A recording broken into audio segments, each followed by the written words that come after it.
Good morning and welcome to day 3 of the Irish Rowing Championships 2026. Early start again this morning to kick things off. We have the time trials of the men's junior 16 single sculls, and they are up on the starting pontoon, and our first scullers have left the stake boat. So great footage there of the starting area where the two starters are getting the scullers coming into their alternate lanes. And then we mentioned yesterday in the time trials and again on Friday, they can start from a standing start as a sculler just has their, I think that is Clonmel Dowling just heading off. And when they head the red buoys that are on screen, that's when the timing marker starts. You can see the timer in the launch just over on the left hand side. The next two scullers then coming in into the alternate lanes, and they'll be let off shortly. So this is the men's junior 16 single sculls, 65 entries, so a huge entry. I think it's the biggest entry of all the categories over the weekend.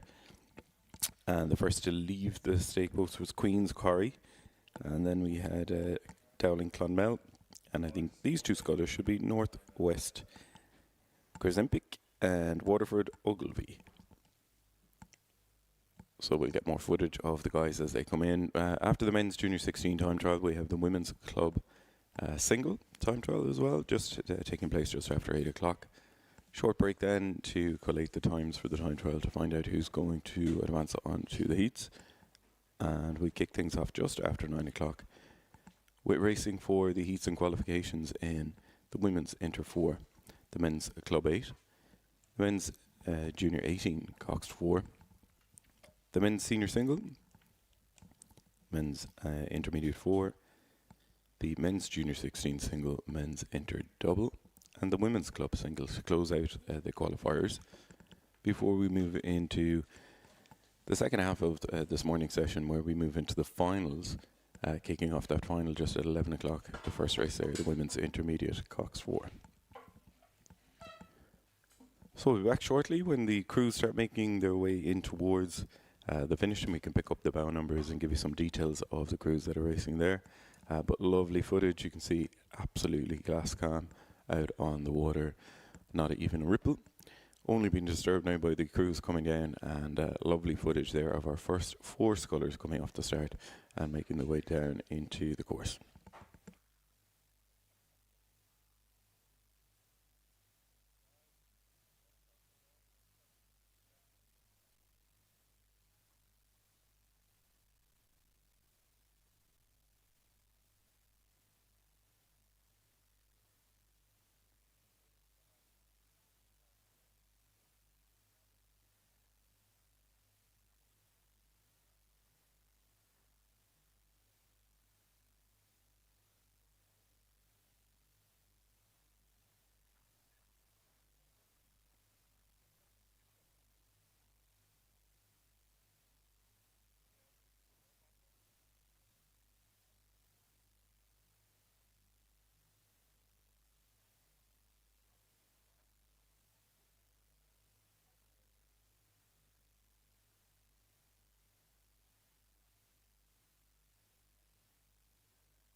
Amazing footage there of 9 scullers on the course. You can see how wide the lanes are there. They have plenty of room to move around. Some of them right dead centre, some of them riding a little closer to the buoys, getting a good guide coming down. Our first sculler actually had to scratch Irving. Enniskillen did not start, so it is Luke Corrie of Queens who kicked things off along with Sam Dowling of Clonmel. They were the first 2. Alwell Crescempic of Northwest also racing, along with Bill Ogilvie of Waterford. So they should be the first few that we see once they start making their way in towards the finish. And everyone should be familiar, I think, by now with the time trials with such high numbers. And once it goes over a certain number of entries, it moves into a time trial category to find out the fastest 12 qualifiers that move into the heats. And then from the heats, 2 heats of 6, we get we get the top 3 positions from each heat to find out our 6-boat final. So the 6 that make it through into the final will be racing 3 times over 2,000 meters. So tough racing for a lot of the competitors in the big entried events. And not just that, but a lot of these scullers would have raced and are racing in multiple boats. So we do have some crews that have gone through already 6 2K races over 2 days, and they're back racing again here. Just shows the stamina and fitness of the athletes that we have. As we watch an armada of scullers come down towards us. Really great footage to kick things off here at day 3 of the Irish Rowing Championships. Men's Junior 16s out to make a mark and line up their run for the next few years, culminating probably in the Junior 18 Championships in a year or two. Some of these rowers already competed in the Junior 18 event, clocking up the mileage and experience there as well. That event won on Friday by Matthias Cogan, who was back racing in the quad yesterday. We're just riding high there with Queen's. Luke Corry is the sculler, first one coming down. He's the one breaking the lass on the water coming down the track this morning to kick things off in the men's Junior 16 single. Nice high rate there from Luke. And again, all the crews coming down in sequence here in alternate lanes. Really great footage this morning. Ideal rowing conditions. The wind might pick up like it did yesterday, so it's nice and cool out there at the moment. And talking to some of the athletes as well, they mentioned on Friday when there wasn't too much wind, it was really tough conditions out there. It was quite stagnant with the heat. But then yesterday, even though it was a little bit blustery and they had a headwind there, it did keep the crews that bit cooler. So we saw some footage of Luke Corry of Queen's. Here we have Sam Dowling of Clonmel, the second rower down. Saw Sam when he was going through the boat check there. You can see just the stern of his boat is extended, and was checking what one of the umpires here was explaining. That's because this is a lightweight boat and it's quite short. It's not regulation standard. So to fix that, they've extended the stern, so you can see there's an extra bow ball on the stern of the boat there, and it's the reason why. So we got that explanation when he was going through the race control this morning, getting the boat checked to make sure it is race worthy. So that's Sam Dowling of Clonmel. Back then to the Armada, as I said, coming down. And they do go off in sequence in different lanes, and we try as much as possible to avoid traffic. We are seeing some issues, someone crossing the lane there, running into difficulty. That could either be someone moving out to make way for a faster sculler, or trying to move out themselves and get a clear run in towards the finish. So you can see here that another sculler there, Waterford, Bill Ogilvie from Waterford, at the top of the screen. Just watching our first sculler crossing over there, that is Luke Corry of Queen's. First sculler 816, he's through. Luke, sit up so that we're not worried about you. Good man, Luke.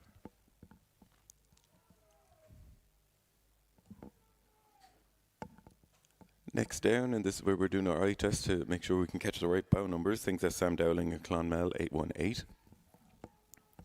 Then we have Northwest, Alvin Krzempik and Bill Ogilvie from Waterford were the two scullers that we saw coming down. Last few strokes from them. And they have the longest waiting game now, but with 65 entries in the men's Junior 16 single. We have to wait until all the competitors go through and then get the fastest 12. So a waiting game for the two guys there.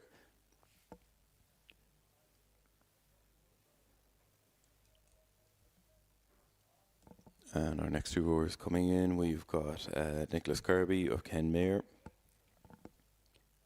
pushing on then against Aaron O'Connor of Workman's. They're side by side there, so a good run from Kirby of Kenmare. Those two coming through, just crossing the line. So I think the Kenmare Sculler catching up with Workman's when they came down the track there. We had Northwest, Waterford, Workman's, Kenmare, all through. Next up should be Tralee, O'Shea, Enniskillen, Welsh, Commercial, Hargaden, Kilmac-Simon, Nixon. They were the ones in sequence that came down, so we should pick those guys up there. We can see Enniskillen, Welsh just on screen.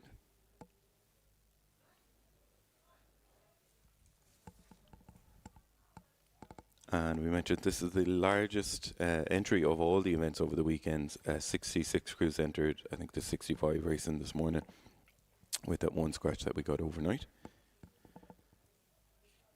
And we're through our first few, so I think next up is on screen there. Enniskillen Welch 824 is just coming in towards the finish. So we should have Tralee, O'Shea, Commercial, Hargaden, Kilmac-Simon, Nixon, and Castleconn, O'Loughlin all on the water, well on the way down to us. And we'll pick them up shortly, but that is Enniskillen. Harry Welch making his way down. Let's have Commercial, Evan Hargaden, Kilmac-Simon, Matthew Nixon. And great to have the encouragement here. We can hear people out in the enclosure already. It is an early start for those on site, but the Scullers getting plenty of support coming down for the early start on day 3 of the Irish Rowing Championships. Those of you tuning in from home, hope you have a nice pot of coffee right beside you. And keep the energy up for a long day of racing that we have ahead of us here to close out the championships. As we just watched there coming through, that was Harry Welch of Enniskillen, 824, crossing over in the men's junior 16 single.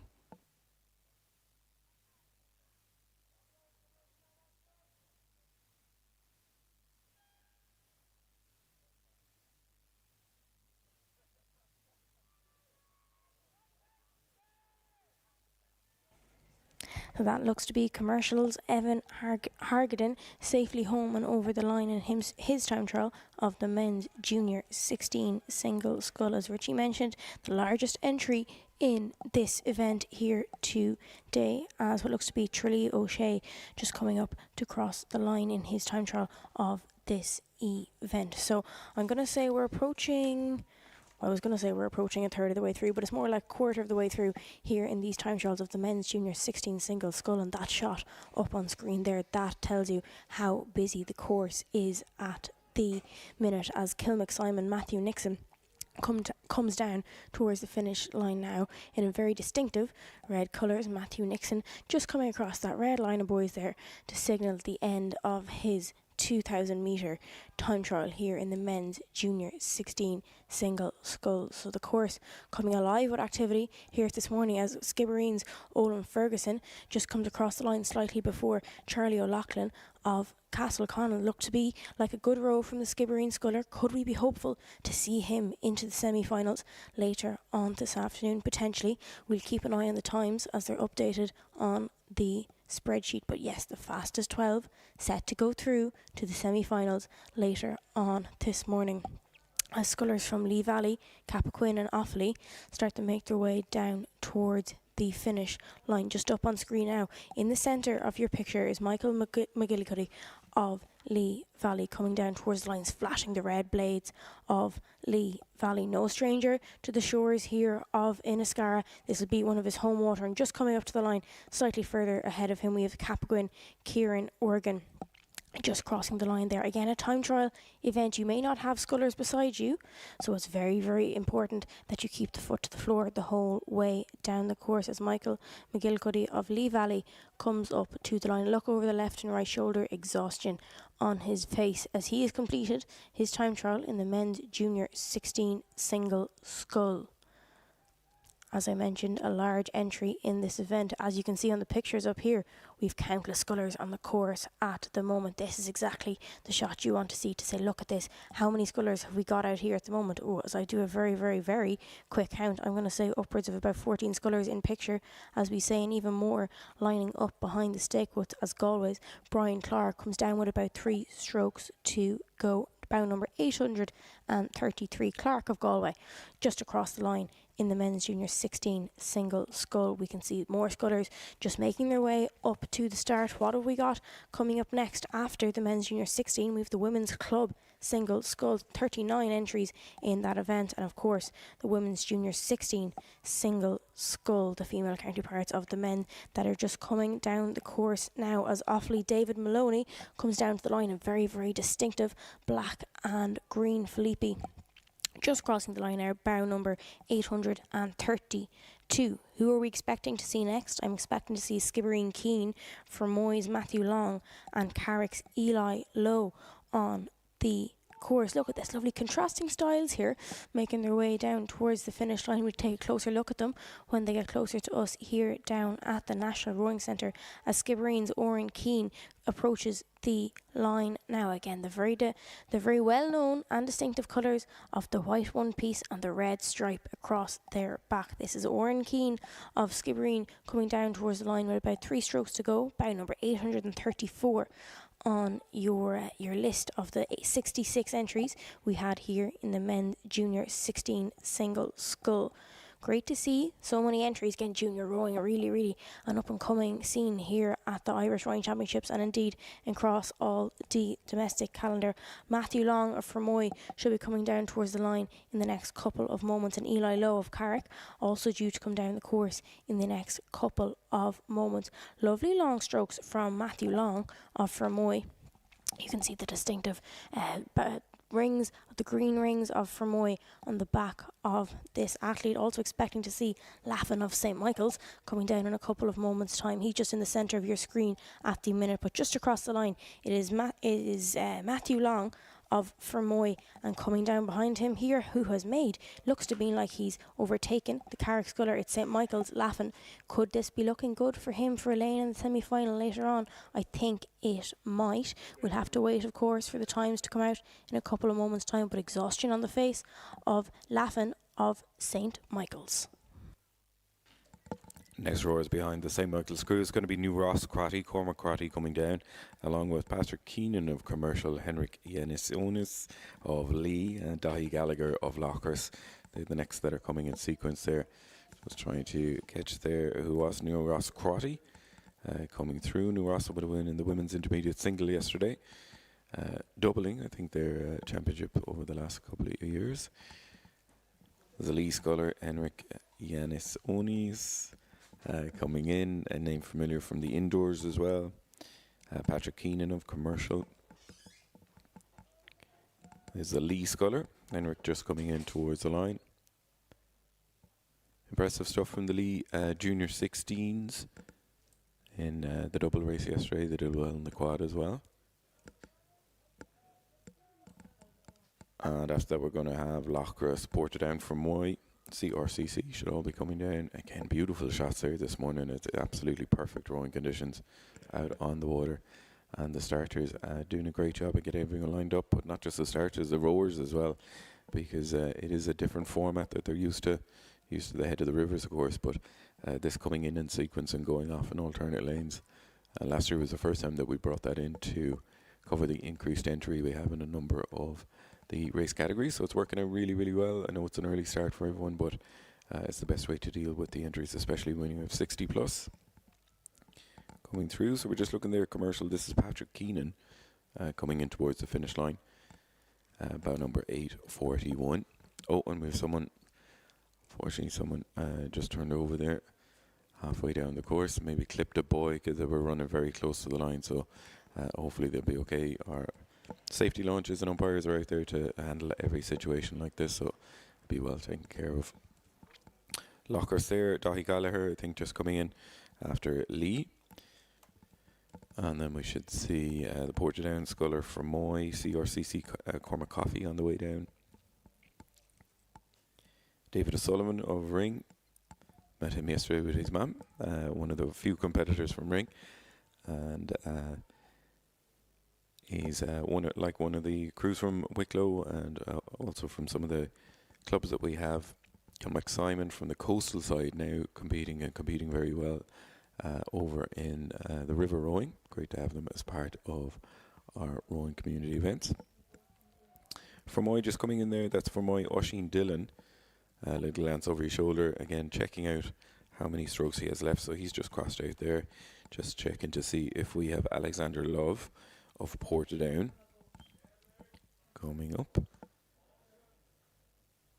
As the Fermoy sculler just paddles off there, we have CRCC. This is Cormac Coffey coming in. Bow number 846. And I'm on the countdown to my favourite rower's name. He's coming up, 849, Max Power. Max Power of Lee, part of the quad that was racing yesterday in the bow seat. He's now out here racing the Junior 16 singles, so he's coming up shortly. And just checking. This is Ring O'Sullivan, David O'Sullivan. Having a nice run down here and crossing the line. Our sole competitor for Ring today in day 3 of the championships.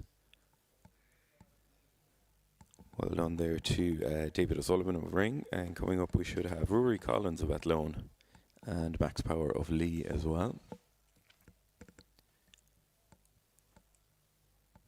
There's Athlone, that's Rory Collins there on the bottom of the screen, and just above it is Max Power of Lee. They're the next two coming through. Again, looks like a nice run there for Max, gaining ground on Rory Collins of Athlone. That brings us up now to 8:49 with that Lee sculler just coming through. Yeah, so edging closer towards finishing up the time trials of the men's junior 16 single scull, approaching halfway at this point. Look at that for a lovely shot of all scullers making their way down the course, spread out in the field. One of the tricky things about a time trial is timing it to perfection, but also being aware that there are up to 65 or just less than 60, I should say, other competitors racing for the 12 lanes in the semi-final later on today. Who am I expecting to see next? I'm expecting to see Clonmel's Cian Gregory, and that is who is in the centre of your screen now. He's looking over his left-hand shoulder. The NRC will be well in sight.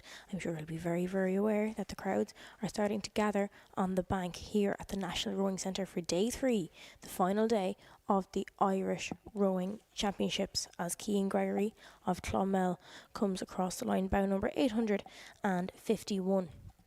Coming across in the next couple of moments or so. You can just see the board in the back of your screen there a couple of moments ago, signifying that this will be the end of the race for this sculler. You can see some of the women's junior 16s already starting to make their way up to the start. We'll be catching up with them shortly, but that's Clonmel's Cian Gregory safely over the line. And turning our attention back up the course, plenty of scullers making their way down towards us here. Tralee Savage expecting to make an appearance in the next couple of moments. That'll be followed closely by Lee Valley, Fergus O'Malley as they come down towards the finish line. A nice close race going on in the centre of your screen here between Tralee Savage on the far side and Lee Valley O'Malley closer to the camera here. A look over the shoulder from the Tralee sculler. Again, these boats would have been set off at slightly different times, but this will ensure both scullers get an excellent time and hopefully, who knows, get a lane in the semi-finals later on. The Lee Valley sculler, Fergus O'Malley, will be no stranger to the waters of Inniscarra, this being his home water, and exhaustion on the faces of both these scullers. An honest race from all involved on that count. Who am I expecting to see in the next couple of minutes? Shandon Butler, Tribesman Brady and Lee McGrath. And it looks to me like Lee McGrath has had a stormer of the race, bow number 856. Looking to me like he'd overtaken Shandon Butler and Tribesman's Peter Brady, as he just sits in the centre of your screen there. The all too distinctive colours of Lee, the black stripe and the red background, as Lee's Luca McGrath just comes across the line, exhaustion on his face, but of course hoping he's earned himself a place in the semi-finals later on this morning. I'm expecting to see Rory Butler of Shandon, and Peter Brady of Tribesmen appear in a couple of moments' time. But just in the centre of your screen now looks to be bout number 854, Rory Butler of Shandon, in a very distinctive, what looks to be like an orange boat, in contrast to the light blue colours of Shandon. An interesting bow shape on that boat, with his bow number slightly further up his canvas. But that's Rory Butler of Shandon safely over the line, expecting Peter Brady of Tribesmen to be making an appearance shortly. Great to see junior rowing coming back out of Tribesmen. A very strong masters rowing community down there. But look in the centre of your screens now in a couple of moments. There he is. It's Lee Valley Carrigan. Excuse me. He's coming down the course with bow number 858 sitting on his bow with about 2 strokes to go. Lee Valley Carrigan coming up to the line. Again, exhaustion on his face, but that was the aim of the game of these time trials. It was to get down in a quick a time as possible. Hand goes out into the front of the boat, stopping his stroke coach to get whatever his time may be. Those times we will examine as they become official on the live Google Docs, which has been published for all of you, whether it be here in the enclosure or at home, to keep an eye on. Now I'm expecting to see Offaly's Ben O'Grady and Garda's Liam Roach, who are just showing up in the centre of your screen. The Offaly sculler would have been led off first, followed by the Garda sculler. Has this been a great row from Garda? Yes, I think it is, as he's just starting to draw level with Ben O'Grady of Offaly. This will spur both scullers on to complete their best time here in the time trial of the men's junior 16 single scull. Again, 66 entries in this event. We're just gone through the halfway point. Look at that, look over the left shoulder from Offaly's Ben O'Grady. Can he make any sort of inroads here to get the best time possible in his time trial of the men's junior 16 single scull? As Garda's Liam Roach in the centre of your screen, and just slightly further down the bottom now in the yellow M-Packer, needs to be careful of his steering. That was a look over the right shoulder there. Anything can happen in a single scull, but what a row from this Garda sculler. He's just coming down to the line now, going to finish out his time trial in the men's junior 16 single scull. What a row from him. And Offaly's Ben O'Grady crossing the line now as we speak. Again, the top 12 to go through to the semi-finals later on today, as Sam Condren of Carlow just comes across the line, bow number 861. Digs his blade in on stroke side there to straighten himself up to get ready to head back into the slips, get off the water, get some food, get some water in out of the sun, and keep an eye on the times. The scullers that came down the course at bang on 7:30, they'll be well in off the water at this stage. And coming up down the course, I'm expecting to see Queen's University Belfast Paul McElhenney of Queen's University. Look at this for a long stroke from this Queen's University sculler. The bucket hat keeping himself well protected from the sun. Look left, look right. Where is the finish line? He's wondering. Well, he's very nearly there, because even from where I'm standing I can hear the crowd starting to get going, and it's only just coming up on 8 o'clock. So that's Queen's University Belfast, Paul McElhenney safely home and over the line. Wondering, is Paul a child genius that he's already in university but competing at the men's junior 16 single? High achiever there, Paul. Just looking at the event last year, it was won by Sam Wheeler O'Brien, who came third in the men's junior 18 single on Friday. That was from Skibbereen. And looking at some of the results during the season, Dublin met, which was back in May. Nicholas Kirby of Kenmare took the win there, and he also took the win at Cork Regatta, so he would be the informed sculler and probably the time to beat from what we saw. He was one of the first few out this morning within the first 10 scullers. Back on the water now, see who we're riding with well into the second half of the race here. It's Shandon James O'Shea, I think, there up on screen, bow number 864.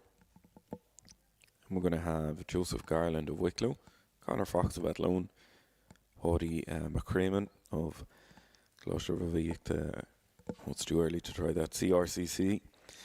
Max Finnegan then at Brock.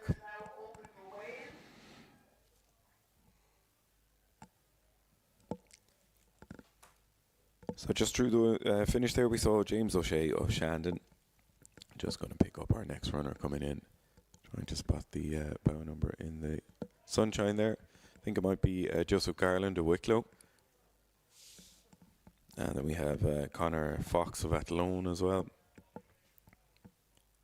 Lovely footage you can see already.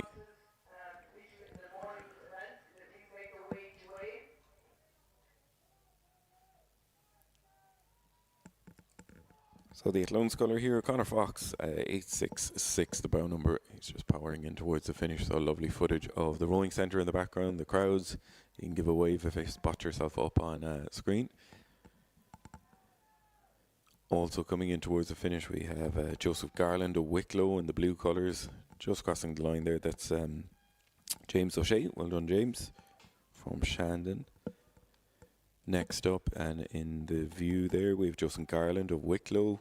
Mentioned a number of times this weekend, Wicklow, one of the coastal crews racing, river rowing as well. Great addition, along with Kilmacsimon and Ring. Boosting our numbers here in river rowing.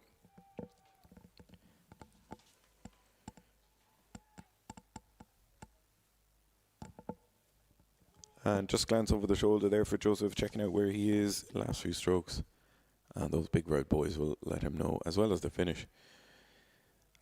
Buzzer will let him know he's just crossed the line there.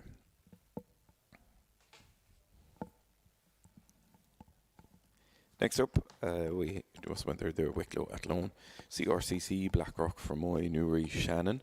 Should be the next ones coming down, and still you can see just how many scullers we have to get through in this category up on screen.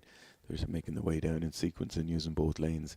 You can see the static umpires as well, so the umpires is a bit different to the racing that we saw where they follow the races down here. We have umpires every 500 metres, and they're just keeping an eye on the proceedings, giving instruction to any of the crews to make sure that they stay in their lane. And of course they're there to assist if anyone runs into difficulty as well. CRCC, Paddy just crossing there. McCramen, Paddy McCramen, CRCC 867 the bow number. Max Finnegan of Blackrock coming in to cross over as well, just crossing the line there. Max Finnegan. And then we have Sam Barber from Moy, Ewan Kennedy of Newry, Alex Clancy of Shannon. Should be the next few scullers we see on screen.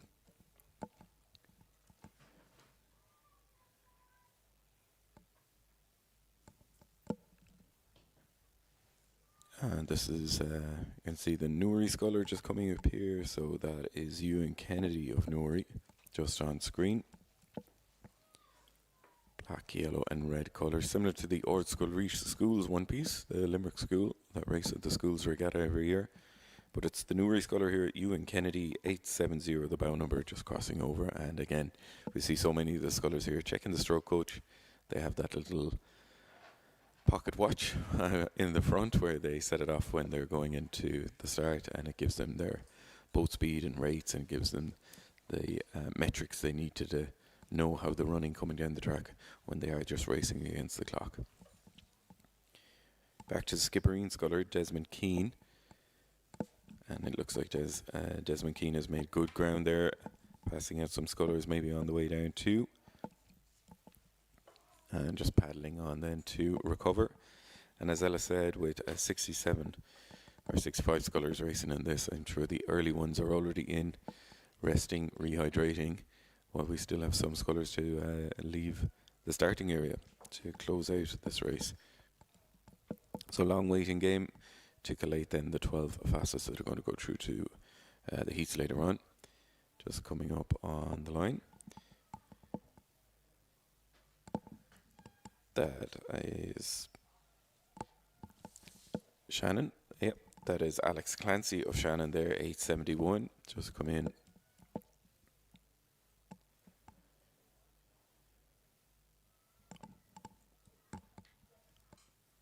And next few scullers coming in. Sam Barber from Moy. We should have Donald Crone of Athlone. Dan Fuller of St. Joseph's, looks like there. Sorry, 800. Oh, I have to go back a page, sorry. Maybe it didn't go off in sequence there, just check who that was. Not sure who that was. Okay, Mystery Scholar will track you down, but well done. Checking, it might be maybe the sculler that overturned that went back up and raced back down, but we'll try to get some information on that.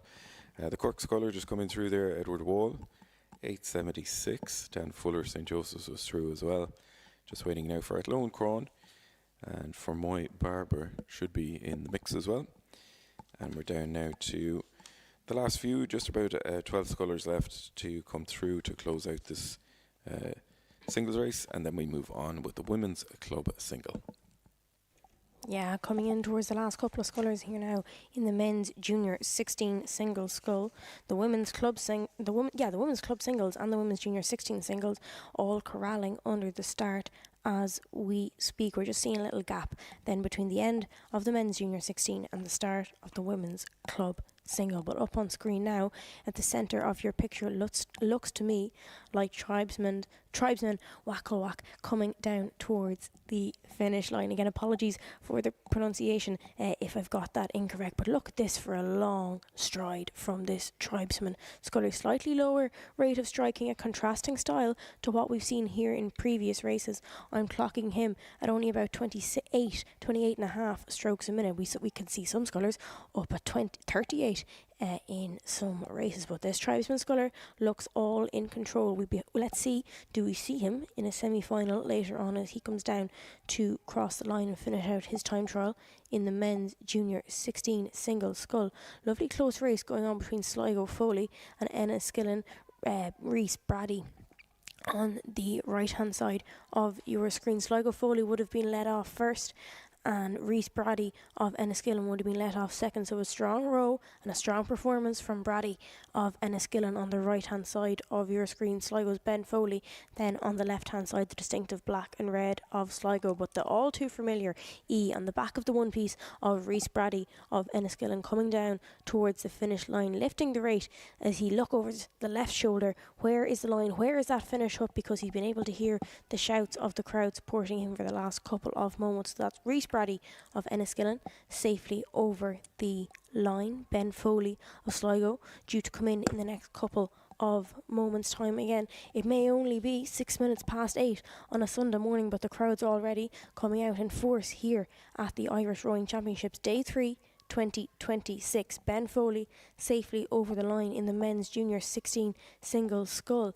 Now coming up into the centre of your screen we have Carlo McGarry, who looks to be Carlo McGarry on the top of your screen, and Newry Finbar McQuaid. What a race from these scullers. Yes, it's a time trial. They were set off at separate times, but this is great experience. Carlo McGarry having been let off first. A wave of the left hand to the Newry sculler. That's good to see at junior 16 level. They could be hopeful to make a semi-final later. If he can believe what kind of a race that was. But Carlo's Jake McGarry safely home in the men's junior 16 single scull, followed very closely then by Finbar McQuaid of Newry. Now in the centre of your screen at the minute, as look at this sun is nearly blinding us here as our drone is up in shot early in the morning. That to me looks like a Galway Rowing Club one piece, and indeed it is Luca Fox, bow number 8 in the men's junior 16 single scull time trial colours.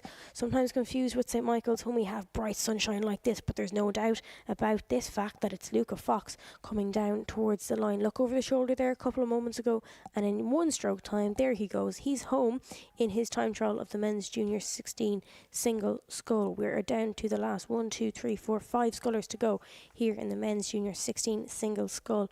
65 boats will have raced by the time all these boats come down the track. It'll be very interesting to see who makes it to the semi-finals later on as Wicklow's Fionn O'Neill comes down towards the line. A very distinctive bright pink cap from that young Wicklow sculler. Again, Wicklow predominantly a coastal rowing club, but here they are at the Irish Rowing Championships racing on flat water, and flat water is exactly what we have. Fantastic conditions as we all arrived at the National Rowing Centre here this morning for day 3 of the Irish Rowing Championships. As the rest of the scullers come racing down towards us here now, that looks to me like bound number 14, Capaquil Cahill Organ, If they were led off in sequence, this means he's overtaken Michael Brannock of CRCC and Conor Sheridan of Sligo. What a row for Cathal Organ of Cappoquin, the distinctive navy one piece of Cappoquin coming down towards the enclosure. Now, this could have been a very, very good row for this Cappoquin sculler. I'd be hopeful to see him in the semi-finals later on as he lifts the rate coming down towards the finish line, having looked over his right shoulder and clocking him at about 36 strokes a minute. He made a decisive decision there a couple of moments ago to make a rate change as he comes down towards the line in the time trials of the men's junior 16 single scull. The chasing pack coming down behind him. Again, these are time trial events. Let's see how he gets on. I'd be keeping an eye on that Cappoquin sculler if I were you. Some very, very clean and tidy rowing for junior 16. Now up at the centre of your screen we have the remaining three scullers all nicely bunched up. Sligo Conor Sheridan looking like he had overtaken CRCC Michael Brannock, who is sitting on the right hand side of your screen. But look at this for a sprint coming from Caden Coleman of Offaly. He looks like he's just set to overtake Sligo's Conor Sheridan. But what a display from both of these scullers, with Offaly's Caden Coleman in the centre of your screen, bow number 15, exhaustion on his face. Conor Sheridan of Sligo home about half a length further back. Umpires will be eager to get them scullers sitting up, get them paddling and get them back in towards the finish line. CRCC Michael Brannock also safely home. And as our Joan looks back up towards the stake boats, we're going to be awaiting the arrival of the Women's Club 2 single scull. But for the men's junior 16, all 65 boats that were declared are safely down the course. The fastest 12 set to go through to the semi-finals later on this morning. So 65 to be narrowed down to just 12. What an impressive feat that will be. We'll head back up to the start in a couple of moments' time for the Women's Club 2 single scull.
So we're keeping eagle eyes on the official results of the first race of the men's junior 16 single there to find out who the top 12 are. Be available shortly online, and again you can access that through the QR codes that are dotted around here on site. And if you're tuning in from home, just go to the event page at Rowing Ireland and you can click on the details there. Not only the results of the time trial, but the full draw will be available. And we mentioned a number of times over the weekend as well, the fastest out of the crews will get those centre lanes. And the same when they go through into the heats as well. The winners of the heats will get the centre lanes, lanes 3 and 4. And then the next place will get the outer ones. And just to give that preferential win placing, so that when they go off the start in either the heats or in the final, they're in the centre lanes and get the best view and we get the best race position. So it's not just about getting into the top 12, it's also getting the best lane draw as well. But we saw a couple of crews winning from lane 1 yesterday. But majority of action when we get to the finals is all in those centre lanes. The Women's Club 2 single is coming down. There's no trophy for this. If anyone would like to have a think about getting us a lovely new trophy for the event for 2027, I'm sure Rowing Ireland would love that. The defending champion, or the winners from 2025, is Neptune. Mahon had won that event. And having a quick look at some of the results then during the season in Dublin Met, Sligo Bradley won that event back in May, but most recently in Cork Regatta just a couple of weeks ago on this very lake, it was Maeve McLaughlin of Garda who took the win there in the Women's Club singles. So one to watch, and she's coming down at about 20th out of the crews that are coming down. So our first few scullers are underway, and this is the Women's Club single time trial.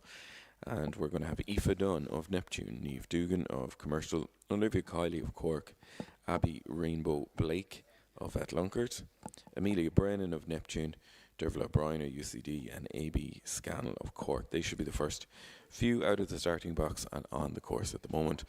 And just looking at the footage that we can see up towards the start, we can see the green colours of Aoife Dunn of Neptune. She'll be leading the charge down, followed by Niamh Dugan, top of the screen, just in the background there, of Commercial, Olivia Kiley of Cork, Abby Rainbow Blake of Atlunkert. And Abbey is quite apt because Atlunkert row on the Abbey River, part of the Shannon that goes through the city. Amelia Brennan of Neptune, Dervla O'Brien UCD, and Amy.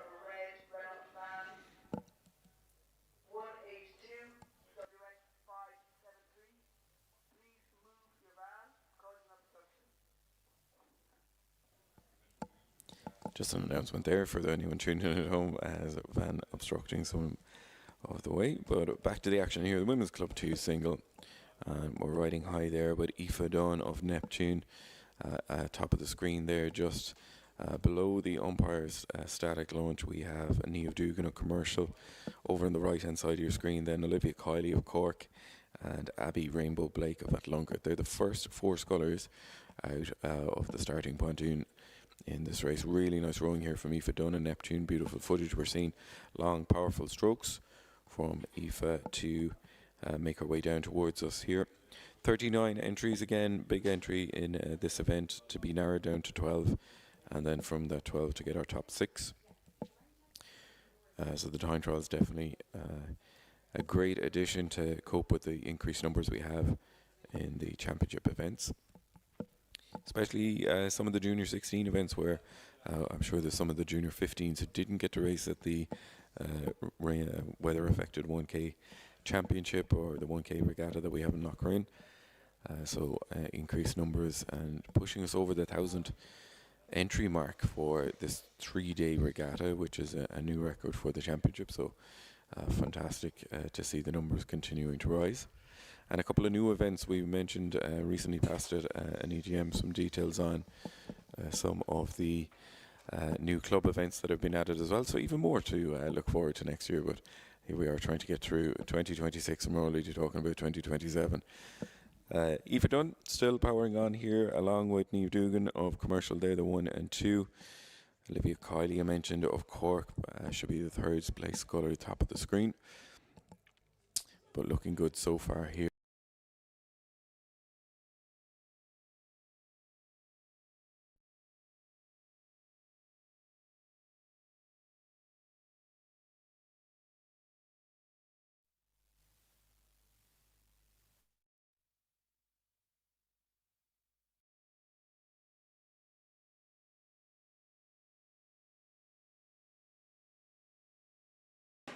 Look at that for fantastic conditions here at day 3 of the Irish Rowing Championships. What a row from Aoife Dunn of Neptune in the centre of your screen as we speak. 12 boats as usual to go through to the semi-finals later on this afternoon. 39 entries in this event with 2 scratches, bringing us down to 37 entries. So that's Neptune.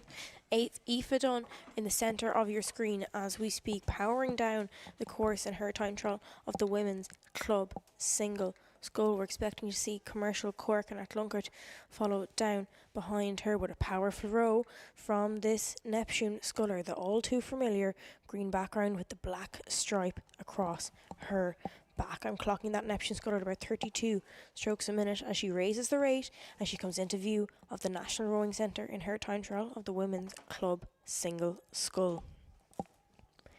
It may only be 20 past 8 in the morning, but the crowds of the National Rowing Centre are already starting to gather. Day 3, the final day of the Irish Rowing Championships. We've had 2 jam-packed days racing already, and here we go for a third one as the time trial of the Women's Club Single Scull is well and truly underway. 37 boats to see race here in the next half an hour or so with with Neptune's Aoife Dunn in the centre of your screen. Coming down to the line, it's Neptune's Aoife Dunn. She's going to cross the line as the first sculler down the course in the Women's Club Single Scull. Let's keep an eye on her for who potentially may make it into the lanes in the semi-final of this event. Exhaustion on her face, a slightly longer wait for her in comparison to the rest of the scullers. And in the centre of your screen now, it looks to me like Commercial Niamh Dugan just coming down to the line. She's going to paddle it out, let the lactic acid out of her legs, back in to the slip, get the boat off the water and get some water and food on board. Now, in the centre of your screen, to me, that looks like Cork's Olivia Kiley racing down the course with the National Rowing Centre in the background of her race. Already plenty of people around the regatta enclosure on this particular Sunday, the second weekend in July, the weekend of the Irish Rowing Championships, as Olivia Kiley of Cork Boat Club comes down with about 3 strokes to go in her time trial of the Women's Club Single Scull. A large amount of boats on the water here this morning due to the fact that we just had the Men's Junior 16 single. Now we have the Women's Club Singles, and we're going to have the Women's Junior 16 singles all in a couple of moments' time. That's going to be keeps myself and Richie awake anyway, because we're trying to keep on top of all the different names, the different scullers, the different clubs and everything here at only 20 past 8 on the Sunday, the final day of the Irish Rowing Championships, as the 2 scullers in the centre of your screen looking like Amelia Brennan of Neptune as the camera zones in on her in the boat with the blue canvas. Bow number 20, Amelia Brennan of Neptune safely over the line and only about a length behind her. It looks to be like the University College Dublin sculler Dervla O'Brien. A good row from UCD if she's caught up that much with the Neptune sculler. Let's keep an eye on the lanes which will come in once all these scullers have crossed the line in the Women's Club Single Scull. That looks to me like it could be the Cork Amy Scanlon sculler. Yes, there she is, bow number 23 coming down towards the enclosure. Long strong strokes coming from this Cork sculler. Again, the banks of the National Rowing Centre already starting to come alive at this early time on Sunday of the Irish Rowing Championship. So Amy Scannell of Cork, bow number 23, coming down towards the finish line. And as I mentioned yesterday previously, each sculler and each boat having a unique bow number. This is to help the timers and indeed us as commentators identify each crew, with Cork having multiple scullers in this event, as an example of one club, Neptune being another club, as I scan down through the draw here with multiple athletes entered in one event, and that's a credit to all of those clubs. But that's Amy Scannell of Cork Boat Club home and safely over the line.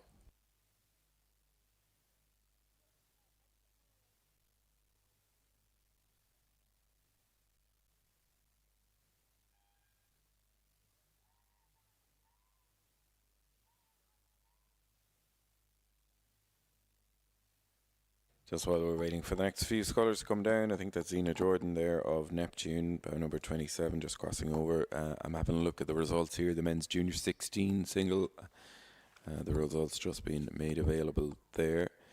And our top scullers, Nicholas Kirby of Kenmare, no surprise, leading it out then ahead of Lee McGrath, St. Joseph's Fuller, Portadown Love, Lee Yanis, Workman O'Connor, Waterford Ogilvy, Carricklow, Lee Power, Max Power, my favourite rower, Cork, Wall, Galway Clark and Skipper and Keane. They look like the top 12, just waiting for that to be verified, so don't quote me.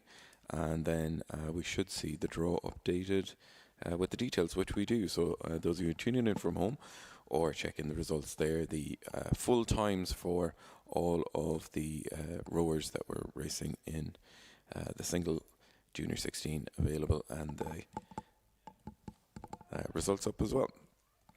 Back to the action here. From the cruise, we have just trying to see the bow number there. There's 2 Neptune scullers, Siún McCarthy and Madison Hart coming down. I think this is Siún McCarthy, bow number 28, making her way in.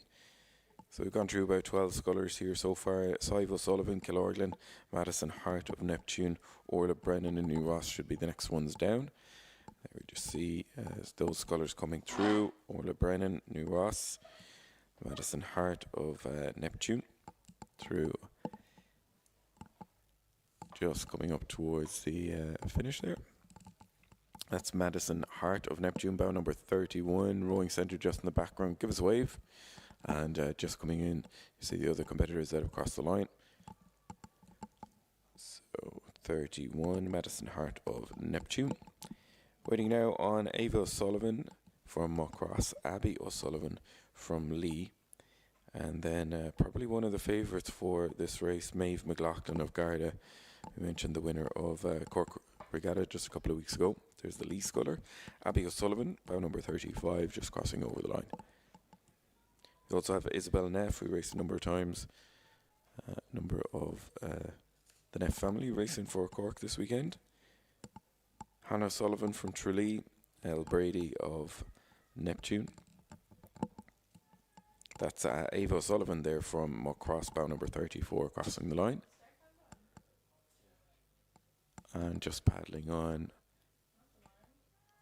Here coming into view then, I think this might be Garda. So Maeve McLaughlin, the winner of Cork Regatta, and probably one of the favourites here, not to put too much pressure on her, but definitely have a nice row here, and really powerful strokes here right to the line, just coming in. So Maeve McLaughlin of Garda, bow number 37, just crossing the line there.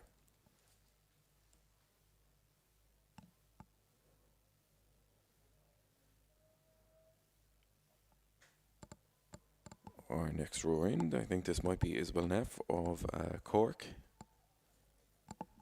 bow number 38. And if memory serves me correct, we had a boat with 3 of the Neff sisters racing. Hannah Sullivan of Tralee should be there as well, but Isabel Neff now just coming in, crossing the line. Nicely done. Glance over the shoulder there. And again, very familiar with the course here, having raced already over the weekend. Hannah Sullivan of Tralee. Elle Brady of Neptune should be the next down the track. Bow numbers 39 and 40. And you can see some of the crews are making their way up to the start there as well. There is Hannah O'Sullivan from Tralee. We love Tralee and Enniskillen because they've got their big T and the big E on their one pieces, makes their job that bit easier. But bow number 39 there, Hannah O'Sullivan and Tralee, just coming into the finish in the women's club single. And last few strokes there for Hannah, bow number 39, crossing over. And the next one will be Elle Brady. Brady of Neptune, bow number 40. And we're about halfway now, more than halfway through the time trial. This is our last time trial this morning. A little susbiog then to take a break before we kick off with the heats of the women's intermediate Cox 4. Just crossing there, it is Elle Brady of Neptune. The last few strokes just coming over the line.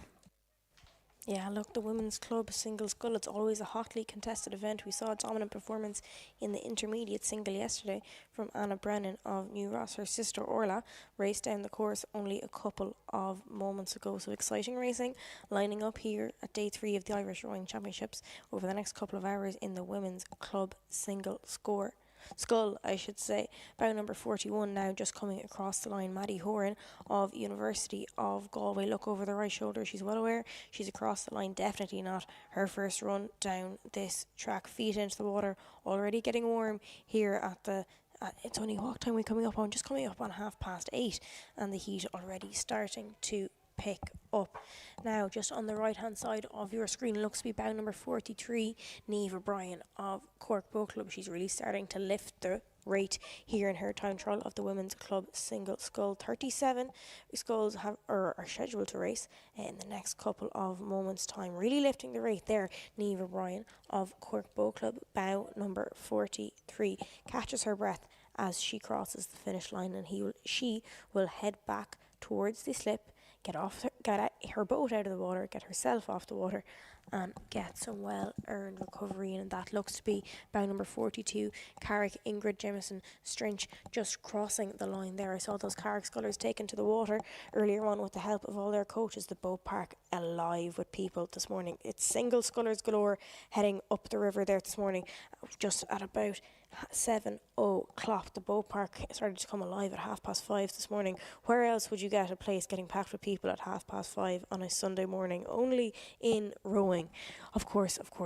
Now Caitlin Keogh of University of Limerick coming down with about 3 strokes to go. Very long, powerful strokes from this University of Limerick sculler. Slightly lower rate of striking, but that style seems to have worked for her. She looked very strong coming down towards the finish line. Who am I looking to see in the next couple of moments? I'm looking out for Anna O'Shaughnessy of Atlunkert, who's in the centre of your screen now.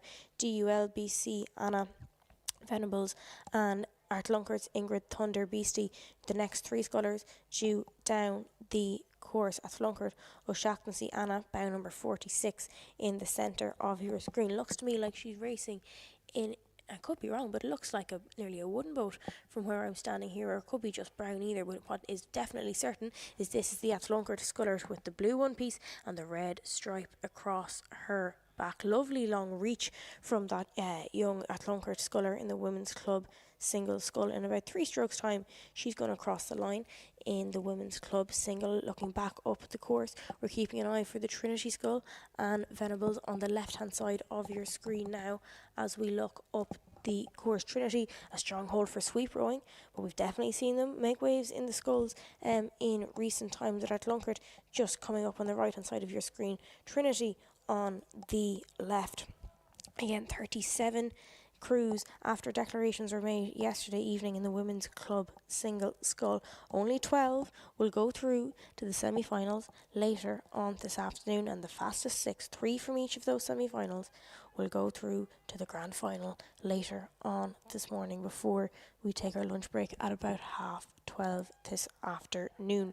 But that is at Atlunkert. Anna O'Shaughnessy safely over the line, followed quickly by Trinity's Anna Venables, bow number 47. Look over the shoulder from her to ensure she is in fact over the line, and let me tell you, she most certainly is. I'm looking at Ciara Leahy of Cork Boat Club just going through the finish line there, bow number 47, as she paddles her way across the line and back down in towards around the swim lane and down in towards the beach to get her boat and herself off the water. Who am I expecting to see next? I'm expecting to see Felicity McConnell of Queen's University Ladies Boat Club. Queen's I was going to say traditionally a sweep club, but actually a very, very strong sculling club, and history there with many athletes in the Irish system and indeed in the GB system. But attention now on Felicity McConnell of Queen's University Ladies Boat Club, who's just come down to the line in the centre of your screen now. It looks to me like the sculler from Garda, Emma Jane Duggan. This is another one that I'm keeping an eye on for a potential lane in the semi-finals, and who knows, maybe even the finals later on today.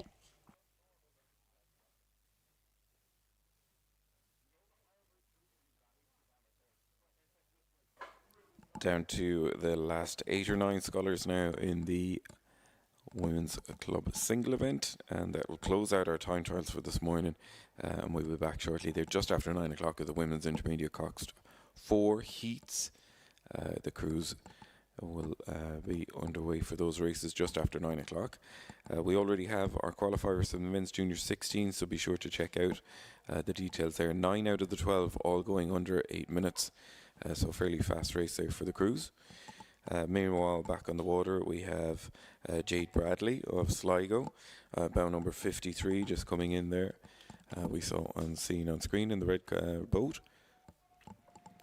And we're going to have Anna Cronin, Asha Paskinska of St. Michael's, Chloe Passway Trilly coming up shortly. But this is Jade Bradley of Sligo, just coming into the line.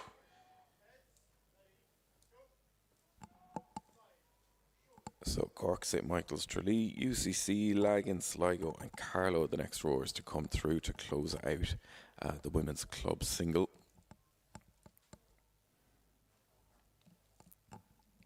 There's Anya Cronin of Cork, bow number 54, just coming in towards the finish.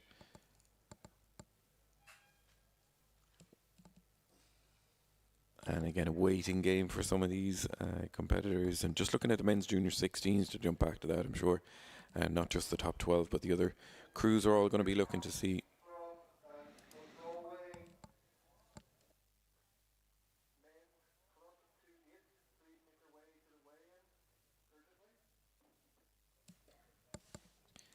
Just an announcement there, looking for one of the coxes to come to the weigh-in for one of the upcoming races.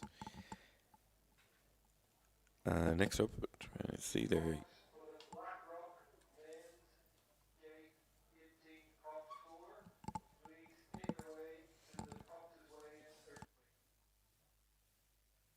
So some announcements there for coxes to weigh in. Those tuning in at home as well, if you're on site, the coxes need to be weighed, and if they're under the standard weight, they do get a ballast that's added in just to even out the boat weights.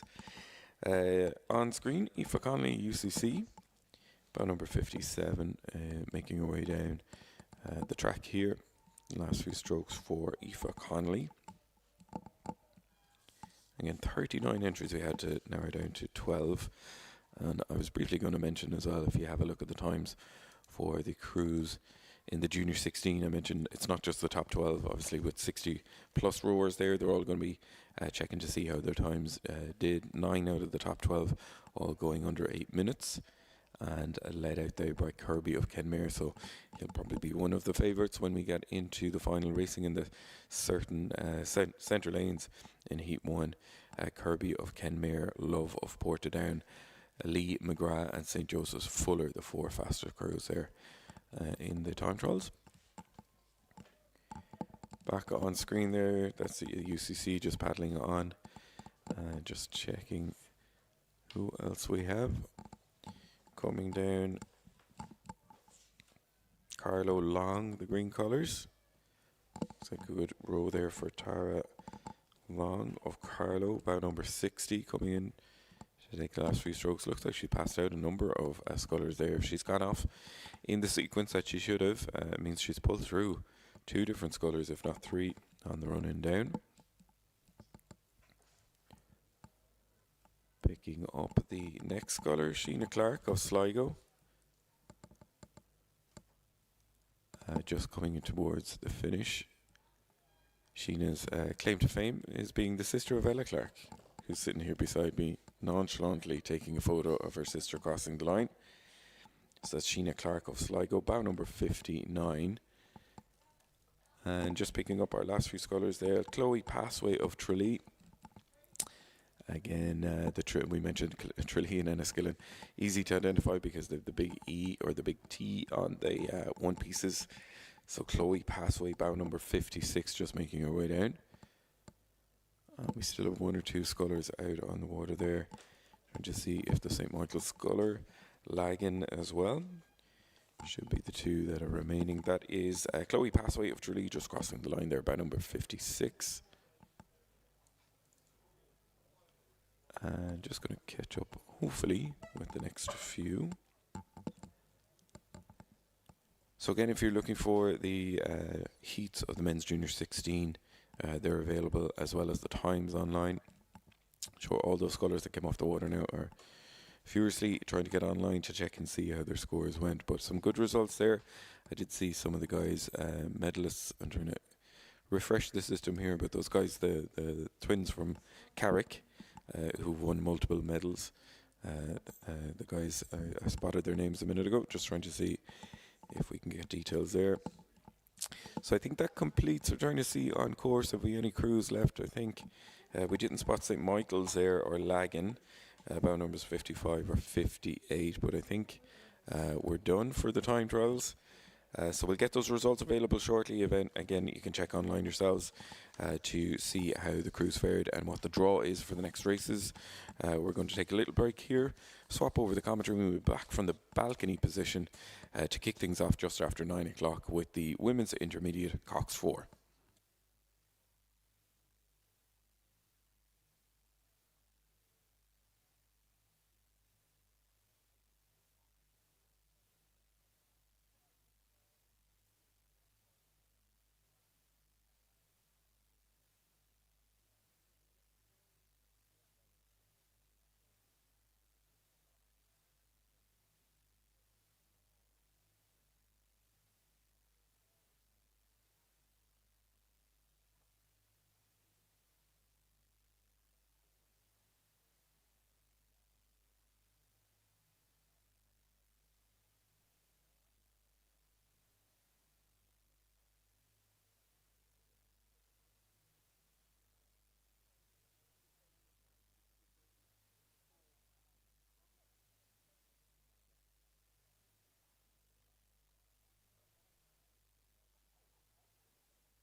So welcome back to those of you tuning in on the streaming. We're just getting set up for this morning's session. Switching over here on site, we have the balcony team now taking over the local comms. This is a change that we made from last year's championship to this year's championship. Just some changes to the commentary. We don't have the catamaran out on water with the commentator there. We're set up nicely here in an office inside at the back of the boathouse of the rowing centre. We have all the footage that the guys are giving us on the streaming, multiple screens and angles that we're able to see, as well as the shots that you see going out to yourselves as well.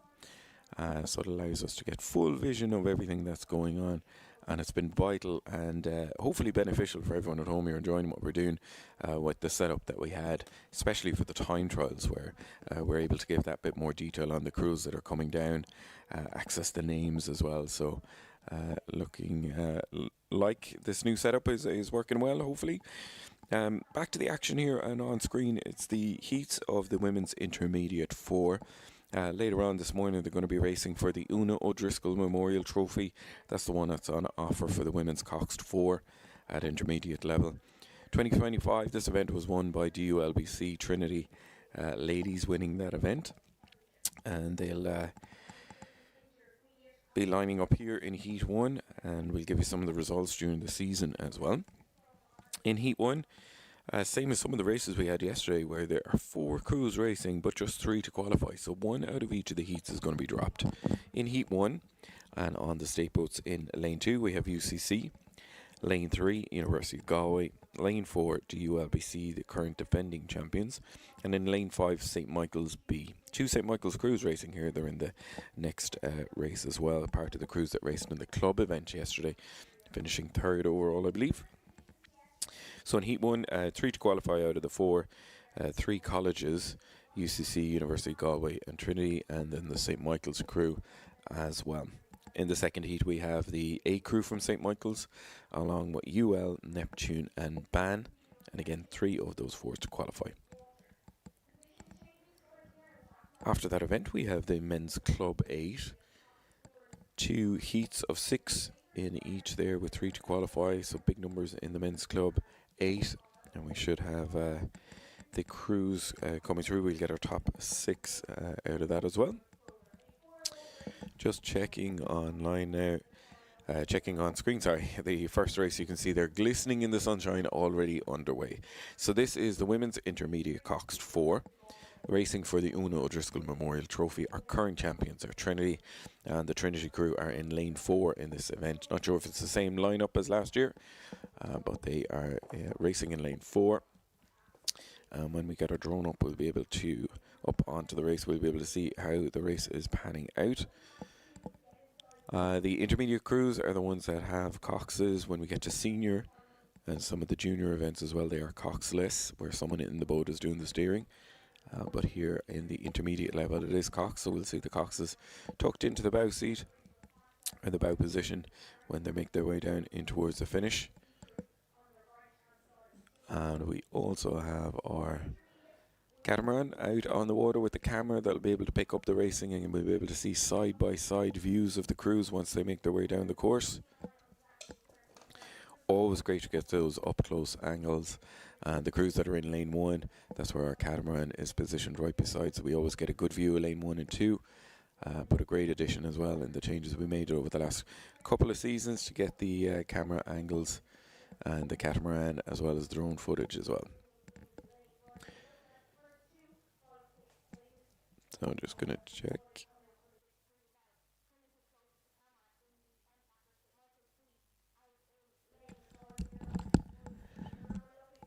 So perfect rowing conditions here. It's not as flat calm as it was earlier this morning. You can see quite a little bit of ripples there, a little bit of a breeze, which talking to the crews yesterday said was very much welcome when they're out on the water. As we ride here side by side with the crews coming in to about 7:50 gone. We're there with UCC in Lane 2, and also the crews from University of Galway and Trinity. Trinity crew over on the right hand side of your screen, leading at the moment ahead of UCC. They're the 1 and 2. The running being done in lanes 2 and lanes 4. That's the UCC crew there nearest to us, the Black Blades, and ahead of them the Trinity crew just showing there. They're starting to stretch out as they come into the open part of the lake here once they come off that first few 100 metres. That's the St. Michael's crew on centre of the course at the moment. It looks like St. Michael's are leading against University of Galway. So that's University of Galway on the right hand side just by the umpire's launch, and in fourth place at the moment, a little bit off the pace with Clearwater opening up. St. Michael's crew and UCC probably overlapping. The angle's not exactly giving us the full picture there, but looking good so far for powerful Trinity crew. You can see centre of the course, and also the UCC crew. I don't think these are going flat out. Just looking, do a little check on the rates here for UCC. They look like they're long, powerful strokes, certainly not up at the high rates. They're down just about 32 strokes per minute for UCC. Have a look at the Trinity crew and see how they're doing. Leading it out centre of the course. Really nice between the two crews. You can see just the Cox's heads peering out over the bows, and the bow numbers there, lanes 2 and 4. But it's definitely the Trinity crew that are leading it out. In the bow seat, Isabel Howley. In 2, Imogen Cooney. And in 3, it's Jennifer Ford. And in stroke, it's Geneva Guglielmi.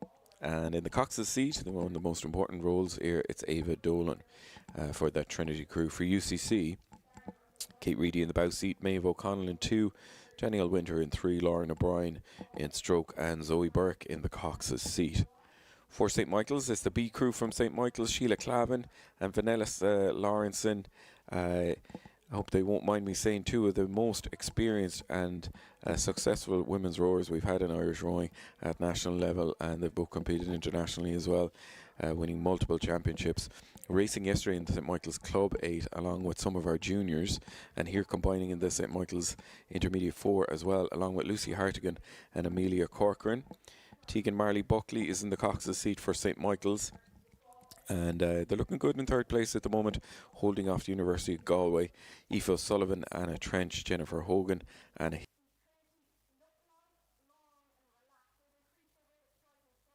just St. Michael's have about a length and a bit just ahead, holding on to 3rd place at the moment. But the Trinity crew doing all the running so far. UCC not too pushed because they have that second qualifying spot, 1 foot into the final, so they're holding on and rowing very steady, as indeed are the Trinity crew. They have to race again later on this morning, so they're not over-exerting in this race, and many of the rowers, we've mentioned it, are racing in multiple events over the weekend, Friday, Saturday and Sunday, so it's not like they need to open up the bodies and legs and lungs. They've had a number of races down the track here already. So the job at hand is just to get that qualifying spot into the final later on this morning. And Trinity leading out by about 1/3 of a length ahead of UCC. But definitely just in the low 30s, the rates there for those 2 crews. And they've Clearwater, St. Michael's are the 3rd place crew at the moment. St. Michael's looking like they're doing what needs to be done for that 3rd qualifying spot ahead of University of Galway, who might make a charge for the finish here when they run in, because they know that there is just 1 crew to be dropped in the first heat of the women's Intermediate 4. But you can see the distances there between all 4 crews, and that St. Michael's crew, top of your screen, have that little bit of clear water between them and the crew from University of Galway. So looking good for St. Michael's to advance into the final.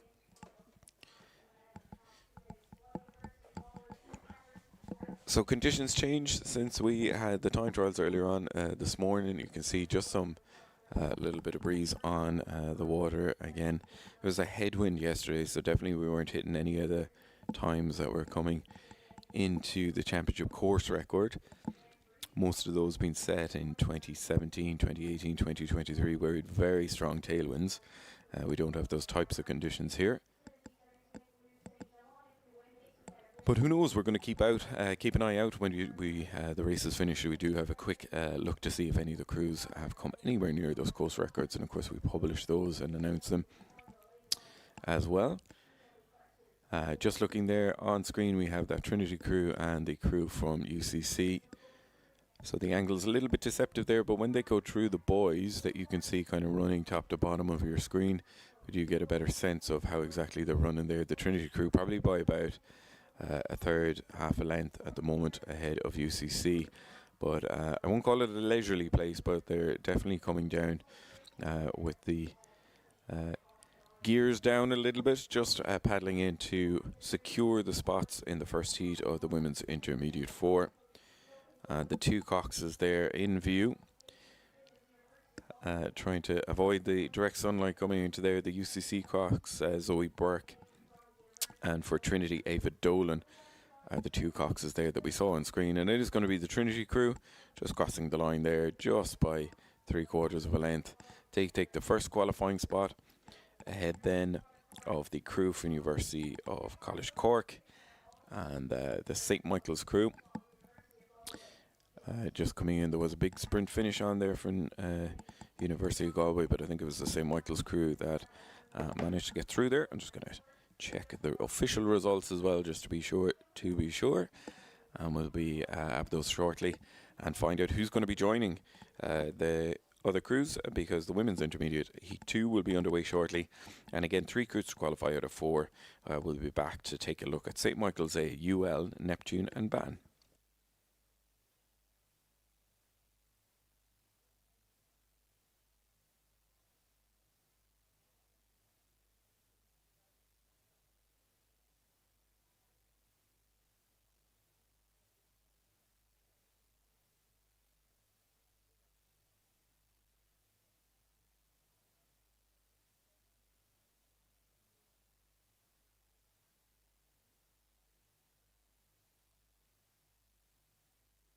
So the second heat is underway and well on its way down to us here. I mentioned St. Michael's A are going to be in lane 2, UL in lane 3, Neptune lane 4 and Ban in lane 5. I'm sure St. Michael's will be looking to see if they can get 2 crews into the final of the women's intermediate 4. Beautiful drone footage here. We see the lovely Inishgar Lake in all its glory in the weather like this. We've been blessed. I know it's hot, but I think everyone would enjoy being overheated than in some of the rainy and windy conditions we've had over the years. Just checking in on how the crews are doing. So all the action centre lanes, UL and Neptune. UL are in lane 2 on the left hand side of your screen. Right beside them then the Neptune crew. These two well ahead of Ban in 3rd. And then it looks like the St. Michael's crew back in 4th place. And that's St. Michael's crew, the other half of their Club 8 from yesterday. And the UL crew in full control here. Checking the crew there. We've Laura Meehan in the bow seat. Emma Thomas in 2. Chris Kerwin in 3. And Alyssa Mannix in the stroke seat. Cox, there by Rose O'Callaghan. Rose, the daughter of Mike O'Callaghan from Shannon Rowing Club, one of the coaches involved there in the Club 4, Club 8 that we saw racing. Chris Curran of UL, also one of the St. Michael's alumni, and involved down there doing strength and conditioning coaching with the crews from St. Michael's as well, so has a hand in some of the success over the last number of years for the junior crews, helping them with their land training. But the crew leading, that's UL in lane 2. Neptune beside them. The Neptune crew, Lily O'Keefe, another alumni of St. Michael's. Orla O'Loughlin in the 2 seat. Emer Fahy in 3. Sarah Butler in the stroke seat. And Orla Nee Cork in the Cox's seat. They're the 1 and 2. You can see on the right hand side of the screen. Just about a length separating UL and the crew from Neptune. Very similar to the previous heat. And they're pushing on and stretching out the lead they have over 3rd place Ban. The Ban crew consisting of Alana O'Donovan in the bow seat, Alex Hutchinson in 2, Danica Maguire in 3, and Katie Sherlow in the stroke seat, and the crew from Ban being coxed by Judy Campbell. So they're in 3rd at the moment. Here are the St. Michael's crew racing in the Dermot Heenan Empacker boat. And the St. Michael's crew, they're made up of Ella Page, Abigail Cullinan in the 2 seat, Leisha Phillips in 3, Ella O'Shea in the stroke seat, and coxed by Ciara Small. Ciara is the daughter of Leonard Small, coach of one of the women's crews, as indeed is Abigail Cullinan, the daughter of Shane Cullinan, one of the coaches for St. Michael's Women's Cruise. I'm giving you all the St. Michael's info because that's my club, and I just have some additional info to shout out for the guys there. When Ella and the others are commentating as well, we do try to bring any of the club info that we have into the commentary. So anyone tuning in from home, hope you're enjoying the fact that we're adding in crew names and a little bit of background as well. And as I said, this new setup that we have at the stream is just allowing us a bit more breathing space. We've done more research and have everything at the touch of a button here, as opposed to being on the balcony doing the commentary and sheets of paper in our hand, trying to see what is going on and control all the information.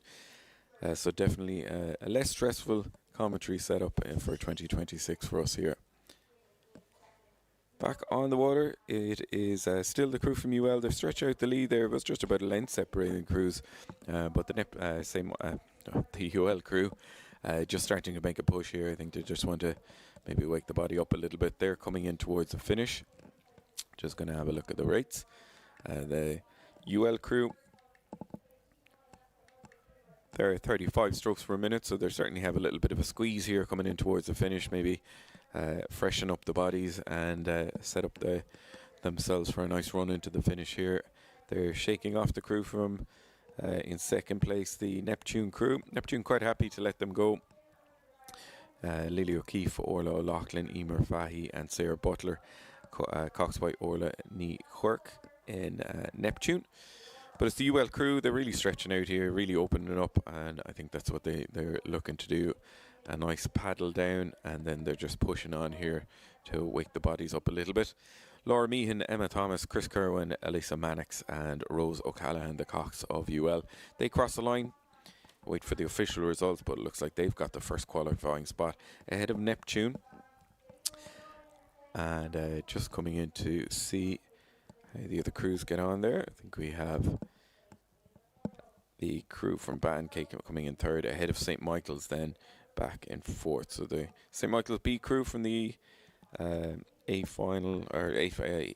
first heat going through, but the St. Michael's crew there being eliminated. And that closes out the Women's Intermediate 4. Again, check online and you can see the official results and the draw for the final as well. Those crews that came first, Trinity and UL, will get the preferential centre lanes when they race later on in the final. Already on the course is the first heat of the men's Club 8. 2 heats of 6 here, and in lane 1 we've Neptune, lane 2 Castleconnell, lane 3 Queens, lane 4 Commercial, lane 5 St. Joseph's and lane 6 Galway. That's the first heat of the men's Club 8. We've another 6 crews racing in after that: Gloucester, Trinity, University of Galway, UCD, UCC and Shannon. Big numbers, great to see 12 eights racing in the club event here. And the first heat underway. 3 qualify out of the 6. And just going to have a look and see if we've any results from the season to see how those Club 8s got on. Just clicking on. So they're racing later on in the final for the Glenbrook Wine Jug Cup. 2025 winners were Commercial Rowing Club. Championship record being set by UCD all the way back in 2016 when they did it in 5:46. Mixed results during the season. The Ern's Head Shannon were the winners of that event. They're racing in the next heat. The Uni Champs, it was Queens got the better of UCD and University of Galway. Dublin Med, it was the Shannon crew beat UCC. And most recently out at Cork Regatta, it's the Queens crew. So quite a mix of crews there that could potentially take this championship later on. But the job at hand is the first heat. And again, the running order: Neptune, Castleconnell, Queens, Commercial, St. Joseph's and Galway. And in lane 3, leading it out, it's the Queen's crew, winners of Cork, I just mentioned there. They're ahead at the moment of the crew from Neptune.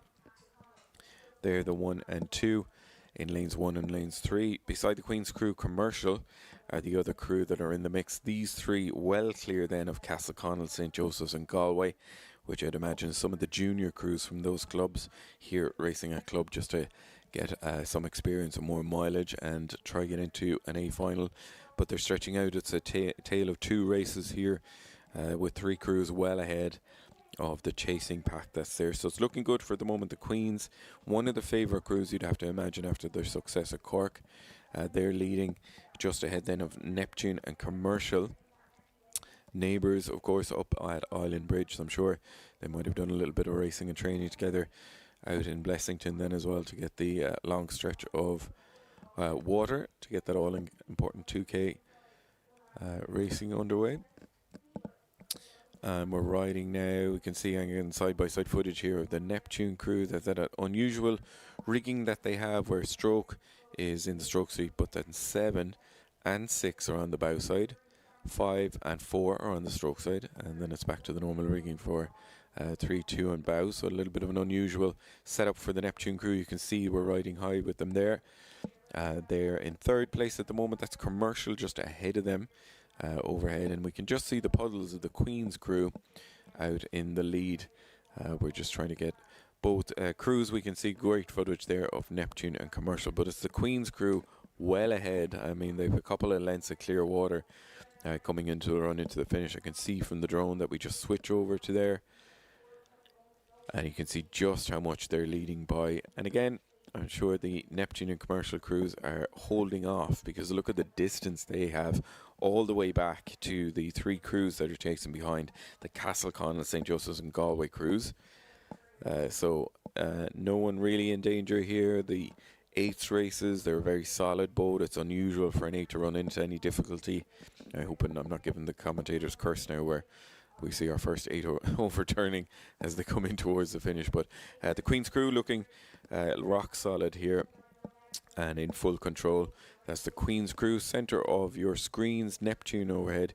And they're going at a leisurely pace here just because of the distance that they have. The Neptune crew have even let the Commercial crew move on. You can see Commercial just behind Queen's, and they're allowing Neptune, I think, just taking the rate right the way down. They're going to hold off until they get to the final to see how they do. So well established here coming in towards the finish. Powerful rowing from the Queen's crews, and really nice showing from them as they come in towards the finish. Winner of Cork Regatta back there in the 3rd week of June. And look at the distance there. You can see now they're still motoring on. They're certainly not taking it easy, so they're going out to put down the benchmark here. They've raced all the way to the line, and I still think they've another gear or two as they take their final stroke. It's going to be Queen's crossing the line first and securing that first qualifying spot. Well ahead then of the next crew coming down is going to be Commercial, and again leisurely pace is probably the wrong phrase to use, but definitely a more sedate pace here from the guys. They're just paddling over the water, and it's going to be Commercial that takes second. They're the 1 and 2, and just behind them then again taking it relatively easy and secure and holding off for the final, it's the crew from Neptune. They're the 1, 2 and 3. So Castleconnell, St. Joseph's and Galway, some of the junior crews racing there. And the Galway and St. Joseph's got into a real tussle coming in towards the finish there. They just crossed the line ahead of Castleconnell, closing out Heat 1 of the Men's Club 8.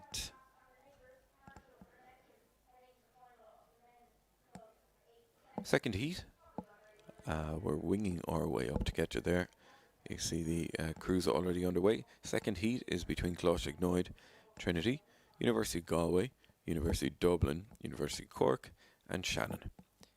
So heat 2 of the Men's Club 2-8. Once we call the races coming over here, they're all unofficial, of course. We're just using our best judgment when we're looking at the footage here. So any of the results that we call out are all unofficial.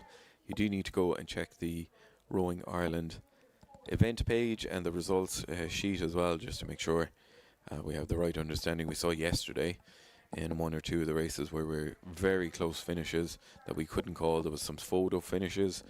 There was a disqualification in one race that was kind of heartbreaking for all involved right on the line or towards the line, and we have to wait always for the official result to come out. So be sure to check in on the details there while we check in on the water for the second heat of the Men's Club 8. The running order again: in lane 1 Closhignoid, lane 2 Trinity, lane 3 Galway University, in lane 4 UCD, lane 5 UCC and in lane 6 Shannon. On screen we can see how they're faring out, and looks like we've 5 crews in the mix here centre leading at the moment.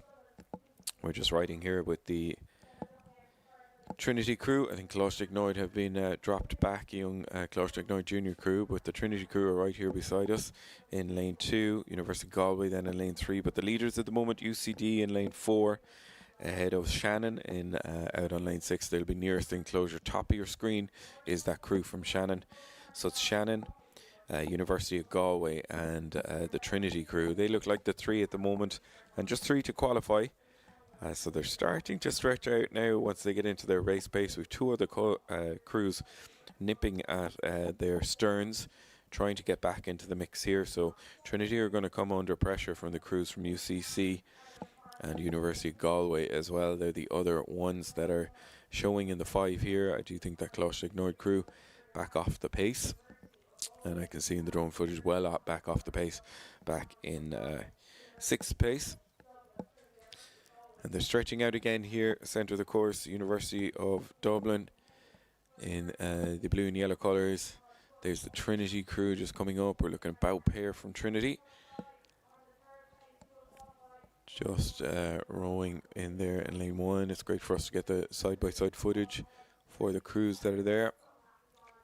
Shannon crew out on the far side. Unlucky in the 4s yesterday, came 2nd. And I'm sure they'll be back for vengeance here in the 8th race. UCD crew made up of Derek Fanning in the bow seat, Tom Whelan in 2, Ross Winship in 3, Jack Hansen in 4, Thomas Rice in 5, Graham Baybutt in 6, Cian O'Sullivan in the 7th seat, Oisin Dolan is the stroke, and Kaylee Fox, the all-important Cox, they're leading it out about 2/3 of a length, I think, ahead of the crew from Shannon. Shannon crew made up of Liam Bader, Mohammed bin Nasser in 2, Patrick Corley in 3, Fergal Megan in 4, Killian O'Brien in 5, Alec Ahern in 6, Alan Murta in 7, and Conor Carmody, Shannon and Limerick Regatta legend there in the stroke seat. And Elise Ford is doing the coxing job for Shannon. They're in 2nd place at the moment, as you can see. They've got about half a length on the Trinity crew, and these 3 looking good, but poised there beside the Trinity crew is the University of Galway, just about half a length. The problem with these 8 races is you run out of water so quick because of the speed they come down. So the Trinity crew are starting to respond to the threat that's coming from Galway. The Galway crew really need to go now. You can see that with the footage there's just about 1/3 of a length now separating Galway and Trinity. Shannon and UCD looking good for the qualifying spots. UCC a little bit further off the pace, back in 5th at the moment, half a length behind that crew from University of Galway.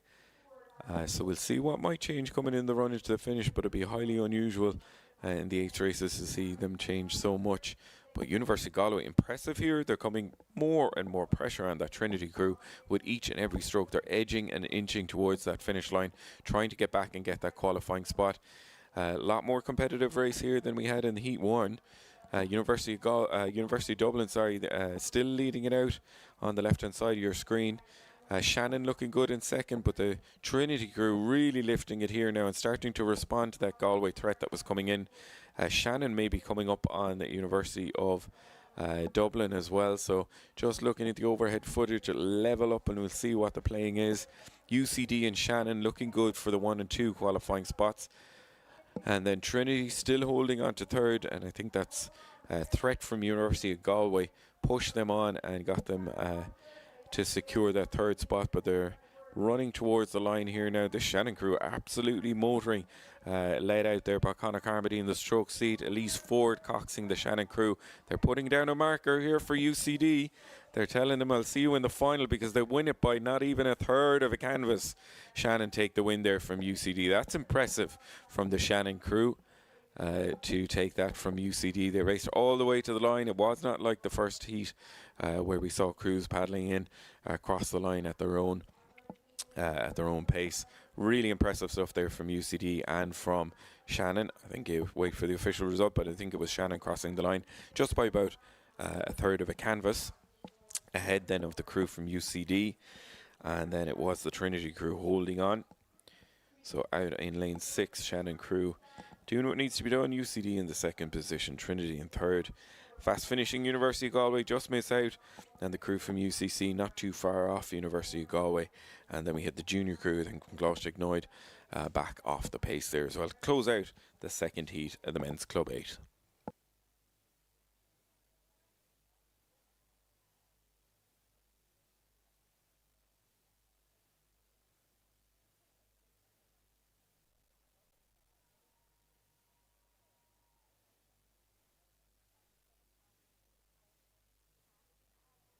Back to the action more or less straight away. They're coming down fast and furious here because we now have 3 heats in the men's junior 18 coxed 4, and just 2 crews to qualify here. Really tough qualifying coming out of these heats. Heat 1 in the men's junior 18 coxed 4, we're going to have St. Joseph's A, Shannon B, Kilmac-Simon, Presentation Cork, St. Michael's and Enniskillen B, and 2 to qualify out of those 6. They're on their way down to us now. 2 more heats after that of 5 between Coláiste, Pres, Commercial, second Coláiste crew, Castle Connell, and again 2 of the 5 to qualify. St. Joseph's B, Enniskillen A, Shannon A, Athlone and Shandon are the other crews to qualify from there. So the first heat is well underway, and a mix here between St. Joseph's, Shannon B, Kilmac-Simon, Presentation A, St. Michael's and Enniskillen B. Enniskillen winners of the Junior 8 Championship yesterday, so these guys just recovering overnight to get back in and get ready for the race here. St. Michael's, the crew that were second to them in that fantastic race yesterday, they are now in this 2 crews separating into, just 1 crew racing in the final as well, or in the heats here to qualify for the final.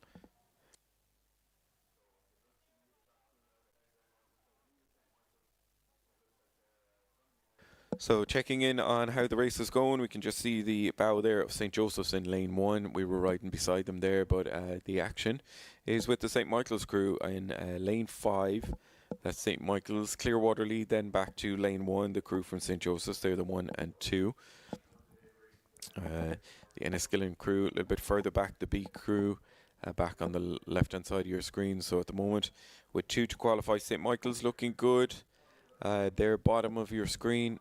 Second in the men's 8 yesterday. This crew from St. Michael's made up of Cian McNamara in the bow seat, Jared Burke in the 2 seat, Art Thornbury, winner of the men's pair on Friday, along with his pair's partner Evan O'Byrne in the stroke seat, and they're being coxed by Rory Reardon. So St. Michael's leading out the 4 and looking to secure that first spot.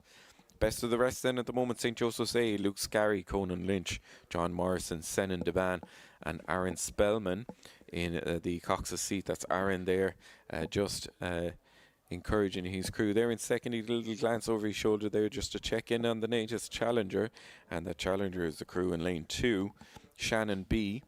They're just about half a length off, and you can see the Cork Presentation crew from Cork right behind them, and then the Enniskillen crew in the background as well.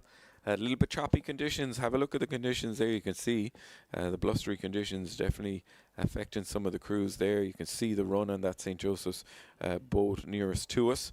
St. Joseph's in second at the moment and looking good to secure that spot, but right beside them we have that Shannon B crew. Shannon B made up of Shane Byrne, Case McMillan, Aaron Sheehan, Hugo Long, and it's Keelan Byrne in the Cox's seat for Shannon B. They've got a little bit of work to do to try get back up and squeeze this second qualifying spot out of the hands of the crew from St. Joseph's A.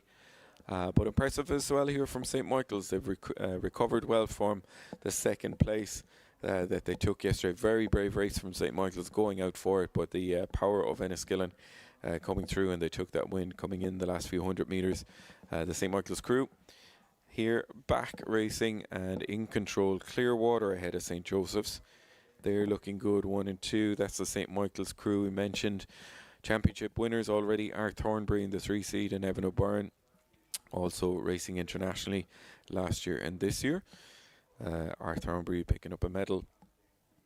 The home internationals, Evan O'Byrne racing at the under-19s and is back on international duty as well with Matthias Cogan in the pair at the under-19s later on. St. Joseph's starting to make a move to shake off the crew from Shannon. Got a little bit close there, up close and personal over the last few hundred metres, and they know there's only 2 to qualify here, so St. Joseph's have just lifted it.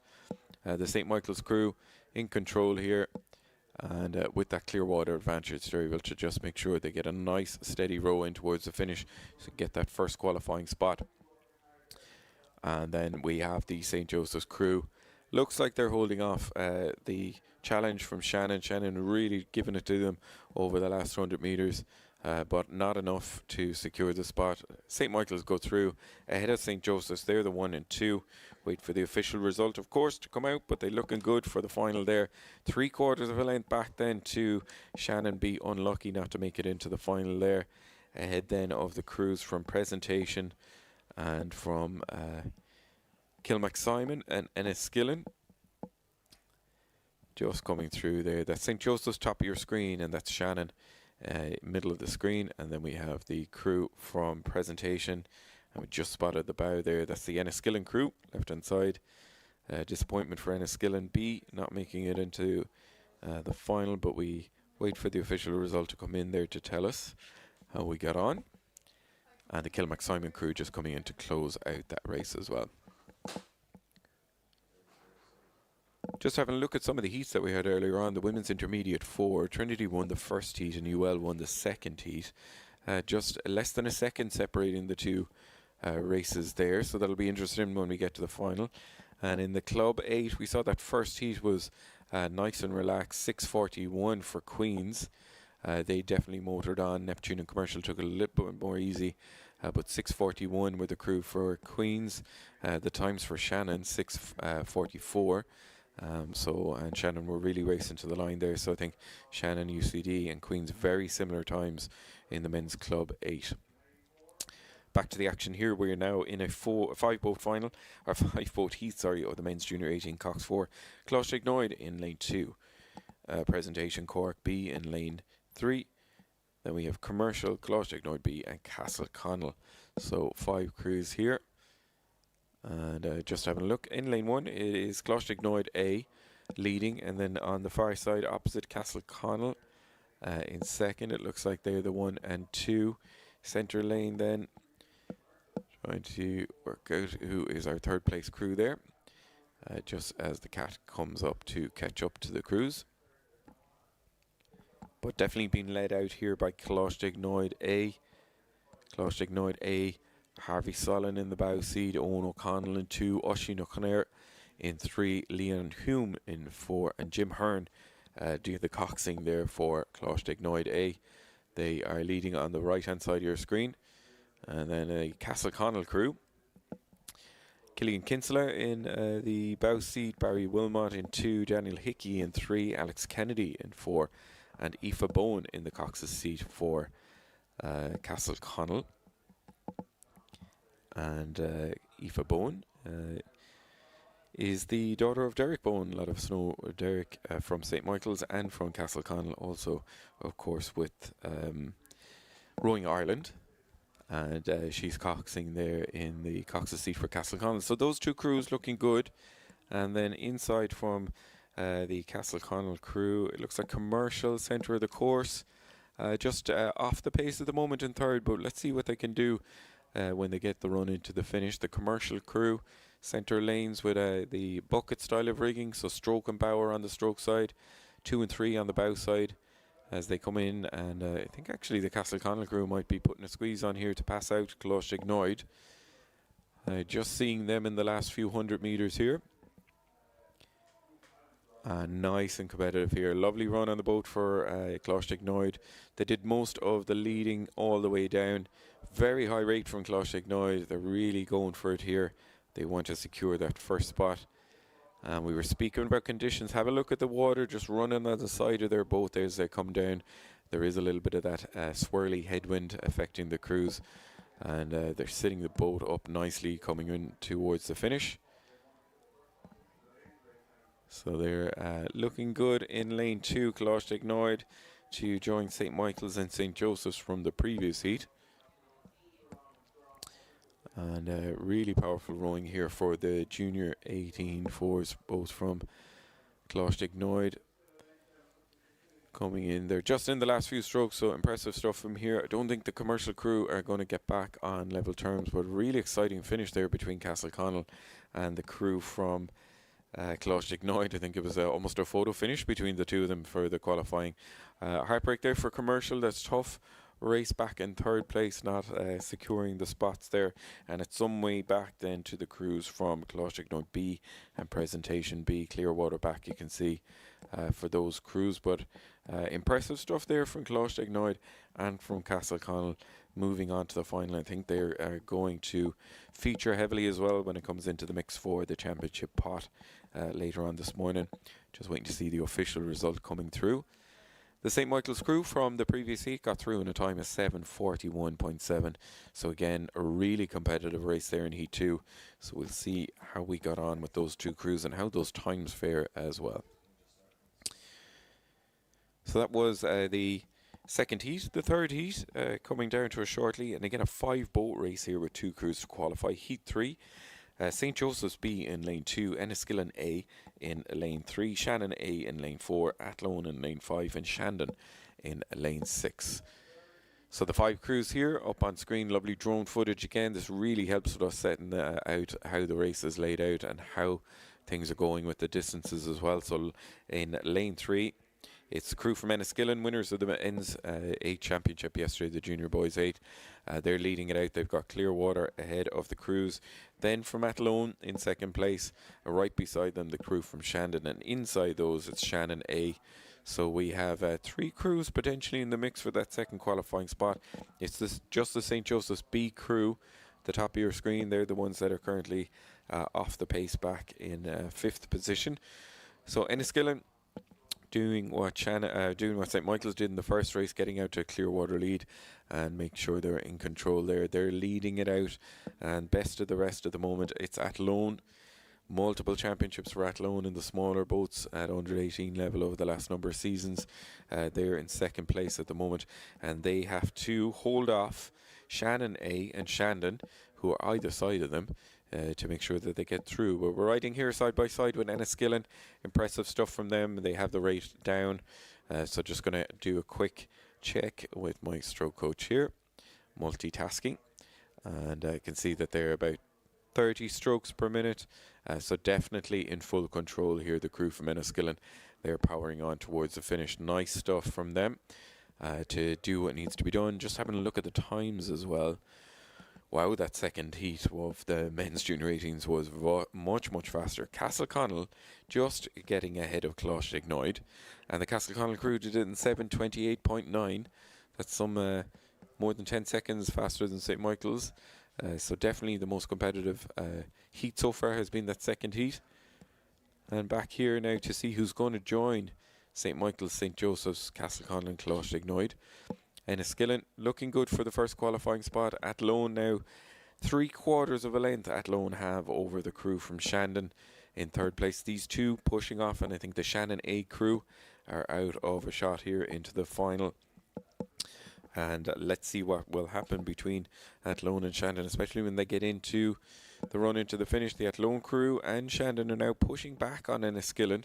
So we know Enniskillen are taking a little bit easy here. We might see a little response from them coming in, that they just want to make sure that there's more than a length separating them in the chasing pack. They are coming in. Little glance over there to the left-hand side just to see what's going on as we see the crews coming in. And Athlone in second place at the moment. Definitely have the better of the Shannon crew. They're coming under pressure from Shandon.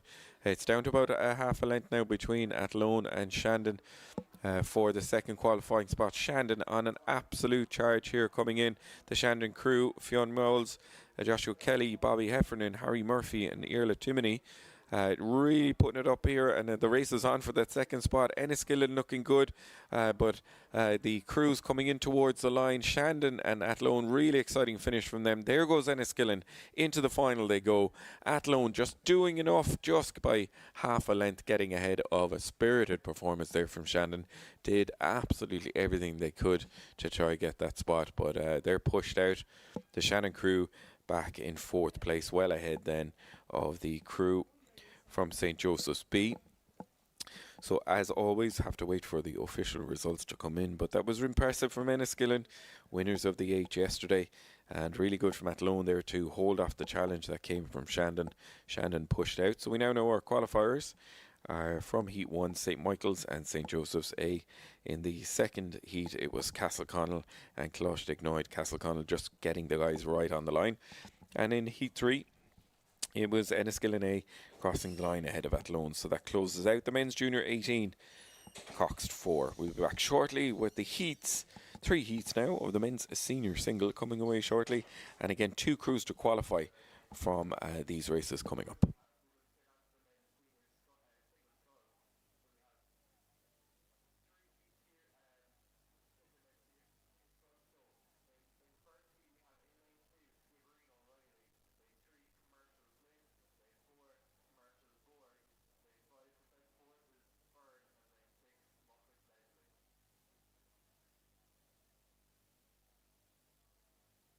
So we have the draw and the results and the times for the men's junior 4 are online. So anyone tuning in from home or here on site, as always, just have a look and check the details there. It is interesting to check the times as well, just to see how they fare in that Castleconnell crew, the only crew going under 7.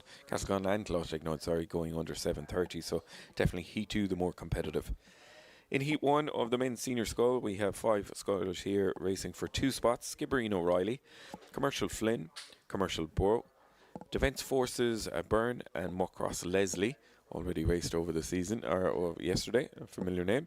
And up on screen and fairly well stretched out here, we can see Skibbereen O'Reilly, bottom of your screen there, leading it out ahead then of Commercial Borough and Defence Forces Byrne. They're the 1, 2 and 3. So I think it might be a race for a second here between Commercial and Defence Forces, with only one to qualify out of the second spot. Further back then to Muckross and Commercial look off the pace here. I'm joined by Patrick, who's going to line up these races with us, the next few races. And back to the singles we go. And well established out in the lead here, Skibbereen O'Reilly, but a real battle for the second place. That's a great effort there from O'Reilly, and it's a great battle there between Borg and Byrne, as you say. Borg actually coming from Sweden. This fella has won a couple of World Coastal Rowing Championships, running Byrne himself, Coastal Rower, so I'm sure these two are used to racing each other in slightly heavier boats. Finn O'Reilly then training down in Skib on that lovely River Illan there, and he seems to have made the better of 2 of these lads. And as Richie said here, it's only 2 to qualify, so it's Borg and Byrne for this last qualifying spot into the final. It looks like it's Byrne at the moment, but Borg challenging him. Both of these athletes incredibly fast, but neither of them able to challenge O'Reilly, it seems. Yeah, impressive here from Finn O'Reilly of Skibbereen, really pushing on, and it's allowing him with that clear water. He's in control. Just going to have a quick look, if I can, at his stroke rate there for Finn. Just as he has that clear water leading it out. He's about 36 strokes per minute, so he is racing well down here. And the battle on, we mentioned for a second, because there's only 2 qualifying spots that are coming up. Defence Forces Byrne, Commercial Borough, and I think they're nip and tuck here the whole way down. They changed lead between the 2 of them a number of times. They're into the last few strokes here. Impressive from Skibbereen. The benchmark is going to be laid down there, and just coming in towards the line. I think the Commercial Sculler might get it, coming in just by half a canvas. Just coming into the line there. It looks like Commercial Bro ahead of Defence Forces Byrne. Wait for, as always, the official result coming in, but it looked like lane 4 just coming in by about half a canvas there. So Skibbereen crossing the line first there ahead of Commercial, looking like our 2 qualifiers. And just check the results on the page when they come up. And we can give you the running order for Heat 2 of the men's senior single. Commercial McKnight in lane 2, Skibbereen McCarthy, Fintan McCarthy in the lane 3, Neptune O'Connor, winner of a championship already. Then we have Sheridan of St Michael's in lane 5 and St Michael's Quigley in lane 6, and they're already on its way down to us. And this is yet another eye exam here where we're trying to find out who our leaders are. So it definitely looks like Fintan McCarthy of Skibbereen in lane 2, leading then ahead of St Michael's Sheridan. They're the 1 and 2 at the moment. These 2 well clear then the chasing pack. Commercial McKnight, St Michael's Quigley and Neptune O'Connor. So well stretched out, and again with racing like this, it gives them the ability just to row their own race. They've done all the hard work in the first few 100 meters, but impressive stuff here to see who's going to join Skibbereen and Commercial from the previous heat, with Fintan McCarthy no surprise to be leading it out here, Patrick. Yeah, absolutely no shock to anyone, I would say. This Fintan McCarthy there at the front of this race is two-time Olympic champion in the lightweight men's double sculls. He's one of the best scullers we've got here in Ireland, male scullers anyway. And this challenge here from Thomas Sheridan of St. Michael's, excellent challenge. Thomas Sheridan himself is only an under 23. He's running for St. Michael's. He would have rode in the intermediate men's sculls yesterday, so he's already had a couple of races under his belt. The same can be said about Fintan McCarthy. Actually, he won the senior men's double sculls with his brother on Friday, I believe, and he's out very comfortable at the front of this race, as you can see, keeping it nice and simple, rowing nice and light at the front of this race, just loading it up. Slight bit of a wind across the course, but I'm sure Fintan McCarthy is absolutely no stranger to conditions like these, especially considering that out here at the National Rowing Centre in Farran, this is his training centre, so he does a lot of mileage out here. This water is very familiar to him. Different conditions that we saw yesterday. So Friday, flat calm, very tough conditions, no breeze out there for the rowers at all. Yesterday, I think more enjoyable with the gusts that were out there. Nothing too difficult to deal with. We did see some of the crews that had issues with steering coming off the start. There was a little bit of a crosswind up there. Did affect some of them, but the conditions today, a strong headwind there. You can see it's a little bit lumpy and bumpy, but as Patrick was saying, the guys are well used to dealing with these kind of conditions, especially doing the training here. They'll know not only the conditions, but all the markers that are out on the side of the lake as well. We're just watching there, Fintan McCarthy coming in towards the finish. One championship pod under the belt in the sculls, the doubles earlier on, the senior. And racing here now in the men's senior. But looking good and in full control. What a display of sculling from Fintan McCarthy. I mean, it's just poetry in motion watching him across the finish line here. I'm sure Thomas Sheridan is absolutely doing the best he can to challenge, and it seems like he's got that second qualifying spot in this race on lock. But Fintan at the front of this race, I mean, he looks so in control, so comfortable, so relaxed, and it just goes to show the difference in levels. Men's senior scull, I mean, Fintan's going to have a lot of energy left after this race. It seems he didn't spend very much here at all because he's just so efficient. So he's going to carry that energy with him through to the final and hopefully use it to claim that championship for himself. But a great challenge there from Sheridan of St. Michael's. A great race for him, and he'll be delighted to have made the final, having made the final of the men's intermediate sculls yesterday as well. Yeah, good result there. Second overall in the final yesterday, Sheridan of St. Michael's. And these two well ahead then of the crews coming in. So Skibbereen McCarthy, St. Michael's Sheridan, the 1 and 2. Neptune O'Connor back off the pace. Winner of the men's intermediate yesterday. So saw the race that he had and went for it. Has his championship under the belt, so not advancing onto the final along with the St. Michael's and Commercial scullers. So that's the second heat of the men's senior single. Heat 3 coming up shortly, and this is the men's single Heat 3. Skibbereen Keelan Mannix in the lane 2, St. Michael's Ryan Sheridan, Spellman, Ryan Spellman, sorry, in lane 3. I should really know that name. Watts of Lagan in lane 4, and Jake McCarthy, Skibbereen, in lane 5. Just again 2 to qualify out of the 4 here, and looking good in lane 1. Keelan Mannix leading it out ahead, then lane 3 for the crew from, it looks like Lagan Watts. They're the 1 and 2. Further back then to the crews from Spellman, St. Michael's. Just checking what the details are here, but Keelan Mannix looking good so far. Yeah, I'd say Keelan Mannix will be happy with his position in this race at the moment now, because earlier in the season he was racing in the men's senior scull. Could have been Cork or Dublin Met. And Luke Watts got the better of him in the men's senior singles, so I'm sure Keelan's very happy with where he is in this race right now. Looking to be quite controlled and efficient at the front of this race also. I know Keelan was on a bit of a mission to bulk up in the last year or so. He's trying to put on weight, similar to Fintan McCarthy and a couple of other athletes, Jake McCarthy too. Trying to go from lightweight up into that heavyweight category. So Keelan Mannix, it seems to have worked for him. He's out ahead of this Kiwi sculler there, Luke Watts.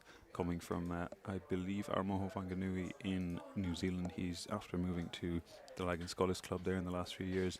Great sculler in his own right, and he seems to have that second qualifying position in the main senior sculls on lock, which I believe he's had since the start of this race.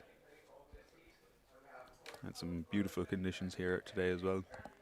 There's a nice bit of a breeze over the water, but I'm sure the athletes are very happy with that, because the last thing you want is absolutely no wind, no air to breathe.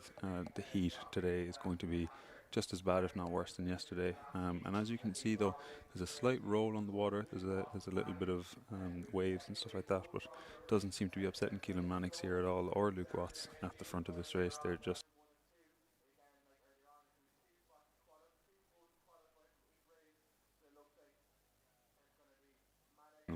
so as soon as they get off the water here, they're probably going to be slapping on their SPF 50, and drinking plenty of Lucozade Sport, eating bananas, getting all the sports nutrition, hydration, and just maximizing their recovery between this heat and the final. Just some additional information on some of the competitors there, and just spotting that Quigley of St. Michael's, he was just 17 years old, racing here, doing his leaving cert this year, but interestingly, his uncle is the O'Connor scholar from Neptune. They're an uncle and nephew racing in the same race there, the previous. Just got that information coming in. Keelan Mannix crossing the line there, taking the win in the qualifying spot for Heat 3, the men's single. And Lagan Watts, the winner of most recent out Cork Regatta, as Patrick said there, taking second. And then we have Ryan Spellman of St. Michael's, and Jake McCarthy, Skibbereen, I think, out just getting some training in, maybe not featuring in Heat 3. So we have the results there, and again the draw updated, the times included as well, so we can see how things are faring for the final of the men's senior single, which will take place later on this morning.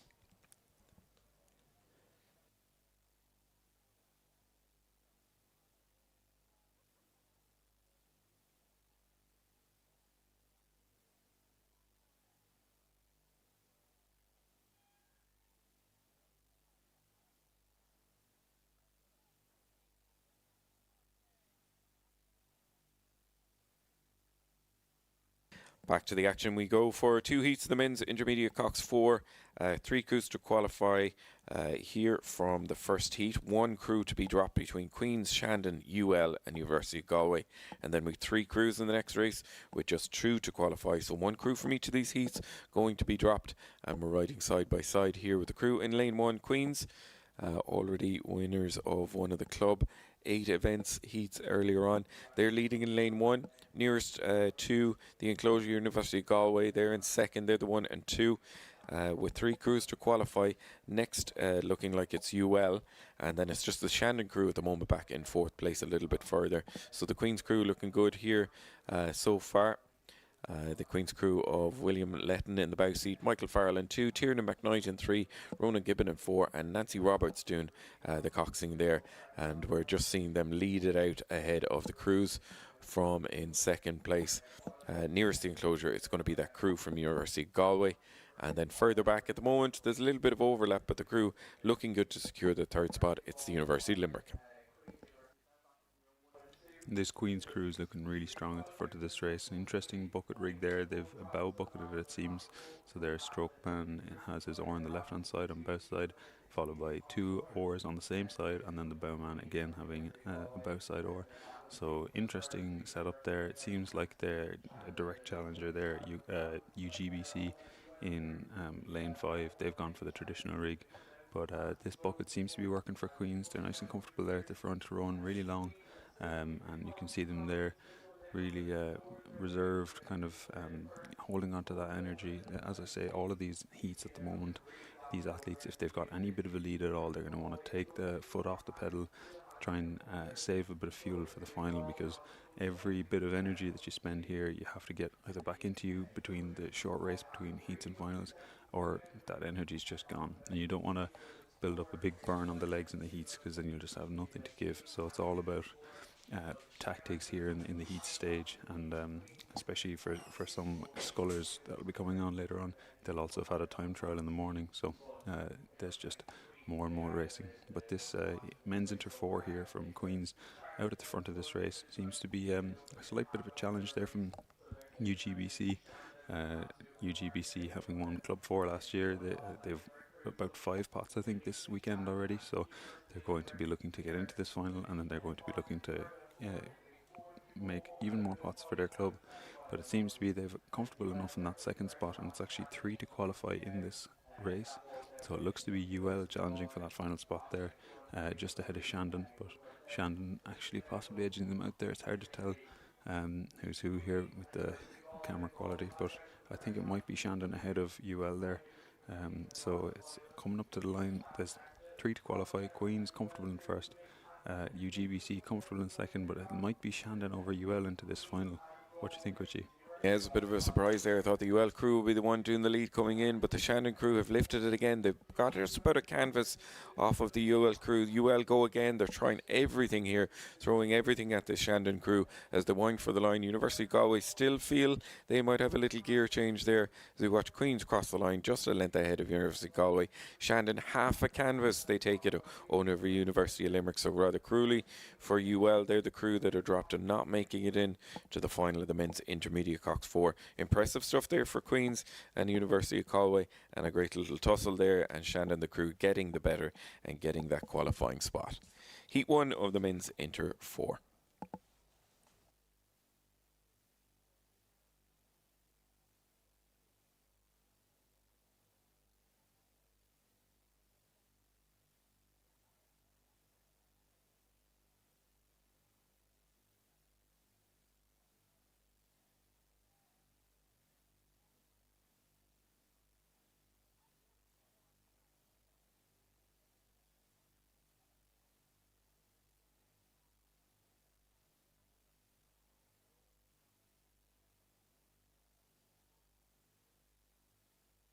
Back to the action for the second heat of the men's intermediate Cox 4. 3 crews qualifying, and again, just 1 crew going to get dropped here because there's 2 crews to qualify out of the 3. Centre lane in lane 3 we've Commercial B, lane 4 Commercial A, and then in lane 5 we have Cork. And it does look like we have one of the crews, the crew from Commercial B. Looks like they're the ones that are not going to advance on here, because we have Commercial A and Cork battling it out up at the lead here. And when I say battling it out, they really are racing here. They're not taking it easy. So these men's intermediate 4s, even though the secure spot of clear water between them and the chasing Commercial crew, they're racing on here and definitely not taking it easy. At the moment, it's the crew from Commercial A, leading out ahead of that Cork crew, which is on the right-hand side there. The Commercial A crew, made up of Aaron Hurley and Colin Brennan, Andre Ladoff, Michael Fanning and Rowan Hamilton in the Commercial crew. And in the crew for Cork, we have Ronan O'Gorman, raced in the pair along with Daniel Begley there in bow and 2. Finn O'Sullivan in the 3 seat, James Young in stroke, and Rachel Roberts is the Cox for Cork. Ronan, rower from St Michael's, along with Johnny Cuddy, who strokes the 8 and the 4 for Cork Boat Club. He's in the bow seat there. These 2 looking good. The Commercial B crew, Alexander Robinson, Macdara Allison, Theo Bulger and Adam Brown. Jane Prendergast doing the coxing there. They're off the pace back in third, so the 2 crews leading it out here, they're still racing all the way down. They're maybe just about to take the rate down a little bit in the crew from Cork, but Commercial leading it out and pushing all the way to the line here. And this Commercial A crew has Aaron Hurley in the bow and Michael Fanning in the stroke, so they're setting up the boat there. 2 of these athletes would have won inter-pair there yesterday, so they're coming off the back of that success. They're hoping to transfer that into the Inter 4 here, and it looks like they've got a nice length over Cork Boat Club there at the moment. Incredible depth in the Commercial men's squad in the last few years. They have upwards of 40 men. They've got Club 8s, Inter 8s, they've got Senior 8s, and they almost always have A and B crews. So some huge depth there, and it seems like this A crew at the front of this race are just rowing super light. Their strokes are nice and short and light. It just seems like they're trying to save the push for the final. Some very nice long rhythm there. This Cork boat, as Richie said, trying to challenge this Commercial A boat. They don't want to let them get away with it. They don't want them to feel comfortable at any stage. They do not want them to feel in control. So as he said, there's James Young in the stroke of the Cork boat there. He's currently in university over in the States, and he's from Australia as well, so he's a lot of international racing experience in this Inter 4. He's in the stroke seat there, and he's going to be setting it up for the three Cork lads behind him, and trying to get them through to this final, which it appears they have done, with Commercial B just missing out on qualifying for the final of the men's Inter 4. Great stuff there. Exciting racing there to close out the men's Inter 4. We'll be back shortly with the remainder of the heats for this morning's session. The heats of the men's Junior 16 single, the heats of the men's intermediate double, and then closing out the heats we'll have the women's club single as well. Some of those crews coming through the time trials earlier on this morning, and then a short Susbioga little break before we're back to kick off the finals at 11 o'clock with the final of the women's intermediate Cox 4. But back shortly. Next up, it's going to be first heat, the men's Junior 16 single, coming out of those time trials.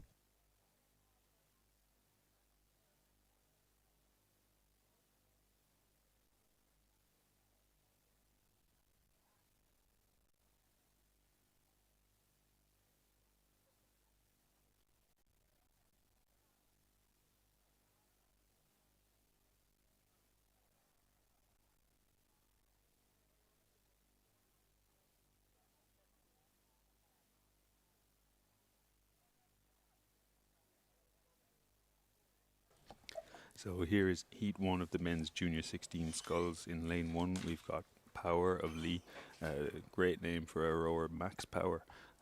He's from Lee Rowing Club there in lane 1. Lane 2, Henricus Genicionis of Lee Rowing Club also. In lane 3 we've Kirby, the fastest through the time trials. Lane 4 we've got Love of Portadown. In lane 5 we've got Low of Carrick on Shannon Rowing Club. And in lane 6 we've got Keen, the Skibbereen sculler. Seems to me that in lane 3 there, Kirby going very, very strong, and in lane 2 then Genicionis, and lane 5 or 6 then either the Skib or Carrick scullers, but no doubt it seems to be Kirby of Kenmare out ahead there. What do you think, Ella? Yeah, look, I mean, is anyone really surprised about Kirby from Kenmare? No, to be honest, I don't think they are. He took the win in Cork Regatta 3 weeks ago. He took the win at Dublin Met back in May, and indeed, not quite representing Kenmare on this occasion, but at Schools Regatta, he took the win for Pobbleskull in the single scull. So no real surprises here to see him heading up the field in Heat 1 of the men's Junior 16 single scull. Our largest entry of events here, I think it's about 66 entries, if I am correct, in the men's Junior 16 single scull. We're down to just 12 after the time trials, which took place earlier on. Now it's 3 to qualify for the final. Who am I looking at for those all-important second and third qualification positions? I'm looking out to the left of your screen. Skibbereen Keane seems to be sitting in second, where there are a lot of questions being asked, is who's going to take that third qualification position. I'm looking at the Lee sculler sitting in lane 2. He seems to be slightly up on Lee Power, out to his bow side, who's slightly up on Portadown Love, but no questions really being asked of Kenmare Kirby as they come down through this race. The conditions picking up a strong enough headwind out on that course, and look, that wasn't really going to have an impact on the Club 8s that we saw earlier. But men's Junior 16 single sculls, those boats are small, Patrick. There's a lot of room for movement in there as Kenmare Kirby makes headway here. Some lovely sculling for Kirby at the front of that race there, and as you say, it's no surprise. His brother Jonah Kirby there has great success in the under 23s as well. It's a rowing family, no doubt. I'd say there mustn't be much else to do down in Kenmare, but no, there's this serious domination there in this heat of the men's Junior 16 sculls. 3 spots to qualify, but Kirby's taking absolutely no chances, sitting down in second or third. He's saying, I'm going to get away from this pack here, show them what I'm capable of, and he did the same thing in the time trials. He was a good 10 seconds ahead of second place, so he's no stranger to domination here. And it seems that, as you say, in the second and third qualifying spots, it looks to be Skibbereen Keane and Lee Genicionis there. These athletes, they're all racing against each other all season, as you say, and they're only J16s, so a lot of them, this could be their first year doing the 2,000 metre course, because from J15 and below, it's all 1Ks. So this 2K course, it's a lot more formidable than a 1K. It's 7 or 8 minutes instead of 3 or 4, so you're talking twice as much pain, twice as much hanging on and driving on. So seems like Kirby's got the rhythm there. He's got that 2K figured out. Genicionis and Keane there of Skib not letting go of their second and third spots, but it looks to be the Portadown sculler there in the lane over from Kirby. He wants in on that third spot. He's sitting in fourth at the moment, but he's got touching distance on the sterns of second and third there, Skib and Lee. So it seems like this Portadown sculler is going to be challenging him down to the line. But look, there's a great shot of Kirby there of Kenmare. What do you make of that sculling? I mean, like, at only junior 16, I'm seeing such mature sculling, I suppose is the word for it, from Nicholas Kirby of Kenmare.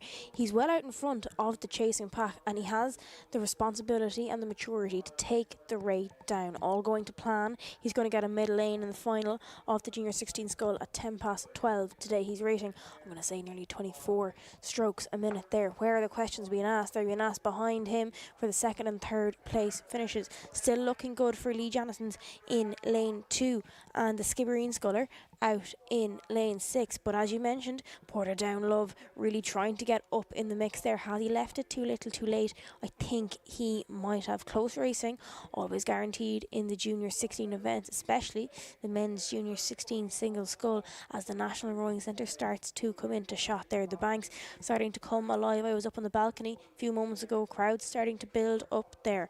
But Nicholas Kirby of Kenmare, he's home. He's over the line in first in the men's junior 16 single scull heat 1. Skibbereen Keane came across in second, and Lee Jannison's in lane 2 coming across in third to take the top 3 qualification positions for the final later on today. Just missing out on a place in the final is Lee Power, Portadown Love and Carrick Low.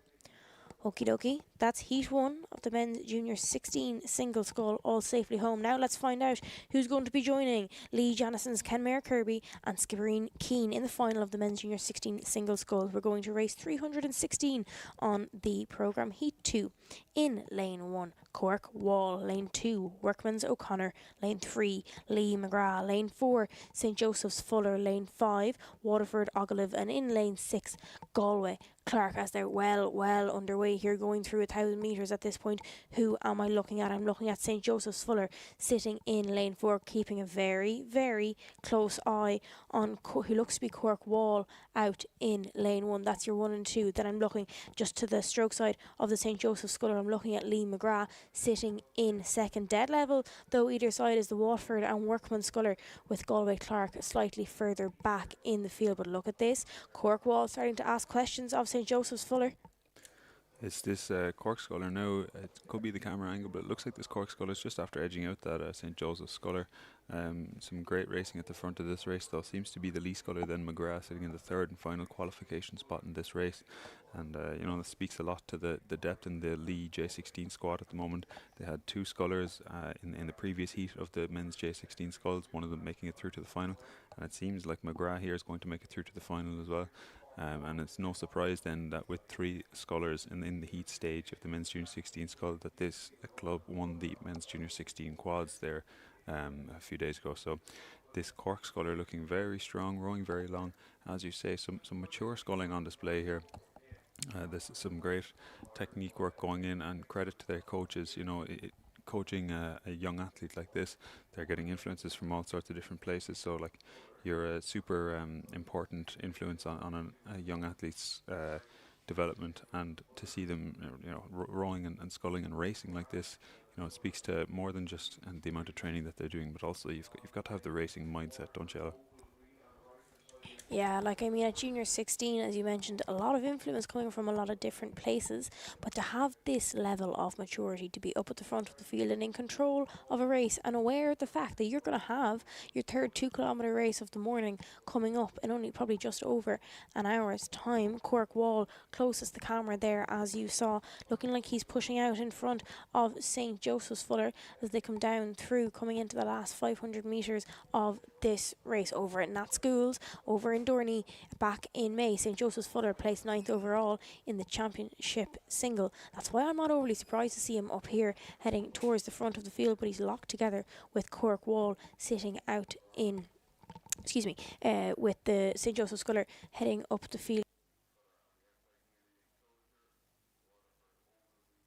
Display of rowing from Cork Wall and St Joseph's Fuller, who are sitting in lane 4. Now the question is, third place, who are we looking at there, Patrick? In third place looks to be McGrath of Lee, but I just have to point out that St. Joseph Sculler seems to have put on a bit of a push on this Cork Sculler. I'd say he must have just noticed the challenge there, and he's after pushing on a bit. It's all on the legs. He hasn't raised the rate or anything. You can see him there on the left of your screen. He's just given an extra shove to get ahead of that Cork Sculler, and he's after pulling about a length clear of this Cork Sculler now already, but Wall of Cork still comfortably in the second position there, about a length and a half ahead of the Lee McGrath Sculler. So this Cork and Lee Scullers, they will be rung on the same stretch of water, the Marina in Blackrock. So it's where I'm from. I recognise some of these clubs too, and it seems like they are after pushing each other on all year, because they're up in second and third in this men's J16 Heat 2 with 3 spots to qualify. They're sitting in second and third with Fuller of St. Joseph's at the front of this race. So these 3 crews seem to be going through, and McGrath back in third there, having Clearwater over fourth. It seems pretty clear to me that your 1, 2, 3 is going to be St. Joseph's, followed by Cork, followed by Lee. Yeah, it's looking good for these 3 scullers. They've kind of broken away from the chasing pack as the National Rowing Centre starts to come into view. Edward Wall of Cork Boat Club in the centre of your screens at the minute. He's sitting in second. St. Joseph's Fuller out in lane 4. As you mentioned, put on a bit of a push. He noticed Cork was creeping up on him a little bit too close for comfort.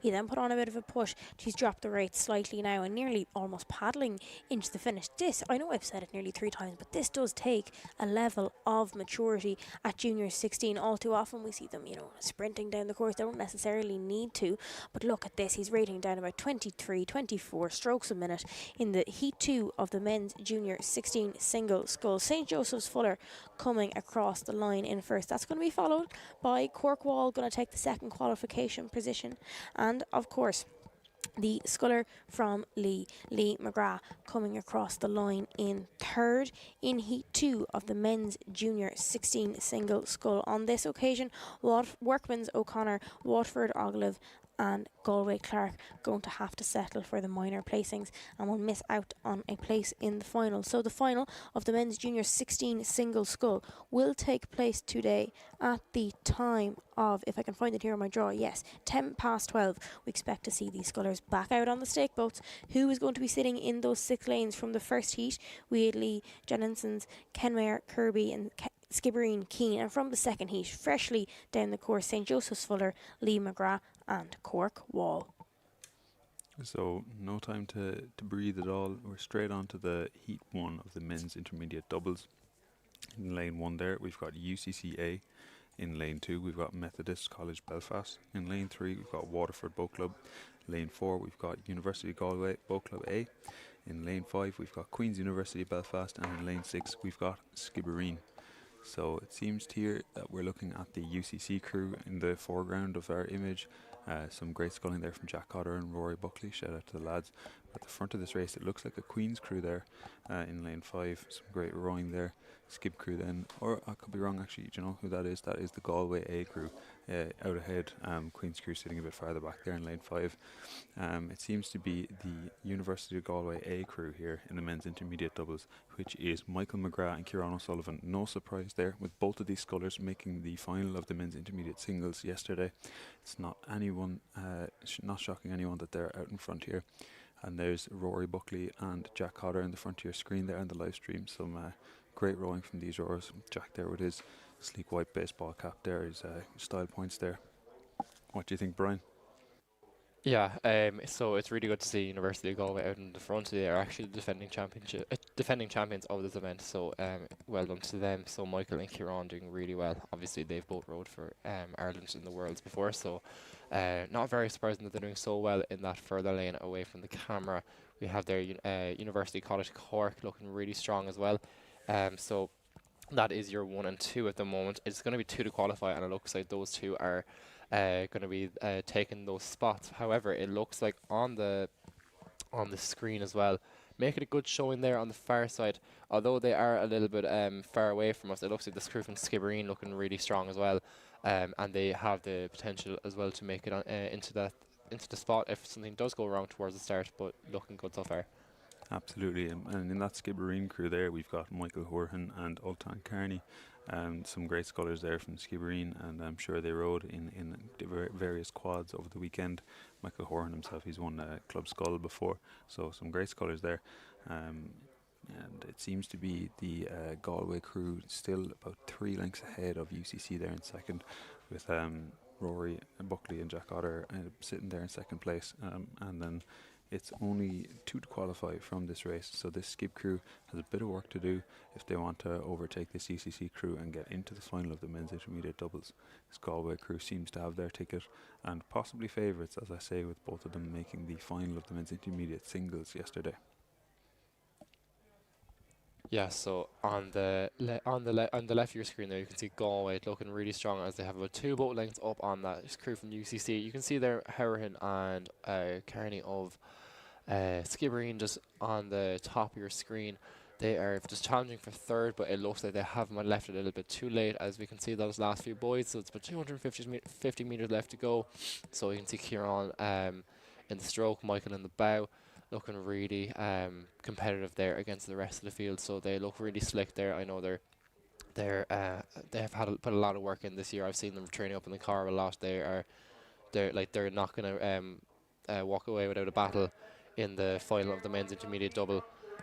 So it's going to be McGrath and O'Sullivan who will be taking this one out. Then it will be Cotter and Buckley of UCC taking a second spot, and then that'll be your 1 and 2 qualifying for this final. We'll have to wait until they get to the finish line.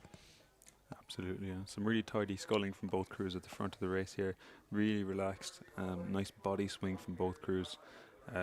Kieran O'Sullivan, as you said there, in the stroke seat of the Galway double there, setting up a really nice rhythm. Michael McGrath picking up what Kieran's putting down. Same in the UCC boat. You know, Rory and Jack, they've been rowing together for a while. Men's junior pair winners back in the COVID year. So fair play to these lads. You know, two qualifying spots, University of Galway and University College Cork, showing some good signs for the academic institutions of Ireland. So that's heat 1 of the men's interdouble finished there now. That was 2 boats to qualify. In first was University of Galway A, Michael McGrath and Kieran O'Sullivan, and the second was UCC A, Rory Buckley and Jack Cotter. So they're through to the final now. And in heat 2, which will be coming down the course in a moment, there's going to be 6 boats also with 2 to qualify, and then there'll be a third heat with 2 boats also to qualify. Just give you a moment there.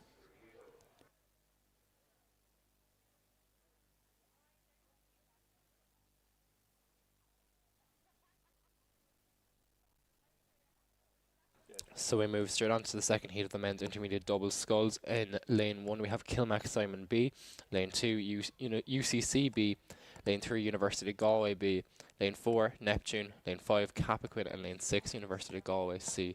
So 2 University of Galway crews in this one, so they have a lot of chances here so far. So we see in the 2 University of Galway crews, we have in the B crew we have Rian Claffey and Sean Morris, both really accomplished scullers.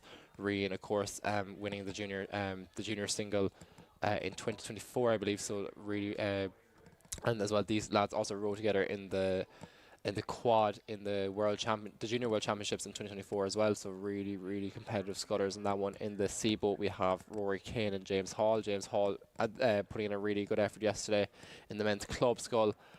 So we'll have to see how they get on. But it looks like on the right of your screen, you can see there in lane 3, University of Galway B, the crew consisting of Rian Claffey and Sean Morris out in front, so they're looking really strong. What do you think of this so far, Patrick? That's a great sign for Galway there, having won heat 1.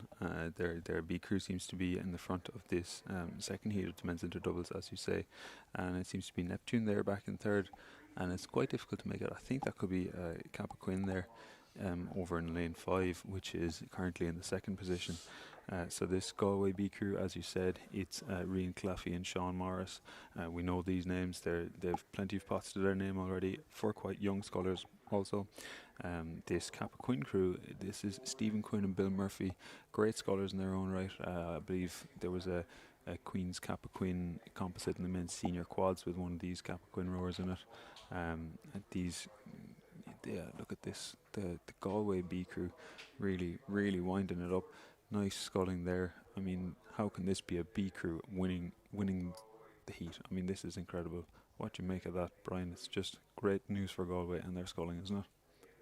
Well, they're doing really well. However, they still have the challenge of Capquin on their left, so they can, if they look 2 lanes over, you can see Bill Murphy and Stephen Quinn of Capquin. So Bill Murphy as well, doing really well. So he was in the quad last year, the World Rowing Championship, the Junior World Rowing Championships in Turkey in Lithuania, and definitely using that skill here. So it is still University of Galway leading over Capquin. So it's going to be 2 spots to qualify, and it's looking like Capquin and University of Galway will be taking those 2 spots. However, the crew from Neptune still not out of it yet as well. They have about maybe like 2 boat lengths off of the crew in second place, which is Capquin.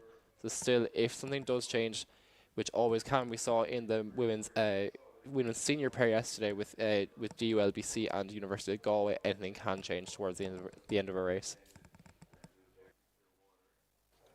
Yeah, it seems to be that this Galway crew are losing their lead over Capquin a little bit there now. Capquin seem to be in touching distance, coming up on less than a length from Galway now. Galway seem to be keeping the rate relatively high. They haven't settled down quite yet. I don't think they want to let Capquin get ahead there. As I say, it's only 2 to qualify, so Galway and Capquin seem safe enough there from Neptune, unless Neptune put in a big burst there coming into the last kind of 500. This Neptune crew of John Giles and Gavin O'Dwyer rowing away in Island Bridge the whole time, and no doubt in Blessington too. They're no strangers to rowing on lakes. They're no strangers to rowing out here at the NRC. They've been rowing for quite a long time, and I'm sure possibly challenged for interdouble before. It seems like they're going to have a bit of work cut out for them to get into these top 2 spots. Quite competitive heat, I would say, with this Galway B crew and the Capquin crew challenging each other there. And as I say, this Capquin crew about half a length down at the moment from UGBC B. Great sign for Galway, as I say. They're A crew making it through in the previous heat, and they have a C crew in this race as well over in lane 6 there. I think they're trusting that their B crew will do everything they can to get in. And in your shot there, you can just see Galway on the right, followed by UCC, then Neptune, and then Capquin.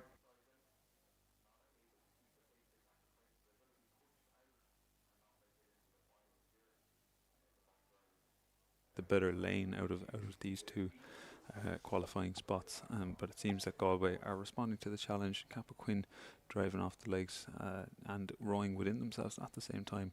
But I'd imagine that the 2 crews at the front of this race are going to be winding down a little bit now as they come into the finish. They've got enough of a lead over third there. They don't need to do anything heroic.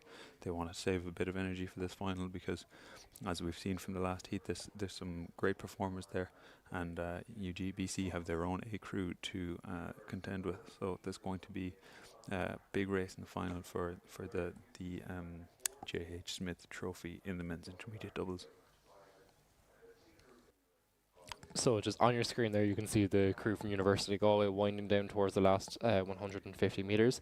But so it is going to be University of Galway followed by Capquin as they regain on about a length onto that University of Galway crew. But it looks like Rian and Sean of NUAG, University of Galway, coming in towards the finish line as they have about half a boat length on the crew from Capquin. So that's going to be your 1 and 2. Unfortunately, Neptune have left it a little bit too late as they come into third. Really good battle though, however, they will be missing out on a qualifying spot.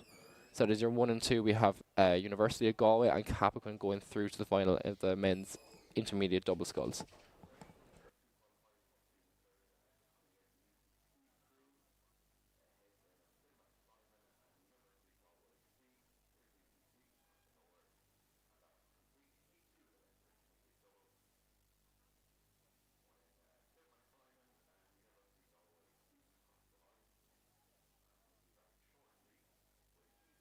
So here we are with the final heat now of the men's intermediate doubles. This is heat 3, and as I said, there's 2 spots for qualification into the final from this race. There are 5 boats in this heat. In lane 2 there's Kilmac Simon A. In lane 3 is New Ross. In lane 4 is Commercial. In lane 5 is ULA, and in lane 6 is ULB. So a bit of healthy competition there between the 2 UL boats on the left of your screen. Looks to me to be the Commercial double out in front at the moment of Thomas Stevens and Ronan Brennan. Don't think that's going to take anyone by any major surprise. These 2 rowers are absolutely excellent commercial products there. Thomas Stevens having won the Dublin Sculling Ladder back in or September or October there last year. Ronan Brennan coming up through the ranks in commercial the whole time. These two scullers well used to rowing with each other. It's, I mean, look at the rhythm they're setting up there. They're about a length ahead of the ULB crew, it seems, actually, over in lane 6. ULB getting the better of ULA there, it would appear. And just on your screen there, you can actually see Kilmac Simon finishing up from Heat 2. But here's commercial coming in now. That's Ronan Brennan and Tom Stevens, just ahead of the ULB crew, which is Daniel Fleming and Ian Coffey.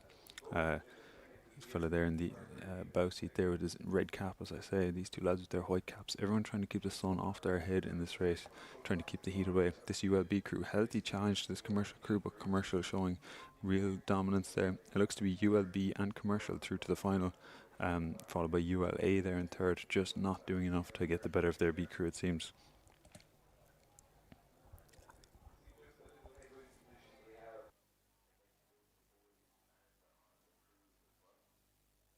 Yeah, so just to go on that, there was ULB and commercial through to the final. Definitely was a 3-boat race out of the 5 because the crews from New Ross and Kilmac Simon had dropped back a small bit behind, but really good effort there from the 2 UL crews and commercial.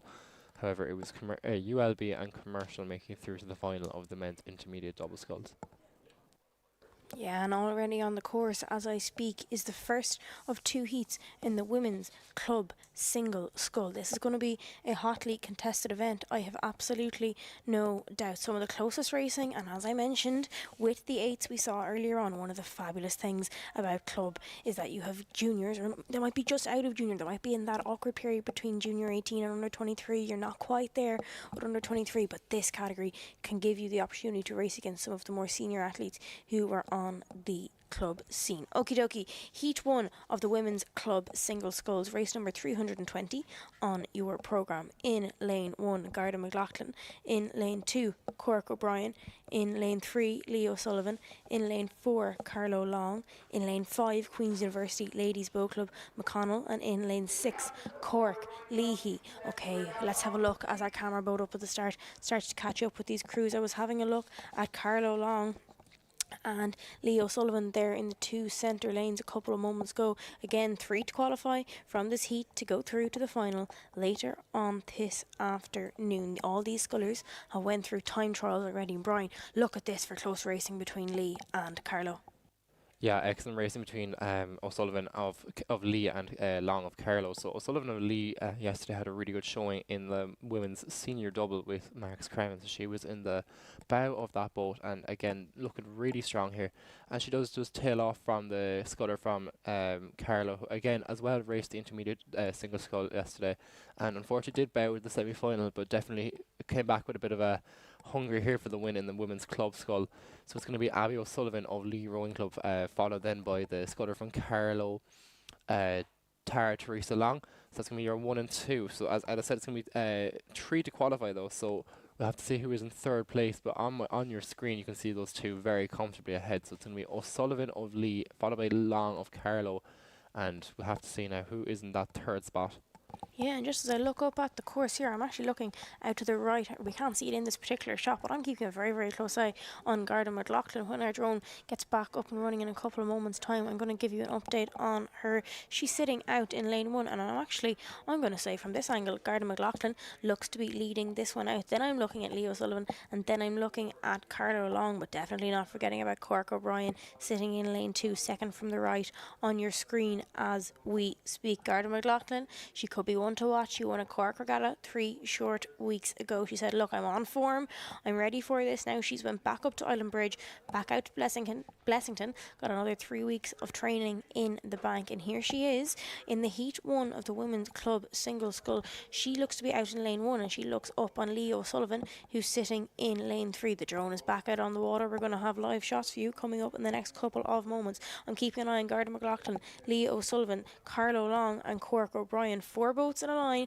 with only 3 to go through to the final later on. A camera boat out on the water giving us gorgeous shots of Lee O'Sullivan sitting in the centre of the course. She would have had one of the fastest times as she's sitting in lane 4. Carlo Long also sitting in lane 4. And look at these for drone shots. Lee O'Sullivan sitting in lane 3 is leading Garda McLaughlin, who is leading Carlo Long. That's your 1, 2, 3. Cork O'Brien sitting about a length off a qualification position, and slightly further back to Cork Leahy and Queen's University Ladies Boat Club. But look at this, they're coming into the dying stages of this race, Brian. It's looking like Lee O'Sullivan. Yeah, so it looks like Leo Sullivan has regained that lead, followed by Long of Carlo and McLaughlin of Garda Síochána Boat Club. So you can even see there, on the screen, you can see those waves from that headwind. It is not an easy battle for these girls. As we just see there, Carlo Long just taking a little bit of a slip in her stroke, but looking like she's gained composure really well in that one. It didn't look like it affected her too well. So really competitive scutter, as she does actually look like she's starting to gain onto that scutter from Lee. So really good rowing there from Long of Carlo. So it's going to be Lee, followed by Carlo, and then McLaughlin is facing the challenge of the scutter from Cork O'Brien. So that scutter Cork O'Brien is actually putting a really good charge on, so anything can change in the latter stages of the race. So it's going to be O'Sullivan of Lee, followed by Long of Carlo, who has just dropped back to a bow length, so might have gone for a hard 10, followed by McLaughlin of Garda Síochána.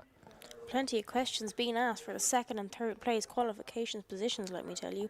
Lee O'Sullivan sitting in the centre of the course. She's kind of come out to about just nearly 3/4 of a length lead over Carlo Long. She's sitting in lane 4. But look at this chasing pack of Garda McLaughlin and Cork O'Brien that we might see in a couple of moments' time. Yes, that's exactly the shot. They're pretty much locked together for that all-important third qualification place. Garda McLaughlin sitting closest to the camera and Cork O'Brien sitting slightly further away. They're battling it out for the third qualification place for the final later on this morning. Garda McLaughlin, look over the left shoulder there, she's putting a push on.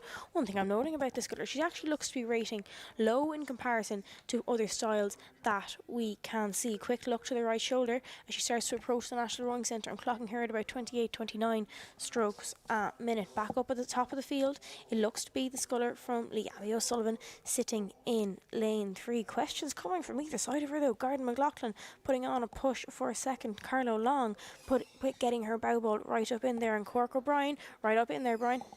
Yeah, so you could draw a line between these 4 scutters. It's really, really close at the moment. So O'Sullivan is still holding her own in first. She's then followed by the scutter from Carlo Long, but it looks like that scutter O'Brien of Cork is even putting pressure on Carlo. So it's going to come down to the line for this one. There's 4 scutters leading it out, but it's only going to be 3 to qualify. So unfortunately, one of these girls will have to go home after this. But it is looking like Garda McLaughlin on this on your screen, closest to your screen there in the blue and white, looking really strong there as she starts to bring her rate up a small bit. So she definitely took the challenge of bringing her rate down and going nice and low and slow. But it's still Abby O'Sullivan of Lee Rowing Club from the Marina in Cork City leading this one out, as we see the scutter from Garda Síochána starting to just push up on the scutter from Carlo. The crowds are starting to build here at the National Rowing Centre just outside our commentary position. Lee O'Sullivan, she's led this pretty much from about the 500 metre mark, but pressure now starting to come under her. Garda McLaughlin had a slight steering issue there a couple of moments ago, was just keeping an eye on her. Has that cost her a lane in the final? We're going to have to wait to see. The answer to that question will be answered in about 200 metres time. Lee O'Sullivan leading at Garda McLaughlin, sitting in second Carlo Long, sitting in third Cork O'Brien, by no means out of it. She's about 3/4 of a length off the top 3 qualification places, who will head to the final later on. Lee O'Sullivan coming in towards the line. She really had to put the foot to the floor the whole way down the course, and look at this for a shot. Garda McLaughlin starting to make inroads here on Lee O'Sullivan. This is a big race to have in the legs for the final later on this evening. Let's see what happens there, keeping a very, very close eye on Cork O'Brien and Carlo Long for the third place finish. Looking like Carlo starting to fade and Cork Boat Club starting to come through for that third and all important qualification place. Garda McLaughlin has gone through Lee O'Sullivan. She's timed this to perfection. If this is only the heats, what do we have in store for the finals? This could be down on the line as our camera gets down onto the line. It's Lee O'Sullivan and Garda McLaughlin. Lee O'Sullivan, she just managed to come back just at the right time. She timed it to perfection. Punch of the air from Garda McLaughlin. She's into the final of the women's club single sculls. From where I was standing, I'm not going to call who crossed the line in third over Carlo Long and Cork O'Brien. We're keeping a very close eye on official results as we go here. Brian, thoughts on that race that we just witnessed?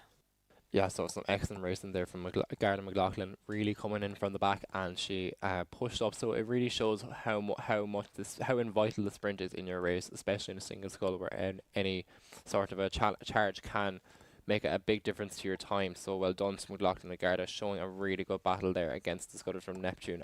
Apologies, against scutter from Lee and Carlo. So next we move on to the second heat of the women's club 2 single scull. It's the last heat of our morning heat session. In lane 1 we have Commercial Dugan. In lane 2 we have New Ross Brennan. Lane 3 Neptune Jordan. Lane 4 Garda Duggan. Lane 5 UCD O'Brien. And lane 6 Cork Neff. Ella, do you have anything to say about this race so far? Yeah, they're well and truly on their way down towards us here, coming up to the 1,000 metre mark. I'm looking at Orla Brennan of New Ross sitting in lane 2. Her sister Anna had success at intermediate level yesterday. Does Orla have anything to add to the Brennan household heading back to Kilkenny this evening? This is her we're riding up with her here with our camera boat on the water. She's leading this one out. Where am I looking next? I'm looking at Neptune Jordan sitting in lane 3. Questions being asked about the third place. I'm looking over to Garda Duggan, who is sitting in lane 4. She won't have known that Garda McLaughlin, her clubmate, has qualified for the final. Will Garda have 2 scullers in the final of the women's club single scull? We'll know the answer to that question in a couple of moments' time. You can see the National Rowing Centre glistening in the background of that shot as we ride up here with Orla Brennan. Conditions look like they're deteriorating slightly. I had a look at the weather earlier on when I was up on the balcony. Wind kilometres scheduled to, or wind speed I should say, scheduled to get up to about 19 kilometres an hour. We're going to keep an eye on it. This is something that won't really affect the 8s. I mean, they're a big boat, there's 9 people sitting in them. It is something to keep an eye on, and it can be a factor in a single sculls race when it's you, yourself, and you, or me, myself, and I should say, in a single scull. Conditions can deteriorate slightly because of wind speed. Looking like a headwind here at the minute as Orla Brennan of New Ross sitting in lane 2 continues to lead out this heat of the women's club single scull. I'm looking at the sculler in lane 3, so looking like Neptune Jordan. Also looking at Commercial Dugan out on the far side, who looks to be sitting in third at the minute. 3 to go through to the final later on. We'll bring you the official results of heat 1 in a couple of moments time. But yes, Brian, New Ross Brennan looking good at the front of the field. Yeah, so definitely, as Ella said, these girls are facing a headwind there, so they're to make sure their leg drive is as strong as possible to get through that water. So it's definitely been a bit of a battle here, but it looks like Brennan of New Ross looking really strong here as she leads the pack. She is followed in then by Garda Duggan as well. So that is your or apologies, Neptune Jordan. So it's going to be lane 2 in the lead, followed by lane 3. So it's going to be New Ross from Neptune in lane 4. Then making a really good battle is Garda Duggan, as I just previously said. So there you can see a long shot there overhead of all the scullers. So you can see there's not too much spread in this race so far. Looks like in lane 5 UCD O'Brien having a bit of a tough challenge with the conditions. However, really good showing from these girls. As we see, Brennan of New Ross, her sister, as Ella said, had really good success yesterday in the women's intermediate single scull. So really, I'd say a really good training program that these girls must have, as really good results showing from here. So it's going to be your 1, 2 and 3. It's going to be New Ross, Brennan, Neptune Jordan and Garda Duggan. That is your 1, 2 and 3. Yeah, coming down towards the National Rowing Centre here now. Commentary on the balcony starting to ramp up. The crowd starting to get excited. As you mentioned, New Ross Brennan sitting in first position. Neptune Jordan sitting in second. And Garda Duggan starting to establish some lead over the Commercial Dugan sculler. Sitting slightly further back, we have University College Dublin, O'Brien and Cork Neff. Richie mentioned earlier a large contingent of those Neff sisters taking part here this weekend. Isabella sitting out in lane 6, but all attention fixed firmly on Brennan sitting in lane 2. I mentioned the conditions, which are slightly, we're getting some I don't know if poppily is a word. I think it might be a word we invented up in Sligo, but it kind of describes the water. As I was saying, it's a headwind. It's not the glass that we saw earlier this morning at about 5 o'clock. And will this impact who could potentially win this final later on this morning? Yes, it could. You need to be able to row in slightly rougher conditions, demonstrated here by Orla Brennan. She's rowing with her blades off the water, clearing any sort of, I don't want to use the word wave because we're not quite at that stage yet, but she is clearing anything that's coming down under her blades. She's lifting the rate, coming down towards the slips of the National Rowing Centre in the background of this gorgeous shot. I'm looking at Neptune Jordan establishing a further lead over Garda Duggan, who looks to have shaken off Commercial Dugan, who was sitting out in lane 1. What am I thinking now if I'm any of these scullers? If I've established a lead, let's just take the foot off the gas slightly, if at all possible, as demonstrated here by Orla Brennan of New Ross. She's looking good for a middle lane in the final later on. She needs to get in off the water, get off her feet, get some water on board, get some food before she heads back out to the final later on this afternoon at about 12:30. So Orla Brennan coming down to the line in Heat 2 of the women's club single scull, with the banks of the National Rowing Centre in Inniscarra starting to fill up. Orla Brennan of New Ross, she's going to take a centre lane in the final of the women's club single scull. Then I'm looking over at Neptune Jordan coming down to take second, and all scullers have taken the rate down. Garda Duggan coming in to take third. Commercial going to have to settle for fourth on this position, and University College Dublin and Cork Neff just missing out on lanes in the final. So let's give you a rundown of the 6 boats that will contest the final at 12:30. From the first heat, Lee O'Sullivan, Garda McLaughlin and Carlo Long grabbed the third place finish, just shy of 2 seconds between Carlo Long and the Cork O'Brien sculler. And from the heat that we just witnessed, we have New Ross, Brennan, Neptune Jordan and Garda Duggan set to line up on the stake boats at 12:30 this morning. Okie dokie, we're going to take a very quick break. We're going to take about 15 minutes here. We're going to come back at 11 o'clock with the finals, the first couple of finals of the day 3 of the Irish Rowing Championships. We'll start off with the Women's Intermediate 4, Women's Junior 8s coming up at 11:10. That's one I'm very, very interested to see for boat race. If you're around at that time, whether you're tuning in from somewhere in Cork City or anywhere around the country, tune in at around 11:10 for the final of the Women's Junior 8s. A lot of exciting races coming your way in the next 2 hours or so. So we're going to take a quick break here, and we'll be back to you just before 11 with the final of the Women's Intermediate Coxed 4.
Right, leaving the stake boats bang on time. It is the final of the women's intermediate Coxford. They're well and truly on their way down towards the regatta enclosure as the women's junior eights get ready to get on the stake boats. Right, women's intermediate Cox 4 6-boat final.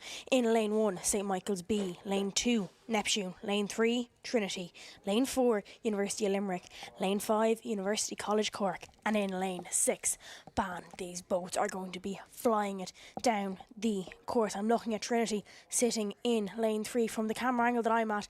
It's looking like they're leading. Are these boats coxed? Yes, they most certainly are. It would have been noisy leaving the stake boats. You've got the noise of the engine from the umpire's launch. You've got the noise of all 6 coxes getting their crews well underway. You've got blades, you've got people, you've boats, you've everything. And what a day of rowing we have in store for us here. Conditions picking up, you can see in that shot there. Excellent shots of the water. It's starting to pick up a bit. The wind coming up. Headwind conditions. Is this going to suit some crews? Yes, it most certainly is. I'm looking at University College Cork sitting out in lane 5. We'll have to drone up in a couple of seconds time. University College Cork look to be leading this one out. Then I'm looking over to Trinity sitting in lane 3. Also keep an eye on University of Limerick who are in lane 4. But yes, Patrick, thoughts on this race coming down towards us here? Yeah, it looks to be, as you say, UCC in lane 5 there, and then lanes 1, 2 and 3, St Michael's B, Neptune and Trinity ladies. All gunning it down the course there. It's hard to tell, as you say, with the angle, but it looks to me like UCC might have the better of this Trinity crew.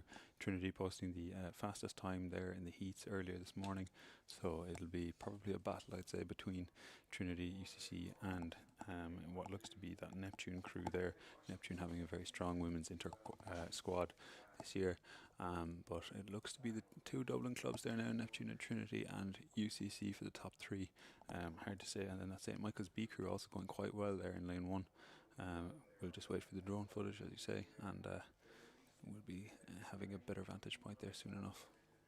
Yeah, I mean, women's intermediate Cox 4s, it's always a hotly contested event.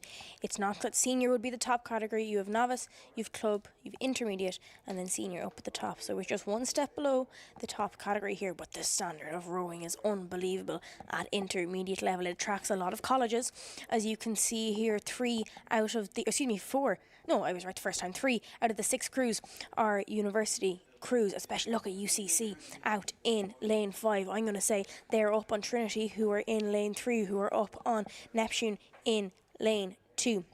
University of Limerick sandwiched into the middle. St Michael's B and Ban then slightly further back. That University College Cork crew who are sitting in lane 5. Let's have a look at Zoe Burke in the Cox's. See, she's going to be looking to her left. Her crew's stroke side, she's going to be very, very aware of that Trinity crew sitting in the centre of the course. Look at these for shots coming up. UCC have a commanding lead over the rest of the field. Trinity desperately trying to get back in contention. Good race going on between Neptune and UL for the minor placings, but very little questions about UCC, Patrick. Yes, and I'm delighted to see my alma mater at the front of this race. These girls in the UCC boat, Kate Reedy in the bow, Maeve O'Connell in the 2-seat, Danielle Winter in the 3-seat, and Lauren O'Brien in the stroke. These 4 girls would have been rowing in the Inter 8 that won there in this championships, and they also won in the 2025 championships. And Maeve also going for the Triple Crown, having won the Inter pair as well. So as long as she comes out of this with the win in the Inter 4, then she'll have the pair, the 4 and the 8 this weekend, which is an absolutely stellar achievement for Maeve there, who's actually heading off to the States next year. Danielle Winter herself in the 3-seat, she's also been over in the States in Tulsa this year. So some great experience in that boat there, and some great prospects in the future as well, with Kate heading off to Rutgers as well, I believe. Yeah, Neptune starting to make moves on Trinity for the 2nd and 3rd place positions, but the calibre you mentioned in that University College Cork crew, they're looking untouchable at the minute. Trinity desperately trying to get back in contention, with Neptune giving in their tuppence worth as well, and slightly further back in the field then to University of Limerick. St Michael's out at the top of your screen, and Ban then slightly further back in lane 6. But look at this from the University College Cork crew. What a performance. The Una O'Driscoll Memorial Cup will be awarded to the winner of the women's intermediate Coxed 4, who was, to be honest, I was expecting to see Trinity up at the head of this race. They won Cork Regatta. 3 short weeks ago, UCC had a win at Dublin Met, so maybe that was a marker they were putting down. Said, you know what, we'll just lay low for Cork Regatta because our season is aimed at the Irish Rowing Championships. The very familiar skull and crossbones on the back of those University College Cork. One piece is wind picking up. They're rowing into a headwind. We're not going to see any course records broken here today. But you mentioned a couple of minutes, Patrick. This crew, there's something special about them. Yeah, and they're rowing really well in that Philippe Cox 4. They're a lovely boat with the black canvas and the red stripe. They're sitting clear water over Trinity there, and these Trinity girls, they're nothing to be sneezed at either. A couple of them would have won a Club 8 there this weekend as well, so some great pedigree in this rowing. And in the Neptune boat then we've got in the stroke seat Sarah Butler, followed behind her by Emer Fahy, Orla Loughlin and Lily O'Keefe, with Orla Quirk in the Cox's seat. So there's some great rowers there in this field, and it seems to be UCC absolutely storming away with the win here. Great result for the UCC women's intermediate squad, which is after growing massively and expanding and showing their true colours in the last year. Zoe Burke pops her head up out of the Cox's seat as the crowd begins to build here down at the National Rowing Centre. A dominant performance from the University College Cork crew. Splashes in the waters, arms in the air. The girls can't quite believe it. Kate Reedy, sitting in the tree seat, nearly puts her head into her hands. Has this just happened, girls? Yes, it has. Zoe Burke has got her crew down the course. Trinity and Neptune going to have to settle for the minor placings, but what a strong display of rowing from the University College Cork crew, coxed by Zoe Burke with Kate Reedy in the bow, Maeve O'Connell in 2, Danielle Winter in 3, and Lauren O'Brien sitting in the stroke seat. They're the positions as we have them from the entries made. The University College Cork crew. Patrick, are we really surprised that this is the result that came from this crew? As you say, can't be too surprised. They've won the Inter 8. Maeve has won the Inter Pair. Maeve has now done the Triple Crown. What an achievement to win Inter Pair 4 and 8. Just absolutely excellent results from the UCC Women's Inter squad this weekend, and I've no doubt that they're going to go out and do excellent in the senior categories as well. Having won senior quad last year, they're going to take on senior 8 there later today possibly. It's going to be some great racing today, and I have to say I know these girls in the UCC boat, so very proud. Well done, girls. Yeah, proud day for Cork. University College Cork. The girls still sitting there. It's just really sinking in. Look at this celebrations from the bow woman. Disappointment on the faces of Trinity, UL and Neptune, St Michael's B and Ban. Also coming in to complete that field in the women's intermediate Cox 4. So, the Una O'Driscoll Memorial Cup, the women's intermediate Cox 4 Championship of Ireland, it's going to University College Cork.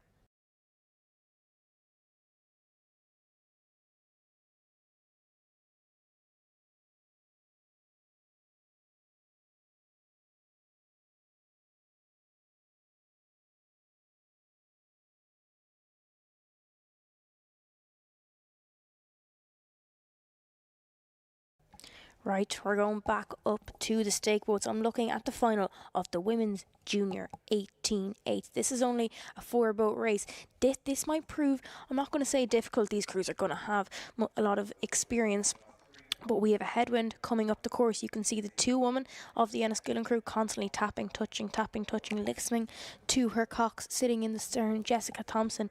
And they look to me like they'll be getting under starters orders any minute now. Due off the start at 10 past 11. And the clock's just stroked 10 past 11. And we're underway in the final of the Women's Junior 18-8. 4-boat race in lane 2, Enniskillen A. Lane 3, Galway, lane 4, Carlow-Knowledge, and then lane 5, Enniskillen B. A stormer of a start from Enniskillen A, and to be honest, from a personal level, this is a crew I am very, very interested in. I've been keeping an eye on them all season. You look down the results sheet from this year, it's just Enniskillen. Now Galway won the Junior 16-8s yesterday. Do they have anything to put up to the Junior 18s? We're going to have to wait and see, but Patrick, in the early stages of this race, Enniskillen already out to a commanding lead. And I just can't say it's a surprise. I mean, this Enniskillen crew has an absolute stormer of a season. They won the Earn 8's Head there back in March. They won Schools Regatta there in the under 23 8. They came 5th at Nat Schools there over in Great Britain.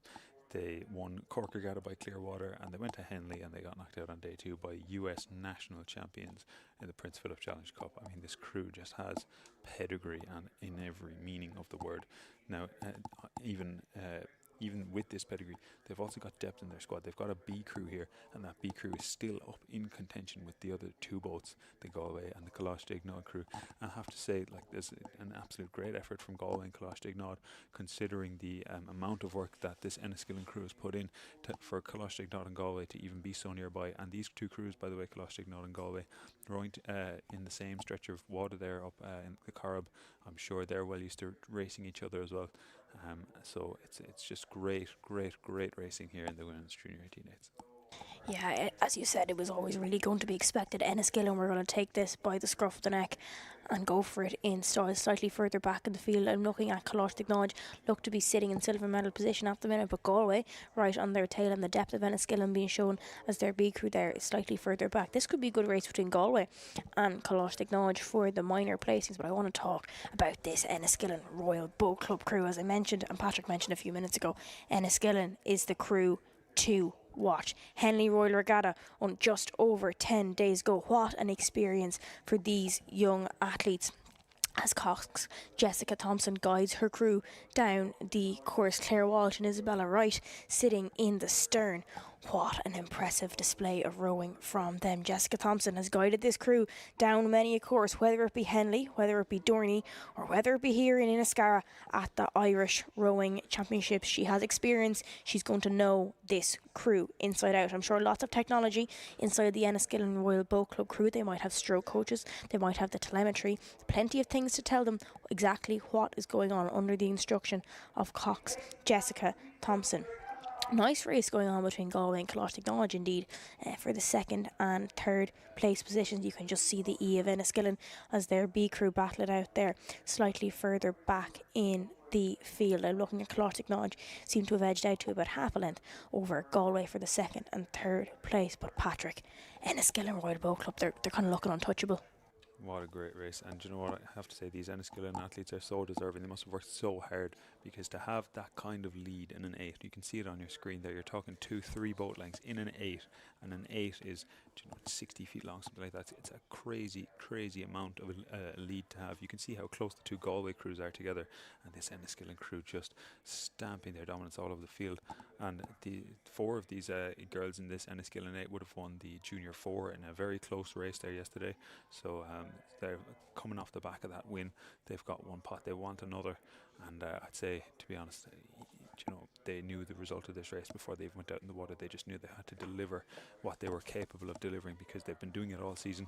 And I have to say, between Coláiste and Galway, very brave to know what you're going up against and still enter 2-8s here and go out and race with such pedigree. And it looks like the two Galway crews are going to come away with the silver and bronze medal, and they're really going to be fighting for who takes the silver and who takes the bronze. It looks to me like Galway at the moment just having an edge over Coláiste, but there's nothing in it.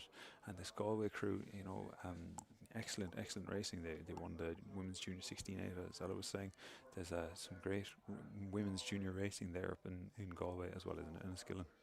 Yeah, and I'm going back to this Enniskillen crew because I am just in awe of them. They have looked untouchable all season. Yes, great race between Coláiste and Galway, and a credit to them, but Enniskillen, they took this by the scruff of the neck on the stake boats. They've always been the favourites. It was going to take something very special to come out of the woodwork from somewhere across the country to upset them, but nothing has really touched them. Their coach Derek Holland and Chloe Thomas, who have also had success at this event in previous years, they're kind of a powerhouse. They are a powerhouse of junior men's and women's rowing. Like the crew in this boat, what experience they have. Claire Walsh and Isabella Wright sitting in the stern pair, as I mentioned a couple of moments ago. The powerhouse in the centre of the boat of Naomi Robinson, Clodagh Donnelly, Sarah Welch and Emily Black. They're your middle 4 there, who's really churning out these watts as Jessica Thompson edges her crew closer and closer to the finish line. Maeve Murphy and Hannah Armstrong heading it up in the bow seat, but very clean technical rowing from this Enniskillen Royal Boat Club crew. As I mentioned, their coach Chloe Thomas had success herself in this event coming up on, I think, about 5 years ago. At this stage, she knows what it's like to be out there. Enniskillen have always dominated this event, whether it be junior 16, whether it be junior 18, and here we are, the women's junior 8. This is the fastest boat Irish rowing has to offer in the women's junior sweep system. You got a lovely close-up shot of Claire Walsh sitting in the stroke seat, having already won the women's junior 18-4 and the women's junior 16-4, and now she's sitting in the stern pair with Isabella Wright directly behind her as Enniskillen pull away from the rest of the field with pretty much no questions to be asked at all. For those watching from Galway, it looks like the Galway Rowing Club crew is after overtaking the Colossaignac crew in the silver medal position now. So back there in the silver race, it looks like Galway have about half a length on the Colossaignac crew at the moment. So Colossaignac left with a bit of work to do. Can they do it? We're coming into the last couple of strokes of the race now. There's not a whole lot of time left. We're talking the last minute and a half. So Colossaignac going to have to drive really hard off the legs here to try and get the better of this Galway crew. But it looks like Galway might just have it over them at the moment. And look at Enniskillen there, just coming into the finish line. They're winding it down. I mean, you don't get a crew like this every year. It's very rare that you see such domination on a junior 8 scale.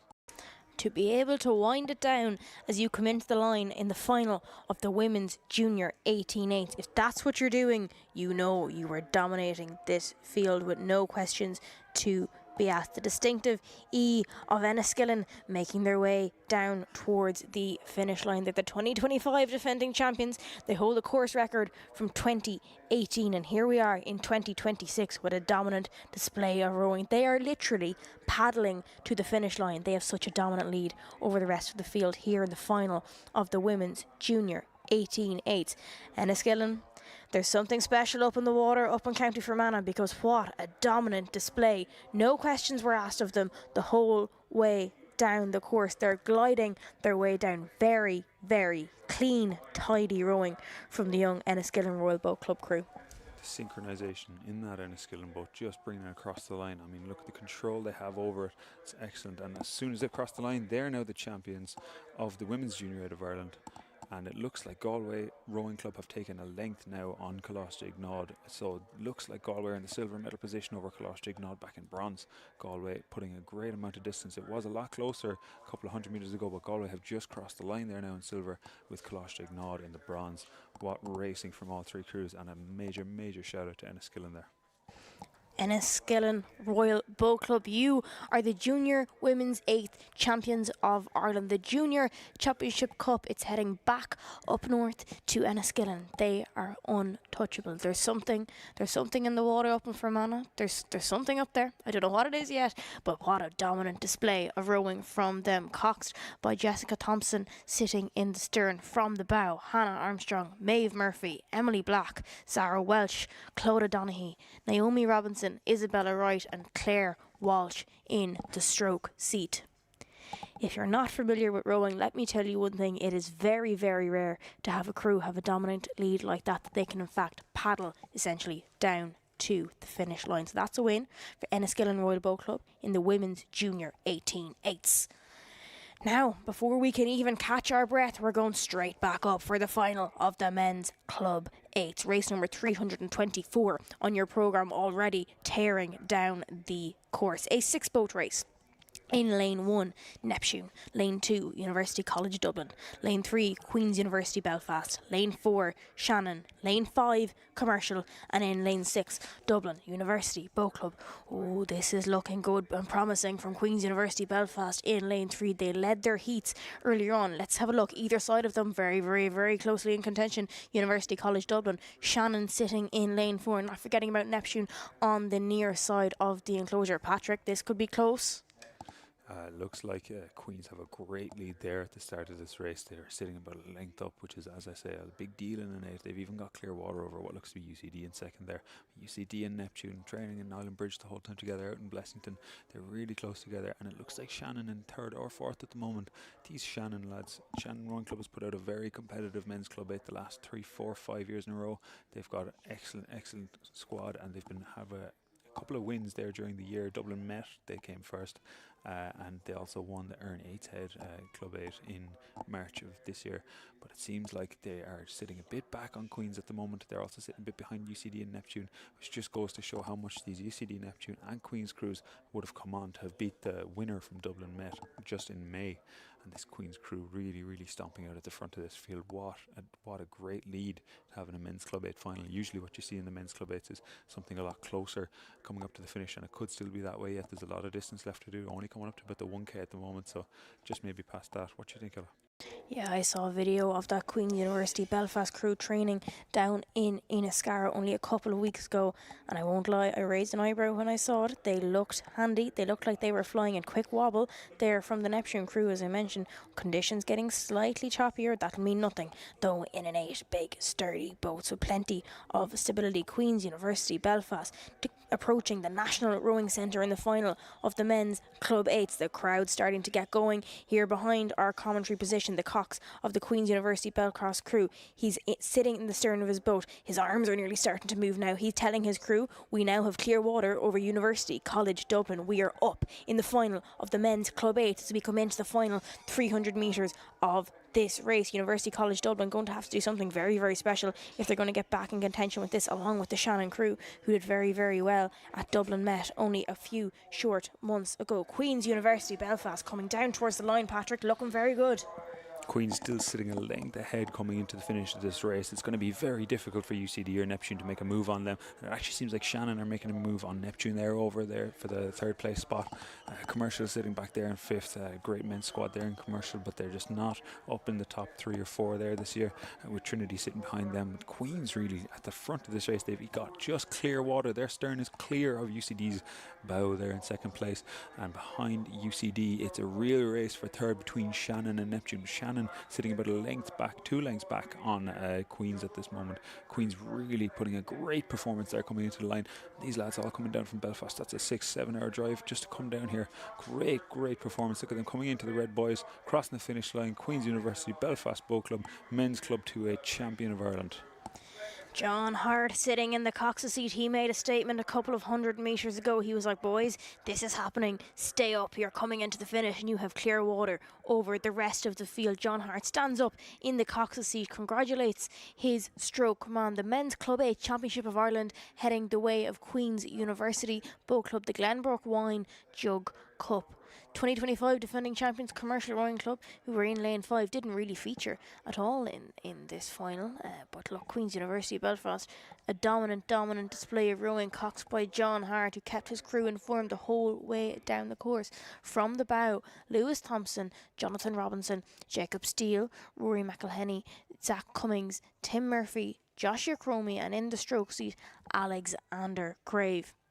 Hands in the air from the Queen's University Belfast crew. Disappointment on the faces of the other 5 boats. But look that's one of the things about the final of the Men's Club 8. But Patrick, thoughts on that race from Queen's University Belfast? A dominant display of rowing. An excellent result there for Queen's. I'd say particularly disappointing for Shannon, because they, as I say, have been trying to get this title now for quite a number of years, putting out great Club 4s and Club 8s, consistently making the final, always placing top 6, but never quite getting the pot. So maybe next year for Shannon. And there's next race coming up there now. Race number 325 is the Men's Junior 18 4s, the Cox 4s. 6 boat final here. They would have raced heats earlier this morning. So in lane 1 we've got Colostignaud A, followed by Enniskillen A in lane 2. In lane 3 is St Michael's Rowing Club Limerick. In lane 4 is Castleconnell. In lane 5 is St Joseph's A of Galway, and in lane 6 is Athlone. So they'll be coming up on your screens there now shortly, just as the drone is heading down to the start line. Don't think they've started yet. Yeah, just getting onto the stake bus there now. They're due off to start at exactly 11:30, just coming up on 11:24 at the minute. Racing running very, very on time at the minute here. So just to talk you through what's happening here at the minute up at the start. So the crews will do their warm-up up towards the start on the left-hand side of your screen there. Proceed under the bridge and then go around in a traffic pattern just behind the bridge there. They have a circulation system in place. All crews follow that system. And then they come back around under the bridge and go across in front of the stake boats that you can see here on your screen. Lane 6 going across first, that's followed by lane 5 and so on and so forth until all crews are attached onto the stake boats. So in the next 5 minutes time we're going to have the men's junior 18 Cox 4s come down the course. As soon as they're on the stake boats we'll be back to you and give you a quick update.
On the stake boats now, we have the final of the men's junior 18 Coxed 4, race number 325 on your programme. In lane 1, Colostic Nodge. Lane 2, Enniskillen A. Lane 3, St Michael's. Lane 4, Castleconnell. Lane 5, St Joseph's A. And in lane 6 on your screen now, Athlone. Bow Club conditions really starting to pick up. This will be a factor in this race, no doubt. Can you row clean and tidy? Are you efficient? Slapping of the legs there from the stroke man in the Athlone Bow Club crew, Dara Collins. Squared and buried. That is what the cocks will be saying when they get under starters ordered. They're due off the stake boats at 11:30, just on 11:29 there as we speak. That's Castleconnell, who are sitting in lane 4 in the centre of your screen. St Michael's sitting in lane 3. That you can see the hand of the cocks just up there, her right hand up in the air. They're not quite straight. She's let the starter know, I'm not quite ready yet. She's going to work with her crew to keep her bow pointing straight down that lane. Enniskillen Royal Bow Club in the centre of your screen now. They're square and ready. They'll be under starters orders in the next couple of moments. The two man just tapping his bow around, helping his cocks. They're going to be giving them instructions through the cox box in the next couple of moments' time. One of the hardest jobs of a cox really to keep a boat straight and ready as you're sitting on the stake boats waiting for the starter to get you under orders and get you away from these stake boats and let the fun and games begin. They look to be under, and they are away in the final of the men's junior 18 Cox 4. We have Enniskillen, we have St Michael's, we have Castleconnell, Colostic Nodge, St Joseph's and Athlone. Conditions picking up. The umpire is well and truly away, following these races down to ensure fair racing for all 6 boats. Judging by this finish camera, I'm looking like a fast start from the outside lanes. Athlone on the right hand side of your screen, Colostic Nodge on the left hand side. Also looking at Enniskillen A in lane 2. Just look at this, our camera boat getting right up alongside them. Patrick, what do we think is in store? Some great racing there now, it seems. Colostic Nod there, Enniskillen, as you say, in lane 2, then St Michael's and Castleconnell in lanes 3 and 4. The centre lanes being the quicker times, which would have qualified from the heats, or they would have won both of their heats, St Michael's and Castleconnell. So arguably the favourites, but it looks to me that Enniskillen A and Colostic Nod here in lanes 1 and 2 in front of the camera seem to be out at the front. Colostic Nod probably about a canvas ahead of Enniskillen there at the moment. And there's some great athletes in all of these boats. The Enniskillen boat, for example, now has Nathan Timney's brother, Christian Timney, there in 2-seat, who would have won Junior 8 there yesterday. You've Evan Donaghy in the stroke seat there, who went to Henley, as well as these other lads. Evan Donaghy going to Henley with his sister, also going to Henley, and his older brother rowing for Taurus Boat Club there over in Henley. So great family with these races quite close for top 3. Seems like lanes 1, 2 and 3, Colostic Nod A, Enniskillen A and St Michael's out at the front of this race, and it looks to be 1, 2, 3 is the order. Also Colostic Nod just in front of Enniskillen just in front of St Michael's. And St Michael's coming second in the junior 8s there. It's some of the same rowers, so they're going to be wanting to come back for a bit of redemption, chase after a pot, and it seems like they're making a move there now. Colostic Nod just slipping back a little bit from a canvas back to a bow ball. Enniskillen making a bit of a move, and St Michael's also. So these 3 boats incredibly close together, with Castleconnell sitting back there in 4th by the looks of it, and then Athlone over in lane 6 back in 5th. St Michael's are on the move, but here comes Colostic Nodge as well. Enniskillen are now, I'm going to say they're down by about half a canvas. Look at this one. This is going to be a close race, ladies and gentlemen. All the actions on the far, and this lane here at the bottom of your screen. Lane 1, Colostic Nodge. Lane 2, Enniskillen. And in lane 3, St Michael's. St Michael's are on the move. This is an experienced crew. Rory Reardon in the Cox's seat with Evan O'Byrne, Thornbury, Jared Burke and Cian McNamara making their way down the course. St Michael's made a push there, I'm going to say about 100 metres ago. At this stage, Colostic Nodge went with them. Enniskillen A pretty much locked together with Colostic Nodge here at the bottom of your screen. That I'm looking further back to Athlone, who seem to be sitting in 4th, St Joseph's A and Castleconnell then slightly further back in the field. St Michael's went for a push, Colostic Nodge went with them. Enniskillen sitting now about half a length down on the rest of the field. It could be anyone's game here in the men's junior 18 Coxed 4s. All 6 boats rowing very, very cleanly down the course. Look over the right shoulder there for the bowman of the St Michael's crew. which is Cian McNamara. He's keeping his crew well informed. He's going to be talking to his Cox, who's sitting right in behind them. Look at this for a strong display of rowing from the St. Michael's crew. Evan O'Byrne just on the left of your screen there. Multiple international representations. Enniskillen haven't quite got back on level terms since that push came from St. Michael's, with Kalosh Knowledge going with them. They need to stay up in contention because this race could really get away from them quite quickly, Patrick. Yeah, this St. Michael's crew, after making a nice move on Colostic Nod and Enniskillen, this St. Michael's crew, as I say, coming back for redemption with a second place medal in the junior eights. They're going to want to win this for Colostic Nod, not making it easy for them. I'd say St. Michael's only have about a canvas at the moment, but it seems to me that this Colostic Nod crew really pushing it on just ahead of Enniskillen back in third, and this Athlone crew there over in lane 6 not out of contention either. Athlone only sitting about a length back on Enniskillen, who are in third, with this St. Michael's crew now having a full length on third and about a half a length on second. They're going to be stretching it out. This stroke seat there, Evan O'Byrne, he's going to be loading it heavy on the legs, really driving it on into this slight headwind. And the Cock's going to be making some really aggressive calls here, saying, get me away from this Colostic Nod boat. But this Colostic Nod boat seems to have just responded there now. They're coming up to the front of this race, and there's a bow ball between St. Michael's and Colostic Nod.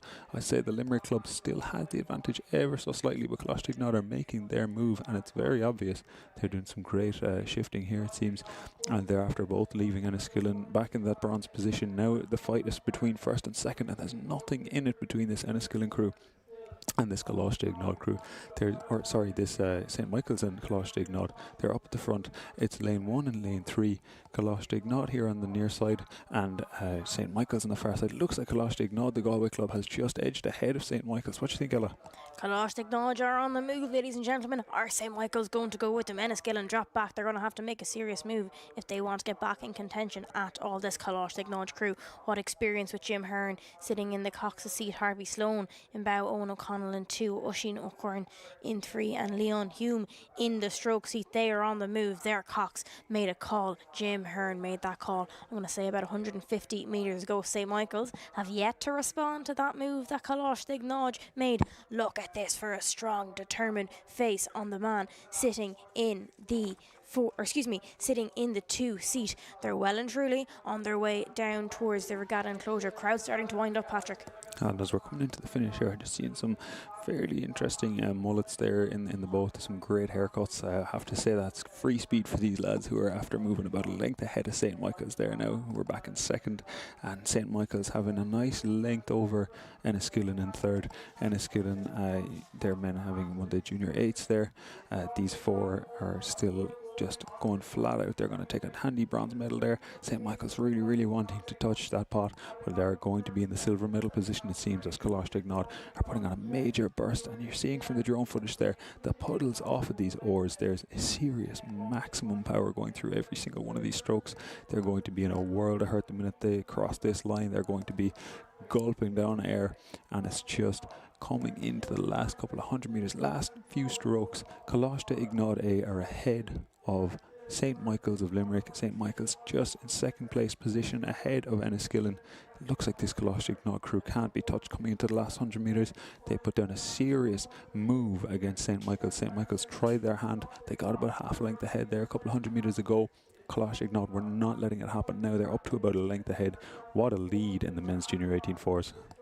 Colostic Knowledge are the 2025 defending champions, and it looks like the CAI trophy is going to be heading back the way of Galway. It's going back west. Colostic Knowledge, they made a move about 300 metres ago. St. Michael's could not respond to it. They are across the line. The Cox is absolutely delighted. Jim Hearn sitting in the bow, punching the water, punching the air, hugs all round from the Cox to the bowman. They've done it. They made a move. St. Michael's had nothing to say about it. It's going back to the west to see the CAI trophy, the men's junior 18 Coxed 4 Championship of Ireland, going back to Colostic Knowledge. It was coxed by Jim Hearn sitting in the Cox seat, Harvey Sloan in bow, Owen O'Connell in 2, Oisin O'Hearn in 3, Leon Hume in the stroke seat. Patrick, thoughts on that race? I mean, like, what they took about the scruff of the neck, really, didn't they? It was such a close race in the first 1K. There was Colostic Nod, there was Enniskillen, and there was St. Michael's, all within a length of each other. And Colostic Nod just made that move. St. Michael's then responded. What a move St. Michael's made in the middle of that race. They were so determined at one stage. I really did think they'd have it, but Colostic Nod just weren't going to let it happen. As you said, defending champions, they had that honour on their shoulders. They knew what they wanted and they were getting it. And in fairness to that Galway club, they took it from St. Michael's, and St. Michael's with a not too shabby silver medal around the neck still. Great performance there to win ahead of Enniskillen's Henley Royal Regatta rowers there. So some great rowing overall in the men's junior fours. And here we are on the stake boats now for the race number 326, the final of the women's senior single sculls. There are 4 boats in this race after 3 scratches. So in lane 2 we've got Grace Healy from Dublin University Ladies Boat Club. In lane 3 is Margaret Cremin from Lee Rowing Club. In lane 4 is Siobhan McCrone of Tribesmen, and in lane 5 is Claire Fearick from Neptune. So all 4 rowers are just off the start there now, and they're going to be given a good squeeze, trying to get out ahead of each other. It looks like Mags Cremin from Lee there with a nice early start. Fearick as well there in lane 5 with a nice start. So these 4 rowers are going to be gunning for the Craig Avon Perpetual Challenge Cup in the women's senior sculls. I mentioned the conditions a couple of moments ago when the 8s were flying down the course. Not really something that they need to worry about a whole pile, but someone that needs to be very, very, I'm not going to say concerned, but just aware of the conditions they're dealing with is the women's senior single sculls. These boats are very, very narrow. They respond quite quickly, and you have to be clean and tidy at rowing when you're racing in these kind of conditions. But we're looking at the women's senior single sculls, and if anyone's going to be able to handle it, it's going to be the 4 scullers lined up in front of this. Mags Cremin took the win in the women's senior quad in the Lee Skibbereen Composite only a few short days ago. I mean, she's an Olympian, she's a world champion, and we're seeing her race right in front of us at the Irish Rowing Championships. But look, Claire Fearick of Neptune giving her a right run for her money as they make their way down towards us here, approaching the 500 metre mark. Now, worth noting, Mags Cremin would have been a lightweight when she raced out at the Olympics. She's now racing in a headwind, so traditionally, if you're tailwinds suit lightweights. They're lighter in the boat, they move quite quickly, and the wind will really, really help them power their boat through the water. We're looking at the opposite here. We're looking at a headwind. Grace Healy, another very strong athlete that we've seen, she's racing for Trinity at the minute. International experience rings around her. We're looking at Claire Fearick. They're sitting in lane 5, also right up with Mags Cremin, Siobhan McCrohan, another lightweight. This is nearly I'm just looking at them coming down here. We literally have the best senior scullers that Irish rowing has to offer racing in front of us here. Mags Cremin starting to pull away from Grace Healy, Patrick. Yeah, and it seems to be, as you say, Mags and Grace at the front of this race. It seems that the Neptune sculler has dropped the rate a bit there now and is sitting in the 3rd medal position. It's Mags really making a move there against Grace Healy. And as Ella was saying, Mags was formerly lightweight, has transitioned into heavyweight this year, and it seems to be really working for her as she was at the World Cup 1 and 3 this year. On the World Rowing Cup series, and she came away with a bronze medal there from World Rowing Cup 1 with Zoe Hyde in the women's double. So as you said, Max has some great international rowing experience. She's also got domestic experience, having won the senior quad this weekend for the Lee Skibbereen Composite rowing as Lee Rowing Club, and last year she won the women's senior quad with UCC Rowing Club. She's sitting about 3/4 or maybe a full length ahead of Grace Healy there. Grace Healy rowing over in Tennessee, I believe, racing for Trinity at the moment. Grace is here back at the Irish Rowing Championships, and Grace Healy seeming to have a bit of a challenge there from Fearick still in lane 5, but Grace Healy really wanting to put the pressure on Mags now. Mags, an absolutely tidy sculler. She's raced in the lightweight here before in the NRC. She's raced in senior. She's no stranger to champs, and she's no stranger to international racing. She's been to the Olympics with Aoife Casey, and here she is now winning the women's senior sculls at the Irish Rowing Championships in 2026, sitting ahead of Grace Healy, who's in 2nd place. This is a great performance from Lee Rowing Club, and another great sculling result. Lee have produced some great scullers over the years with Andrew Sheehan, for example, coming out of Lee Rowing Club. They had Conal Gillard winning the club sculls there yesterday. They have some great scullers all the way through from junior up to senior, so it's great to see Lee at the front of this women's senior sculls race. Yes, Lee Rowing Club really a dominant force and sculling across the board. Men's, women's, junior, senior. There's something in the water down there in the marina, that's for sure. Mags Kremen of Lee Rowing Club leading out this final of the women's senior single scull. Grace Healy was up with her when they left the stake boats, along with Neptune Fearic. Siobhan McCrahan of Tribesmen slightly further back in the field. A shot of Claire Fearic there in the centre of your screen with her Neptune colours.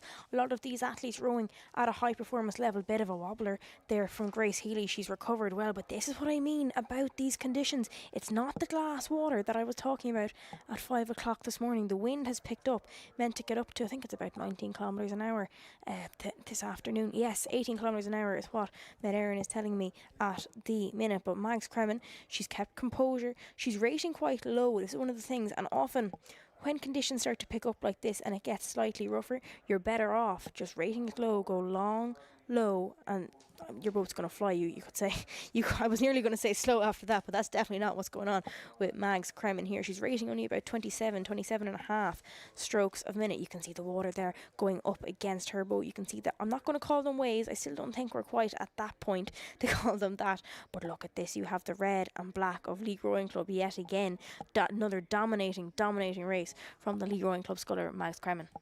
What a performance. She's after opening up a huge lead out there on Grace Healy, I'd say. As soon as Mags broke Grace Healy's peripheral vision there, that was when Grace knew that Mags was untouchable, as she is, because look at her at the front of this race. What a dominant display of rowing. And as Ella said, she's loading it really heavy on the stroke there at the front of this race. She's having a huge body swing. That's the Mags classic technique, really loading it at the back end and rowing heavy into this wind.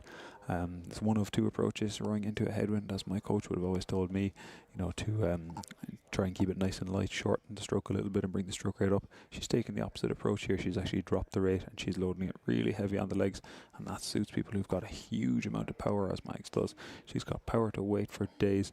I mean, for someone who's only just after transitioning out of lightweight and up into open weight, she's on the lower end of that open weight scale, I have no doubt, and still able to match the top end heavyweights for power. So she's talking a huge amount of power there going into this headwind, and I'm sure that's really helping her to extend her lead over Grace Healy there, who's back in second. And it looks still like Fearic in third place there, with McCrone filling in the back end of the field.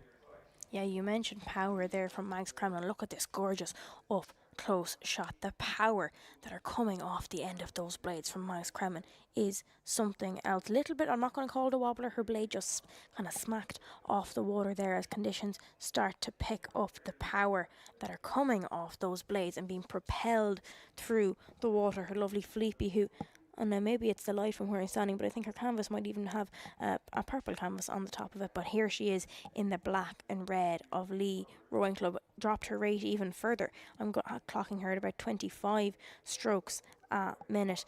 Grace Healy and Claire Fearic, they're battling it out for the minor place, and Siobhan McCrahan slightly further back in the field. But what a dominant display from Mags Kremen of Lee Rowing Club. Now, the 2025 defending champion is the woman herself, Mags Kremen. She won this event this day last year, pretty much. Let's see what she can do as she races down the course for the Craigavon Perpetual Challenge Cup in the women's senior single scull.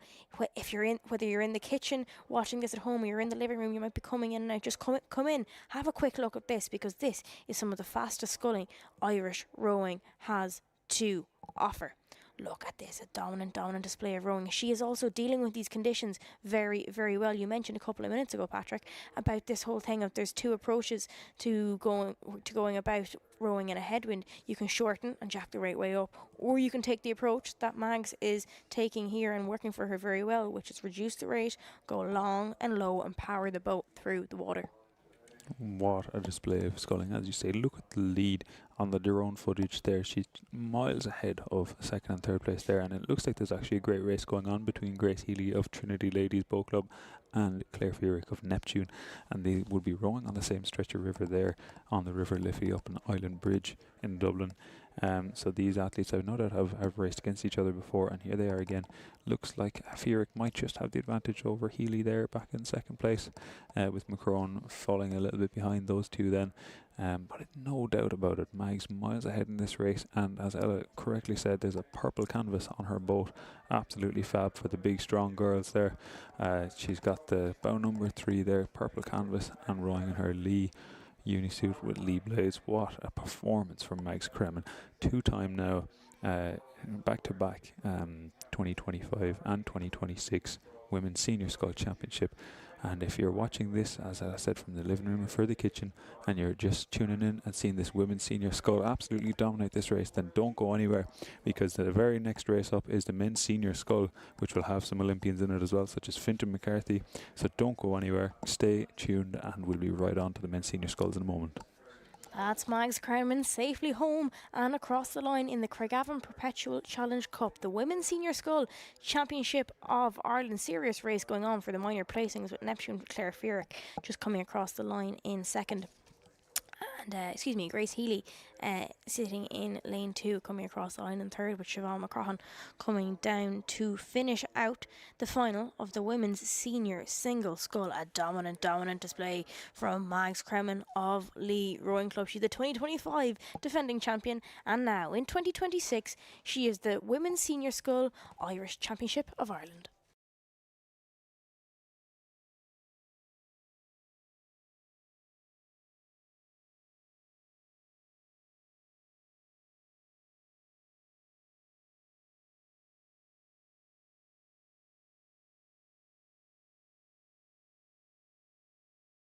So we're off the start now already of the men's senior single scull championship final. So in lane 1 we've got Thomas Sheridan of St Michael's Rowing Club in Limerick. In lane 2 we've got Keelan Mannix of Skibbereen.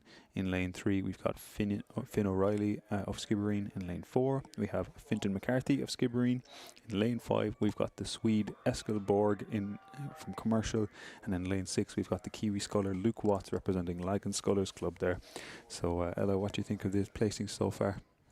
I mean, look at as our drone makes its way back up towards the start. I'm looking at the centre lanes. I'm looking at the sculler in lane 3, Skibbereen O'Reilly and Skibbereen McCarthy. Fintan McCarthy, of course, needing absolutely no introduction. Anyone who knows anything about rowing will know about Fintan McCarthy. He's a double Olympic gold medalist, I mean. And these are kind of the rowers that we're seeing here on display at the Irish Rowing Championships. Now, right up with them, we have Skibbereen O'Reilly, and just over we also have Skibbereen Mannix. What a strong display from Skibbereen Rowing Club. The only scullers slightly off the pace being Commercial, Burra and Lagan Watt out in lanes 5 and 6. St Michael Sheridan very much up with the chasing pack. This is one of the things I love about the Irish Rowing Championships. We've the likes of St Michael Sheridan racing right up alongside the double Olympic champion Skibbereen McCarthy. What an experience for these athletes now as the 3 Skibbereen scullers start to pull away from the rest of the pack. This is going to be a fight for the Skibbereen scullers, who will win the men's senior single Championship of Ireland, the John McGeehan Cup. Oh, look at this. Keelan Mannix closest to the camera. Fionn O'Reilly sandwiched in the centre with Fintan McCarthy on his bow side. Fintan McCarthy, Olympic champion, needs to watch his steering. He looked like he was going slightly out of his lane there a couple of moments ago. I'm looking at Fionn O'Reilly, who's sitting in lane 3. He's had a slightly lower rate of striking, starting to drift back. He's about half a length back on Mannix and McCarthy, who are locked together.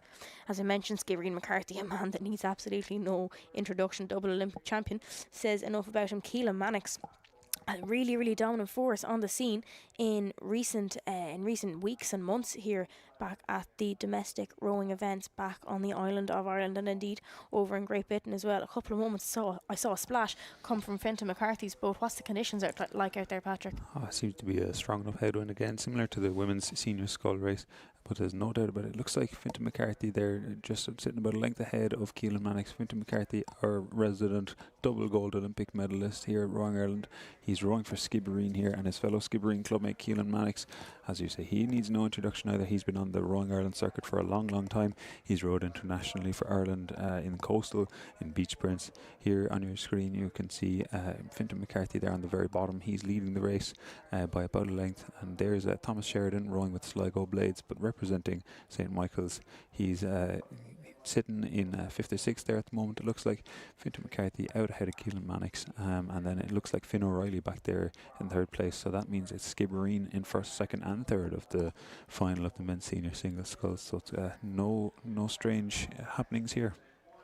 I was kind of expecting to see Lagan Watts kind of further up in the mix. If we look back at the results from a lot of the domestic regattas this year, I mean, Lagan Watts taking the win at Cork Regatta and Dublin Met, but like out at London Met back in May, Lagan Watts bet Mannix of Skibbereen out in Dorney there. So let's see, does he have anything to say about that? And as I'm saying that, Watts is on the move in relation to the sculler sitting in lane 3, which is Skibbereen O'Reilly.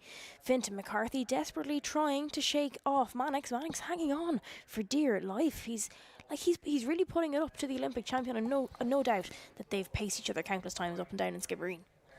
And this is an absolutely excellent showing from Keelan Mannix here. What a legend here, racing against double gold Olympic medalist Fintan McCarthy. Keelan still sitting only a length off of Fintan's stern.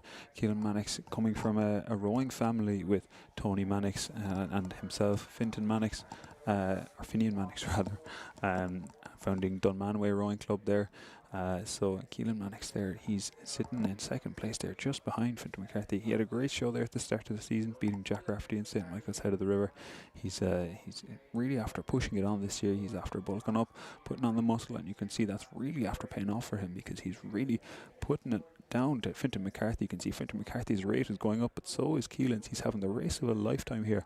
They're after leaving Finn O'Reilly in the dust back there in third place, and Keelan Mannix is genuinely challenging Fintan McCarthy here. Fintan is not running away with it the way Mags did in the women's senior scull. He's being chased down here by Keelan Mannix as we're coming into the last couple of 100 metres, and you see there the NRC sitting behind Keelan Mannix on that launch shot there. Look at him, he's really only a length down from Fintan McCarthy. It's going to be competitive all the way down to the line here. Yeah, Fintan McCarthy, the 2025 defending champion. As you said, this is not like the race that we saw with Max Craman only a few moments ago.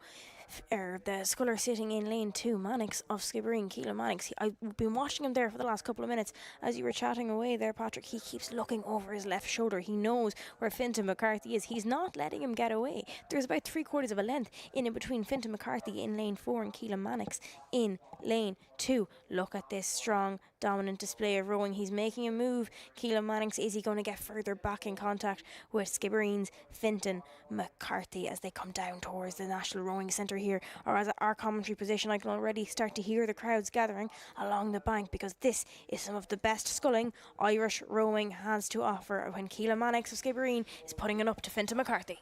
And fair play to Keelan. I can't believe this is such a performance from him there, and what a great race for Skibbereen overall, it seems, with first, second and third places filled in this men's senior scull final. Keelan is now sitting about 2 lengths down on Fintan McCarthy, the Olympic double gold medalist. Fintan would have rowed a Paul O'Donovan, household name there, who actually holds the course record for this race with a 6:48.19. I don't think any course records are going to be set today with a bit of a headwind, as you can see the direction of the waves there on the course. The rowers are rowing into the headwind as opposed to having a tailwind, which would make the times faster.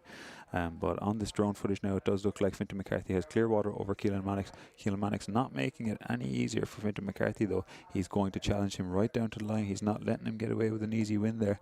And Finn O'Reilly also putting in a great performance there back in the third place position. He seems to be holding his own over Luke Watts there, who, as Ella said, won Dublin Met and Cork Regatta, as well as beating Mannix in London Met. So Mannix seems to have a very successful Super Comp for champs this year, to have overtaken Watts and Finn O'Reilly, his own clubmate, who he would have rowed in the senior double with. They're coming up to the finish line now, and it looks to me like Fintan McCarthy is going to take the championship once again. Yeah, look at the sprint of Skibbereen is something a lot of clubs are all too familiar with. Many a championship win won and lost because of that Skibbereen sprint. But look at this, Fintan McCarthy in the centre of your screen. Keelan Mannix desperately tried to get back in contact, and up until about 300 metres ago, he was only 3/4 of a length down. But Fintan McCarthy, he made his decision about 200 metres ago and said, right, that's enough of that. I'm going off to win my championship, and I'm going to put my foot to the floor and see what I can do. And what a strong display of rowing again. Rating long and low. He's an ex-lightweight, racing here in the men's senior single scull at the Irish Rowing Championships, needing to watch his steering just once again, just to prevent any of them boys clipping his oars. Fintan, keep going, 2 more strokes and you're across the line, and you will take the win in the men's senior single scull championship of Ireland, the John McGean Cup, going back the way of Skibbereen.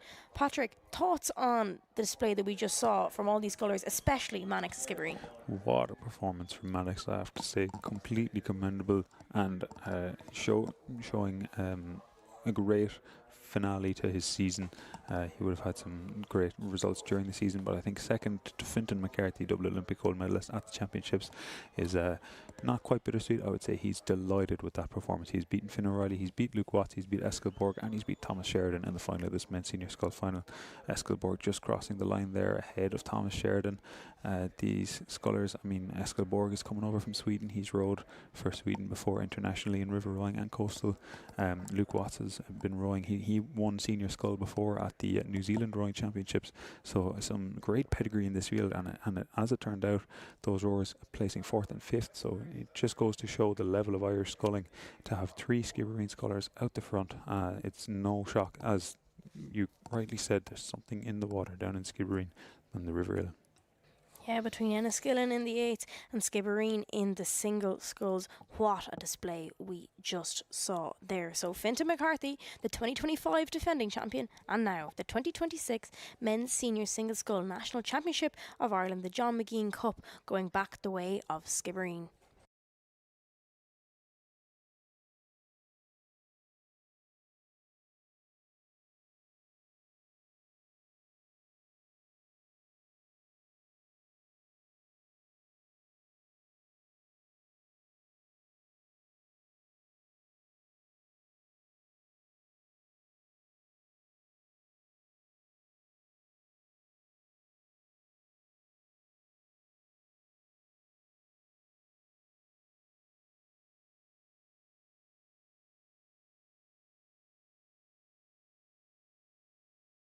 Back to the action here with our next race. It's the Men's Intermediate 4 Cox 4 Championship of Ireland, and they're racing for the IARU Challenge Cup.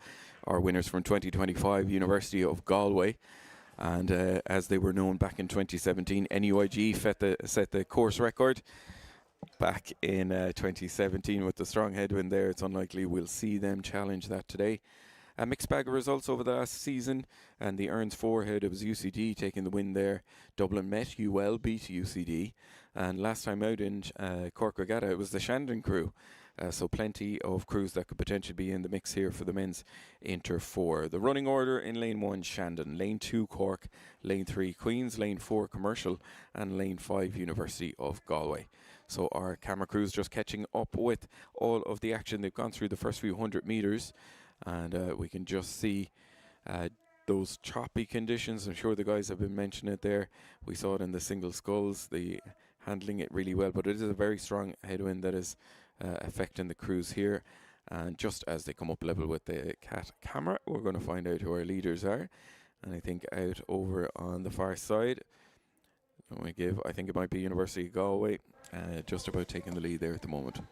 And I'm not too surprised to see 4 crews really close together at the front of this race. The heats were quite close, with Shandon just clinching the final qualification spot over UL. It seems there's 4 crews out the front here. But it looks to me like could be UGBC there or over in the far lane. We were just out ahead, and it looks like Cork Boat Club having a great showing here as well. The Cork Boat Club 4, who would have raced over in Henley there last week, they got beaten by Marlow in the second round. So unfortunate result, but they were here back at champs, and they're going to try and put back a bit of redemption. They're rowing alongside Commercial and it looks like Queens there in the middle of the field, but Galway are steaming ahead, unfortunately for Cork.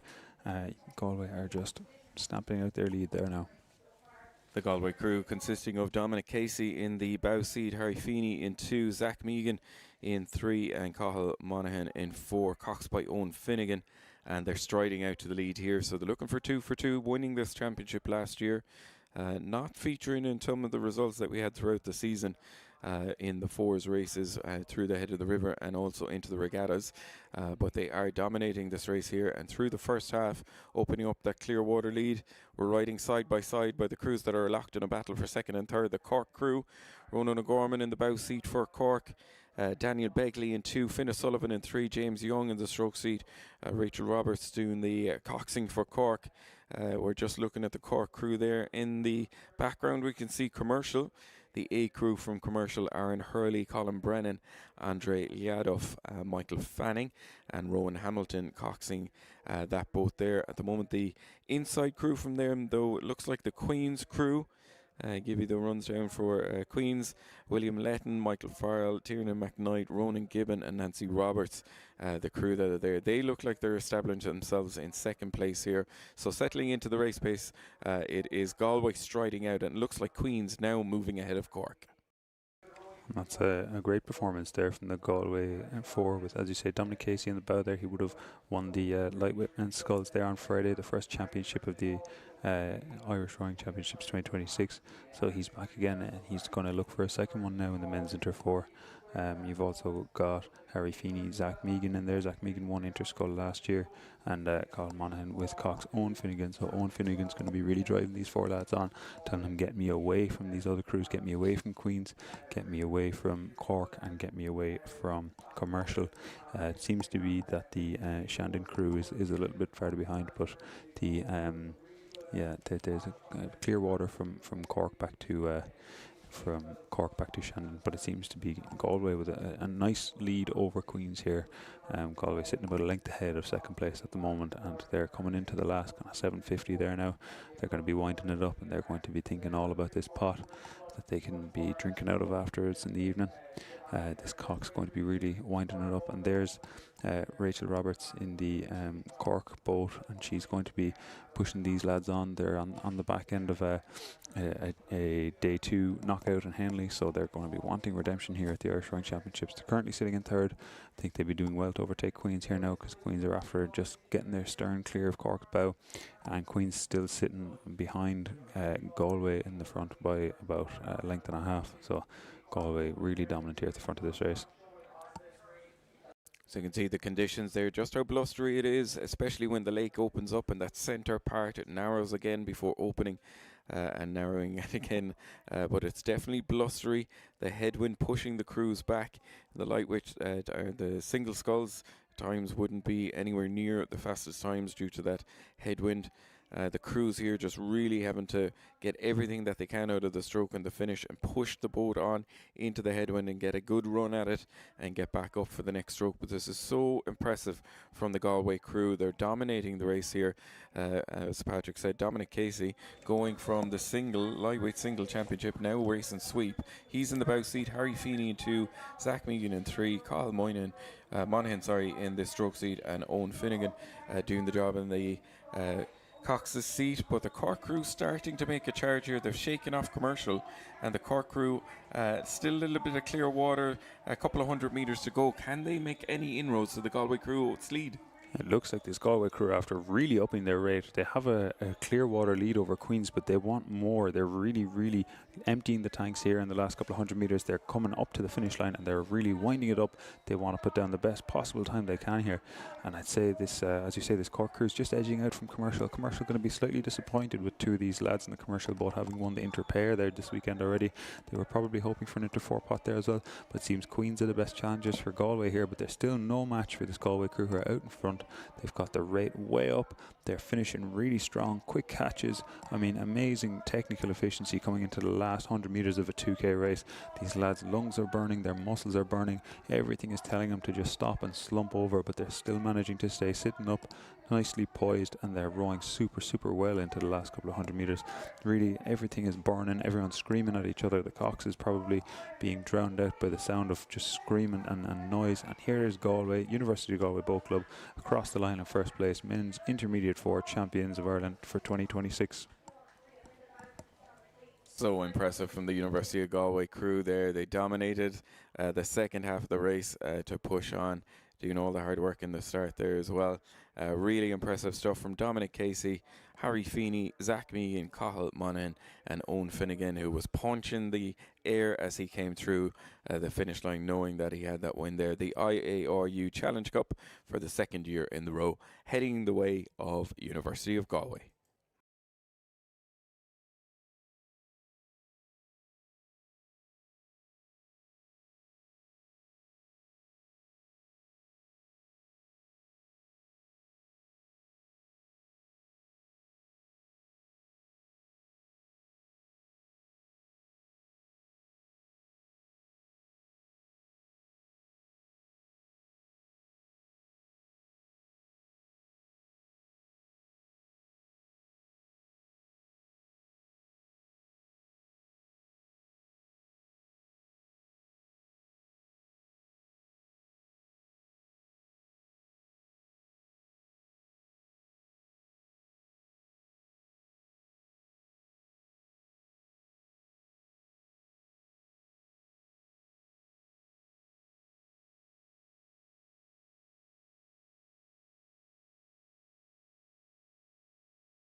Back to the action to close out 4 more races to finish out this morning's programme before we take the lunchtime break.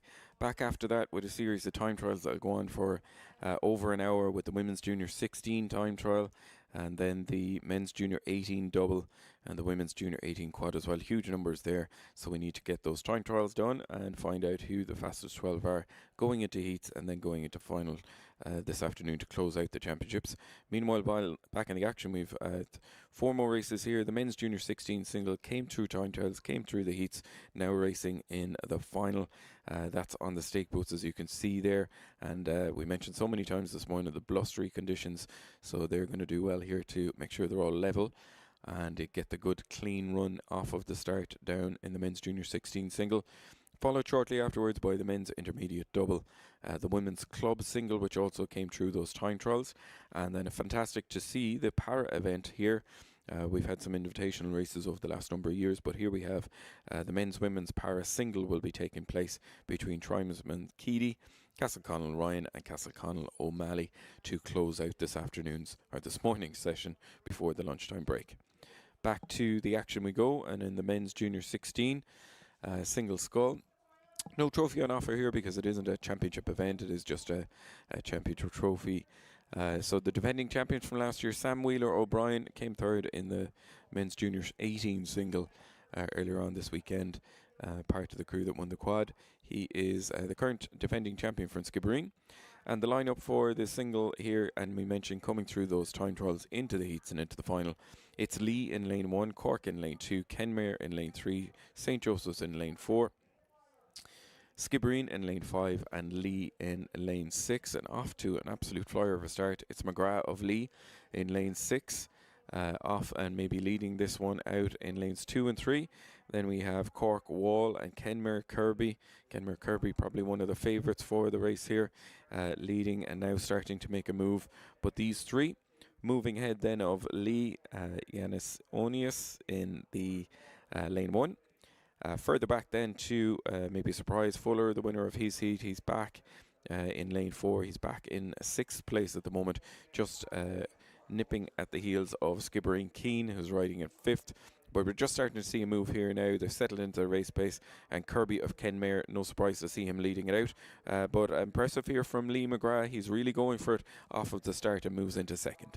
There's a great challenge there for the first and second position between, as you say, McGrath of Lee and Kirby of Kenmare. Kirby seems to have the superior boat speed there ever so slightly. He seems to be just edging ahead of that Lee Scholar, and it's going to be a bit difficult for these rowers to gauge where they are against each other because there's 2 lanes between them. But I think because it's so close, it's hard to tell, but it looks like Kirby is just beginning to edge ahead there as we're coming out of the first 500 metres. So there's still 1,500 metres to go, a long race, and this is just the men's junior 16 singles. So in the last couple of years, these rowers would have been rowing over 1,000 metres. When you're rowing in J13, J14, J15, you would row at the 1K Classic. So this J16 single sculls, it's a very tough first category for these young scullers to be coming into, but it seems Kirby has got the hang of it, because he's about a length up on McGrath of Lee back in 2nd there now, and back in the 3rd spot then it looks to be Wall of Cork at the moment, but there's nothing separating him and Keane as well, so it's very close together. But looks like Kirby's just edging out ahead there, the Kenmare sculler. Not too surprising. He had an excellent heat. He had an excellent time trial, just really showing his dominance, and he's doing so here again. His brother Jonah Kirby rowing in the double with Jack Rafferty there. They're under 19 rowers, and this is just excellent sculling from Kirby here, but it looks of it. Great resilience, because as Ella was saying earlier, with J16s, there can be a tendency to just go all out and burn all your fuel in the first 500 and hold on for dear life afterwards. But Kirby had taken a real mature approach here, slowly just eking out ahead and just driving on and staying rather consistent, which is great to see. So fair play to Kenmare Sculler, who's out in front. And he's had a very successful season at the Schools Regatta, which is the day 2 of Limerick Regatta. He was racing for Pobbleskull, Kenmare, where he won the Sculls race there at under 16 level. He also won in Dublin Met, taking the win there ahead of Clonmel Wall, not racing here in the final. And the also won most recently out of Cork Regatta. So just a couple of weeks ago, he was on this very stretch of water, taking the win at Cork Regatta in the men's junior 16 single. So all of that experience coming into play here as he opens up clear water ahead of the chasing pack. Impressive here from Lee McGrath, one of the lower placings coming through the heats. But he's in second place at the moment. It's Skibbereen Keane. These two have started to push each other on side by side, and they're in second and third. Here we have the side by side footage in lanes 5 and 6. They'll be nearest the enclosure when they come down here. We're just starting to see Skibbereen pull through McGrath of Lee. They're the 1, 2 and 3. The bow of Wall from Cork back in third. We're just seeing him ahead of lane 1. The Lee Sculler just coming into view there as well. Henrik Yanisonius in lane 1. And St. Joseph's Fuller, I thought he might come up and challenge there. He had a crack of a race in the heats, but he's back in 6th place, way off the pace as we scan forward and see just how much of a lead has been opened up here by Nicholas in the lead of the men's junior 16 single for Kenmare. He is a very similar style and frame to his brother as well. I'm sure there's lots of comparisons with the success the two brothers have had over the last number of seasons. I was over at the Under-19 World Championships when I congratulated Nicholas not once but twice, thinking that he was his brother. Apologies all around every time I meet him after that. But they're very similar height, frame as well, and similar rowing style, and it's a dominant display here to see him push on and continue to open up the lead. Impressive stuff here for Skibbereen Keane. Really solid few hundred metres from him sees him to move in to second place ahead of Lee McGrath. You're right, McGrath just seemed to slip back into the bronze medal position there. McKean taking about half a length on him there from Skibbereen, but Kirby seems untouchable at the front of this race here. It's great sculling from the men's J16 singles final here. He's sitting clear water ahead of second place there. Second place being, as I say, Keane from Skibbereen. Skibbereen just holding it over McGrath of Lee, and then sitting back. It looks like these scullers from St. Joseph's, Fuller and Cork Wall are in 4th and 5th, with Henrikas Ginasionis in the 6th place position there from Lee. Great to see Lee having 2 scullers in this race actually, with Henrikas Ginasionis there in 6th and Luca McGrath in 3rd place there. These two lads would have won in the men's J16 quad there on Friday. So not the freshest legs, but they're doing very well to have made the final here in a category which had nearly 60 entries. But even more impressive from Kirby to be at the very front of all these 60 scullers. He's really making a name for himself here now, and I know we were talking about his brother Jonah Kirby there, but Nicholas Kirby is going to be another household name, it seems, in the next few years, as long as he keeps up this trend, because what a lead he has there over what seems to be Skibbereen Keane there in the 2nd place position. And Skibbereen Keane is after opening clear water on McGrath of Lee, so Lee sitting in bronze medal position. Still a great result for Lee, but let's see if McGrath can respond to Keane anymore. This Skibbereen sculler seems to know what he's doing, but I think it'll just be too much for him to crawl back his way in front of Kirby from Kenmare there. There's just, unless something happens, and you never know, there's a couple of 100 metres left now, so anything could happen. Someone could clip a buoy, anything like that. But it seems Kirby's steering has been rock solid this whole time. He's been baiting his way into this headwind. He's been leaning back into it, and the rate looks quite low there too. So that, I mean, if he's only taking 30 strokes a minute, he's driving hard off those legs to make each one of those 30 strokes per minute count.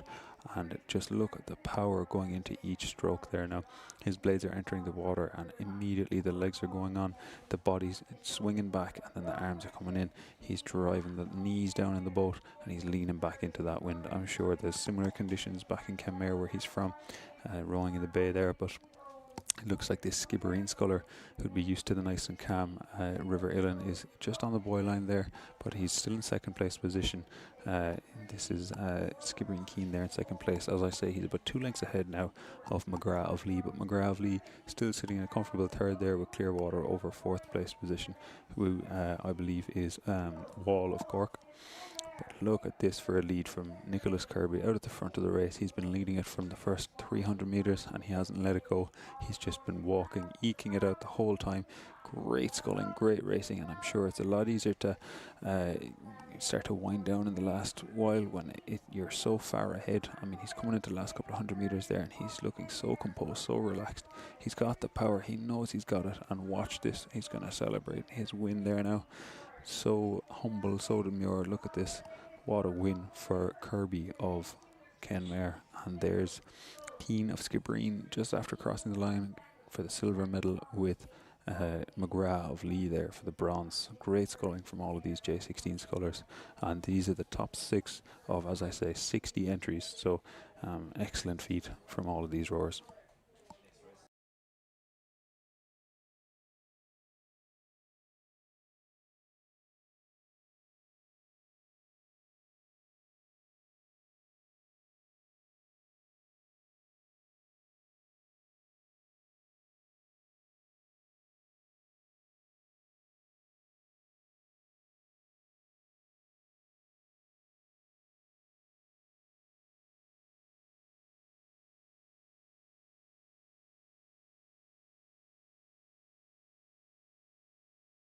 Back to the action now for our next race is the final of the men's intermediate double scull. The lane order: Cappoquin in lane 1, Commercial lane 2, University Galway A in lane 3, University Galway B in lane 4, UCC in lane 5 and UL in lane 6. The crews here, the men's intermediate double, racing for the J.H. Smith Trophy, our defending champions from last year, University of Galway. Most recent placing out at the Cork Regatta, it was the UCC crew who took the win there, so not much form for us to study to go by who might lead out here. Fastest out of the qualifiers into the final, the 2 crews from University of Galway in the centre lane, so we're expecting them to do some of the running here in the final. Cappoquin, Commercial, the only non-university crews racing here. University of Galway have 2 crews, UCC and UL as well. In there, so Cappoquin and Commercial will be in lanes 1 and 2. When they come up onto screen here, we can see who's leading it out. I can see in lane 2 it is the Commercial crew, so impressive from Commercial here. They're going out early. They look to be leading it ahead of the UCG A crew. They're the 1 and 2 at the moment, and these two starting to push on and open up a little bit of clear water. It's UL back in 3rd place, ahead then of UCC and the 2nd University Galway crew. Cappoquin on the right hand side, top right hand side of your screen, the only crew off the pace now in 6th, but impressive here coming through the first few 100 metres. Clear water being opened up and it's already turning into a 2-boat race here, and impressive for Commercial. They're going early but taking University Galway with them. And it seems like a really impressive showing from this Island Bridge club there, Commercial, who are out in front at the moment. Look at that for synchronised sculling. Those blades are hitting the water at the exact same moment. They're coming out at the exact same time. In that Commercial boat, we've got Thomas Stevens and Ronan Brennan. Tom Stevens won the Dublin Sculling Ladder there last year, so he's been in the scull. He's been training hard, and it's clearly been paying off. These two opening up just clear water there now already, and we're just out of the first 500. They're already after opening up a lead over the Galway crew, who arguably could have been favourites there, Michael McGrath and Kieran O'Sullivan, who both made the final of the men's intermediate single sculls yesterday. They're sitting in 2nd at the moment. Now there's a long race left, so who's to say that Commercial won't fade and Galway won't sprint? There's a lot to be done just yet, but there's 6 boats and there only seems to be one that's kind of out of it at the moment, and that seems to be the ULB crew there in lane 6. But this Commercial crew, great rowing from them. Yeah, really impressive. They've gone out early and they're just trying to inch out that Clearwater lead ahead of the crew from University of Galway. They're the 1 and 2 at the moment. The crew from ULB in 3rd place out at the nearest the enclosure at the moment, ahead of the crews inside them. The 2nd B crew from Galway and UCC. It's the Cappoquin crew in lane 1 on the far side, back in 6th place and off the pace. But this is impressive from the Commercial crew.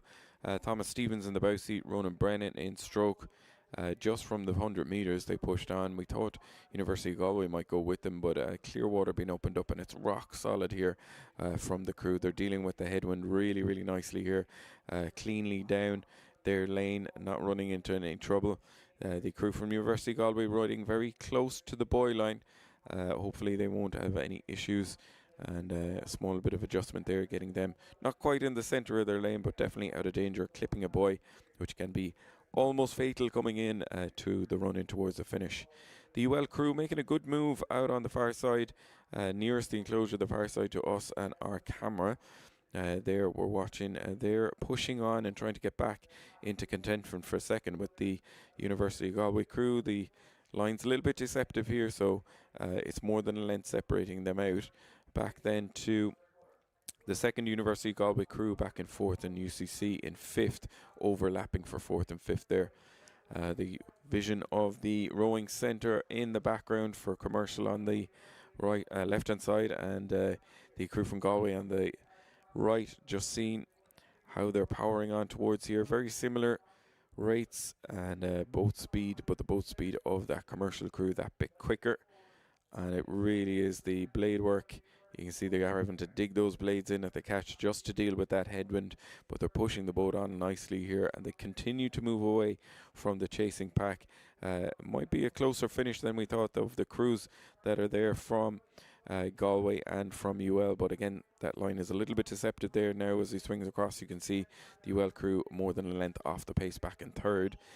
Further back then to the second University of Galway crew, UCC and Kappa Quinn. So the J.H. Smith Trophy, maybe we were thinking it might go 2 for 2 for University of Galway. Commercial coming in to disrupt things here. We didn't have much of a season to compare how they got on in the last number of races. UCC taking that win all the way back just a few weeks ago in Cork, but it is the commercial crew rowing really nicely here. We're getting great shots of them as they come in the run in towards the finish, in full control here, and that boat has not wavered one way or the other in the run into the finish here. They're looking so impressive, leading it out for the championship win. Absolutely rock solid sculling from that commercial crew there. There's no wonder they're ahead with sculling like that. The body swing totally in sync. They're even wearing matching white caps there. These lads are dialed into it. They know what they're doing. They're no doubt rowing together all season. And just look at this interdouble, the way they're gliding along there. As Richie said, that Galway, University of Galway are defending champions, so maybe thought that they was going back there this year, especially with the form of McGrath and O'Sullivan from University of Galway, but there's no touch in Tom Stevens and Ronan Brennan here of Commercial, who've really proven why they made it into the final here. They're taking the win in this men's intermediate double final. What a result for Commercial Rowing Club. That's great. I know they had a win in the men's intermediate pairs as well, making the sweep and scull both successful. And here's the Galway crew now. One last final challenge against this commercial crew. An honest effort from every crew out here today, but the commercial crew just has the superior boat speed. The stroke man there now just bringing up the rate. He wants to finish this race quickly. He doesn't want to spend any more time out there than he has to, because he knows that Galway crew will only catch him the longer they stay out there. Commercial are getting to the line first, and they're taking the win. That's what they want. That's what they came here to do. They came all the way down from Dublin, and they're coming for the win. They're not leaving without it, so they're going to get across that line before Galway there now. Galway with a great sprint, nearly catching them, nearly touching their bow to the stern, but Commercial have just crossed the line, and the arms are going up in celebration. There's a bit of a bro fist there between the two lads, and they're taking a well-deserved rest after their win in the men's interdouble, with a heartbreak there for the University of Galway crew. A great win there for the crew from Commercial, taking the win ahead of University of Galway, and then it was the crews from second Galway crew, UCC, UL and Kappa Quinn closing out the men's intermediate double final. Great race there from Commercial. So the J.H. Smith Trophy will be awarded shortly to the guys on the podium, heading the way of Island Bridge on its way to Commercial. 2 races left to close out this morning's session before the lunchtime break, and we're coming back now with the final of the women's club single, and this is an event that went through the time trials this morning, coming through the heats, and we have our fastest 6 that have come through: Carlow, Neptune, Lee, New Ross, Garda, McLaughlin and Garga Duggan. They're on the stake boats and just lining up, and we'll be back shortly to bring you all the action for the women's club single, followed shortly afterward with our para race, the men's and women's para single.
So underway with our next race, it is the final of the women's club single. They are racing, actually we've no trophy, I mentioned this earlier on when I was on the comms. If anyone out there would like to get us a new shiny trophy, it would be great to flesh out all the trophies that are awarded there. They do get the pots, of course, but it'd be a welcome addition to have a new trophy.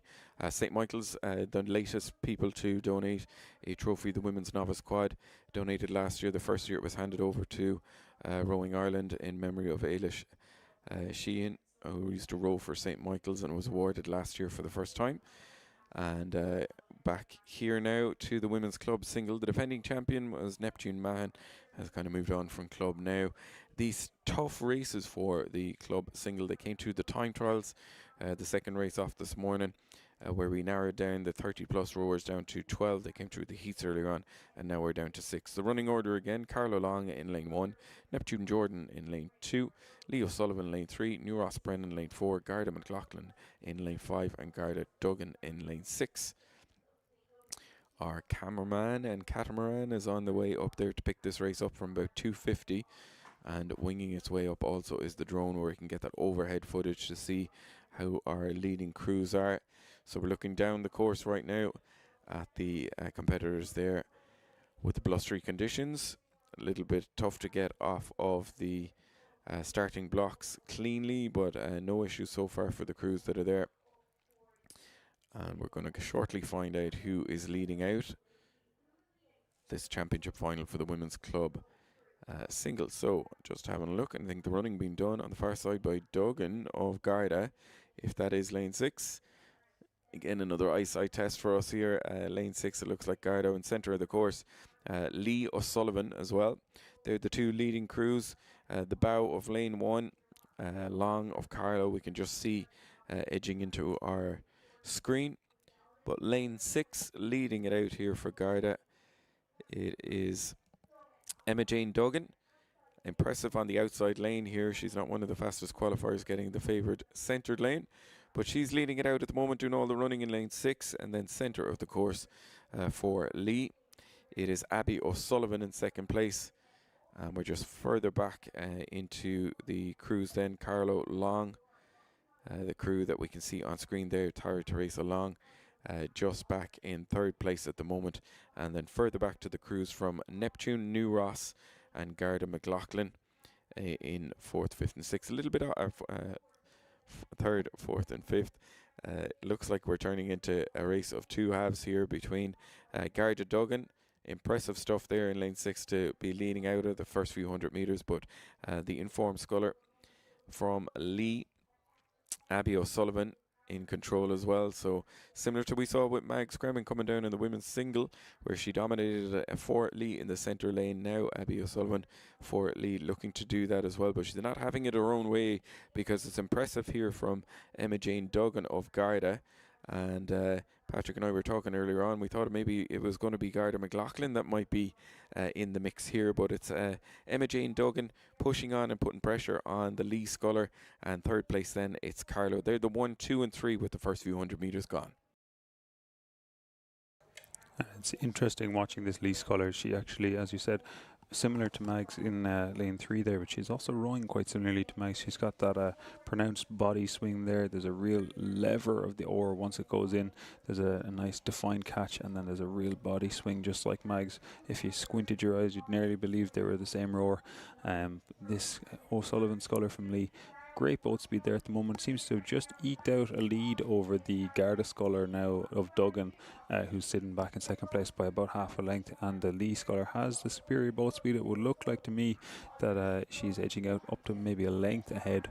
This Lee sculler is going great, and this would be a clean sweep of the club sculls, both men's and women's, for Lee if this O'Sullivan sculler crosses the line, as Conor Gillard won men's club scull there yesterday. So O'Sullivan of Lee there trying to hopefully capitalise on the success of Mags in the senior scull today. Mags also won the women's senior quad there yesterday for the Lee Skibbereen composite. So this Lee sculler here now, Abby O'Sullivan, is ahead definitely of Emma Jane Duggan of Garda Boat Club there, and Tara Long long of Carlow. So it seems to be Emma Jane Duggan in second place there, about a length ahead of Tara Long. But O'Sullivan really after extending a lead on Emma Jane Duggan there. The Garda Sculler had the lead initially, but O'Sullivan was not letting it happen, and she's after going to about 2-3 lengths up on this Garda Sculler now. A great lead, and this drone is making sure nobody's hiding. We can see exactly who's ahead. And that's a great showing from the Lee Sculler there, who would have been putting in a lot of training on the marina there. And as we know, the marina can get quite blustery at times, so perhaps this headwind is suiting this Lee Sculler, who knows. But a lot of time spent in sculls down in Lee too. Good row from Tara to race along in the Carlo Bode in third place, just holding off the chasing pack there. Zena Jordan of Neptune and Willa Brennan of New Ross, and McLaughlin there of Garda as well. Maeve McLaughlin, a winner last time out at Cork Regatta, so that's why we were thinking she might be favoured to come into the mix for the win here. But this is impressive for Lee. Really nice rowing, and as Patrick said, multiple winners in sculling events as well, taking the men's junior 16, and their junior 16 quads looked good as well, getting into the finals of those races. So some magic happening on the Lee Marina with their sculling crews. And she powers on again, opening up. So the running order there coming in to the run into the finish, it is Lee, O'Sullivan still pushing on here and looking to take the women's club single ahead then of Garda Duggan in second. You can just see Garda there on the left hand side of your screen. Here we have the Carlo Sculler, Tara Teresa Long holding on to third, and I wonder is she just trying to get a clean run at the finish here and try to come up and challenge for second place. Glance over the left hand shoulder for Garda Duggan to see exactly where she is. Where is the enclosure? Sure, the noise coming from there is going to give them that boost that they need in the run in towards the finish. These three seem to be well clear then of Neptune, New Ross and Garda McLaughlin. The Neptune Sculler, that is Neptune Sculler in lane 2, that is there almost overlapping with Long of Carlo back in fourth place, and then over beside the umpire's launch there, the New Ross and Garda McLaughlin Scullers back in fifth and sixth. But really impressive here, familiar side, and as Patrick was saying, glinting in the sunshine there, you could be forgiven for thinking that's Mags Kremen. There's definitely a Lee style of sculling that is at play in both the wins that Mags had and Gillard in the single as well in yesterday's racing. And there is the distance you can see coming in towards the finish in the run into the last 250. A little bit of race here for third and fourth. I did think that maybe the sculler from Carlo was coming back into the mix and push, but nice rowing here from Neptune. Solid second half of the race from Neptune, from Zena Jordan. One of a number of Neptune scullers who was entered in here. I think they'd nearly 7 overall. She's the only one making it into the final for Neptune. And she's putting pressure on Long of Carlo, and they're battling for third and fourth. And the green colours on your screen, Neptune on the left hand side. On the right hand side you can see Carlo Long. But just the slipways there in front of the boathouse of the National Rowing Centre coming into view in the background for the crews as they approach the finish here. There's that close finish that we are mentioning there. Can the Neptune Sculler continue what she's done over the last few hundred metres and come up and challenge for second? Long doing all the hard work to hold on to second place, but coming in the run-in towards the finish, this is impressive for Neptune. But no doubt about the leaders here, and the championship of the women's club single look like it is heading the way of Lee.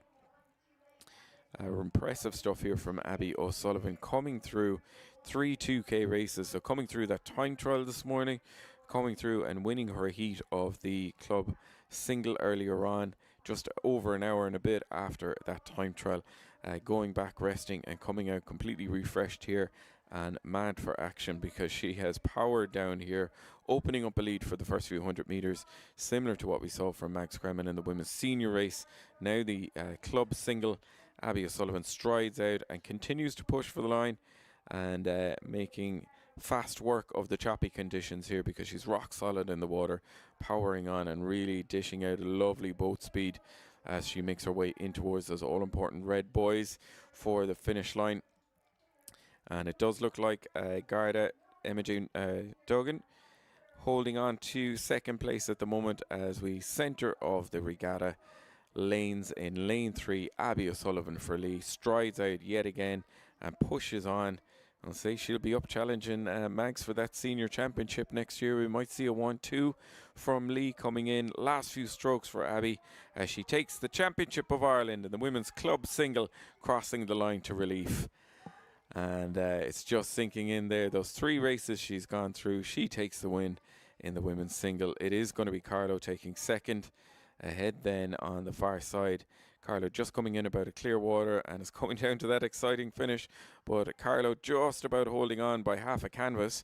Carlo back in third, Neptune in fourth. They're the 1, 2, 3, 4. Further back then to New Ross and Garda to close out fifth and sixth. So the Championship of Ireland, another Lee Sculler getting onto the podium there. It's Abby O'Sullivan taking the win in the women's club single.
So back to the action to close out this morning's session of day 3 of the 2026 Irish Rowing Championship. And a new event in here that we are delighted to have the Para Rowers joining us and competing here. We have a mixed race here between men and women para single race and different race categories in here as well. In lane 3, we have tribesman Ella Keedy, who is racing in the PR3 category. Inside lane and the middle of the course, we have Shane Ryan of Castleconnell, and he's racing in the PR3 category. And over on the left hand side of your screen, PR2, Shane O'Malley from Castleconnell is racing in the PR2 category. So different categories that are here Just mentioned Shane Ryan. You can see a launch behind Shane in the centre of the course. Shane is visually impaired. A lot of us will know him from the indoor rowing. He does so many challenges there, set multiple records as well, and is always a familiar face there, Shane Ryan, centre of the course. So that's why, in case you're watching and you're wondering why the launches are there behind. So we have a launch behind each of the power rowers, but Shane, because of his visual impairment, is getting some instruction on his lane and course as well. Leading it out at the moment, Shane O'Malley of Castleconnell. Joe Cunningham from Castleconnell does amazing work there. Winner of Volunteer of the Year for 2026, or one of the awards last year at the awards ceremony for all the work that he does on Castleconnell. The Castleconnell slip and area of rowing out on the stretch near O'Brien's Bridge is ideal for the power rowers, so they've done great things over the last number of seasons. And Ella Keady of Tribesmen, PR3, she's rowing there on the far side of the enclosure, racing in PR3 as well. So 3 rowers coming down here. Shane O'Malley leading it out at the moment, nearest enclosure on the left hand side of your screen, and then we have Ella Keady of Tribesmen on the right hand side, and Shane Ryan of Castleconnell centre lane making their way down towards us. I have to say some tidy sculling there from Ella Keady of Tribesmen Rowing. She's got a standard to live up to now with Siobhan McCrone of Tribesmen. I'm sure she's been hugely inspired, but Ella Keady seeming to be rowing quite well there over in lane 1. Seems to be going nicely, and for the other rower, Shane O'Malley, then in lane 5, he seems to be tipping along nicely, and as you can see, he's got the flotation aids underneath his riggers on either side. That's just to help with the balance, but I'd say if you want to maximise your boat speed in these categories, you want to keep those floats off the water as much as possible, because as soon as one of those touches off the water, you're talking drag straight away. So I'm sure as the quicker and quicker these boats are, the less time those floats will spend on the water. But it seems like this Castleconnell sculler, O'Malley there, Shane O'Malley, the PR2 sculler, he seems to be really gunning it. He had a slight steering mishap, I think, at the beginning and crossed over in a lane, but he's well on track now, and seems to be gunning it along. There's some nice puddles coming off his oars there, nice and symmetrical, and as Richie said, the launch following on his stern, but I'm sure that launch is also being cognizant of the fact that they might be washing out other rowers, so trying not to go full throttle either. And Ella Keady rowing a nice race there over in lane 1. Seems to be a decent rhythm being set up there, and there's quite choppy conditions on the course. It seems there's a small few white horses. It's a bit bouncy, so for these rowers to be out here racing at all is an excellent effort, and seems to be, a lovely day for rowing, all things considered. And the other Castleconnell sculler then, Shane Ryan, still tipping up the course with a bit of assistance from others. And these lads, they're actually quite quick. I saw times from Shane O'Malley at indoors there one year or the other, and he was faster than me over 2k, so kudos to him. Great insight there, Factor. Just to mention as well, we're doing some reading up here on the Ella Keady. She's also one of the coaches from the Crew Blue, who row out of Tribes and compete at the indoors as well. Familiar face, and she's done some coaching with them. She's also been part of the Rowing Ireland Youth Commission back in 2024, so she does great work in coaching and in helping driving the sport as well, rowing through. We're getting some footage here of Shane Ryan from Castleconnell, and we mentioned Shane rows at the indoors at each and every event there, and set a load of challenges for himself, especially during lockdown. He was one of the heroes who was getting us all on the ergometers to try to keep up the pace of him, as he set himself challenge after challenge and record after record to be done on the ergometer. You can see tough conditions out there. It is gone even bouncier than it had been this morning to see how they're getting on, but Shane handling the conditions. You can see he's going out there for experience and looking to clock up the mileage and rowing very safely, but a lovely rhythm on the boat here from Shane O'Malley from Castleconnell, leading it out over on the left hand side. He's again being quite cautious. Saw some of the water splashing up over his bow, so that'll tell you how blustery it is in the open part of the course here. And he's getting some instruction again from the safety launch that's there with him just to correct his course. Last thing we want is him clipping a buoy, but they are having to deal with some very tough conditions here. The white horse is up on screen, as Patrick said. He's correcting himself now as we ride side by side with Shane. Coming in, Shane Ryan from Castleconnell. That little adjustment that Shane O'Malley is making is allowing Ella Keady to come back into the mix here, so she's coming back in almost on level terms with Shane O'Malley of Castleconnell. So it's actually turned out to be a great race there, Shane O'Malley and Ella Keady against each other.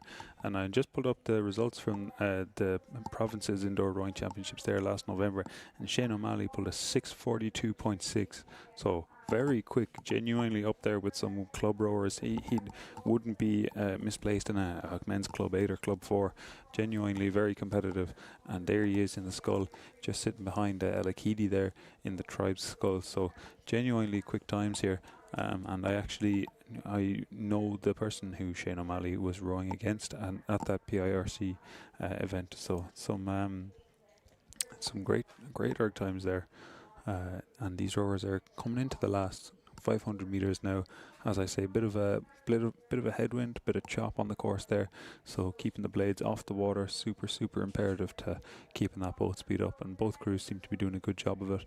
Ella Keady here having a great race in lane 1. It seems she's really gliding along the water there, and making the most of those strokes, and it looks like she's riding those waves fairly well in lane 1, which seems to be a little bit more sheltered than the other lanes. Ella was entered to race over in the women's Henley as well to clock up experience there. She was looking to race in the PR2 category, and I know she's aspiring to make it into the national team, so as much mileage, as much competition as she can get is the aim of the game here.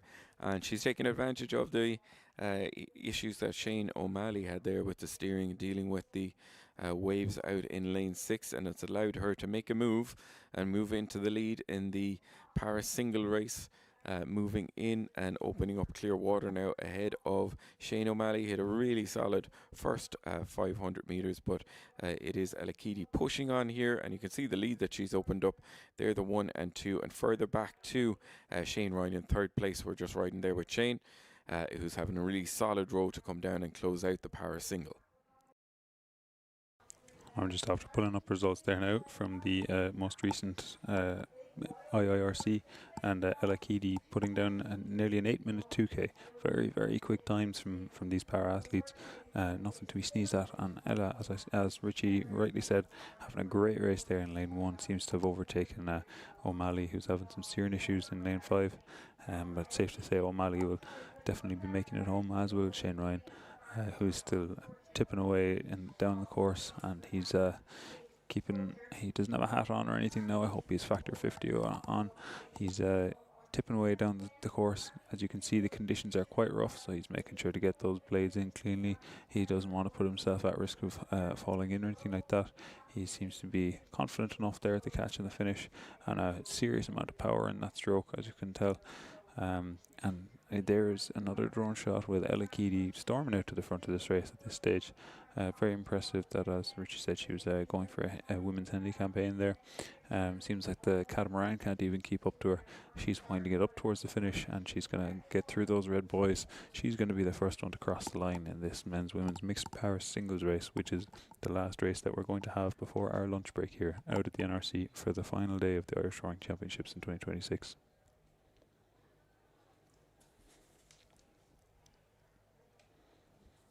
And that afternoon session is going to kick off just after 1:30, so not too far away with the slight delays that we've had with crews getting off. So it's going to be a short lunchtime break to get underway with the time trials kicking off there with the women's junior 16 single, men's junior 18 double, the women's junior 18 quad as well. There are time trials, big numbers on all 3 events before we get into heat starting just after 3 o'clock, 3:10, running all the way through to 4 o'clock. A little break then, and we're back at 4:20 for our last races of the day, the finals, running into close out day 3 of the championships. Side footage there of Ella Keady of Tribesmen, and you can see No buoyancy aids on left or right, same with Shane Ryan, and they're coming down, so she's having to work hard in the headwind and deal with the conditions that are there. Lane 1, a little bit more protected than Shane O'Malley has to deal with in lane 6. We saw him having some steering issues, having to adjust and come back into his lane because of that strong crosswind that it's more blustery out there on the left hand side of the course where it opens up in that middle few hundred meters. But a fantastic row here from Ella. She continues to power on. It's a long, slow, powerful rowing here, running a little bit close to the buoy line, but she does have the guide there in the launch behind her, just giving a little bit of instruction. And we say Shane Ryan centre lane as well, and he is just cautious as he should be, but still turning on the power when he gets those blades on into the water. And he is making his way down in 3rd place at the moment, powering on towards the finish, coming up on the halfway mark. So great to have an addition here. There was a campaign both for women's rowing, junior rowing, and for power rowing. If you can't see it, you can't be it. And it's really important that we get these rowers out competing here at the championships. And if there's junior rowers, they see that, oh, I can give this a go. And I know that there will be more power rowing coming out. I got to commentate at the Para Games in Paris, and the racing there, absolutely amazing. As we see Ella Keady, she crosses the line there for Tribesman, taking the win. Huge roar can hear outside for the Tribesman sculler coming in. Rock solid the whole way down and taking the win there in the Paris single, crossing the line ahead of Shane O'Malley of Castleconnell, who's going to be coming in shortly in the run into the finish. That was a great display there from Ellie Keady, and we mentioned she's looking to race internationally and represent Ireland, and all this experience will go in and clock into the bank. She'll have all of that available. And just coming to the line, huge cheer as well for Shane O'Malley to close out in 2nd place. Really, he led the first half of the race there, ran into issues with the blustery conditions in the second half. A little shake of the head, but I'm sure he can be proud of the row that he did coming down there. He gave it his all. So these two well clear of Shane, and you can see Shane just having a little bit of difficulty, and the coach is there in the background with the megaphone just instructing Shane. This can't be easy. I mean, rowing in the conditions is tough enough in Inniscarra with the headwind that was there, all the crews having to deal with it. And we've just seen Shane steady the ship and come in, and he's going to take it stroke for stroke here just to gain his composure and come in cleanly. And we heard 2 huge cheers for Ella Keady and for Shane O'Malley, and I think it's going to be the same case when we get in shortly for Shane Ryan of Castleconnell. And he makes it easy when he's on the ergometer. Not as easy here in these blustery conditions, but handling really well. He gathers his composure yet again and gets the boat steady, and is still able to turn on the power when he makes that connection when the oars go in, and he's pushing that number 3 bow number and bow into the headwind and coming down. You can see just the slips of the National Rowing Centre in the background. So he's still got a couple of 100 metres to go. And I know there's a big crowd outside who are going to probably give him the biggest cheer of this weekend's regatta when he gets his way in there. And I'm sure we're trying to see, is it Joe Cunningham, his coach from Castleconnell, that's in the launch there just behind them, giving them instruction, the umpire behind them again as he makes his way in. So cautious and steady, but still quite powerful. You can see he is sending that boat away. And these boats adapted for some of the power rowing. They're a little bit wider than the racing boats that we've seen over the weekend, just to give that extra bit of steadiness that the crews might need in coming in and dealing with conditions like that. Just you can see the coach giving instructions there through the loud hailer, letting him know where he is in the run-in towards the finish, and also letting him know if those blustery headwind white horses that we saw are coming into play in the last few 100 metres. So drone footage here for Shane as he makes his way in towards the finish. And he's just coming up, not too long to go. You can see in the background there the rowing centre. So he's got just about 20 or 30 strokes to go.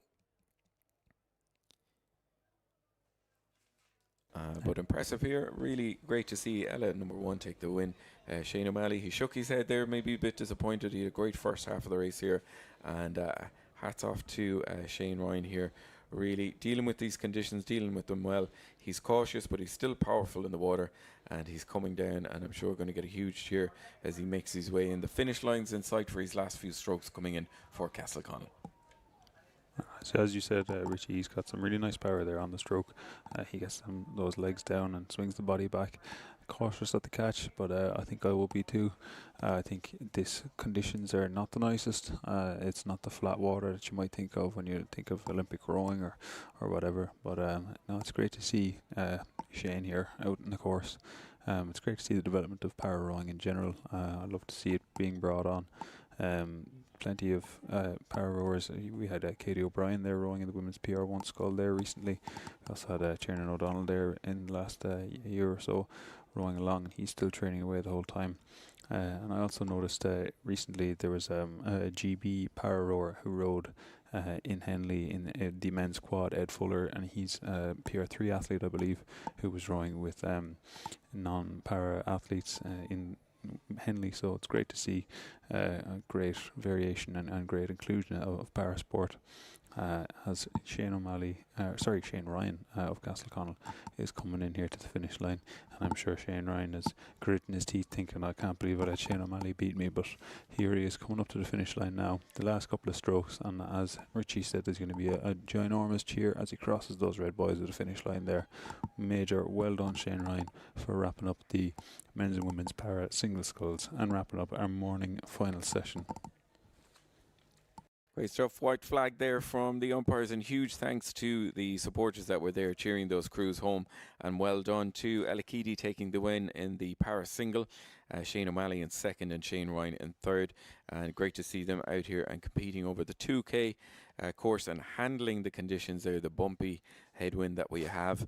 We'll regroup now and take a little break before we come back with those time trials, and after the time trials into the heats, and for our final run into the finish before we head into the sunset and close out the 2026 Rowing Championship. So back shortly after our little break to kick things off with the time trial of the women's junior 16 single.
Testing 1, 2.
Test, test.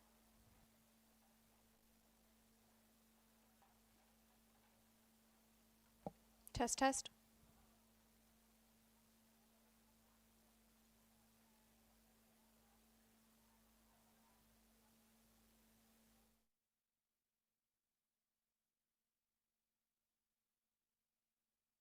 Testing 1, 2, 3.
Just coming up on 1 here at day 3, the final day of the Irish Rowing Championships. The Junior 16 single sculls due to leave the start at about 10 minutes time. Another lot of time trials coming up for you here in the next couple of hours, with the women's junior 16 single scull starting it off, followed by the men's junior double and the women's junior 18 coxless quad. Now, before we get on to these kind of time trials, we're going to give a quick word to our event sponsor. A huge sponsor of sport and community, Cork County Council continues to champion events like this as part of their commitment to sustainability. They're also providing water refill barrels throughout the venue. So it's getting to that stage of the day, the hottest time of the day. The sun is high in the sky, so yes, we have a wind and we're keeping cool, but don't forget, keep hydrated, keep sun cream on, out of the sun, all that kind of thing. In addition to this, we'd like to extend our recognition to the following the following companies as Rowing Ireland sponsors. As Connecticut Sports, our trusted name in sports nutrition, supporting athlete performance and recovery, and fueling, of course, our high performance programme athletes. Quilcha is Ireland's national forestry company dedicated to biodiversity, outdoor recreation and sustainability, supporting a greener future for sport and providing the fabulous Farran Woods as today's venue, the home of the National Rowing Centre. Another proud Rowing Ireland vehicle partner, MG, brings innovation and performance to the road. Powerhouse Sport, supplying high-performance rowing apparel trusted by athletes all across Ireland, the UK and throughout the world. They have a stand set up just here behind me, just down the side of the National Rowing Centre as we speak. F4, our renewable energy provider, help Rowing Ireland lead the way with environmental responsibilities. Swift Racing are global leaders in boat design and technology, supporting both grassroots and elite level Irish rowing. And of course, RowFit, they specialise in rowing equipment services, particularly for Concept 2 rowing machines, oars and related accessories. They are the Irish agents of Swift Racing boats and active tool devices. RowFit also offers services like oar repairs and servicing, and organise virtual indoor rowing championships. I'm sure all of us here on site are all too familiar with those rowing championships. They take place in November and indeed in January down in UL. Now, next we'd like to acknowledge our funding partners, Sport Ireland and Sport Northern Ireland. Sport Ireland is the national body for sport in Ireland, supporting athlete development and the growth of rowing across the country. And Sport Northern Ireland enables participation and performance through funding and development in Northern Ireland. We thank them both for their continued support. And of course, this weekend we're supported by John McMahon from Upshot and the team working here in the background behind me, and they're managing our live streaming services, bringing all the action to screens across the country and beyond. We also express our thanks to Martin Gray of Gray Mobile Media, who's provided the big screen here on site down at the National Rowing Centre. A lot of different athletes, well, I'm going to say athletes, coaches, supporters, parents, whoever it may be, with their eyes fixed on that screen when races leave the stake boats. Now, while we're enjoying the perfect rowing conditions this weekend, we just want to remind everyone to stay hydrated if you're here on site. Use sun cream throughout the day, but do take advantage of the water refill barrels around the venue. Again, hats, sun cream, shade, all that kind of thing. Now, stay up to date with all the live results and race draws. They're all the links being published on the Rowing Ireland social media pages, also available on the Rowing Ireland website. And of course, big thank you to the Championship Committee, the volunteers, the umpires, and all the club organisers. Your dedication is what makes this event happen. So thank you very much for your time, your energy and your commitment shown here at the Irish Rowing Championships 2026. Now, we're going to be kicking off racing in about 6 minutes time, but before we do that, we're proud to highlight some of Rowing Ireland's key initiatives going on throughout the country and beyond over the last couple of months and continuing to go on. So if you like what you see here out on the water this weekend and you're between the ages of 12 and 15, Rowing Ireland's Get Going, Get Rowing programme can get you into a boat this summer with rowing camps in 7 cities all over Ireland. Wherever you are, you can learn the basics, make new friends and enjoy being outside while learning a brand new sport. So check out getgoinggetrowing.com/camps for more information. Now entering its second year, the Rowing Ireland Youth Commission continues to ensure young rowers have a voice in shaping the future of sport and representing their views within the rowing community. Through its initiatives, the Commission promotes leadership and positive rowing experience for all young athletes. Now, the Rise and Row programme is Rowing Ireland's indoor rowing participation programme designed to help beginners and recreational participants build fitness, confidence and rowing skills in a supportive environment. In 2026, the programme is taking place across Galway and Limerick with plans for further expansion as interest continues to grow nationwide, with some of these athletes starting to register with Rowing Ireland, and hopefully we will see them racing across the domestic circuit, whether it be at the 1K Classic or here at the Championships in maybe a few years' time.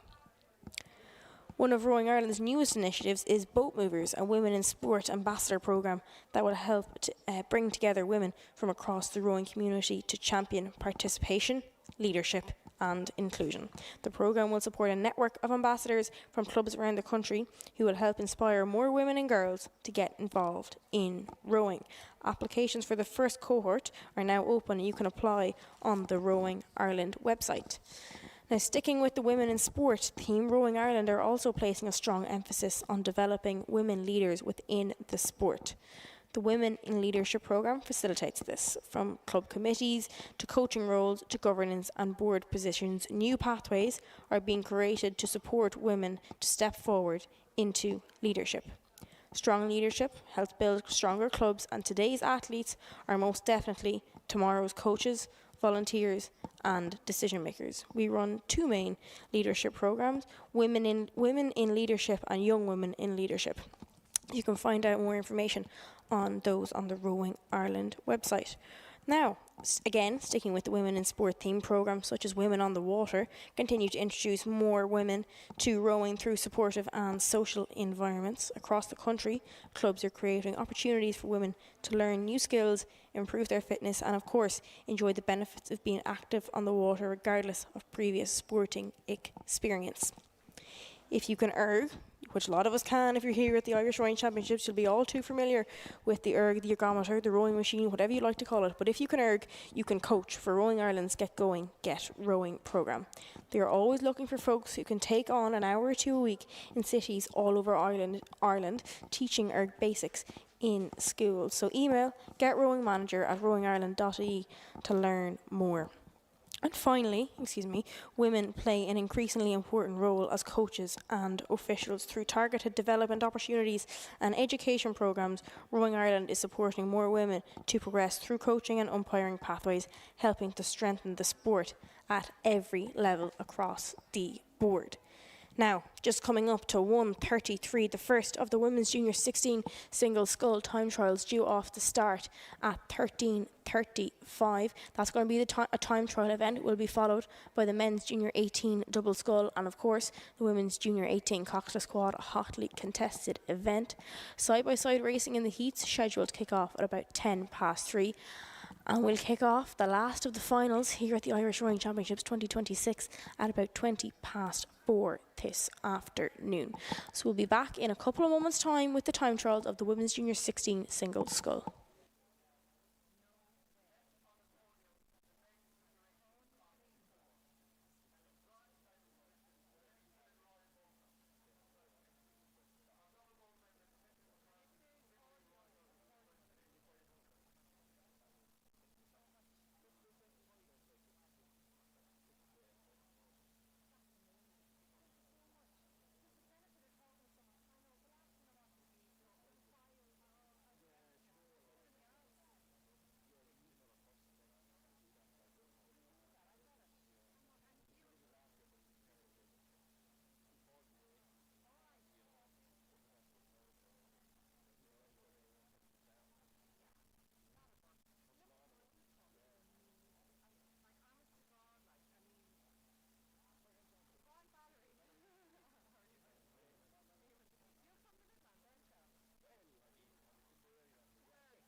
And preparing to get underway is the time trial of the women's junior 16 single scull, expecting to see Lauren Cunningham of Athlone, Lily Thomas of Neptune and Ali O'Sullivan of Lee. I need to find out if that actually O'Sullivan sculler is a relation of the O'Sullivan I was commentating on earlier in the women's club single scull. I'll get back to you on that one. That could be, I mentioned it earlier, but there's something in the water down in Lee with the sculling, but we'll see what they have in store for us in the women's junior 16 single scull. This first sculler set to it literally as we look up towards the start, just pulling away from the stake boats as we speak. Lauren Cunningham of Athlone, bow number 61, expecting then Lily Thomas of Neptune to make her way down the course. When they get slightly closer to us, the time trials of the women's junior 16 single scull have just got underway.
So welcome back to the Irish Rowing Championships. So we're starting off our second session of the day with the women's junior 16 single sculls.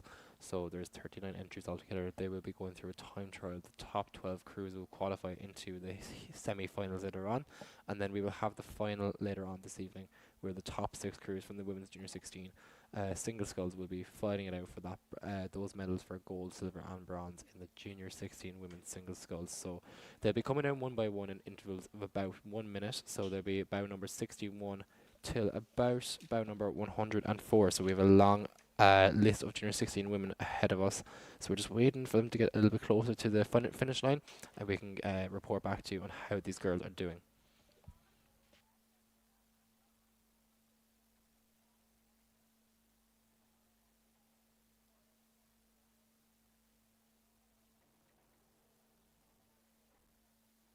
So you can just see as they're at the halfway point, you can see there the headwind is still there from this morning, and you can just on your screen you can see our first sculler there. We see Athlone, I believe it is there, Athlone Cunningham, Lauren Cunningham of Athlone, bow number 61. She's our first sculler of the session. So it is Athlone number 61. That is our first sculler in this thing. So we have to so we'll be looking at the gaps between scullers. Looks like the conditions are a little bit tough, but the sculler seems to be dealing with them really well. It's a headwind at the moment going towards the west, so it's going to be coming from the east, so it's going to be a very tricky one to deal with, but these girls will hopefully be dealing with it well. They're junior 16, so it's their first time racing at the Irish Rowing Championships. The 1K Classic for junior 14s and 15s was cancelled a few weeks ago, so they might have maybe stepped up from junior 14 or 15 into junior 16. So well done to them. So as we see our first sculler looking coming down towards the 500 meters, it is Lauren Cunningham of Athlone. Really hard position to be in, being first, because there's no one behind you. You're the first one to go, so your times will be compared against the rest of them, but she seems to be handling it fairly well. The rate does seem fairly low, looks like, as I'm counting now. Pretty low rate, about maybe like about 24 strokes a minute. It looks pretty slow, but she must be pulling really hard, as she has pulled away from that sculler Lily Thomas of Neptune, who's about number 62. So there seems to be a good gap between those two scullers at the angle I'm at right now. So on your screen there, you can see the gap between those two scullers there, and it looks like those two scullers in green looking pretty comfortable with that headwind, so doing pretty well. It's surprising to see the rate so low, as we can see the sculler from Athlone bring it up a little bit more now, but definitely a little bit lower than you'd expect, around rate 25 strokes per minute. So the coach must have told her to take her time, although it will be very competitive for about just nearly 40 entries, and only 12 will qualify through to the semi-finals later on, so we'll have to see how they get on. So it's Lauren Cunningham and Lily Thomas of Athlone and Neptune respectively. They are the first two to go in this long haul of a 2-kilometre time trial down towards us in the women's junior 16 single sculls. So there we just see Lauren Cunningham keeping with that long and strong, low and slow rate, but looking really strong there. Definitely low rate, I'd say about rate 26 strokes per minute, so looking pretty strong there, as she is opening up that gap on the sculler from Neptune, Lily Thomas. So really good sculling there. So junior 16, so very accomplished. Athlone, of course, have had a lot of success in junior women's sculling at the moment. We know that they won the junior women's double a few years ago, so definitely Athlone one to watch for this weekend as well. So coming down towards us, we just see the rest of the scullers. So we can see there Athlone just coming down towards the finish line. She's into her last few strokes. We just see the sculler after her, Lily Thomas, is behind. So we just see Athlone and Neptune coming down towards us. You can just see that there. So conditions look like they've calmed down a little bit. That the risk that we had earlier on in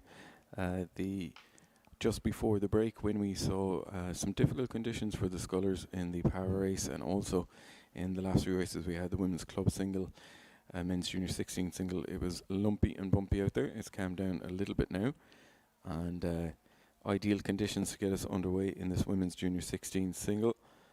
And as Brian was saying, it's slow and steady here for the scullers coming in. At lone, Lauren Cunningham in the run in towards the finish.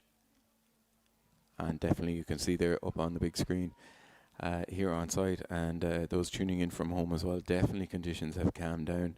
The blustery headwind still visible on screen there as we watch the Lee sculler, Ali O'Sullivan, make her way down. And sculler 61 there, Lauren Cunningham. Slow and steady, really long rowing from Lauren in the women's junior 16 single. And then a much higher rating Neptune sculler coming down. I think it's Lily Thomas of Neptune, maybe. Scull number 62. Ali O'Sullivan of Lee, we got some footage there as well. And we have Clodagh Lynch and Molly Lynch will be up later on as well. The sisters that raced in the junior 16 double, Clodagh and Molly, the daughters of Sam and Sinead Lynch. As they come in, this is 62, so Lily Thomas of Neptune, the next sculler to come in towards the line. Little glance over the shoulder there, handling the conditions nicely in the run into the finish. Ali O'Sullivan, Lee, Clodagh Lynch of Neptune, Katie Nolan of Graiguenamanagh, and Margaret Cochrane of Ban. They should be all the ones coming down the track. Just crossing the line there, 62. And that was Lily Thomas of Neptune. Really high rate from this next Neptune sculler coming down. There is Ali O'Sullivan just crossing the line, number 63. And looking up the course, I can see some other footage here of Clodagh Lynch of Neptune racing it here like it's for my sprints. Really high rate, long, slow, powerful rowing from Clodagh. Teamed with her sister Molly in the double. And out here now coming in towards the finish. Then we're going to have Katie Nolan of Graiguenamanagh, Anna Margaret Cochrane of Ban, Aisling O'Brien of Cork, Ellen Connolly of Skibbereen, and Sky Goggin of Cork as well coming down. So you can just see the scullers in the background in the time trial making their way down. So there's number 64, power number, Clodagh Lynch, coming in towards the finish. Really long rowing from Clodagh, making use of every single part of the stroke here, and coming in winding up towards the line. So job done there. And again, a waiting game for the 39 entrants for the women's junior 16 singles C, who will be back on the water just after 3:30 to race in the heats, and then from that go on again through the final later on this afternoon as we watch Clodagh Lynch of Neptune just crossing over there, number 64. And then going back up, Katie Nolan of Graiguenamanagh should be next coming down the track, along with Anna Margaret Cochrane of Ban, Aisling O'Brien of Cork, Eileen Connolly of Skibbereen. The next few scullers coming through. Trying to make it out. There's the Ban sculler. No, it's not the Ban sculler. Graiguenamanagh, Katie Nolan, number 65, Anna Margaret Cochrane of Ban, and Aisling O'Brien of Cork. They're the next few coming up. Ahead, coming in of the 39 entrants for the women's junior 16 single. So there on your screen we see Graiguenamanagh, Katie Nolan just coming into her last few strokes. She really has brought that rate up, so that rate can really make a difference as they are trying to get into the top 12. You really don't want to be in that spot of 13th or 14th out of all these positions. So there we see Katie Nolan of Graiguenamanagh just coming in towards the finish line. Next up we focus on Ellen Connolly of Skibbereen. Really made a good showing here as she has just passed out the other few scullers. However, we see Anna Margaret Cochrane of Ban is a little bit further ahead, I believe. So we're just focusing on that camera there of Skibbereen, looking really good, but they're back to Ban, as I just said. Looking really good. Anna Margaret Cochrane of Ban just coming over the finish line. I can just hear the hooter behind me. So that is Ban, really good. We've had a lot of junior women's sculling success in Ban over the last few years, and no doubt this girl from Ban as well will have a good showing. Lovely both there. So Really good showing there. Next up, we have a sculler from Cork. It looks like Aisling O'Brien, I believe. There's two Cork scullers together, number 67 here. So it is Cork Boat Club coming down towards us in that Janisek skull. Really good. I believe actually, yeah. So that's Aisling O'Brien. Lovely number there. So it's Cork O'Brien coming down towards us. She only has a few more strokes left until she gets to the finish line.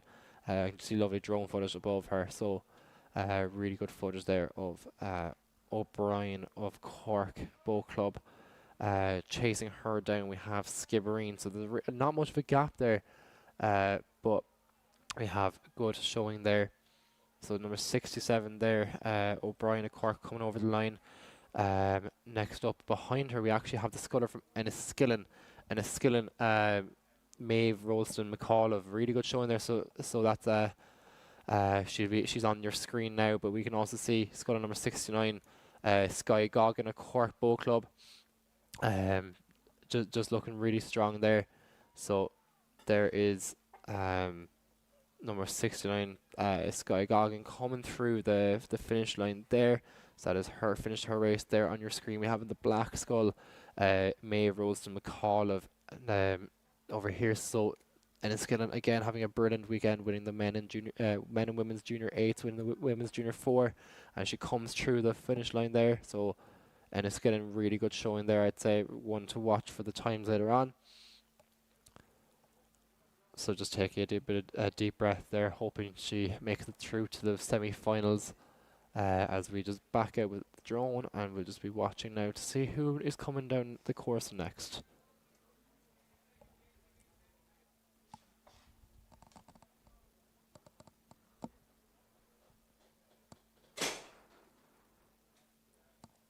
So it seems to be the Colostic Knot Scholar there, Rosie Brannock, out ahead. That's bow number 71 there. And just behind her, we're expecting to be the Neptune Scholar of Molly Lynch. So Rosie Brannock, bow number 71, just ahead of Molly Lynch of Neptune, number 72. But now the thing with these time trials, there's 39 entries in the women's junior 16 scull, and we are going to turn up the volume here. So the thing with the time trials here for the women's junior 16 single sculls, if they do progress from 39 entries in the time trials into the semi-finals, which only has 12 spots, then the athletes will have to race a second time to get through the semi-final, and then race a third time if they make it into the final of 6 boats. So it's all about putting down a good time here in the time trials. That's absolutely mandatory to make the top 12. But once that's through, it's into a semi-final where you want to reserve as much energy as possible before making it into ideally a final and putting down the best performance there. So here's the Colostic Knot Scholar Rosie Brannock, bow number 71. That's bow number 82 there, actually, it seems. A Colostic Knot Scholar nonetheless. Yeah, so it just seems a bit of a mistake with the bow numbers. So we believe that Rosie Brannock is meant to be bow number 71, but she has taken the scratch screw of 82 instead, but that's okay. So we have Colostic Knot just coming towards the finish line. Right behind her, we have a sculler chasing her. We're just waiting for it to come into view. We have Molly Lynch of Neptune, as Richie's just said previously, sister, I believe, of the sculler Clodagh Lynch and daughter of Sam and Sinead Lynch, obviously a very famous name out of Neptune Rowing Club, as she just chases the sculler from Colostic Knot into the finish line. No doubt Molly Lynch of Neptune will have a brilliant race. Then straight after her we have Tralee Morris, Clodagh Morris, I believe sister of very famous brothers Dara and Sean. So really good row there from Clodagh.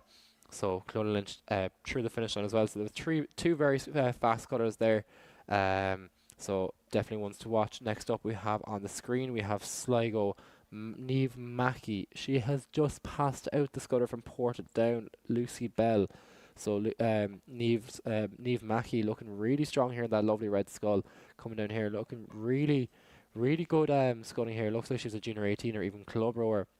Really good technique there, nice and clean blades out of the water, looking really strong.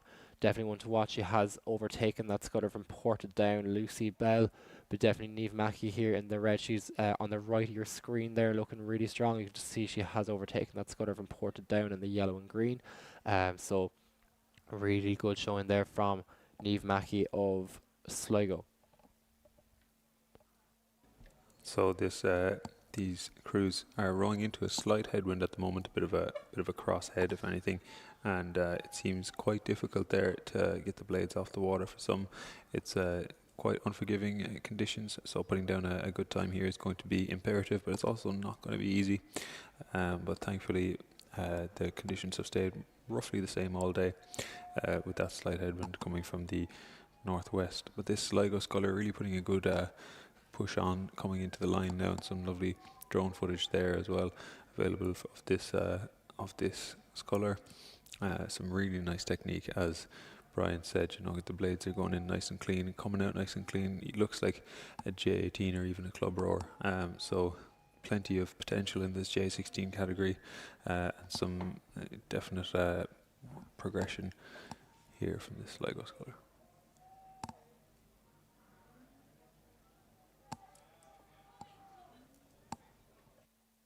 It's just coming in there. You can see the scullers doing really well with the conditions. So straight after Sligo Mackey, we have another Sligo sculler, Cara Higgins, apologies. So Cara Higgins, Sligo second sculler coming down from the west. Then after her, we're going to have coming over via to Closh in the Curba, Nyangusa, apologies, Ashling. So that's going to be a few Connacht scullers coming down towards us. So we're just waiting on Ciara Higgins to come into view after her teammate Sligo Neve Mackey, as well as Lucy Bell from Portadown. So just looking really strong there. Neve Mackey from Sligo, followed down by the scutter from Portadown. Lucy Bell there on your screen. So as we focus in on the scutter there from Northern Ireland, really strong there. So that lovely yellow and green one piece there. Not a club we see too often, but we love seeing as much clubs as possible in these events. So number 74 there, Lucy Bell of Portadown, just coming into the enclosure now. We are at the peak of our heat. It's getting very hot at the moment. Believe it's around 25 degrees here in Farran and Cork, so it's really warm. So it's really important that these scullers stay hydrated and out in the out of the sun in the shade as much as possible. Now we focus on to Cara Higgins of Sligo, the second Sligo sculler to be coming down towards us. Really lifting here, the really high rate. Looks like that she has brought that rate up nice and high. I'd say their coach said don't leave anything to waste here, as she comes down towards us. Around 33 strokes per minute here as I'm counting it, as we see sculler number 76 coming down towards us. Really good showing here as she lifts that rate up nice and high.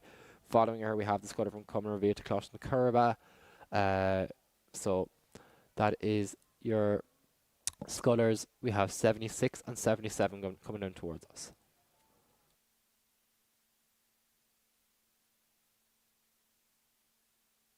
So we can see the Cork sculler there on the screen now, Arely Sanchez. She's just coming up to the finish. Nice wind up there into the finish. Bow number 78 there, just coming in. Some great rowing there, finishing off this tough time trial. That's a long 2K there. These J16 athletes would have just recently moved up from racing in the 1K, so J15s race over 1K at the Rowing Ireland 1K Classic. So this is possibly their first time coming to the championships and rowing a 2K. And if they make it to the final, they could be doing that 3 times in the space of a couple of hours. So some great rowing there from Cork. Following Arely Sanchez of Cork is, it looks to be the Methodist sculler there, Rebecca Nugent.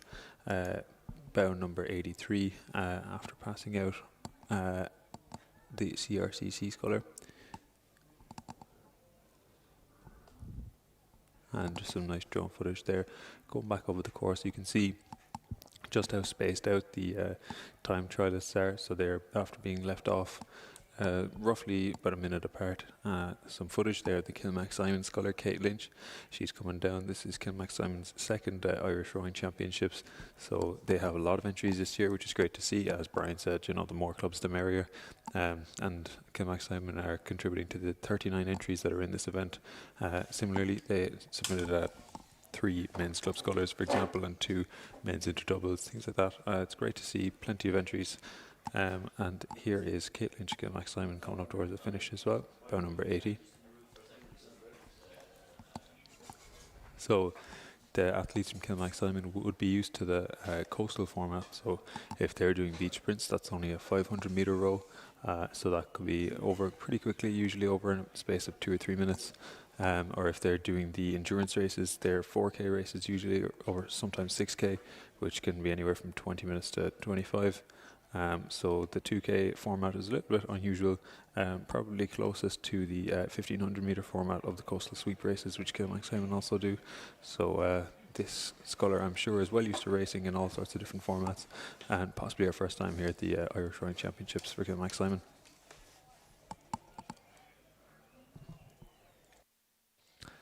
Just to note as well that so we have a lot of success out of people who've won the Junior 16 single scull before. So last year the winner was Isabella Monaghan of Shandon Boat Club, and yesterday I believe she became it was either Friday or Saturday she came second in the women's Junior 18 singles. So definitely one that this could be a mark that these girls have been making, as we just see Caitlin to Kilmac Simon coming over the finish line as well. Just really important to note that we've been tracking the results of this category over the last few months, and so far it looks like Rebecca Nugent of Methodist has done pretty well. She won at the school regatta, but as well a Cork regatta about 3 weeks ago. Ciara Guiney of Lee Rowing Club, who has also been selected for the Coupe de la Jeunesse later on this year, has won that in Cork regatta. So those will be two to watch. So just to keep that in mind, as we see the scutter from Wicklow coming down towards us, but she is being chased down at the moment. So scutter there looks like we'll have to get that back to you in a minute, but Kilmac Simon or Wicklow being chased down. So there is Skibbereen Irene Aguirre Barrero looking really strong there as she just passed the scutter from Fermoy Pooja Casey. So really bunched up group there. So it was quite hard to see. And as well Siún O'Connor as well of Lee Valley finishing all in that one line. So we'll have to see how they get on. But it looks like a few scutters took out a few more. So it was good to see how those scutters got on. Now coming down towards us, we have the scutter from Commercial. So Commercial, Elizabeth Mead coming down towards us. So we're more than halfway through our scutters, looking really strong there. So up in Island Bridge in Dublin, Commercial Elizabeth Mead, number 89, just through the finish line. So really strong effort there, I'd say. Just taking her breath there while she is just getting ready to turn around after the finish line. Now, next up we have on our screen with white blades, we have Carrick on Shannon. So Carrick on Shannon, Hannah Butler coming down towards us. She is being chased down by the scutter from Athlone, who I believe she did pass out. So Kirsten So, who has been passed out by the scutter from Carrick on Shannon. So really good battle here. The scutter from Carrick on Shannon in the blue has looks to be overrating the scutter from Athlone. So really good showing there. So Carrick on Shannon there from County Leitrim, just coming down towards us, number 91, as she looks over her left shoulder, just looking where is this finish line. So just waiting for that finish line. She only has a few more strokes before she gets there, and she'll be waiting for her time later on to see has she made it into the final. So as we see Carrick on Shannon pulling through the finish line, we are awaiting the scutter from Athlone to pull through as well. So just as she does her last few strokes, so she's not finished yet. She has a couple more. She's being chased down with the scutter Evie Cotter of Lee Valley Rowing Club. Really experienced scutter in the last couple of years. I've seen her training down in Enniscarra. She's a home girl and she's doing really well. So the Lee Valley have a brilliant sculling program, and I know for a fact that they are looking to do really well in the junior 18 men's double as well. So well done to Evie and Siún O'Connor as well. In the women's junior 16 single sculls. And just behind her there was the Lee sculler, I think, Ciara Guiney, just crossing the line. So that was about number 93. Next, it looks like the Colosh Dignod sculler there, Sophie Ryder, just coming down the course at the moment. She's into the last 500 by the looks of it.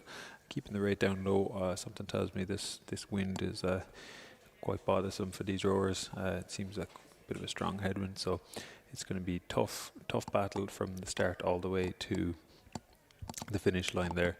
And the thing with these athletes, they would have had to row down to the start line first of all, so they would all launch near the finish and then row all the way up to the start line. So with that tailwind on the way to the start line, might have been a bit deceptive of how easy this race is going to be. But as soon as they took off from the start, then it's straight into the pain, and it's 2,000 meters, about 7 or 8 minutes, sometimes 9-10 minutes of just really trying hard, gunning it, and trying to make the top 12 of the 38 entries in this women's junior 16 scull time trial here.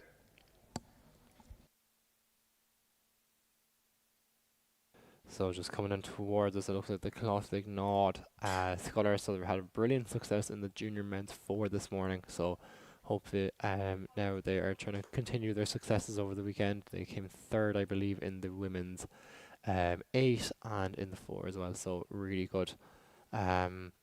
So Clostig Nod coming in towards us. The sculler Sophie Ryder, as she is then chased down by the scullers from Wicklow, Bridget Maloney, who was passed out by the Clostig Nod sculler, and the sculler from Lee, Maeve Russell. So she isn't meant to be coming on down for another few moments, so she looks really strong there. That sculler from Lee Rowing Club, of course, had 2 wins this morning with Mags Kremen and Abby O'Sullivan. Really good sculler so far, but it looks like that girl in the red and black of Lee, Maeve Russell, just winding down towards the finish line. She's making it look easy compared to the rest of the field as she just comes down. So Lee having a brilliant weekend so far, really good sculling club, and really are proving it this weekend.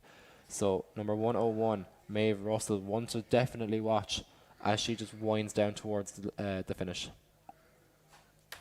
And the Wicklow sculler there just behind her. This Wicklow sculler, Wicklow is at their first Irish Rowing Championships this year, so they are pretty new club to river rowing, so no doubt that this J16 athlete hasn't spent a whole lot of time in the single scull, so fair play to her for going out and tackling the tough category of J16 women's scull. The Lee sculler just after crossing the line there now. Maeve Russell, as Brian correctly said, very quick one to watch. And here's the Wicklow sculler now, Bridget Maloney crossing the line. Fair play, great rowing there, good to see.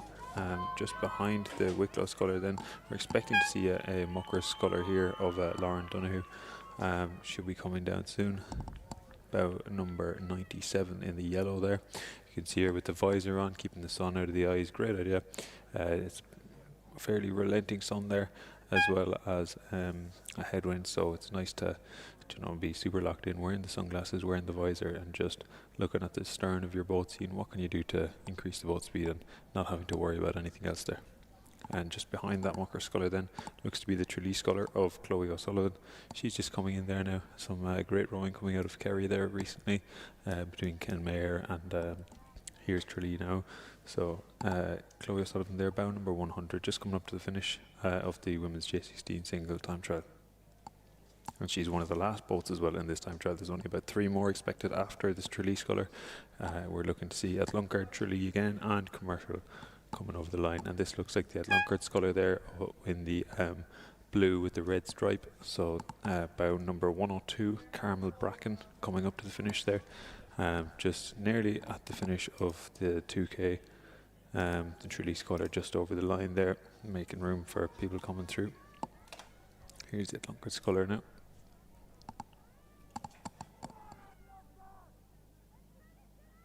So just third to last in the running order, we have Carmel Bracken of Atlunkard there, the blue and red coming down towards us. So Atlunkard in the Wintec scull there, really strong. It definitely isn't an easy one, especially in this eastern headwind coming down towards us. So well done to these junior 16 girls, the youngest category there is in the Irish Championships, holding their own in this really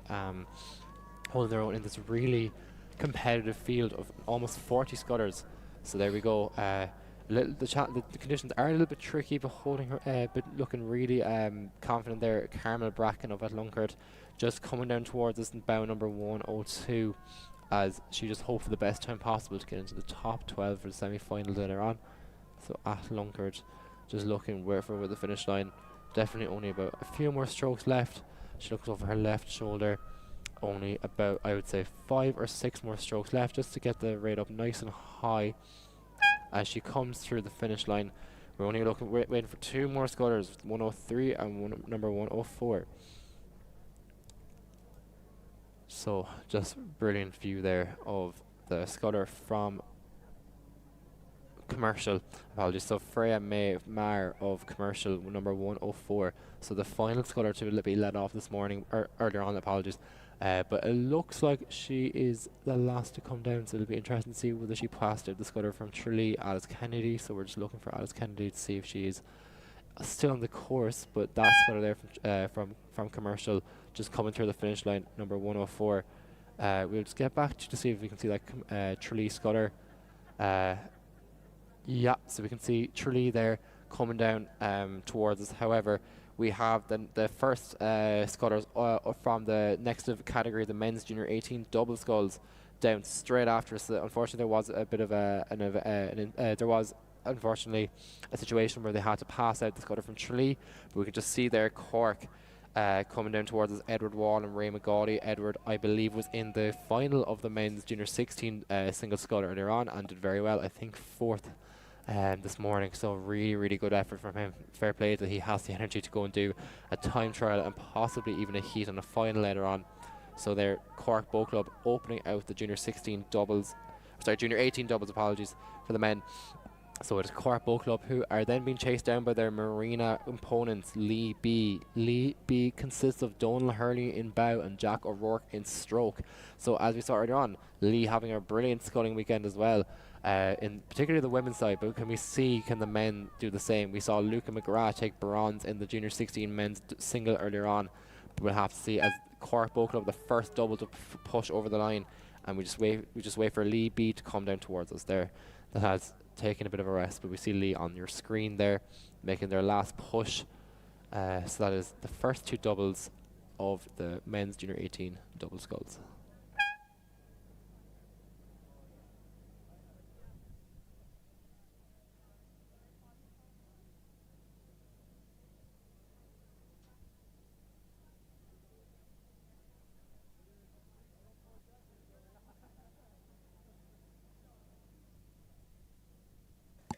So we're just seeing Alice Kennedy there of Tralee Rowing Club just crossing the finish line to wrap up the women's J16 singles time trial there.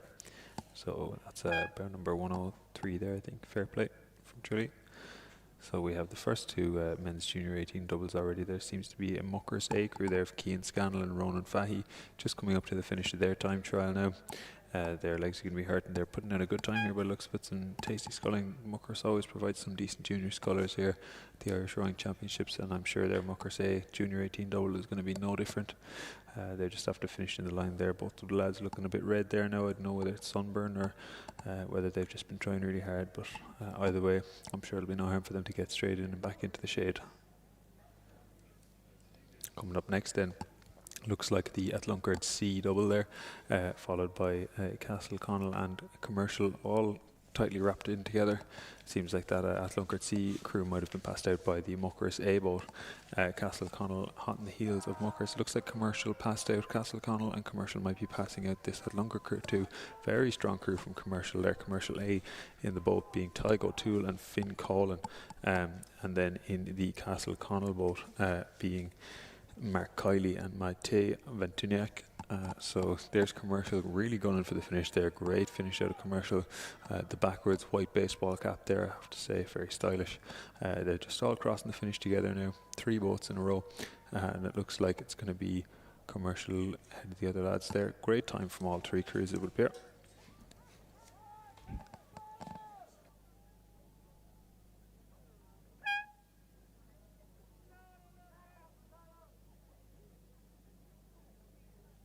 So we just see the scullers from Atlunkard and Castle Connell coming down together, so they're well used to seeing each other on the River Shannon. So that is boats number, apologies, 109 and 107 coming down together. So that is their race done, so they'll have to wait after all these doubles are done to see how they get on and see who gets into the final 12 later on this evening. So they're the lads just taking their breaths their 2 kilometre race is done for now, but they may have to do another one later on, and another one after that. So a really brilliant view there of the start. So they have to be let off in intervals of 1 minute in different lanes. So they start in lane 3 and then go to lane 4 and vice versa, back and forth. So you can just see there, I believe, a CRCC double, but on your screen now we have Enniskillen A. Enniskillen A consisting of Matthew Montgomery in bow and Shane O'Donnell in stroke. Enniskillen having a brilliant weekend as well so far, so that was all in sweeping. Can they do better in the sculling? So Enniskillen just finishing their race as we return back to the start.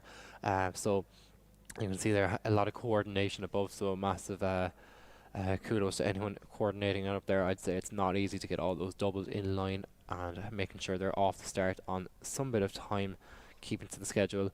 So well done to everyone who is volunteering up there. We have next, we should be expecting this crew from CRCC coming over to Clutch and the Curba B crew, but there also is the C crew after them, so we'll have to see now. That is number 112, so that is CRCC B. So they're from the River Corrib up in Galway. So there we just see them working nice and hard together. This double sculls is nice because you get to you get to focus on yourself, but also rely on your double partner, which is not there obviously in the singles. It's all in your own effort.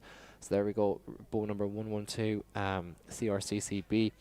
In that boat we have Fionn Shoga in stroke and Owen Mahingasa in bow. So there we go, junior 18 double there. They are followed then down by the boat Lee A, it looks like. So Lee A. Lee consists of Luca McGrath and Conal Gillard. So two big names there. So we see Conal going to the World Championships provisionally in the men's 4, in the junior men's 4, apologies. And we have Luke McGrath, who is on the junior men's sculling team. But on screen right now we have the CRCC double, CRCC B 115, or sorry, CRCC C, apologies, 115. But chasing down after them, we have Lee Rowing Club A. So they're just finished as well. Luca also won a bronze medal in the junior 16 single, and we had Conal winning the club scull yesterday. On screen now we have Atlunkard and Commercial. So Atlunkard B and Commercial B, who were both passed out by Lee. So two really good crews there, just recovering after their race. It's definitely not an easy one, especially in this heat and humidity.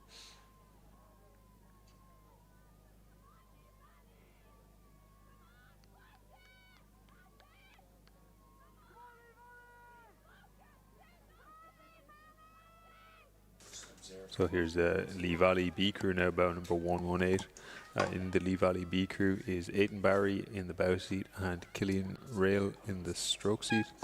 In Lee Valley B, there 118, just after crossing the finish line.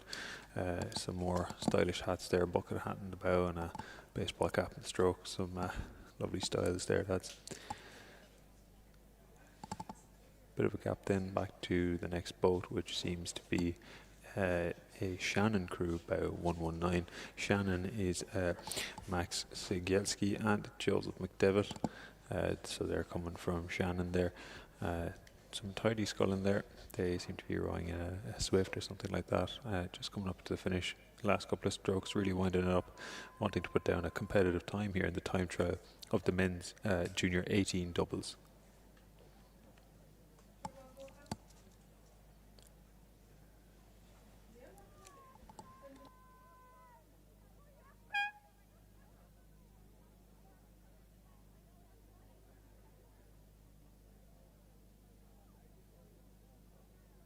So that looks like the Kappa Quinn boat then on screen.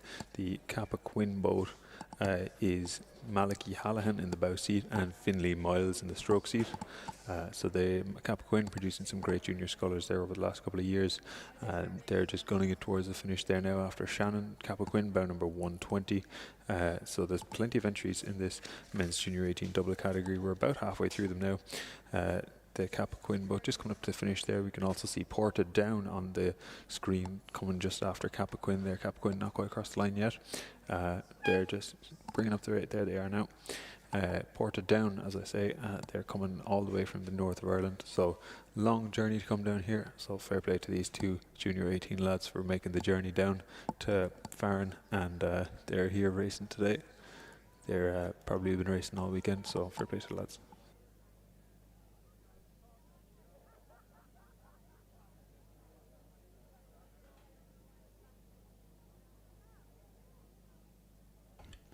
Moving on to the next crew after Portadown, which is 1, 2, 3. It'll come up shortly as Portadown go through there. We have number 125, Queen's University Belfast Boat Club, Junior 18. They'll come up on your screen shortly.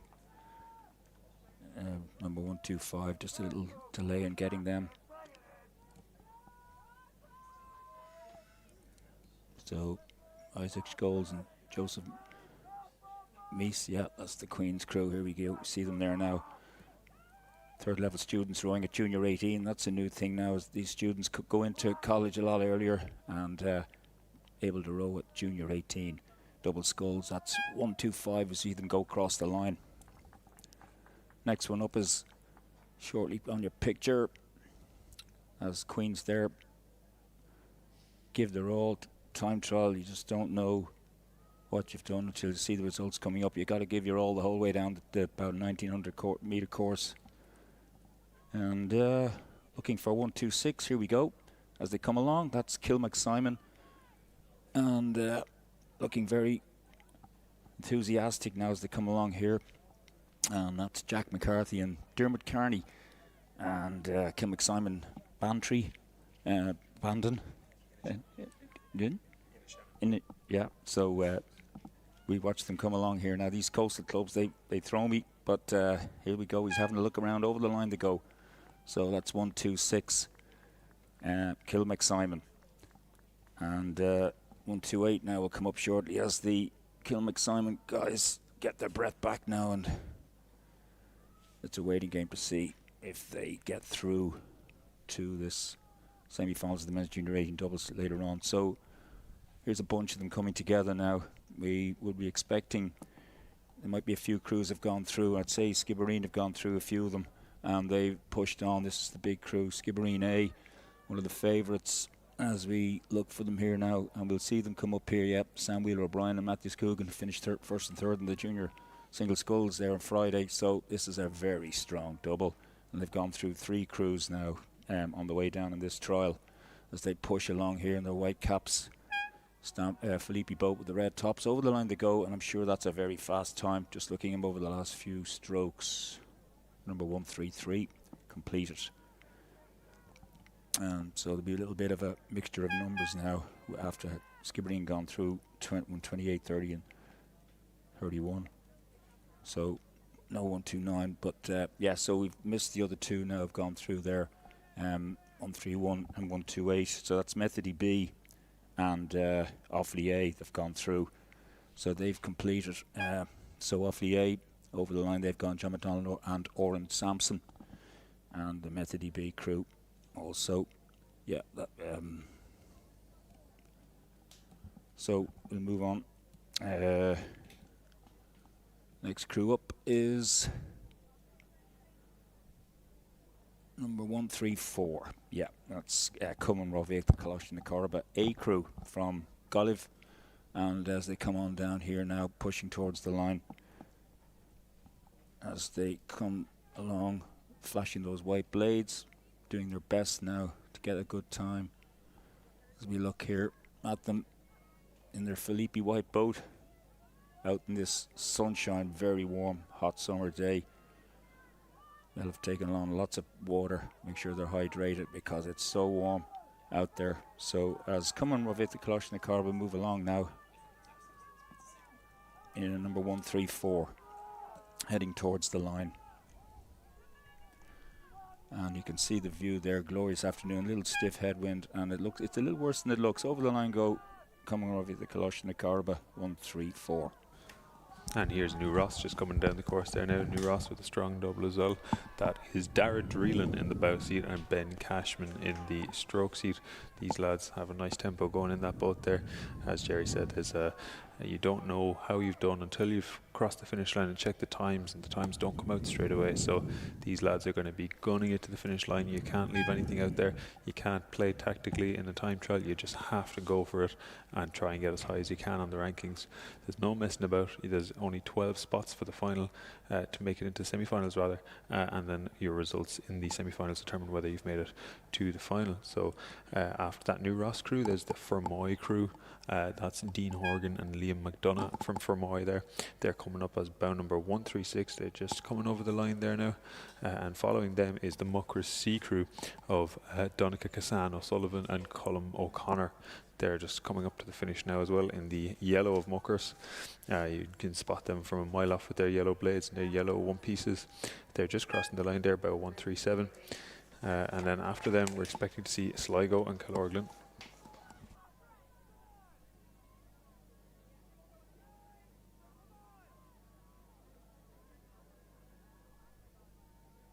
So this looks to be the Killorglin scullers, if I'm not mistaken. So the two Killorglin scullers there, Rory Barry and Joe Horan. These are some strong scullers here from Killorglin. A lot of great scullers coming out of Kerry at the moment between Ken Mayer and Tralee and Killorglin. So there's these two are just over the line there. As I say, Rory Barry and Joe Horn, bow number 139. They must have overtaken the Sligo crew there, bow number 138, which is Adam Foley and Tom Renee McEnroe. They're just after finishing there as well with that Killorglin crew, just getting the better of them, it seems. Coming up after Killorglin then, or Sligo rather, we're expecting to see a Lee Valley A crew, and it seems to be the Lee Valley A crew there. I know Brian was saying that they're hoping to do quite well here, Colin and Johnny Creedon, so they've been running together plenty. They've been putting in the work really hard over this season, so they're going to be quite hopeful that they put down one of the more competitive times in this time trial, and they both look fairly wrecked after that. The feet are coming out of the stretchers and going into the water, so looks like an honest to God effort there, so well done lads.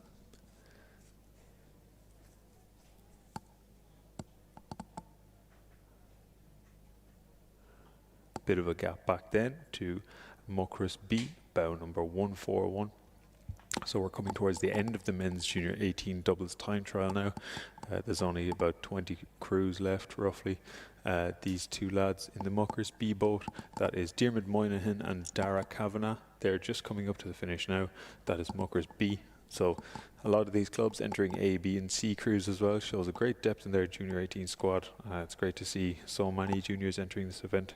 Just makes it so much more competitive, and it makes it more special for those who make it into the semi-final stages and into the final, knowing that you've beaten not only a club's best crews but their next best crews too. And you know, it leads to certain categories having entries like 50, 60 entries, things like that. Here's Muckers B crossing the line.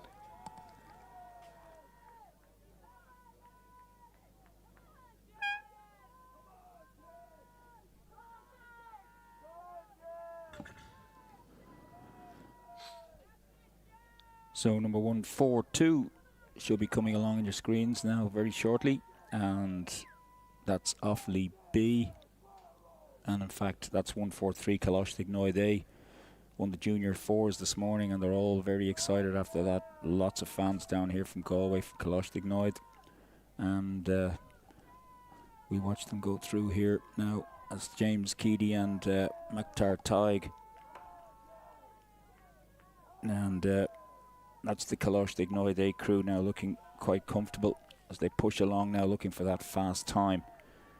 They have a B crew coming along as well behind them, so as they push along there past that Offaly crew, Offaly B 142 now, they've gone past them on the way down, so Offaly B just coming up behind them.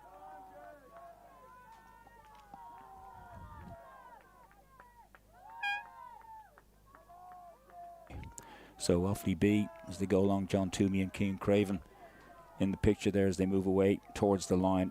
Kalashniknoy A crew just ahead of them there, having gone past them. You can see that headwind, little bitey, it's just constant over the line. Go the Kalashniknoy crew, number 144. That's the B crew, and then Offaly B crew.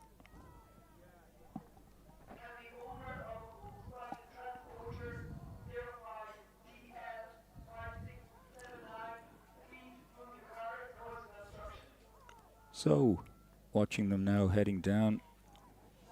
We're on to Coleraine Grammar School, we can see coming along, and a skill B there as well. That's Coleraine Grammar School, number 146. And looking across there as they head across the line. And we just see them moving along here. Johnny Barrett and Alex McCahern. So over the line they go, and that's the Enniskillen B crew there. So that's William Graham and Andreas Ferreira. So over the line they go, slumped over some of them, as they're pretty whacked after that long way down in the time trial. This is Neptune now, 147, as they push on down, looking for that time. And we'll see them here now. That's Billy O'Brien and Tadek McCarthy. And as they move along there now in their nice white Philippi boat and their crocker blades, little pink sleeves on them, over the line. Have they gone over the line there? We'll have a look, yes. And that's the Neptune gone through.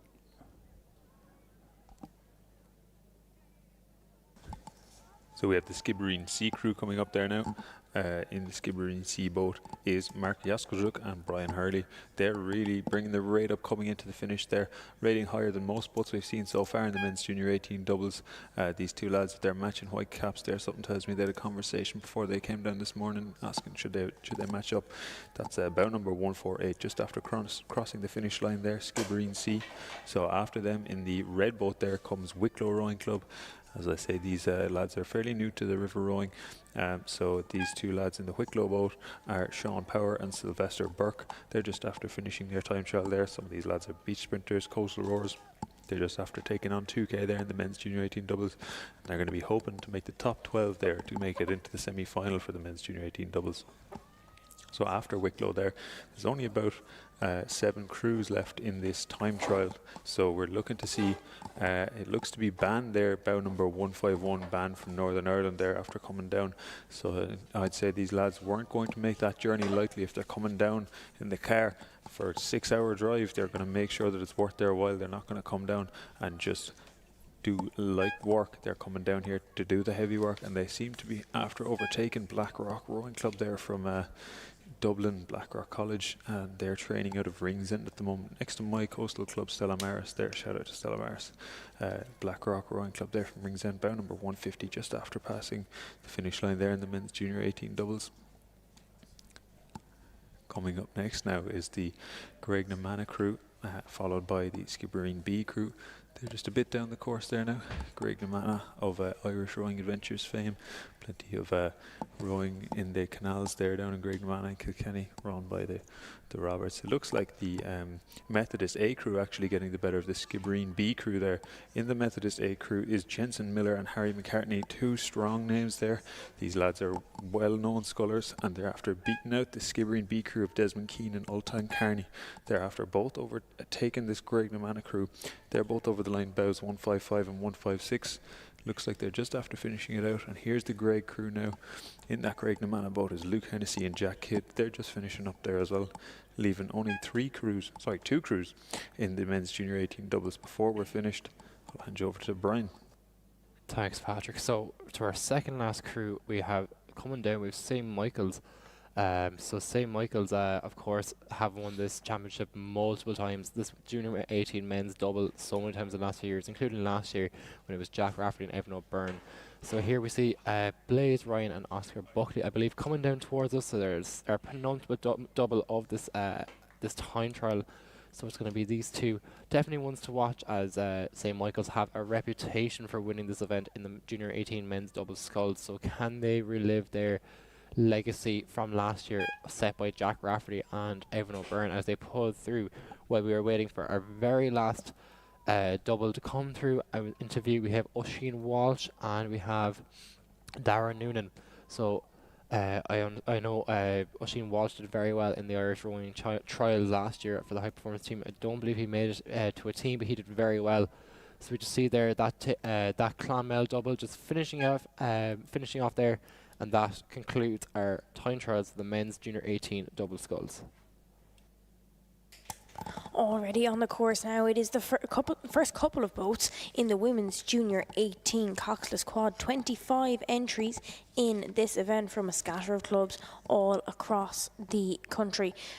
View straight down the course there, as I'm going to say about nearly 10 boats, I'd say, from the women's junior 18 coxless quad already on the course. Who are we expecting to see in the next couple of minutes?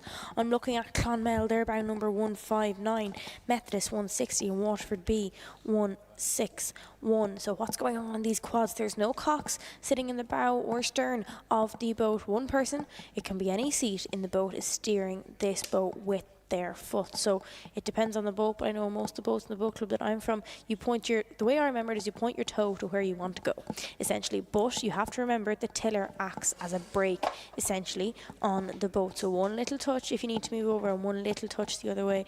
The last thing you want to be doing is making big handbrake turns, I will say, for want of a better word. So the first crews that left the stake boats a couple of minutes ago were the Clonmel crew, by number 157, Methodist 160, and Waterford B 161. Methodist College Boat Club, the defending champions from 2025. They're actually just up in the centre of your screen right now. This could be a very fast crew as they make their way down in the time trials of the women's junior 18 coxless quad, with Anna Sempe in the stroke seat, Raffi Danes in the 3 seat, Polly Waterworth in the 2 seat, and Freya Thornton in the bow. We'll keep an eye on them as they progress through this time trial. Again, only 12 to go through to the semi-finals later on this afternoon, and of course the final taking place, the last race of the day, if I am correct, here at the Irish Rowing Championships. We're not quite ready to wrap up yet, though. We have another couple of races to get you through here. The heats of the women's junior 18 coxless squad taking place at 10 to 4 and 5 to 4, and 20 past 5, the last race of the day, will be the final of the women's junior 18 coxless quads.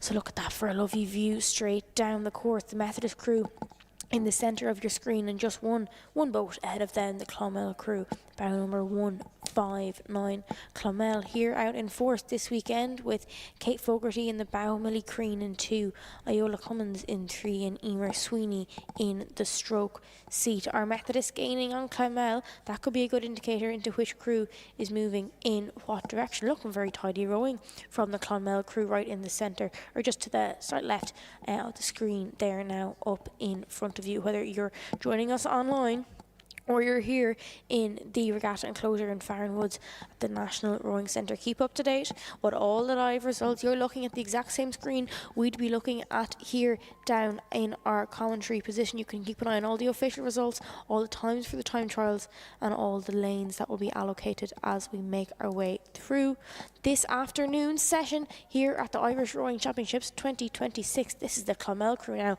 coming up in the centre of your screen. They even match their boat. Their boat is blue and white. Their one piece is blue and white along with their blades. And yes, the National Rowing Centre just coming up in the background of that shot. What a fantastic facility here down at the Irish Rowing Championships in Farran Woods. Brian, what are we expecting to see over the next couple of minutes here? So we're expecting to see our first crew, Clonmel, come down towards the finish line, followed by Methodist, who, as you said earlier on, have had a lot of success in the last year. So they have had a lot of success with this current boat. However, we did have Sophia Young, who has been selected for multiple senior events. So they won the junior women's quad, in 4 with the same crew. However, Sophia Young was in the boat. And with Rebecca Nugent as well. They have won the schools regatta, and as well they had a good showing on that school as well. So really good showing here from Methodist College Boat Club, as well as they won last year. So, but on our screens now we focus on Clonmel as they come back into shot there. So it's Clonmel from County Tipperary, our first boat going to be home of the long haul of junior women. Junior 18 women's coxless quads.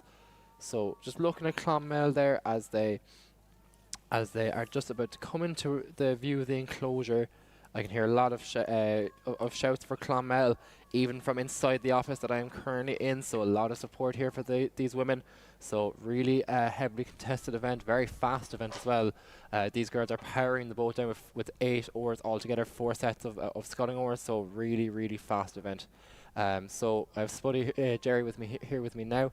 He's going to give us the talk on the next few crews coming down towards us. So, Methodist. Moving on, route number 160, Methody College, Belfast.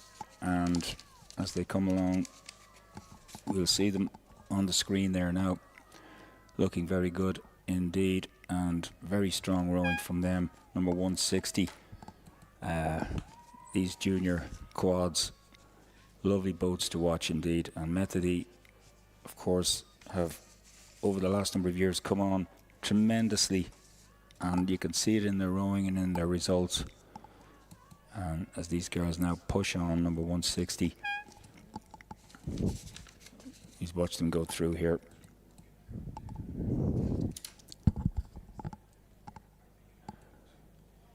And we can see them now coming along, looking for that fast time, heading towards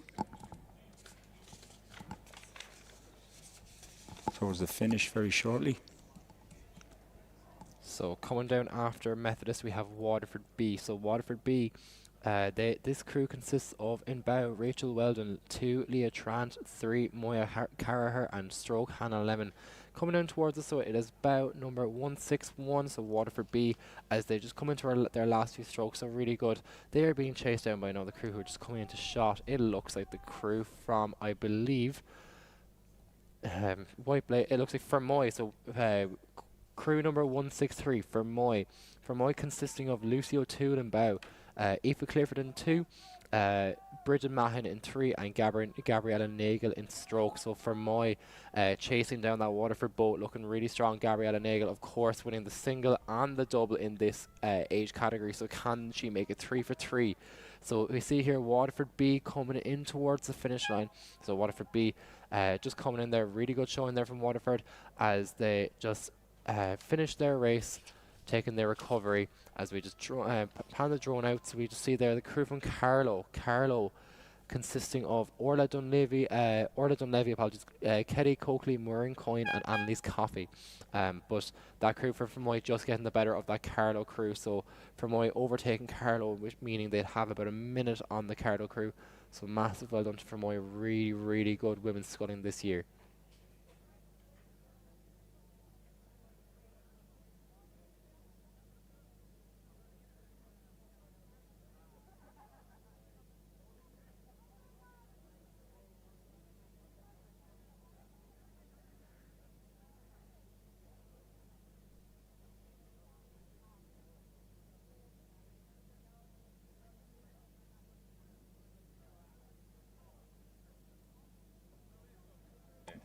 So number 165, Shannon A, now on your screens, coming along and pushing along very fast indeed. They had their Club 8 this morning, a bit disappointed with their men's Club 8 coming in 4th. I think they had big aspirations for them. So their junior women's quad now, can they do something here to make things a bit better for them this afternoon? As number 165, Shannon A, going along nicely there as the girl in the bow looks around, making sure they're going straight.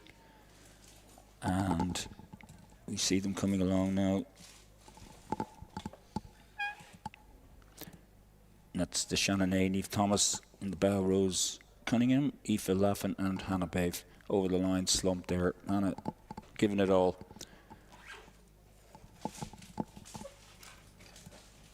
Now, next coming along here as we watch them. We'll pick up this crew shortly. So this is number 164, Kilmacsimon in the red boat. Well presented, all looking well in their kit. And as they move on down here now, Kilmacsimon with not much more to go now in this junior girls quad 18s. Get through top 12 times to get into the semi-finals later on this afternoon. as they push on now over towards the line. Over we go in their nice red boat. Well done to them.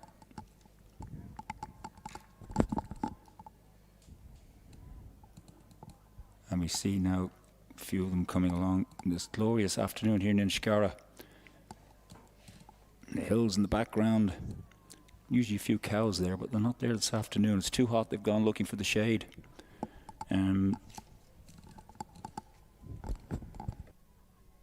So coming down on screen, we have St. Michael's Beast. St. Michael's having a brilliant weekend so far, and it looks like they're doing the same in this quad. So they are being chased down by the crew from Lee Valley. So Lee Valley consisting of the local girls. So we have Autumn Nagel and Stroke, who had a brilliant showing in the women's junior 18 single scull. She is followed by Ava Sexton in 3, Holly Harris in 2, and Emily Giesbert in bow.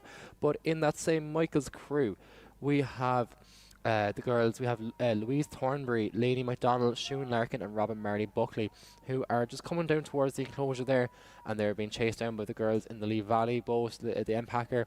But St. Michael's just finishing now, as they just wind down into their last few strokes as they are past the finish line. Lee Valley make an excellent showing here, so they've done really well in the past couple of regattas, and they look like they're going to do well again today. So Lee Valley, the local crew, stroked by Autumn Nagel there, coming into interview there on your screen. So really good showing there from Lee Valley Rowing Club, the local girls. Next up after them, we have on the screen, we have Skibbereen A. Now Skibbereen again have had a lot of success in the last couple of years. So Skibbereen A of Abigail Fowler, Holly O'Flynn, Sarah Coughlin, and Nadine Howerhin. So Abigail Fowler going to the home internationals this year, went to the Coupe de la Jeunesse last year. She is a stroke in this boat, followed by Holly O'Flynn in 3, who will be going to the Junior World Championships with Gabby Nagel in the women's double this year. So massive congratulations to her in making her selection, and I'd say this quad will do very well. That lovely M-Packer quad owned by Skibbereen Rowing Club down in West Cork. So Skibbereen A looking absolutely flawless. Those white blades going absolutely effortlessly into the water there, nice and clean. As they just start charging down, we see Fowler in stroke take a look over her left shoulder, and she can see where they are at the moment. So it is Skibbereen A coming down towards us, looking really strong as they have passed out the crew behind them. CRCC coming Rovia to Closh and the Curba, who are just going to be interviewed in the next moment.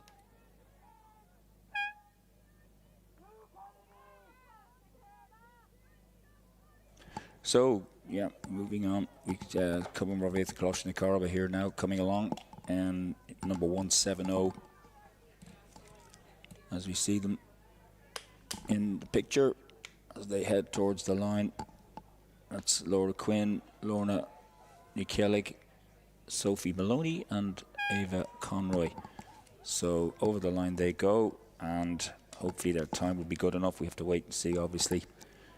General picture now, and you can see that blowy wind there coming down the course towards them, so it's a headwind as they move on down in this procession of the Junior 18 quads. So in your picture now, this looks like number 174. That's the crew from Enniskillen, and they've just gone over the line. We didn't get to see much of them as they come across. Over here, that's Zara Welsh, Claude Donaghy, Isabella Wright, and Claire Walsh, and they've crossed the line there. So Ban Rowing Club have just come over too, so we've missed them as well. So, but you can see them now in the picture in 3 red hats and a blue top, and pretty exhausted looking, but quietly content. It looks like they've had a good row. That's the Ban crew that have just gone over there now.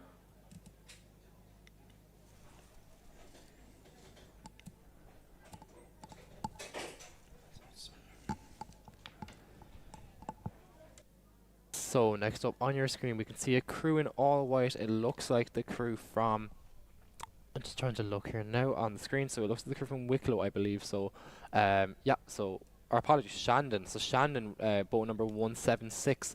So Shannon there, stroke by Isabella Monaghan, who came second in the women's junior 18 single scull previously. So definitely one to watch for this one. Shannon Bow Club.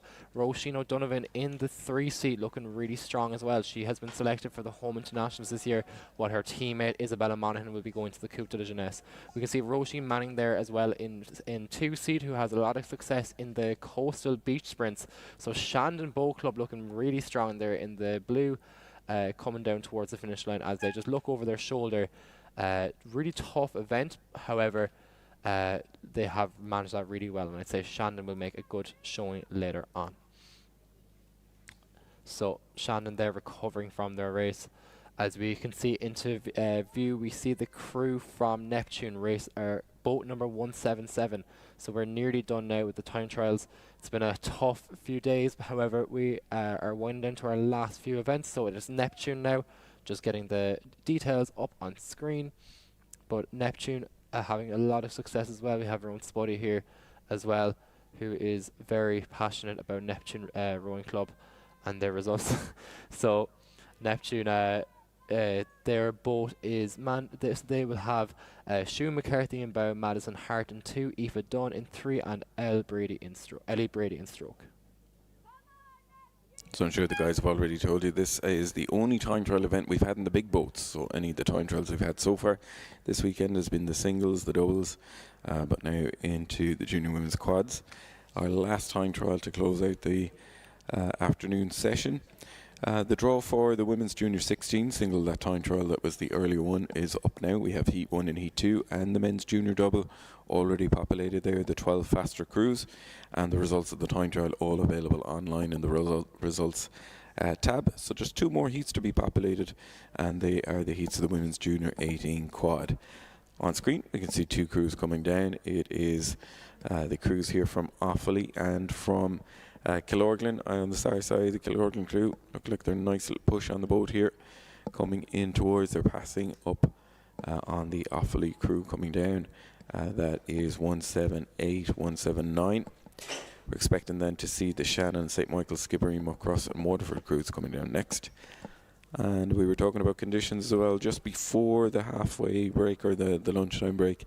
It got so blustery and choppy. Got a couple of text messages from people asking what the conditions were like, but definitely seen a difference here in the afternoon sessions. Dried down a little bit, still have that strong headwind as we watch Killorglin come in towards the line, finish just crossing there, and they look like they have definitely made up some water on the Offaly crew who would have gone off before them, and we'll see if they're in the mix for the 12 fastest times.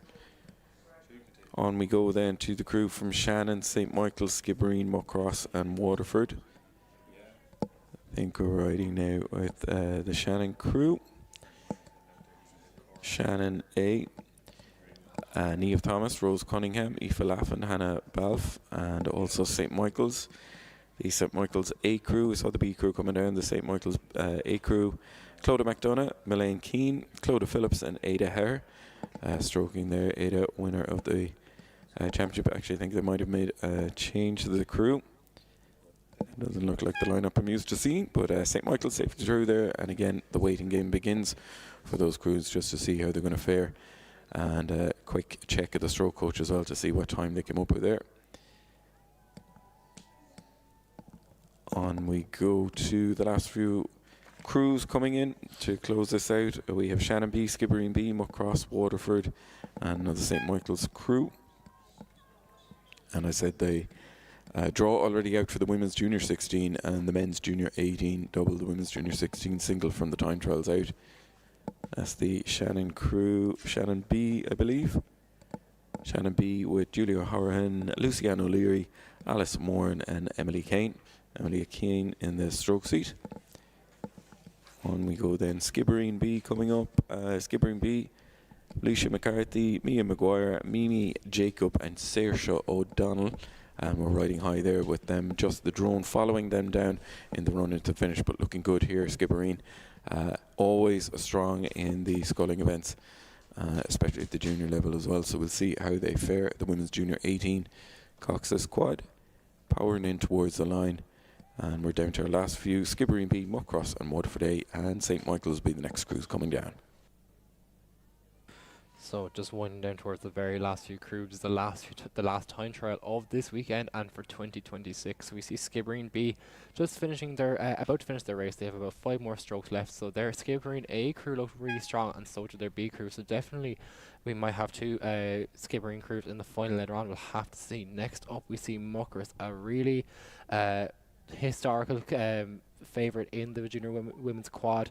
So we have in stroke Ava O'Sullivan, Cara Spillane, Jenna Coffey and Isabel Brosnan in that all yellow boat, yellow one piece, yellow packer and yellow blade. So really yellow looking boat there, standing out in front of the National Rowing Centre in that really good shot there in the background. So that we see them there, boat 184 looking really strong. So they have brought that stroke right up into the 30s per minute. They may have to row a semi-final and a final later on, so they don't want to waste their energy too much. However, they do want to be in the top 12 before this evening. So just getting the stroke count on them, they're looking pretty good as they come into their final few strokes. So that is Muckers finished their race. We have 2 more crews left, Waterford A and St Michael's C. So St Michael's fielding 3 quads, but Waterford A coming down. We have in bow Feo Flaherty, in 2 Molly O'Flynn, 3 Katie Fitzpatrick and stroke Edie O'Flaherty. Looking really good there as they come down in that Felipe quad, boat 185, and they just crossed the line. They're just recovering there from that tough 2-kilometre race after their time trial, as we await our final boat in a time trial of Irish Rowing Championships 2026 St Michael's C. So in bow we have Hannah Small, 2 Isabella McDonough, 3 Kira Cullinan and stroke Laura Brady, as we see the blue and yellow of St Michael's coming down towards us. So we just see on screen there Muckers and Waterford A recovering, as just we see St Michael's coming down towards us there. So it appears a different crew has come down. I believe that is Wicklow. We didn't see them earlier on, so there must have been a problem with their boat. So that is Wicklow, who were boat 149, I believe. So I'll just see there on the camera. So Wicklow boat 149. We'll have to wait there to get closer to the screen, but them coming down. So Wicklow very new to the Irish Championships this year. I think it's their first year, and they're really making their name so far. It's a coastal rowing club originally, and you can see there the blue and white of Wicklow coming down towards us. So that it says boat 173. But Wicklow come down towards us, so they're hoping to make the top 12 as they're about 3/4 of the way through their race. They're just finishing their final sprint as they come down towards us. You can see the National Rowing Centre there on the back of their screen. So Wicklow, it might be their first time ever at the Irish Championship, so it's really good to see them here. We want all clubs welcome at the Irish Rowing Championships. So we didn't get a view of St Michael's, but we're just hoping to see them soon, and we'll get an update on that.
back to the action and checking now. We're just going to switch over shortly to the balcony commentary for the heats and also for the finals later on, and the streaming commentary that are tuning in. We're watching the footage there of the men's junior 16-4 lining up on the stake boats: Cork, Closhignoid, St Joseph's, Enniskillen, Closhignoid A and Cork.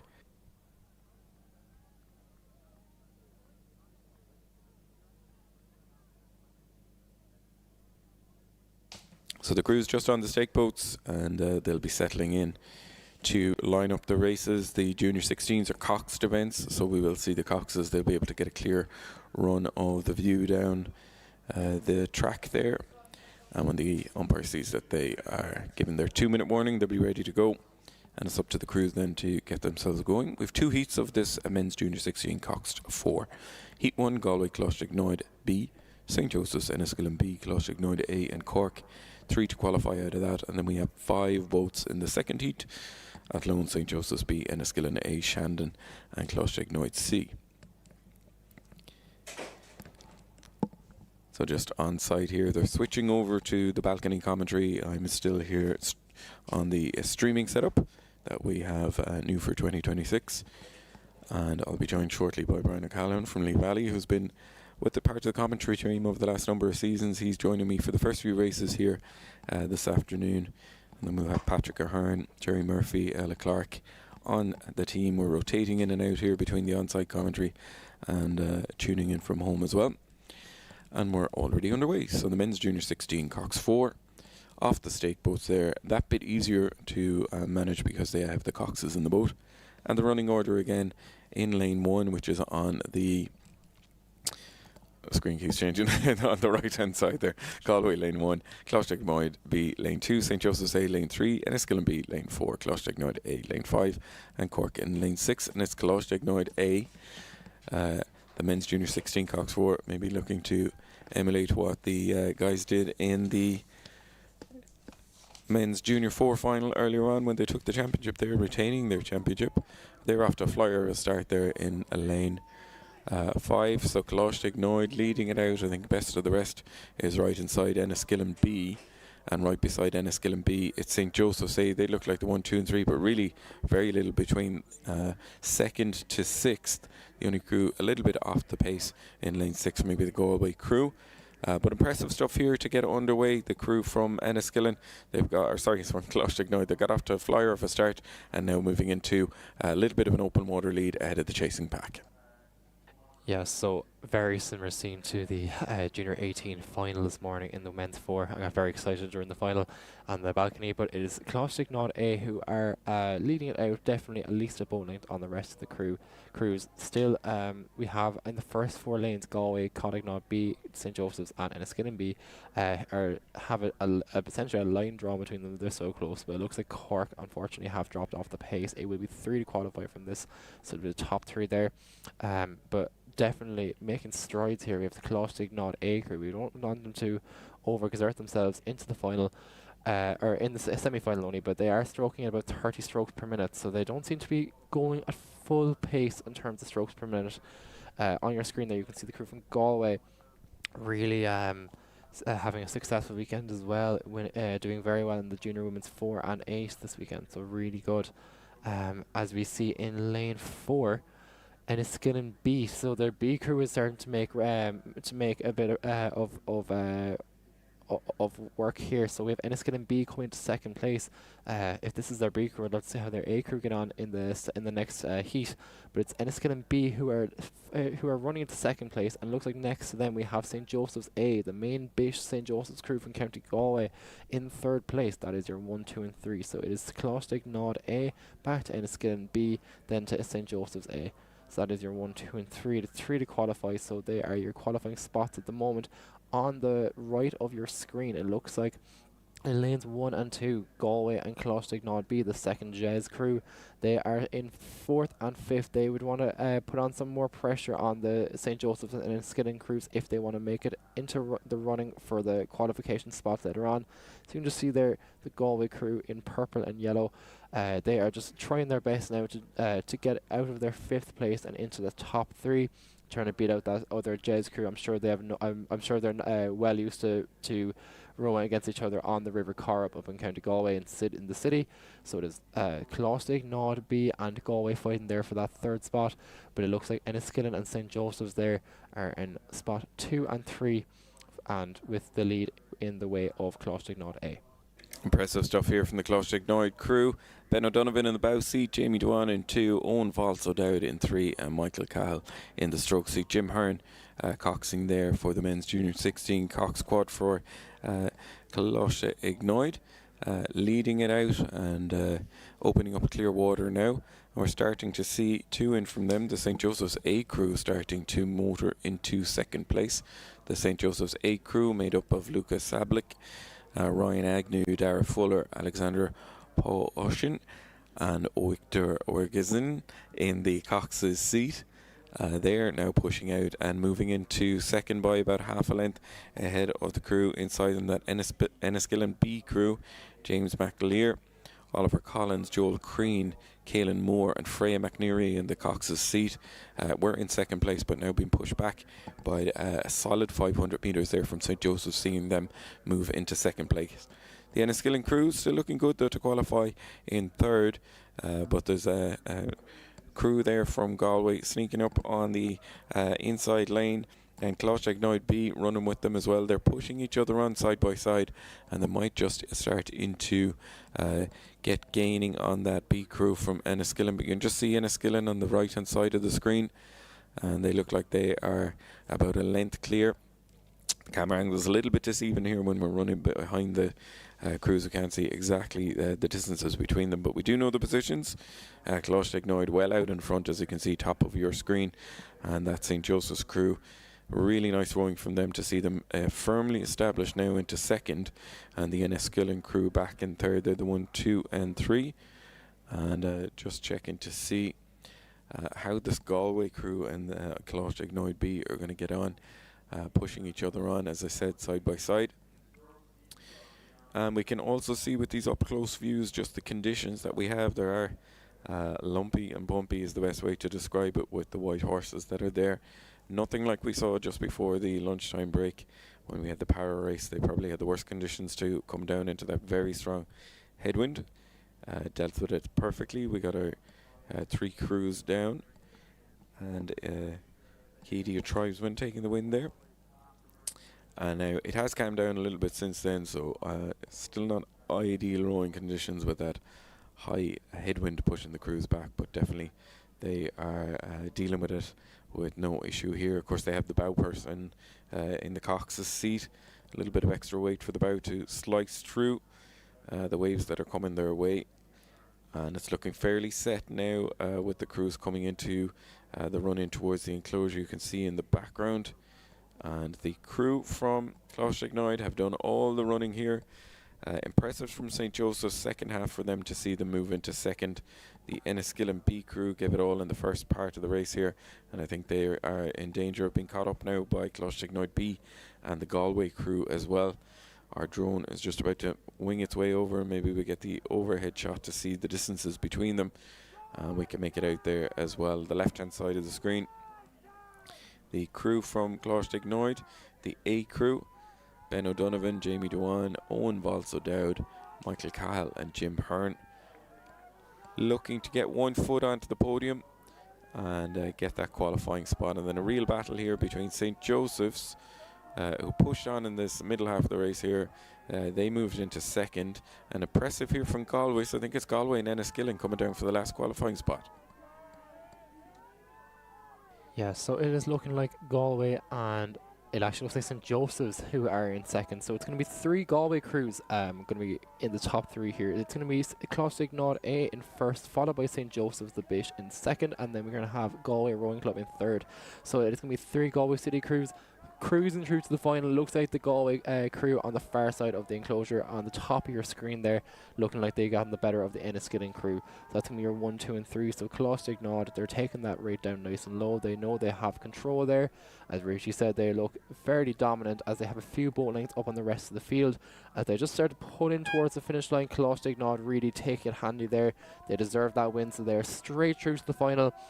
No doubt about that. Then we see St. Joseph's the Bish coming into second, and we see the Purple of Galway coming in third. That is your 1, 2, and 3 through to the final. Unfortunately, Enniskillen will be missing out on that final, as well as the second Jez Clostic Nod crew, who fought really hard, but unfortunately ran out of steam towards the end. And we have Cork as well finishing out that first heat of the men's Junior 16 Cox 4.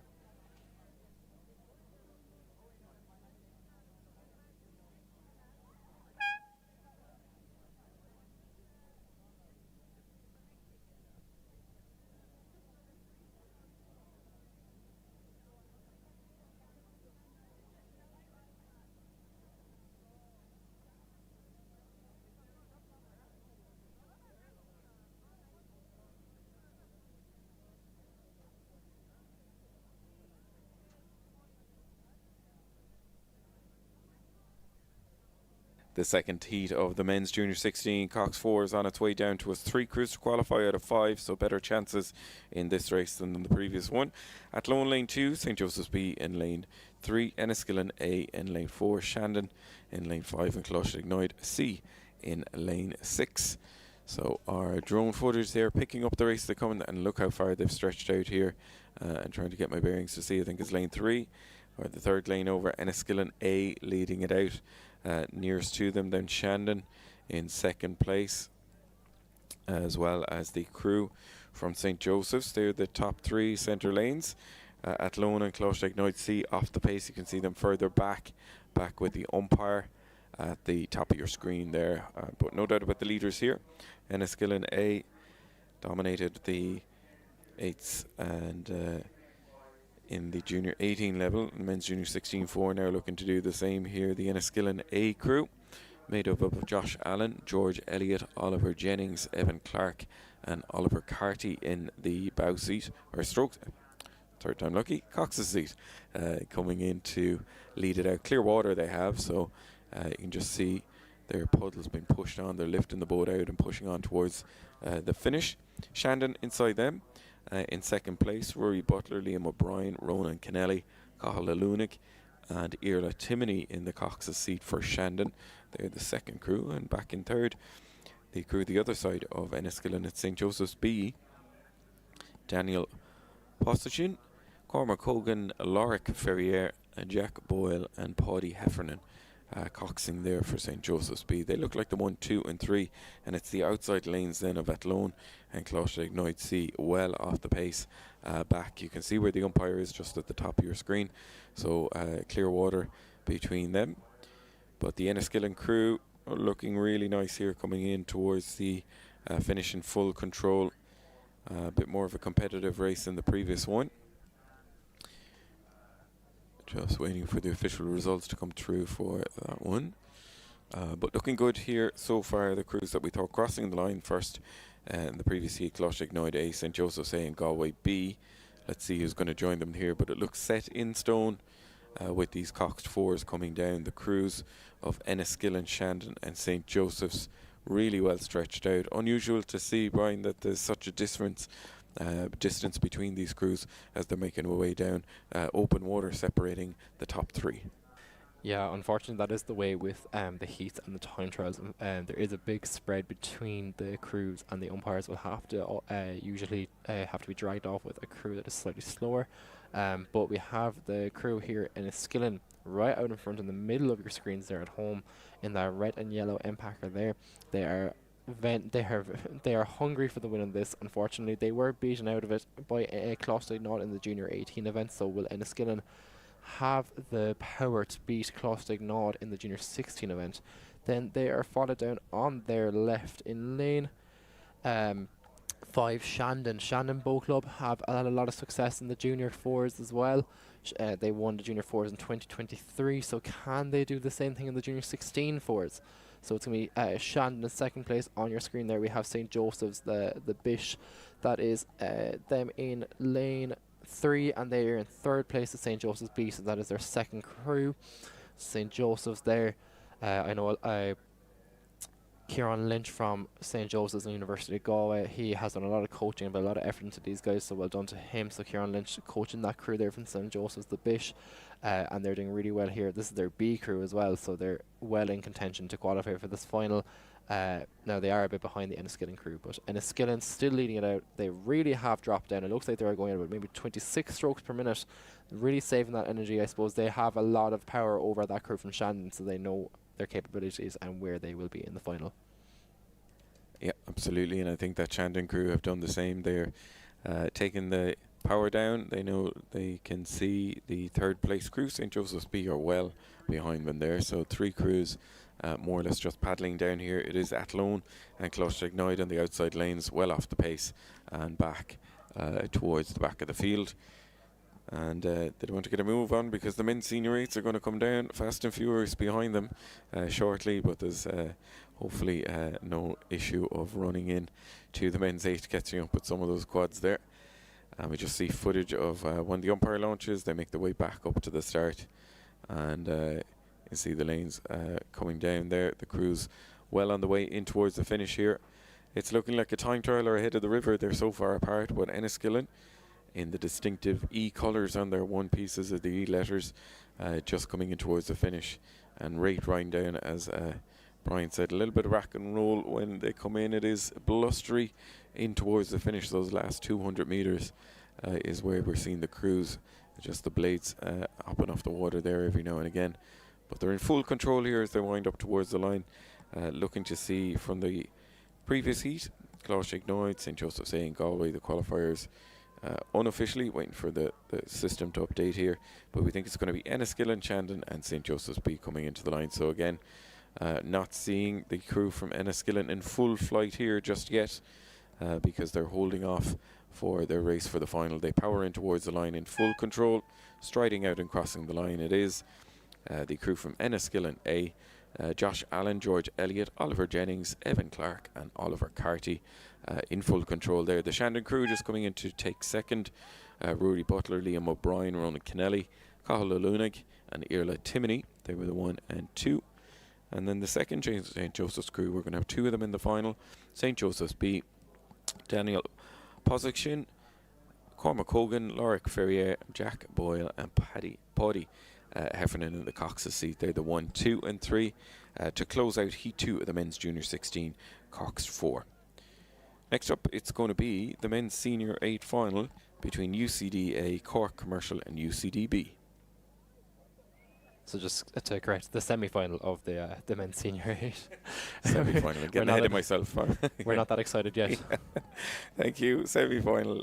That's the first one. The second semi-final then, Cork B, composite of Queens and Lagan, University, Galway and Trinity. I'll just go and get my batteries replaced before we do the run into the finish there. Thanks, Brian, for being on form and keeping control of what's going on.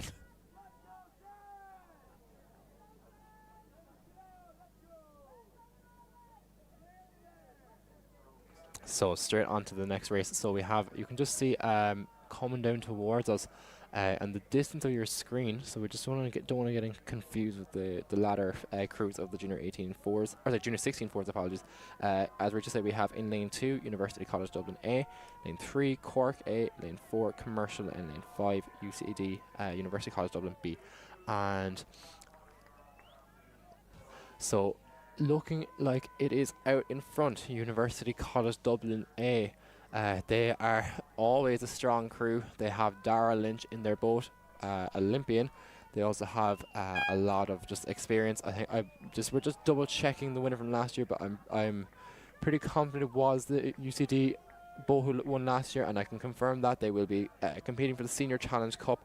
On their heels, we have Cork A, so that is a very famous rivalry. So it's going to be UCD followed by Cork. That is your 1 and 2. Commercial on their left, and it's going to be UCD B who are trailing behind. It is going to be 3 to qualify from here, so 1 crew will be dropped. At the moment, it is looking like UCD are at risk of being dropped as we pull in towards the finish line. So it's going to be UCD A coming in first, followed by Cork A, followed by Commercial, and then UCD B bowing out of the first heat of the men's Senior 8s.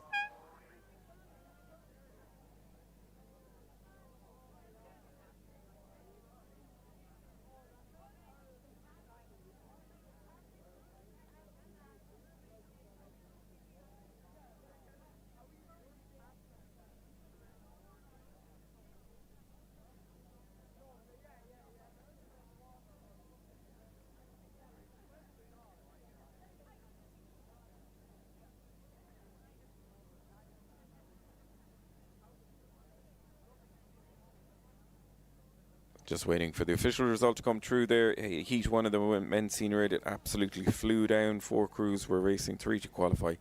Crossing the line there, UCD A ahead of Cork A and Commercial UCD B crew back in 4th place. The second heat between Cork B, composite crew of Queen's Lagan, and then University of Galway and Trinity are underway and on its way down to us. So that Cork B crew are going to be in lane 1 on the right hand side of your screen. Then we have the composite of Queens and Lagan in lane, the second lane, University of Galway, and it's Galway leading it out here just about by the Clearwater.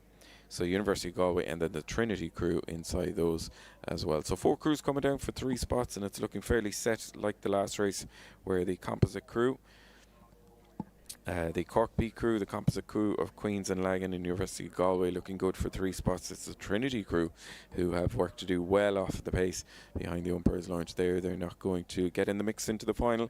And the men's senior 8, it's going to be the Cork B crew in the Galway crew and that composite of Queens and Lagan.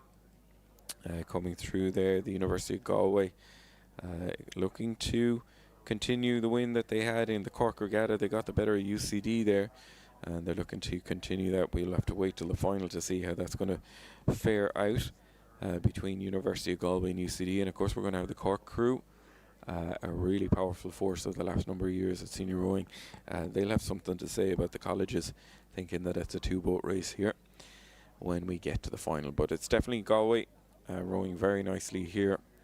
James Hurley, Shane Rafferty, Donna Kikili, Martin O'Grady, Donna Claffey, Brian Colch, Jared Mannion, Jared Nugent and Ciúin Friel in the Cox's seat for Galway.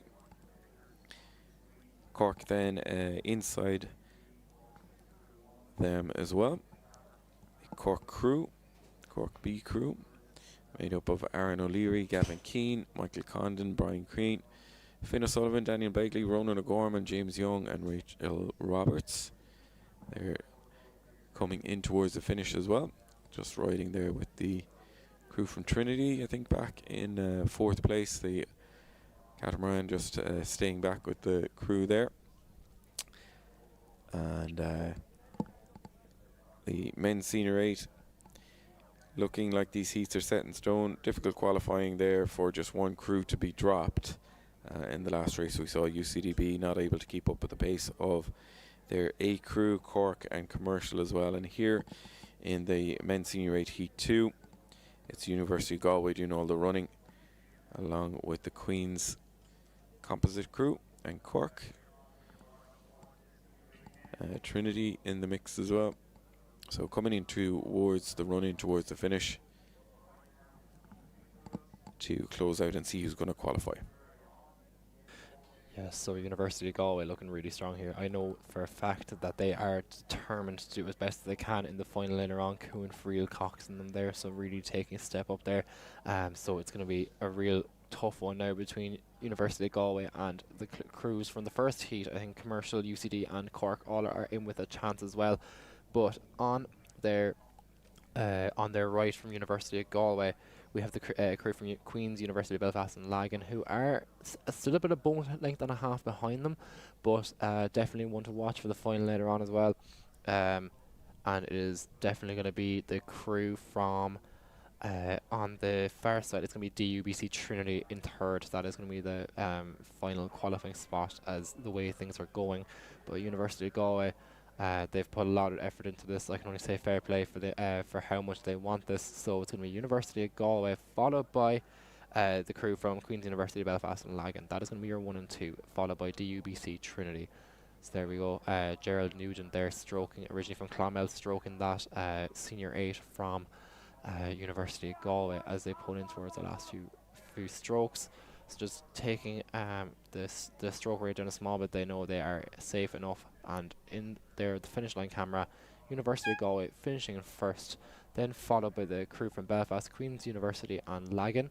And then after them there will be a bit of Clearwater, and then back to the crew from Dublin University Boat Club Trinity, who will come in 3rd place, apologies, in the black and white there, followed by the 2nd Cork crew.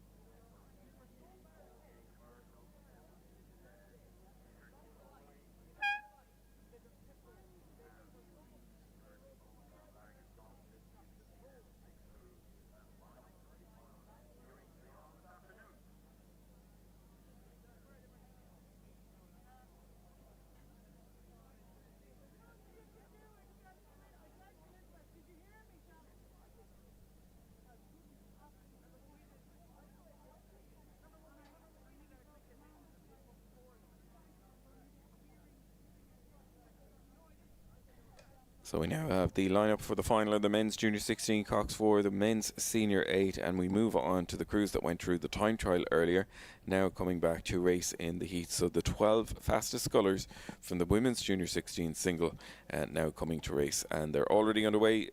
And the running order for Heat 1: Lee O'Sullivan lane 1, Skibbereen Connolly lane 2, Methodist Nugent lane 3, Tralee Morrison lane 4, Cork Goggin in lane 5, and Commercial Mead in lane 6. And they're coming up to about the 500 metre mark, and we'll check in and see how the running is going. And as always, we've seen it so many times with the time trial and with the heats, the crews in the centre lanes are the ones that are fastest. So Methodist Nugent and Tralee Morris are the ones that, coming from the form of the time trial, should be in the mix for the lead coming through the first few hundred metres, and it is lane 3. We're seeing lane 3, Methodist Nugent leading it out and just opening up a little bit of clear water there ahead of inside in lane 4. Tralee Morris going with form here. They're the two leading crews, having a good run, as well as Commercial Mead in lane 6 on the left hand side of your screen, looks like in third position ahead of lane 2. Skibbereen Connolly, and the only rower a little bit further off the pace here looks like Cork Goggin back there in 5th place, along with Lee O'Sullivan in lane 1. So 3 to qualify here, because we're going for the 8 or 6 lane final, and no doubt that we will see the fast 2 scullers from Lee. They're both in the next race. They're in one of the fastest boats coming out of the time trials. They're going to be in lanes 3 and 4 in the next race, but we're checking in to see who's going to get the spots at the moment. And impressive stuff here from Methodist, from Rebecca Nugent, having led coming through the time trial, now leading out heat and leading it out well because she's opened up clear water. There's 3 crews in the mix for 2 spots. Inside the Methodist sculler, Tralee Morris is in 2nd at the moment, but there's nothing between lane 6 Commercial Mead and in lane 2 Skibbereen Connolly for the qualifying spots. We're just seeing the sculler Morris is pushing on there from Tralee. Clodagh Morris, she's in 2nd place at the moment, and then Brian, very little between lanes 2 and lane 6 for the 3rd qualifying spot. Yeah, so it's going to be a fight to the line for this one. So we have E. Connolly of Skibbereen and we have Mead of Commercial. Those 2 scullers really going to be fighting over 2nd, but definitely it is the main sculler in this event, or in this heat, apologies. It's going to be Rebecca Nugent of Methodist, and that is not surprising because she will be off to the Coupe de la Jeunesse in Lucerne in Switzerland in about a month and a half time, and the junior women's double with Isabella Monaghan, who came 2nd in the women's single, the junior women's single over the weekend. So really competitive sculler here in this race in the middle. So there now we can see in lane 2 Connolly of Skibbereen taking a real battle here now for 2nd place. So it's going to be top 3 to qualify, and it looks like our qualifiers are probably going to be in lane 2 and lane 4. So we have Morris of Tralee in 2nd and Connolly of Skibbereen in 3rd. That is going to be our 1, 2 and 3 and hopeful qualifiers for the final later on, and that final will be at about 10 to 5 if all goes to plan. So it's going to be Nugent of Methodist in 1st place, followed by in lane 2 Connolly of Skibbereen, who has got the better of the sculler from Tralee Morris. That's still your 1, 2 and 3. The scullers from Lee, Cork and Commercial, apologies, have pulled back a small bit, but it's going to be Skibbereen Methodist and Tralee going to be your 1, 2 and 3 at the moment.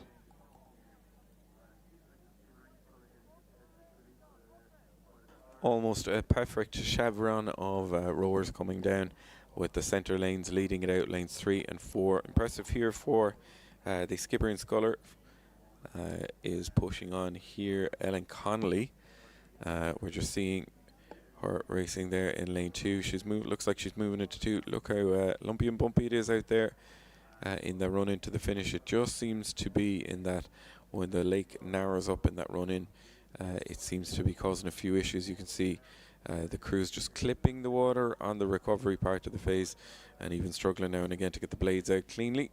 So it's all about precision here for the qualifiers in the women's junior 16 single. This is the second of their 2K races. They already today raced in the time trial. Now they're here in the heats. Thankfully, I think for the leading crews of Methodist and Tralee and Skibbereen, there is clear water, so they can just take the foot off the gas a little bit and know they can hold off for the final, because it is tough to race 3 2K races all in the one session. Big ask of all the crews over the weekend. And in the women's, this is the first heat, but looking good there for Methodist. Nugent, Rebecca Nugent of Methodist, was the faster out of all the scullers coming through the time trial, and she's in full control there. Centre of the lanes, and then impressive stuff here from Ellen Connolly of Skibbereen to move into second. She's passed out the sculler from Tralee, Morris, who did all the running in second place for most of the race, so impressive there. And these three looking good for the qualifying spots. A little bit further back than Leo Sullivan, who is in lane 1 furthest the enclosure. Cork, Goggin and Commercial Mead off the pace back in 4th, 5th and 6th. And as always, have to wait for the official result to come in, but you can see the enclosure in the background and the roar from the crowd. As always, I'm sure will help the crews as they make their way in. And a fairly dominant display here by Rebecca Nugent of Methodist as she powers in towards the line. Rates, as you can see, have come right the way down. 2 reasons for that. One is the clear water advantage that they have over the chasing pack, but then also those difficult conditions with the headwind. There's no one racing here like they're in Fermoy sprints. I think we'll see that maybe when we get to the finals, when they're pushing all the way to the line. So doing what needs to be done and just powering in towards the finish. The crews of the first heat of the women's junior 16 single, and Rebecca Nugent leading it out. Impressive from Ellen Connolly of Skibbereen to move into second.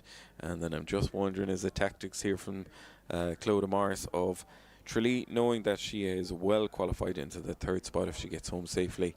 Has she taken the foot off the gas there? Nearest to her has been Lee O'Sullivan in lane 1, and then further back to Cork, Goggin and Commercial Mead in 5th and 6th. Last few strokes as they wind in for the line, so good way for them to power onto the line, save and conserve some energy for the final later on. They'll be racing that at just 10 to 5 later on, all going well. And just riding there with Rebecca coming in lane 3, exactly the kind of race that she wanted, getting out an early lead, in control, able to look left and right, and able to handle the conditions here by taking the rate down and just focus in on the power, save some energy for the final that's going to be coming up. So she's coming into the run in towards the finish, and a really good last 750 from Ellen Connolly of Skibbereen, seeing her established in that second qualifying spot. And Clodagh Morris of Tralee back in 3rd, doing what needs to be done and holding off Leo Sullivan, and then some way back to Cork, Goggin and Commercial Mead. So final strokes just coming up to the line, and job done for Rebecca Nugent. Wait for the official result as always. I don't think the times are going to come into play at all here compared to the time trials when we were everyone racing against the clock. Ellen Connolly just coming in to take second, and just making sure that in 3rd place it is indeed Clodagh Morris of Tralee taking 3rd there. The 1, 2 and 3, Leo Sullivan back in 4th place, and then it's going to be Cork, Goggin and Commercial Mead in 5th and 6th, closing out heat 1 of the women's junior 16 single.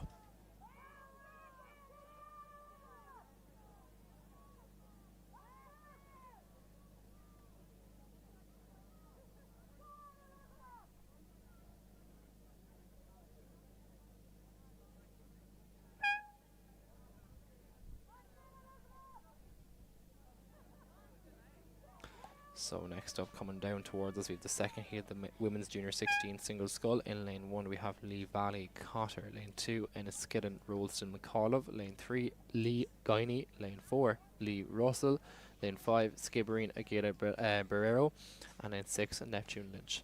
So it's quite tough to tell who is lead at the moment. However, it looks like Kira Guiney of Lee in lane 3 definitely has a really good substantial lead actually, and she is followed then by her teammate in lane 4, Maeve Russell, also of Lee. So that is a Lee first and second, and then it looks like on their left, Skibbereen Aguirre Barrero in third place in that final qualifying spot. It looks like Evie Cotter on the right of your screen there in Lee Valley. Not out of it yet. If she makes a charge for the line, she could be well in with a chance of qualifying to the final later on.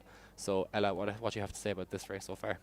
Yeah, look what I mean, Lee Guinea. This is Sculler. I've mentioned her name countless times throughout this season, most recently at Cork Regatta only 3 weeks ago. The top 3 to go through to the final of the Women's Junior 16 single scull, which will take place at approximately 10 to 5 this evening. Then where am I looking? After Lee, I'm looking at Lee Russell.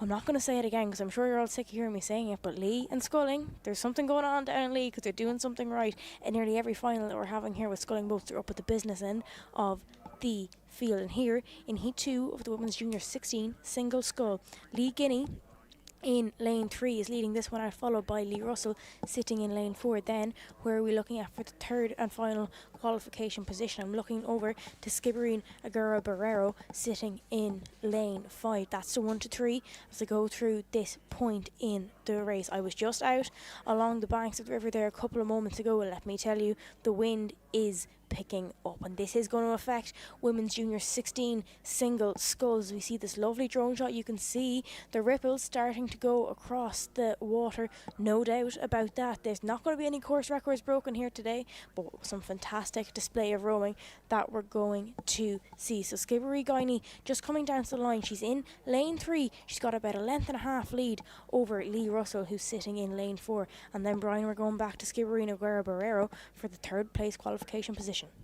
Yeah, so similar to the club sculls earlier on, we still have a really good showing from Lee. So we have Kira Guiney of Lee, apologies. So we saw her world's teammate, or apologies, we saw her coupe teammate Rebecca Nugent doing really well in the first heat. So we saw really good showing there. So the two coupe girls in lane 3 of their races, Kira Guiney and Rebecca Nugent, they are leading it out. We have Maeve Russell, also of Lee, from Cork City. We have her in second place, and Irene Aguirre Barrero of Skibbereen in third. That is your 1, 2 and 3. It looks like Evie Cotter of Lee Valley really making a push for the line as well, but has she left it too late? We're going to have to see. So in lane 3 there, Kira Guiney of Lee Rowing Club. She did really well in the time trials. She was, I believe, second overall out of 39, so really, really good here. So Guiney of Lee with you can see there, excellent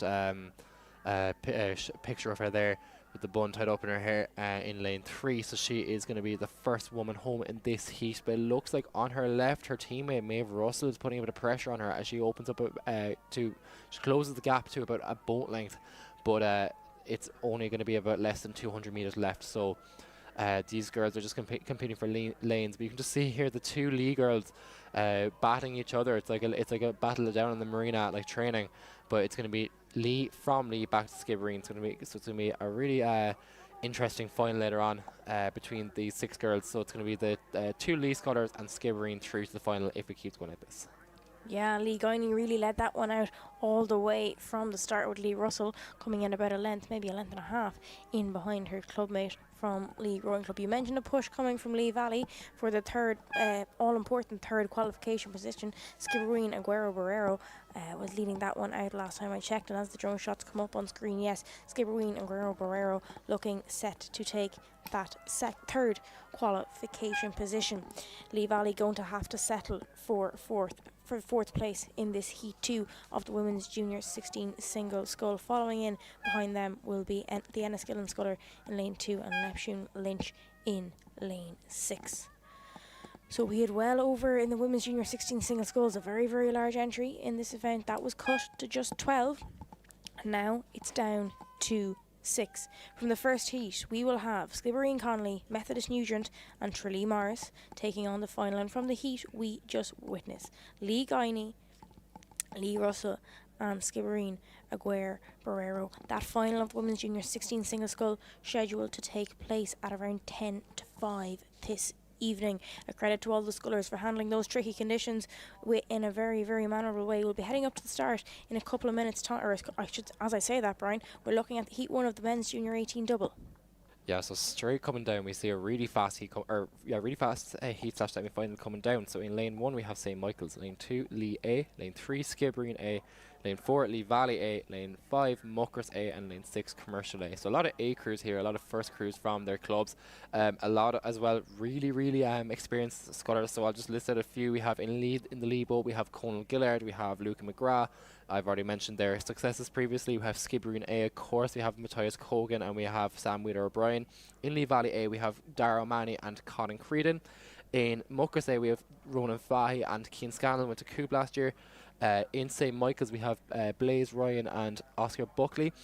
And in Commercial A, we have Tygo Toole and Finn Coughlin. So really stacked race for just even the heat of the men's Junior 18 doubles. So what do you have to say about this, Ella? Yeah, I mean, they went through the time trials earlier on this afternoon, just after 2 o'clock, and now they're back out in the water, just coming up to 10 to 4 here on day 3 of the Irish Rowing Championships. And look at this Skibbereen A crew sitting in the centre lane. I mean, is there any wonder they're in the centre lane, realistically? Let's have a look at who is in this crew. As you mentioned a few moments ago, Brian, Sam Wheeler O'Brien sitting in the bow, Matthias Coogan sitting in the stroke seat. What strong pedigree there is in this crew. They took the win at Cork Regatta only 3 weeks ago. They're stamping their authority on the rest of the field, and as we wait for our drone to just leg it back up the course to catch up with the rest of this race, I'm keeping an eye on St Michael's here closest to the camera. They are sitting in lane 1, but that crew out on the crew in lane 2, Lee A, also in close contention. As soon as our drone gets up, it's going to be up there and say in about 10 to 15 seconds time we're going to give you an update on exactly who is sitting in them qualification positions. I'm looking at the Lee Valley crew sitting out in lane 4. They're really well in contention for this, with Colin Creedon in the bow, Dara O'Mahony in the stroke seat. Plenty of experience on their home water here at the Irish Rowing Championships. 3 to go through to the final later on this afternoon in the men's Junior 18 double, with Skibbereen having a commanding lead over the rest of the field. Lee Valley A looking, I'm not going to say comfortable, but I'm going to call them in control of the second place qualification place. But Brian, questions over who's sitting in that third qualification place? Yeah, so definitely it's going to be Skibbereen comfortable going through, but it is looking like Lee Valley A. So a correction to my previous statement, it looks like it's actually Johnny Creedon in the stroke seat of that double. So it's going to be Johnny and Colin Creedon, the two brothers. Of course, Johnny's off to the Home Internationals this year, and Colin is off to the Coupe de la Jeunesse. So really experienced rowing family, thanks to Marion and Dahi Creedon. So it's going to be Lee Valley and Skibbereen in first and second. So sorry, apologies, Skibbereen and then Lee Valley in first and second. Looks like St Michael's who are about to take that third place away from Lee. So it's going to be, this is a very stacked final. So unfortunately some really good scullers are going to have to go home after this, but it's going to look like St Michael's, who were one of the slower who were on the slower boats coming through, and it looks like it is Oscar Buckley in bow and Blaze Ryan in stroke. Now obviously, as I said earlier on, St Michael's have had excellent results in the men's Junior 18 double sculls in the last few years, with winners such as Jack Rafferty, Evan O'Byrne, Owen Balfe, Shane Rafferty even. So we'll have to see, can St Michael's continue their success later on today. So it is still Skibbereen leading it out from Lee Valley. It looks like St Michael's are actually even putting a push on and putting some pressure on that Lee Valley crew, but it is definitely Skibbereen, back to Lee Valley, back to St Michael's. That is your 1, 2 and 3. Yeah, St Michael's have a history in this event. They're the 2025 defending champions, and one of the things we see in these junior events is it's not necessarily the same athletes racing year after year. Why? Because they move out of junior essentially and go up into the club or intermediate or even the senior categories. But one thing about St Michael's is they have a history. Junior men's sculling in particular in St Michael's is a really very strong place at the moment. We're keeping an eye on the race in front of us at the minute, still leading it out without any questions being asked of them, is Skibbereen A, with Sam Wheeler O'Brien in the bow seat and Matthias Coogan in the stroke seat. They haven't been asked any questions by the Lee Valley crew. You mentioned there a couple of minutes ago St Michael's were starting to put pressure under Lee Valley, but Lee Valley have responded to that. They've moved out to Clearwater over St Michael's, who were sitting in that third qualification place. Then slightly further back to Lee A, sitting in lane 2, Muckross A and Commercial A sitting in lane 6. To make it even into the top 12 to get through to the semi-finals here in this event is an achievement in itself. Large entry in the men's junior 16 double sculls, or men's junior 18 double sculls, I should say, as Skibbereen on the right hand side of your picture. What a dominant display of rowing. Many a time this weekend we've seen the white one pieces with the red band around the chest. They represent their club with pride, and what a strong display. Let's keep an eye on them in the final of the men's junior 18 double scull at 5:00. The crowd starting to go mad here behind me, cheering on their clubs coming down towards the line. A dominant display from Skibbereen A. Lee Valley just off to their bow side, still being put under pressure by the St Michael's crew of Oscar Buckley and Blaze Ryan. It's essentially a race for reins at this point, Brian. Yeah, so definitely it is St Michael's who have nabbed that spot for the third qualifying spot. So it's 3 to qualify here. So it looks like Skibbereen dominantly coming in towards the finish line. So it's going to be Skibbereen, nice and slow, stroked by Matthias Cogan in first, followed by the two Creedon brothers, Johnny and Colin, in second. They will be taking the second qualifying spot in the first heat, and then we're going to go back to Oscar and Blaze of St Michael's, who take the third spot. So unfortunately, Keane and Ronan missing out in the final from Muckross, followed by Luca McGrath and Conal Gillard as well from Lee. Some really, really good rowers who deserve to be in the final, as well as Commercial, but unfortunately missing out due to Skibbereen, Lee Valley and St Michael's. Yeah, so Skibbereen, Lee Valley and St Michael's, just as you literally just said, Brian, going through to the final later on at about 5:00. Who will join them is the question on everyone's lips. Heat 2, it was due to leave the start at about just shy of about 3 to 4 minutes ago. Getting onto the stake boats, it's the women's junior quads. We'll catch up with them in a few minutes. Heat 2 of the men's junior 18 double scull is en route down to the finish line as we speak, to the best of my understanding. Up on screen there we just have the women's junior 18 coxless quads getting onto the stake boats, but we're going to come back to them in a few moments time, because in front of us here is heat 2 of the men's junior 18 double scull. In lane 1, Lee Valley B, lane 2, Skibbereen B, lane 3, Methodist A, lane 4, Killorglin, lane 5, Clonmel, and in lane 6, Ban. Now what a display of rowing from the crew in lane 3. Methodist A, they have a history in this event, another very strong club for junior men's sculling. Then who am I looking at? I'm looking over to Killorglin sitting in lane 4, but also Skibbereen B out in lane 2. We saw Skibbereen A qualify for the final only a couple of moments ago. Desmond Keane and Alton Kearney in the Skibbereen B crew. Can they join their clubmates? That will be the question on their minds at the minute, but no real questions being asked of Methodist A, who are leading this one out by a substantial lead over the rest of the field. Jensen Miller in the bow seat, Harry McCartney in the stroke seat. Pressure starting to come from Clonmel now from that third qualification position. Brian, what's it looking like from where you're standing? So definitely still Methodist, very similar situation to the Skibbereen crew from the last heat.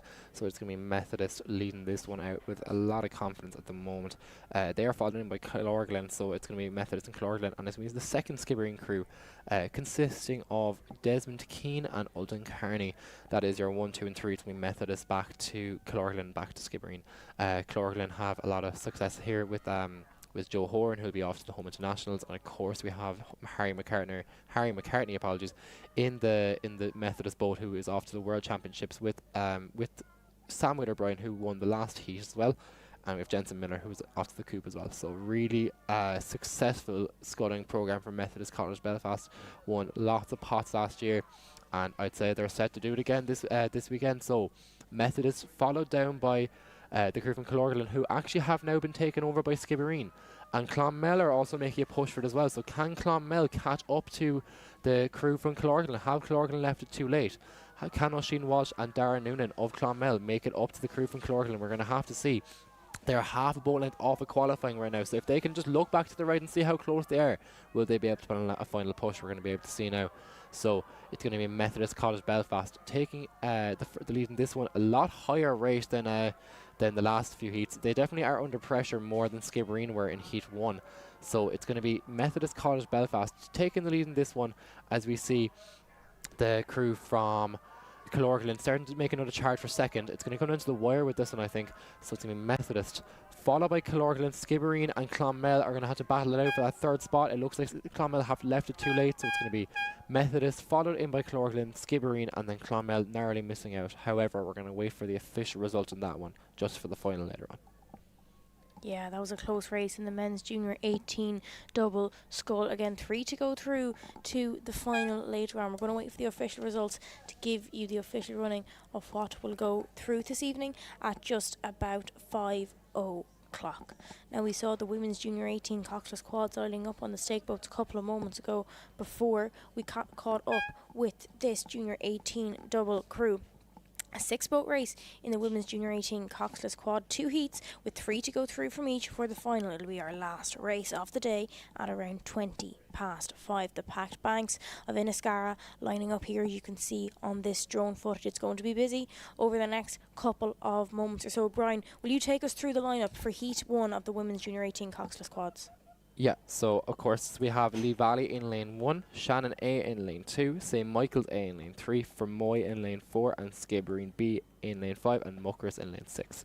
So no one showing out yet, especially from this angle that you can see up on the screen. However, I have a feeling that the St Michael's and Fermoy crews will be putting a bit of a showing at first.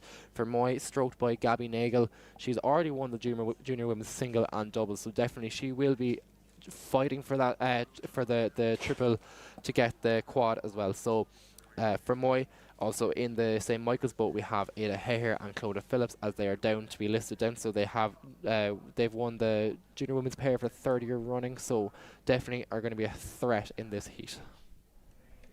Yeah, I mean, the women's junior 18 coxless quad, it's essentially going to be one of the it is the fastest junior women's sculling crew that is going to be on the water here at the Irish Rowing Championships. Who am I looking at as we get the view on the side from as the crews make their way down towards the enclosure? To me, that could looks like Skibbereen A, just going from this angle that we're at here, who has had a quick start. It looks to be Skibbereen A who is leading out the front of the pack. Ban also sitting out in lane 4. Here we go. This is the shot we're looking for. St Michael's leading out this race, then very nice and close behind them. Shannon A in lane 2, Fermoy in lane 3. Again, 3 to qualify for the final later on today, where we also keeping an eye on Lee Valley and Skibbereen B out on the extremities of the course. Are they going to start putting pressure on Fermoy and Shannon A for those all-important 3 qualification places? So yeah, definitely so we can see a lovely chevron shape in on one of our screens. So really good racing there from the middle lanes, and then the outside a little bit further back. Unfortunately, there seems to be a bit of a boat issue there with the Shannon crew, which has let them slip back a small bit. So Lee Valley, the local crew, stroked by Autumn Nagel, starting to make a bit of a charge. Now Shannon have recovered very well from that mistake. However, that crab did unfortunately push them back a small bit. So Lee Valley on the left of your screen there, the Empacker. I've actually rode in that Empacker myself. It's a lovely boat. It's starting to charge down towards the 3rd spot. So can Lee Valley catch up to the crew in lane 5, which is Muckers A. So Muckers A are currently in 3rd place, who are looking like they could qualify, but I think Lee Valley really could prove a challenge. Shannon are recovered from their crab. I feel it has left them a little bit flustered, so can they recover from that? It looks like in the Shannon boat we have Hannah Balfe stroking that boat. Her brother Owen has had a lot of success with St Michael's over the years, so definitely no doubt why that boat is moving really well. Of course, obviously 4 really good scullers there, as Shannon now regain their 3rd spot. So Shannon are back into the qualifying spot. I know Anna Keating has come out of Shannon, a really good sculler over the last few years, and they have done really well in this event. So it's going to be interesting to see how Shannon get on later on. So it's going to be in the lead, St Michael's, back to Fermoy in 2nd place, and then we have Shannon in 3rd place in their qualifying spot, with Lee Valley and Muckers still challenging for it for that spot. So that's going to be the line-up there. Yeah, the defending champions from 2025, Methodist College Boat Club, they're not on my timetable here for the women's junior 18 coxless quads. Obviously don't have a crew entered in this event. So where will it be going for 2026? The question still stands, but looking good for St Michael's A out in lane 3. Clodagh McDonough sitting in the bow seat, Melanie Keane sitting in 2, Clodagh Phillips in 3, and Ada Hare in the stroke seat. What a dominant display of rowing. They have Clearwater over Shannon A, they have Clearwater over Fermoy, who's sitting in lane 4, and also Shannon A, who are sitting in lane 3. Again, 3 to qualify. Could there be a surge coming from either of the crews on either side of them? Yes, for definite, there could. I'm keeping a very, very, very close eye on that Fermoy crew sitting out in lane 4, that they're gaining on St. Michael's, but all you have to do to be in with a chance in the final is just get a lane. It doesn't necessarily matter which lane you get in. So could there be tactics at play? Could people just be, let's just sit on this, let's see what happens. Once we have our lane, then we'll go to work in the final. But St. Michael's A leading this out with a commanding lead over Shannon A, who are sitting in lane 2. Slight pressure.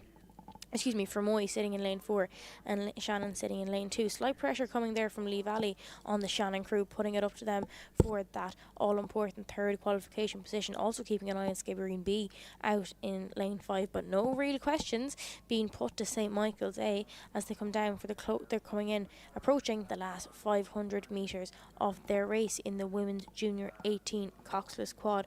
Who took the win at Cork Regatta? You may be wondering. That was a Skibbereen crew. We're going to get to see them in a few moments' time. They'll be leaving the stake boats shortly. Very tidy rowing from the St. Michael's crew.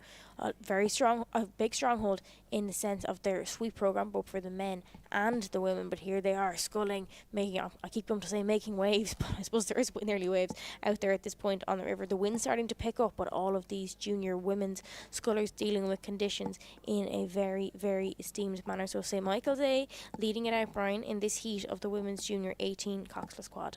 Yeah, so St. Michael's definitely lead out, followed by Fermoy. However, I think the real battle is between the crews in 3rd and 4th. So Lee Valley really, who are on your screen there, putting a lot of pressure on Shannon. It looks like the Lee Valley crew seem to be able to deal with the conditions a little bit better than Shannon, so hopefully they just get the power in there as well. So Lee Valley are well able to deal with the conditions as they train here every single day, and I know they are training nice and hard. So it's going to be Lee Valley putting the pressure on. However, I think they may have left it a little bit too late, as they will be in that 4th spot with a bit of Clearwater behind them. So just a bit of a change there. So with the St. Michael's crew, who are now leading Ada Hare, who was meant to be stroking and who has been switched out for Melania. So that is there. So that is the switch there. Crew changes do happen in the Irish Rowing Championships, so it's important to note their scullers and make sure they get the best credit they can. But it is definitely St. Michael's. Richie is very happy behind me here, as they are leading out with Clearwater, with back to Fermoy, stroke by Gabby Nagel, and with Bridget Mahon behind her. And then it is going to be back to Shannon, who had a bit of a blip earlier on, a bit of a mistake with the crab, and they have really well recovered from it. So that's going to be your 1, 2 and 3 so far as they come in towards their last, probably I would say 250 metres. It's quite hard to tell where exactly they are from the angles, but you can just see there St. Michael's are dominant over the rest of the field. On some of the screens here I can see that the blades are starting to slap against the water, so that headwind or crosswind even can be quite difficult to deal with, especially with scudding oars when you are focusing on both hands at the same time. So there's a few splashes there, but it's nothing St. Michael's can't handle. They are followed down then by Fermoy, and it's going to be Shannon who are really making it their own in 3rd place.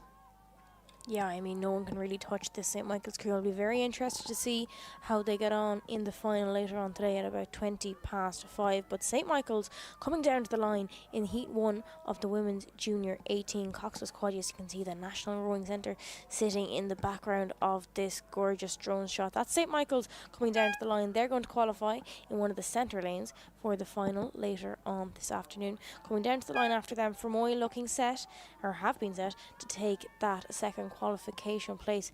A stacked crew in that Fermoy crew with Lucy O'Toole, Aoife Clifford, Bridget Mahon and Gabby Nagel sitting in the stroke seat. Lee Valley just coming across the line there, with Shannon having taken that all-important 3rd qualification place. Now, the question still stands, who will join them in the final of the Women's Junior 18 Coxless Quad as our drone makes its way back up towards the stake boat. This will be our last race of the heats for day 3 of the Irish Rowing Championships finals, set to kick off at about 4:20. Heat 1, all safely home and over the line as Muckers cross the line to finish out that heat of the Women's Junior 18 Coxless Quad. Heat 2, well and truly on its way down the course. What a fabulous sight that is. The National Rowing Centre on the right hand side of your screen. All 6 boats lined up and well en route. Let's give you a quick roll call before we give you the update of the crews. In lane 1, Enniskillen. Lane 2, Killorglin. Lane 3, Skibbereen A. Lane 4, Ban. Lane 5, Waterford A. And in lane 6, Shandon. By God, you could nearly throw a blanket across the crews at the bottom of your screen. Who am I looking at? Killorglin, Skibbereen A and Ban, pretty much all in a line for those top 3 qualification places. Slightly further back, the crews from Enniskillen, Waterford A and Shandon. I'm looking at Killorglin. They're starting to make a little bit of a move over the rest of the field. In the back of these athletes' minds it will be, is there potentially another 2-kilometre race coming down the track in about an hour and a half's time? So Brian, looking good for Killorglin, Skibbereen A and Ban. Yeah, definitely way less of a spread between these crews in the last heat, but it is Killorglin starting to bring their bows out. So they weren't necessarily the fastest crew to come through, but they definitely are looking the strongest here. So it is Killorglin from County Kerry, followed by Skibbereen and West Cork, and Ban putting a lot of pressure on Skibbereen as well. So Skibbereen, although they were the fastest crew through, they are feeling a lot of pressure from these crews. It's almost like there's 2 races going on here, because we have the top 3 very far up with a lot of clear water between them, and then we have the crews on the outside, Enniskillen, Waterford A and Shandon behind them. So it's going to be pretty definitive who the top 3 are, as it's 3 to qualify. Now, the only crew I think that could be a bit of a challenge is Shandon, with Isabella Monaghan in that boat. But otherwise, I think they might be a bit too far behind to make a lot of damage right now. But Killorglin leading it out at the moment, with back to Skibbereen and hardly anything then back to the crew from Ban. Yeah, I mean, for a lot of these athletes, this might be their 3rd day in a row racing multiple races in one day. That's a tall ask, let alone putting into account that we have high temperatures here this weekend. There's also a headwind has really picked up in the last couple of moments. Killorglin coming out, so I'm going to give them about a length over Skibbereen A and Ban, who are locked together in the centre of the course. The Killorglin crew composed of Kate McMahon, Fia O'Gorman, Maria Murphy and Freya Doyle then sitting in the stroke seat. Look at the Skibbereen A crew and Ban, they're really locked together for the 2nd and 3rd place.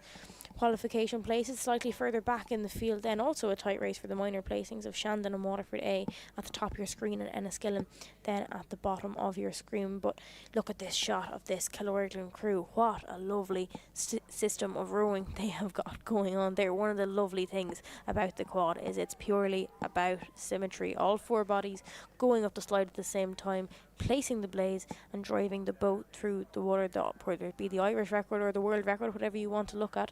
The time difference for world records in the quad, say, versus the 8, it's actually not that much at all, because of the pure power that is in a coxless quad. It's one of my favourite boats to row and one of my favourite boats to watch. But yes, Killorglin have held on to their 1-length lead over Skibbereen A and Ban. Skibbereen, we've seen them all too many times pull out some sort of a sprint in the dying couple of 100 metres of this race. Do they just want to hold on, get a place in the final, or will we see that sprint unleashed later on? I've no doubt we may. Nadine Horan sitting in the bow seat for Skibbereen A, with the middle pair of Sarah Coughlin and Holly O'Flynn, and of course Abigail Fowler sitting in the stroke seat. Skibbereen or Ban really can't shake each other off in this second heat of the Women's Junior 18 Coxless quads. Ban also giving a really good race. Sarah Campbell sitting in the bow seat, the middle pair of Faye Green and Lydia Rose Quigley, Lila Hull sitting in the stroke seat. This will be a very interesting race later on between Skibbereen A and Ban, wherever they may be in the final later on, all going to plan. But in the centre of your screens at the minute, you will see Killorglin there. They have the bright blue and white with the V down the back of their one piece. They're sitting in lane 2 at the minute, and they're looking good to take a centre lane in the final later on this afternoon. We would have expected to see maybe Ban and Skibbereen maybe slightly further up on the field, but is this tactics from the two crews in the centre of the course? Yes, it's very, very possible that it might be. The final of this race scheduled to take place at 5:20 this evening. But what a dominant display of rowing from the Killorglin crew. Skibbereen and Ban haven't really made up any water as soon as Killorglin kind of charged away from the pack a couple of 100 metres ago. The National Rowing Centre approaching their view now. They'll be able to hear the crowd up on the banks of Inniscarra. They'll know they're coming in the dying couple of 100 metres, but the Killorglin crew are making a statement here in the heats of the Women's Junior 18 coxless quads. Kate McMahon in the bow takes a look over her right shoulder. Are they going to do it? Yes, in fact they are. Killorglin are heading to the final of the Women's Junior 18 coxless quad. That's going to be followed by, I'm not going to call who crossed second, who crossed third, but Skibbereen and Ban in no particular order, also heading to the final later on this afternoon. Waterford, Shandon and Enniskillen going to have to settle for going home out of the semi-finals again. Over 20 entries into this event, narrowed down to 12 after the time trials, and now we're down to just 6. Okay, let's give you a run through from those Women's Junior 18 coxless quads of who is going to be joining Killorglin, Skibbereen and Ban in the final. From Heat 1 we had St Michael's with a dominant performance of rowing. Fermoy also going to be joining them, and of course Shannon A will be our 6 boats who make it into the final later on this evening. Okay, that's it for the heats. The finals, our last batch of finals for the Irish Rowing Championships 2026 will be on the way very shortly. We're starting off with the men's junior 16 Cox 4, and then we'll work our way down through the, let me have a look, 7 finals that we have on offer here today on day 3 of the Irish Rowing Championships. Great views of the drone shot here at the National Rowing Centre in Cork. We'll be back in a couple of moments time with the final of the men's junior 16 Cox 4.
Right, just coming up on 26 minutes past 4 o'clock here at the Irish Rowing Championships Day 3. We have 7 races left to bring you here for 2026, and all 7 of them, they are the finals. Right, just after leaving the stake boats, we have the final of the men's junior 16 Coxed 4, a 6-boat race. In lane 1, Galway, lane 2, Shandon, lane 3, Colostignaud, lane 4, Enniskillen A, lane 5, St Joseph's A, and in lane 6, St Joseph's B. Now I'm looking at the crews who are out in the middle lane, Colostignaud A and Enniskillen A. This is the men's junior 16 Cox 4. Is this a preview into what we might see in maybe a year or 2 years time at the men's junior 18 Cox 4s? Who knows, but let's keep our attention fixed firmly on Colostignaud, who are about, I'm going to say, half a canvas up on Enniskillen A as they go through the first 250 metres of this race. Then where am I looking?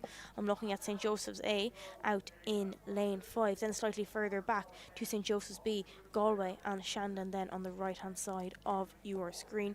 But up at the business end of the field, it's looking like Colostignaud A in lane 3 and Enniskillen A in lane 4. I'm going to give Colostignaud them maybe even a bow ball over Enniskillen, Patrick.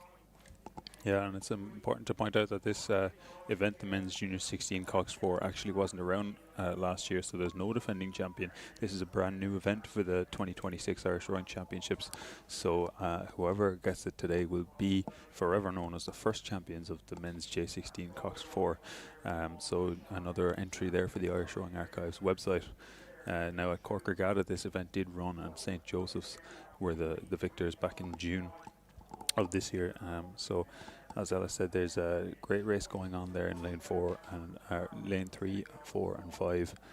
Lane 3 being Colostignaud A, lane 4 being Enniskillen A, and lane 5 being St Joseph's A. So it looks like Colostignaud, as Ella said, have about a bow ball over Enniskillen there. But these are the A crews of 3 incredible rowing schools there at Colostignaud, Enniskillen and St Joseph's, and it's their best J16s in each of these 4s racing against each other, and it's going to be down to the line who is the better of the men's junior 16 4s. It's going to be some great racing. Good to see Galway here as well with their purple and yellow club colours. Great to see. And as well we've got Galway and the St Joseph's B crew in this race.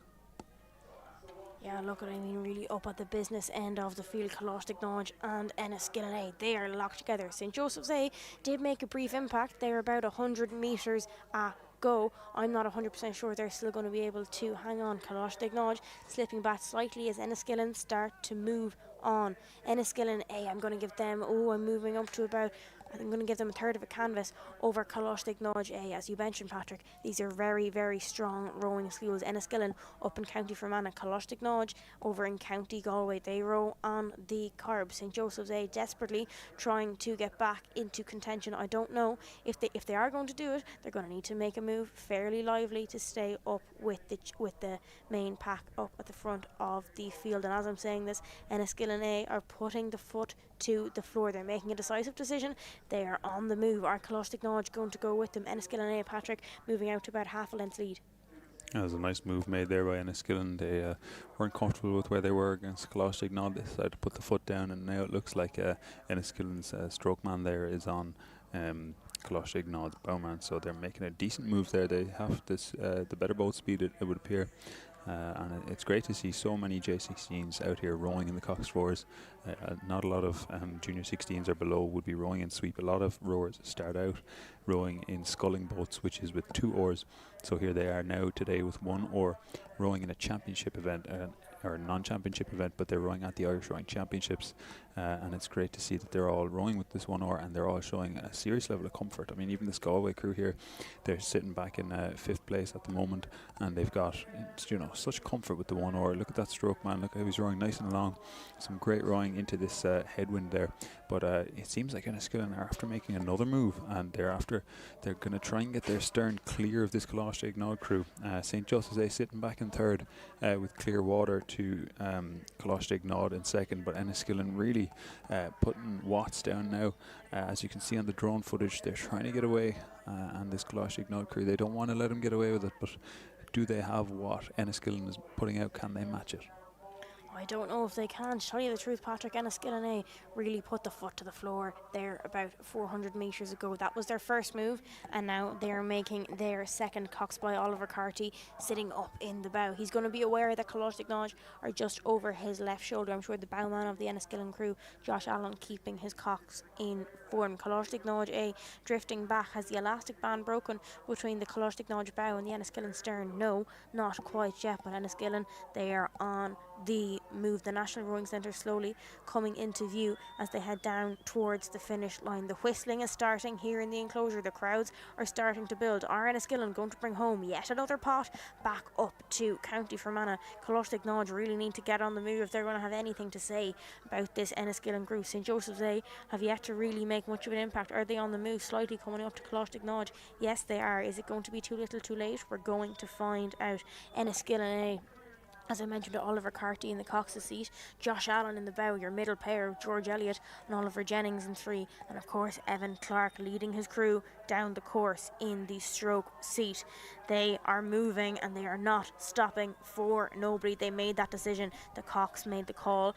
And to be honest, Colostignac just didn't have anything to say about it. Junior 16s, this is a high standard of rowing for Junior 16s, especially in a sweep event. As Patrick mentioned earlier, the men's Junior 16 Coxed 4, a new event here in 2025 and looking well for Enniskillen. What a lead this Enniskillen crew has out at the front of the race. They're after opening up a serious lead on Colostignac. They're in second place. Serious performance from these Enniskillen J16s in the 4. I mean, excellent rowing. They're a mile ahead. It was a lot closer there 500 metres or 1,000 metres ago, but here they are now and they're putting down a serious performance. They're telling Colostignac, we're getting away from you. That Cox there that you can see, their head just poking out of the bow, that Cox is going to be saying all sorts of things. Get me away from Colostignac, get me to the finish, drop them legs down into the boat, fire those knees down, swing the backs, row into that headwind, get them oars in the water. They're really charging ahead now. As you can see on that drone footage, there is clear water between Enniskillen and Colostignac, and it looks like St Joseph's are going to try and challenge Colostignac there for the silver medal in this event. St Joseph's, another rivalry with Colostignac. They're going to be familiar with racing each other, so this Colostignac crew, while they're in the silver medal position at the moment, they're going to have to lift it up towards the finish to stay ahead of this St Joseph's crew. Yes, Enniskillen coming down to the line in the final of the men's Junior 16 Coxed 4. What an incredible race this has been for them. They made a move going through the 1,000 metre mark. What a performance from the young Junior 16s from Enniskillen. Oliver Carty in the Cox's seat lifts himself up. The arms go up in the air. Celebrations for the young Junior 16 crew from Enniskillen. Could this be the start of a very interesting few years of Junior 18 for these young Junior 16s from Enniskillen? Yes, I think it could be. Enniskillen is going back to, well, I said it's going back, but really this is the first year we've had a women's Junior 16 Coxed 4. Patrick, thoughts on the race that we just witnessed? That was some serious racing from those lads from Enniskillen. Great racing, and great response there from Colostignac as well. They kept those Enniskillen lads honest. They were charging them right away up to the end, and that St Joseph's crew clutching the bronze then. It was a great race, especially for this new event in 2026. As you said, there's no defending champions here, so Enniskillen are going to go down in history as the first ever winners of men's Junior 16 Cox 4. That's a great title to take home, I think. Already on the course, it is the final of the men's novice 8s. This is let me have a look, it is a 5-boat race already tearing their way down the course. Right, let's go through a roll call. In lane 2, Queen's University Belfast. Lane 3, University College Dublin. B, lane 4, University College Dublin. A, lane 5, University of Galway. And in lane 6, Dublin University Boat Club. All 5 of these crews from their respective colleges all around the country. And leading up in nearly clear water as they tear away from us here, it's University College Dublin A, Patrick. Yeah, and so interesting about this novice category now as well is that there's been a slight rule change there recently, which has allowed, before the rule used to be that anyone in their first year of rowing would be eligible to compete in the novice categories, the novice 8 and the novice quad. Now there's been a rule change for those in their first 2 years of rowing. So some of these rowers in the novice quad there could actually be coming back again. Some of these novices could potentially be champions from last year. So it's great to see 5 eights out here in this final. That's 40 people who all started rowing in the last 2 years, who are out racing on this course at the moment. Great to see, and it looks like a nice strong lead there from the front of the course. Especially in an 8, to have clear water like that in a race is excellent. And there's a lovely shot of the Queen's 8 there and their stroke man just on the near side of the camera there in that yellow 8 in lane 1. The 2025 defending champions, Queen's University Belfast, who are currently sitting out in lane 2, sitting with clear water back to them. They're currently sitting in 3rd. But look at this for a commanding lead from the University College Dublin crew. I'm sure Tom Sullivan is looking down. Today is his first anniversary. Unfortunately, he passed away this time last year, the same weekend as the Irish Rowing Championships. But I'd say he's looking down with pride as University College Dublin A lead here the final of the men's novice 8. No course records going to be set here today due to the very strong headwind conditions, but these novices, they're treating these conditions like they're just experienced oars people at this stage. University College Dublin on the left of your screen, they now have clear water over University College Dublin B. A credit to them to have 2 novice 8s at the business end of this final, the men's novice 8s, the Tommy O'Donnell Trophy. Where is it going to be going this year? It went up to Belfast last year, looking good to go back to Island Bridge to University College Dublin this year. We're going to have to wait and see. University College Dublin looking very good, Patrick. And it's great to see there's 2 crews from UCD, first and second, and look at the size of these lads. Where do they get them? I mean, these lads are rowing extremely well for people who've started rowing in the last year or 2. You wonder, like, how do they do it? How do they bring people on who've never even so much as heard of rowing? They don't know what a rigger is, they don't know what a gate is, they don't know what sweep versus scull is. Look at the way these lads are rowing, and what UCD and Queen's and many university clubs are known for is bringing on these novices, training them up, and then putting them into their club, into and even senior 8s in some cases. UCD is a prime example of that. They brought on numerous novices. A great example of that is Luke Dunleavy, who joined UCD as a novice a couple of years ago, and he's now rowing over in Syracuse over in the States. Extremely successful. He went to the under-23 Worlds as well. Look at UCD's lead in this race. I mean, that's an extremely competitive 8 at the front of that field there. You can't help but wonder how they get on in Club 8 or something like that. They're just a mile ahead, and they're only a mile ahead of their own crew there in second. Their own B crew being in the second place. They're over Queen's, it seems. This is so impressive. University College Dublin coming down to the line in the final of the men's novice 8s. The Tommy O'Donnell Trophy for 2026 is heading the way of University College Dublin. Delight on the faces of all 8 athletes. The strokeman pointing at his UCD crest. He's a proud man of University College Dublin today. University College Dublin A having crossed the line in first. Their B crew coming across in second. A credit to the strength and depth in UCD. University Galway going to have to settle for 3rd on this occasion, with Queen's and Trinity crossing the line now as we speak. University College Dublin, the strength and depth in that novice quad. The strokeman still has his hands in the air because he is part of the crew who is the men's novice 8 winner of the Championship of Ireland. We had Nisha Woolsworth in the Cox's seat for University College Dublin, starting from the bow. David Bowen, Matthew Gilson, Joshua Hansen, Luke Boyle, Luke Daffy, Janet Mizak, Senan Thai, and in the stroke seat, the man I was mentioning a couple of moments ago, Kuan Moore. Patrick, you mentioned a few moments ago, only like a matter of months ago, these athletes wouldn't have even known what a rowing boat was, never mind a rig or a gate or anything. Exactly, and that's what's so impressive about this. These lads are brand new to the rowing scene in the novice 8, and actually a name I recognise there is Jan Muzak in the UCDA crew. Shout out to Bray Rowing Club. He would have rowed East Coast skiffs before, which are totally different. People say that coastal rowing can be similar to river rowing. I think it's like comparing rugby and soccer. Just because they're both on a pitch with a ball doesn't mean they're any bit similar. So here we are now. We're lining up on the stake boats for the women's senior 8 final. This is race number 344. So there's only 5 races left today. In lane 1 is University of Galway Boat Club there. In lane 2 is a Skibbereen and Trinity Ladies composite. In lane 3 is UCD's B boat. In lane 4 is University of Limerick. Lane 5 is University College Dublin A. And in lane 6 is University College Cork. And they're just off the start there. What do you think going into this race? Who are the favourites, Ella? mean, I'm looking at the Skibbereen Trinity composite crew who are sitting in lane 2. Some big names in there. Emily Hegarty sitting in the stroke seat for one. She's only back off a Henley Royal Regatta win where she sat in the exact same seat. They're going off the start after going off like a scalded cat there in lane 2, just to the left of your picture. UCC also have the likes of Daniel Winter, Lauren O'Brien, Cleena Nolan, Kate Reedy as the stern pair, and they're currently sitting in lane 6 on the right hand side of your screen. Also off to an impressive start. This could be a very close race.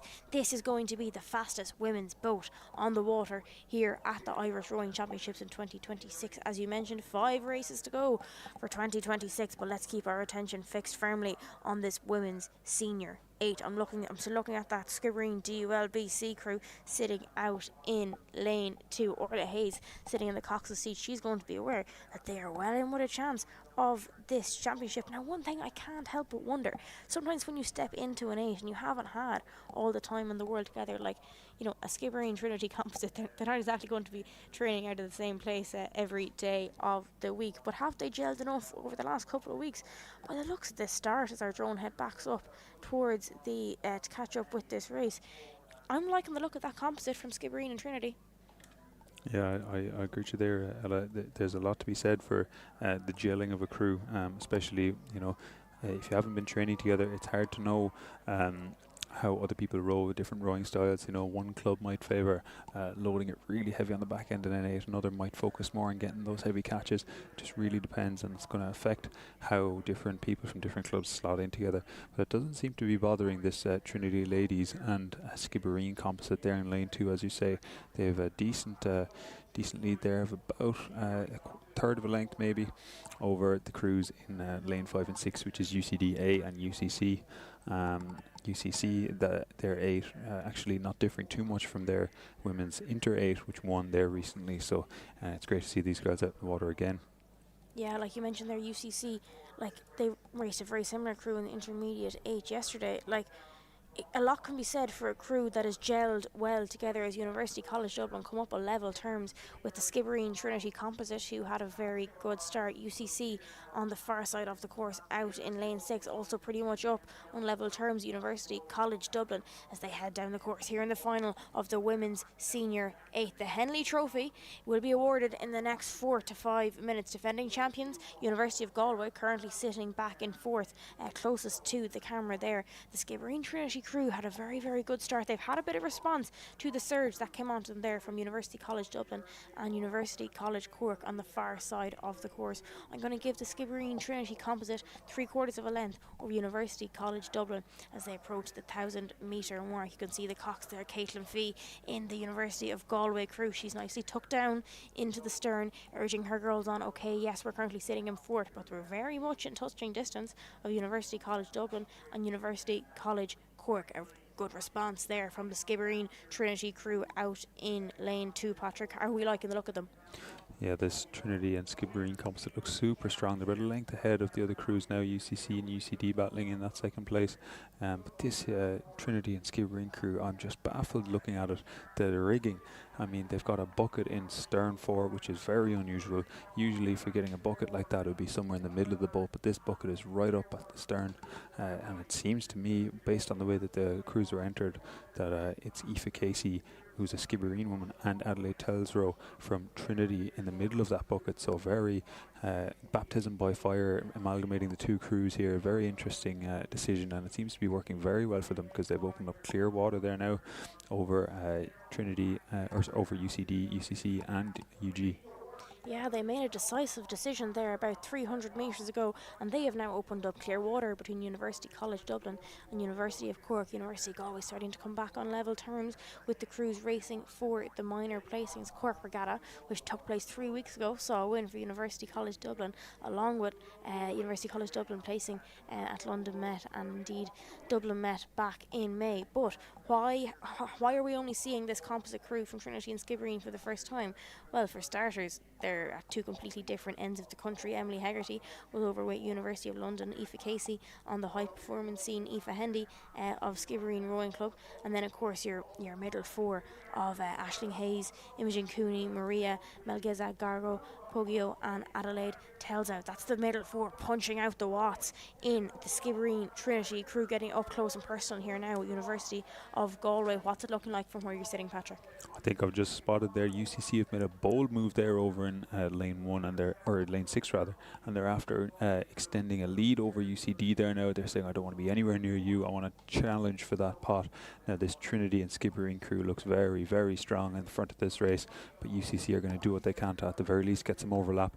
They're sitting just about a length and a quarter down on Trinity and Skib at the moment, but this UCC crew have made a bold move. They've gotten away from UCD, they've gotten away from Galway, and they're actually up in second at the moment. Then it looks to be UCD there in third, followed by, as you say, that Galway crew there in lane 1, and then back to the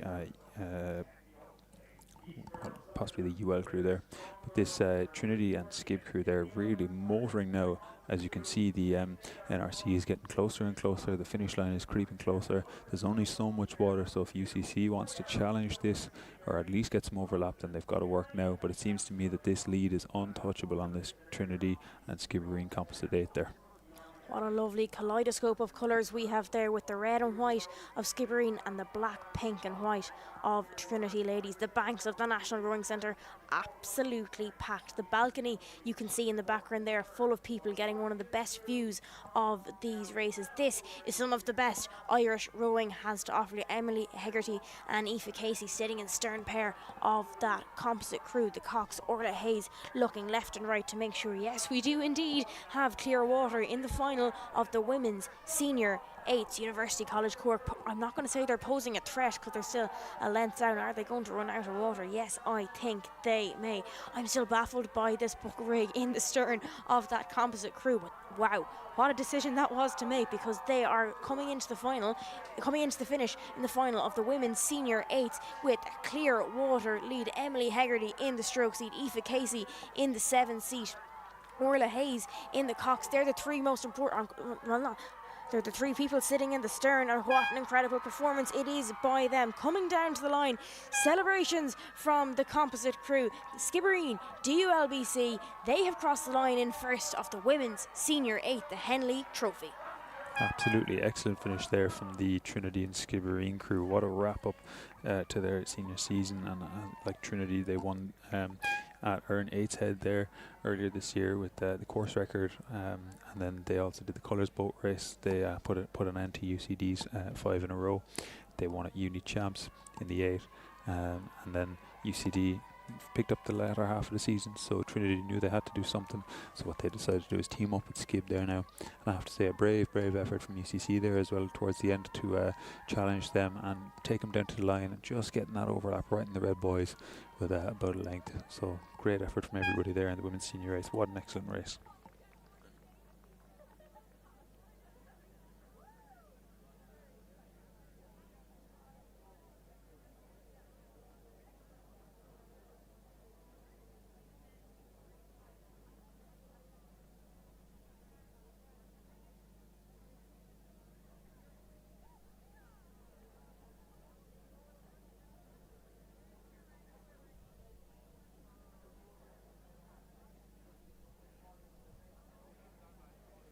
And we are away in the final of the women's junior 16 single scull. Difficulty there in the centre of the course for one of the scullers, but they are indeed away. In lane 1, Trilly Morris. Lane 2, Lee Russell. Lane 3, Methodist Nugent. Lane 4, Lee Guiney. Lane 5, Skibbereen Connolly. And in lane 6, Skibbereen Aguero Barrero. What a kaleidoscope of colours heading down the course here now at the National Rowing Centre for the final of the women's junior 16 single scull.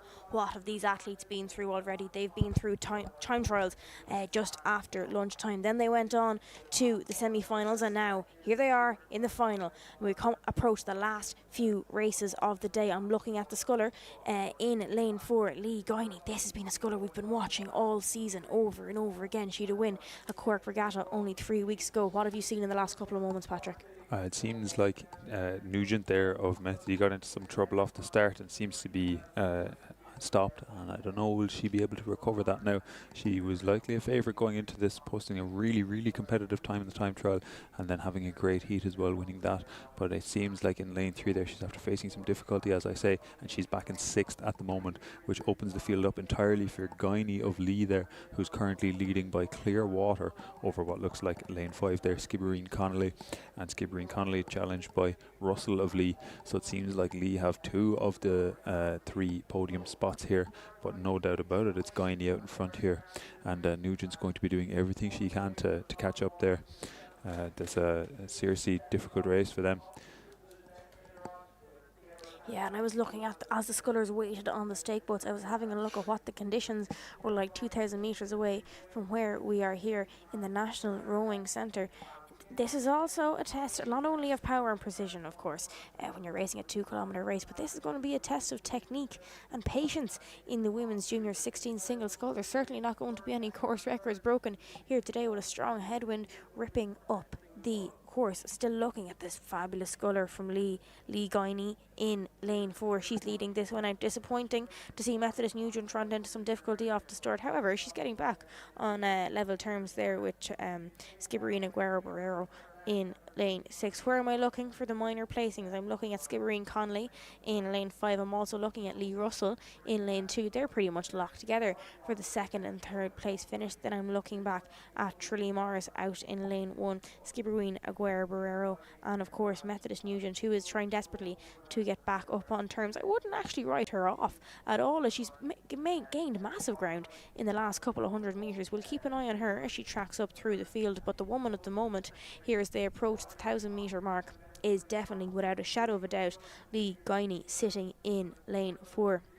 I clocked her as she was going through, I think it was about the 1,500 metre mark earlier on the rate clocker. She was rating only about 28 strokes a minute. Now, was she under pressure from crews around her? Not overly, so I'm sure there was more in the tank there. She is rating slightly higher here as she tears down the course in the final of the women's junior 16 scull. No questions really been asked of her. The sculler closest to her over on her bow side, Skibbereen Conley out in lane 5. That's kind of who I'm looking at. Also Lee Russell, her clubmate, sitting in lane 2. Patrick, this is an impressive performance from Lee Guiney yet again. Absolutely, and it's no surprise Lee produces some serious sculling talent. Today alone we've had Mags Kremen there win the women's senior sculls for Lee. She won the women's senior quad there yesterday in Lee Skibbereen composite, and you also had the women's club sculler there, O'Sullivan, earlier take the win, as well as Conal Gillard take the men's club scull title there yesterday. So there's some serious sculling pedigree there. There's also the men's J16 scull final. McGrath there I think came 3rd.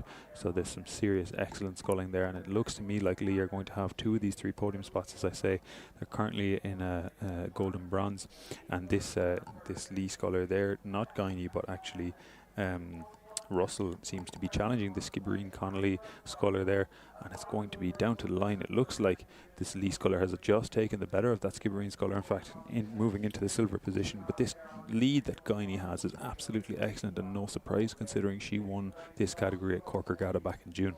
Yeah, no real surprises at all. No questions being asked of her either. You can see the Trilly's Clodagh Morris there up in the centre of your screen. She's sitting back in lane 2. Let's catch up with that Methodist Nugent sculler that we mentioned having difficulty off the start. I really am really interested to see what she could do, because she's currently sitting in 4th and getting ever and ever closer to drawing level with Lee Russell and Skibbereen Conley, who are sitting in 2nd and 3rd position. Could she time it to perfection come 2,000 metres and challenge Lee Guiney? We're going to have to wait and see. With a commanding lead over the rest of the field, it is Ciara Guiney from Lee Rowing Club. She can see everyone in her view. She's in a premier lane in the centre of the course, sitting in lane 4. She can see the battle going on between Lee Russell, Methodist Nugent and Skibbereen Conley as we speak. I'm looking at Lee Russell, seems to be sitting in 2nd.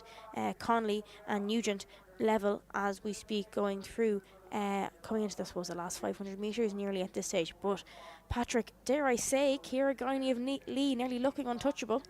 Guiney has a serious lead there. She knew that she had to race this race regardless of what happened to Nugent. She's going to finish out this race flat out. But to be honest with you, Nugent there in the middle of the course in that yellow boat is like a fighter jet cutting up the middle of the course. She's after moving from well back in 6th all the way up through 5th and into 4th. Now she's challenging for 2nd. She's almost in that silver position. I think she might run out of course to catch up on this Guiney Sculler, but if this was a 3 or a 4k race, she might have it in her. This Methody Sculler has shown serious grit and determination, really digging deep, especially considering that she's a J16. All of these athletes would be used to racing at 1,000 metres because when you're J15 or below, you're rowing at the 1k Classic. So those races are finished in 3 or 4 minutes. This race can go on for 10 minutes, 11 minutes.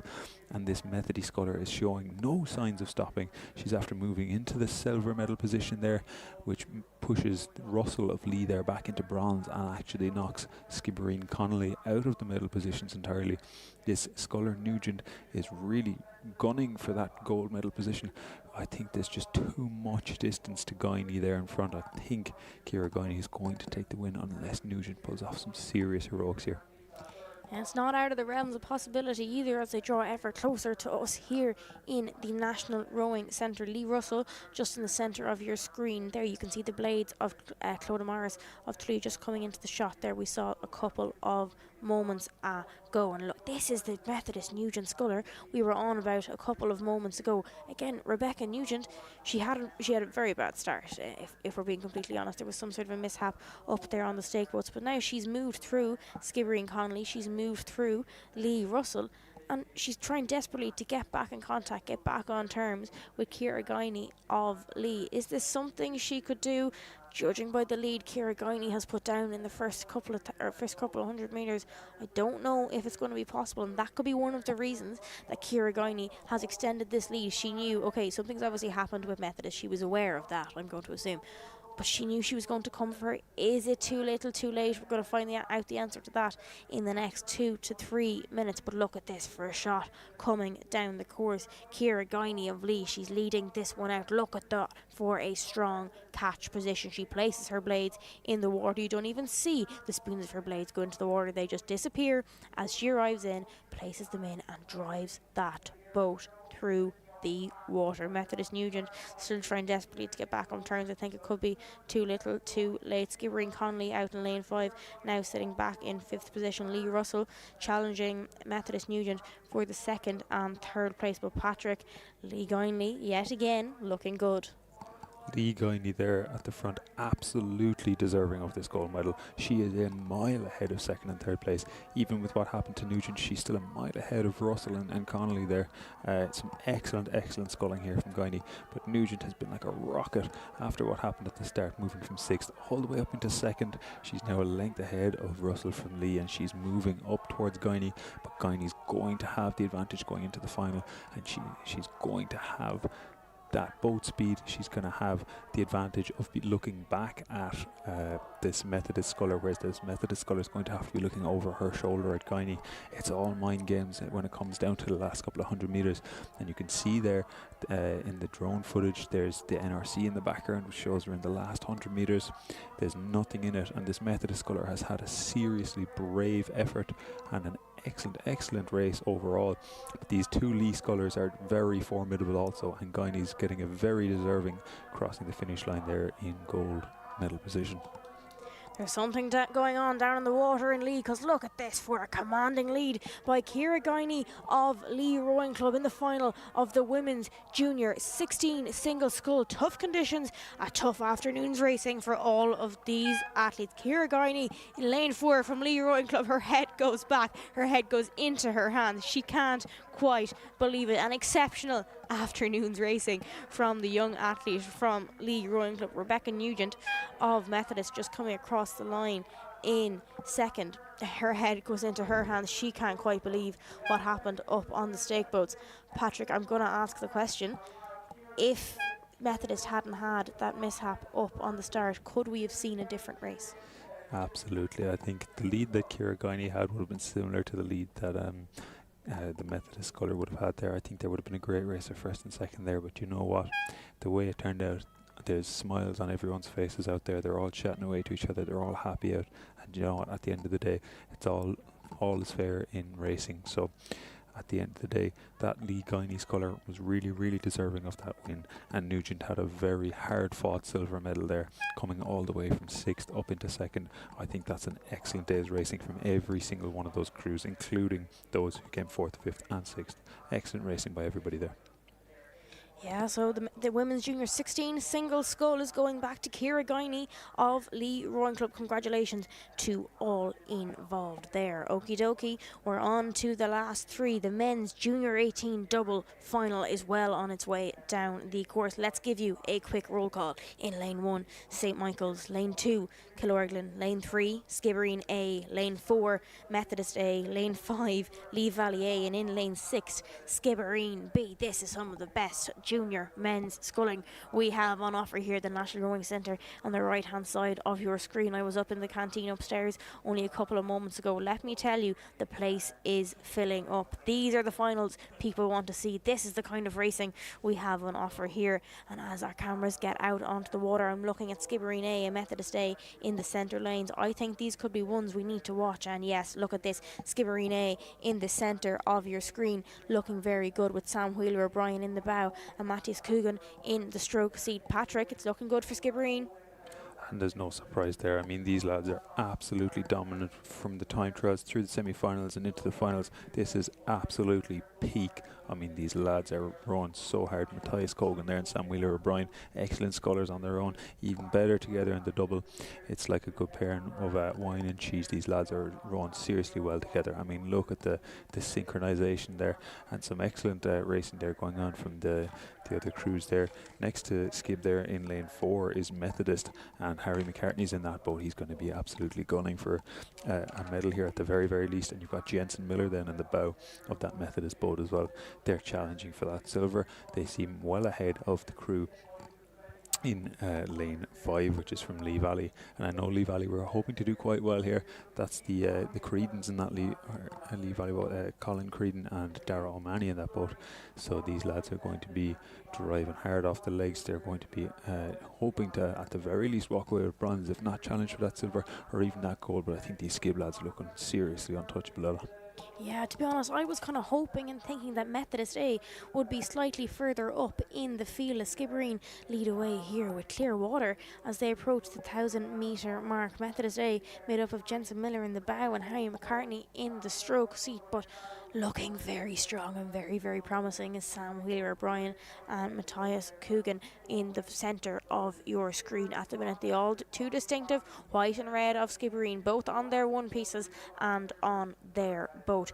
You can just see the bowman there in the Skibbereen crew. Every time he puts his blades in the water, you nearly see a little lift of the head. That's a sure sign there's some serious power in that Skibbereen crew. Who took the win in 2025? It was St. Michael's, a slightly different crew. They're sitting out in lane 1 at the minute, looking slightly further out of contention. I'm going to put them sitting in about maybe 3rd or 4th as they go through the 1,000 metre mark, and the NRC begins to appear over their shoulder. But in 2026, it's looking very promising for Skibbereen Rowing Club. Sam Wheeler O'Brien and Matthias Coogan. What a dominant display of them. I was expecting Methodist to be slightly closer to them. Is it out of the realms of possibility? No, but they need to start making changes now if they're going to have any impact on this strong Skibbereen crew, Patrick. Oh my God, look at that for a lead from Skibbereen. Matthias Cogan and Sam Wheeler O'Brien miles ahead here in the men's junior 18 doubles. What a lead, and a very valiant effort there from the Methodist crew to be in the silver medal position there. Harry McCartney, as I say, and Jensen Miller, and then back in third place there is Lee Valley on their home water. They would have trained out here all the time, but this Skibbereen crew up the front is just formidable. Sam Wheeler O'Brien there winning the men's junior 16 sculls last year. He's up in junior 18 now, and he's clearly not letting it stop him. He's up at the front of this men's junior 18 doubles race, and he's in the boat with the right fella, Matthias Cogan, an absolute monster on the erg, an absolute monster on the water, and I have no doubt an absolute monster in the weights room as well. He's here now, and he's out in the front of this race. He's shown what he's made of, and he's absolutely leaving nothing to be desired. As you said, Ella, last year's champion St. Michael's, that was Jack Rafferty and Evan O'Byrne. This year it's going to be Skibbereen, it's going to be Matthias Cogan and Sam Wheeler O'Brien. And with Sam Wheeler O'Brien's age, I wouldn't be surprised if he's going to be back challenging for this again next year. But here he is, he wants to take the win, and he's going to be in the bow, looking over his shoulder, seeing how much is left in this race. And there's going to be nothing left, as you said, that power nod there into the finish. He's going to be dropping every little bit of wattage left. This is one of the last races of the day, third last race of the day, in fact. So there's no more racing after this. He's going to earn his dinner tonight, and he's going to cross this finish line hopefully in first, as you say. Yeah, I remember commentating on, in particular, Matthias Cogan, who is sitting in that Skibbereen crew in the stroke seat at the 1K Classic only a few short years ago, and let me tell you, he stood out there, and he's standing out yet again at the Irish Rowing Championships in the men's junior 18 double, along with his doubles partner Sam Wheeler O'Brien. What a promising young duo. They're here in the final of the men's junior 18 double, and they're in a position where they can nearly drop the rate and enjoy this race. The only crew who kind of really touched them at the start, I suppose we could say, would be Methodist, but I was hoping that they would be in closer contention. I'm looking at it, Lee Valier out in lane 5. That seems to be your 1 to 3. A good race going on between St Michael's and Killorglin for the minor placings there a couple of moments ago, along with Skibbereen B. But look at this for a lead from the Skibbereen A crew. 2 boats in the final of the men's junior double, and one of them leading it by Clearwater. Patrick, what an impressive display. And this drone footage here showing the lead that Skibbereen has is just absolute cinema. They're coming across the finish line there, they're coming into the last few hundred, and there's just no touching anyone here. It's very, very clearly stratified now. You've got Skibbereen A, Matthias Cogan in the stroke seat there, Sam Wheeler O'Brien in the bow seat. They're going to be taking the win in this men's junior 18 double race. Just behind them then is the Methodist double of Harry McCartney and Jensen Miller, and behind them then is Colin Creedon and Darragh Manny of Lee Valley. There's no touching any of these positions at this stage. That's your gold, your silver and your bronze. They're winding up to the finish. As I say, third last race of the day. These lads are going flat out. They've been flat out all weekend from Friday to Sunday. Here we are at the end of the Sunday. It's now 5 o'clock, and this Skibbereen double is going to be crossing this line first, and they're going to be absolutely ecstatic the minute they cross this line. Here's the red boys. Here are the 2 lads winding up last couple of strokes, and watch the celebrations, watch the scenes. The hands go up, absolutely delighted. It's like Usain Bolt crossing the finish line. He does a celebration, hands up, look at me, I'm the winner. Yes, you are. Well done, lads. Watch this space. Skibbereen A, Sam Wheeler O'Brien and Matthias Coogan. Keep those names in your head. They're only junior 18 or arguably even younger. I think one of those scullers could be. Keep an eye on them. They could be someone to watch for the future. Exhaustion on the face of the Methodist College Boat Club crew of Jensen Miller and Harry McCartney. They put on a sprint in the last couple of 100 metres but did not quite get it. Lee Valley celebrating their third place finish in the men's junior 18 double scull. But the Michael Buckley Trophy, the men's junior 18 double scull, going to Skibbereen.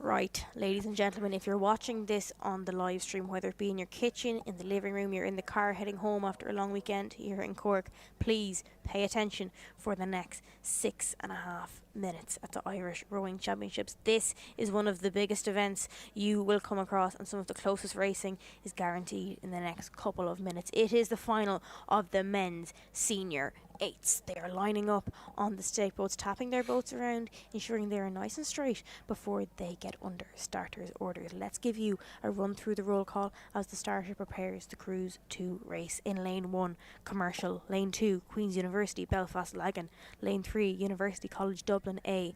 Lane 4, University of Galway in the centre of your screen as we speak. Lane 5, Cork A. Lane 6, Dublin University Boat Club. This has been a race I've been looking forward to since Cork Regatta 3 weeks ago. For anyone who isn't aware, the finish that we witnessed between University of Galway and University College Dublin was second to none. I think there was like something like half a canvas in it, if even, between both of those crews. And as the crews get under starters orders, they are away in the final of the men's senior 8s. Ladies and gentlemen, please pay your attention to the screen, because this is guaranteed to be a close race. University College Dublin and University of Galway in the 2 centre lanes. We would expect them to be doing a lot of the running in this event, but of course the question still stands. Cork Boat Club won the men's senior pair and the men's senior 4 earlier this weekend. They did the triple back in 2023, winning all of the men's senior sweep events. Can they do it in 2026? It will be a tall order based off the history that we've had in this event over the last couple of months here in the domestic rowing season. University College Dublin and University of Galway in the centre of the course, looking like they got off to a quick start. Commercial looking like they've dropped back slightly coming off the start, along with the Trinity crew in the outside lanes. Keeping a close eye on University of Galway, they look like they had a very fast start as our drone makes its way back up to the bridge to capture this men's senior 8 final. Patrick, what are we thinking? The speed of these boats, it's just absolutely blistering, and you know, these boats can be going 18, 19, 20 kilometers an hour down the course. And you know, this UCD crew in particular had a great start to the season there in the Earn 8s, Colours Boat Race, Uni Champs, Dublin Met, winning all of the above.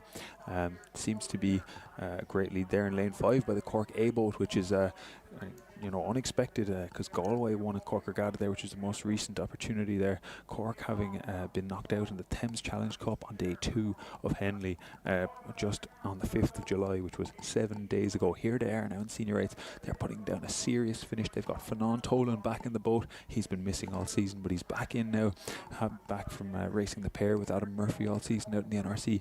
Cork having about a canvas there over UCD, it seems, at the moment, and Galway sitting in between UCD and Cork. This is a seriously tight race for first, second and third there. Commercial falling back a little bit there, as well as the Queen's Lagan composite, with Trinity sitting in the back of the field there. Trinity still managing to keep touching distance with that Commercial crew, but up the front of the race here, it looks to be Cork out ahead. That's absolutely great news for me, a Cork man myself. Love to see it. It seems to be Galway slipping behind UCD there.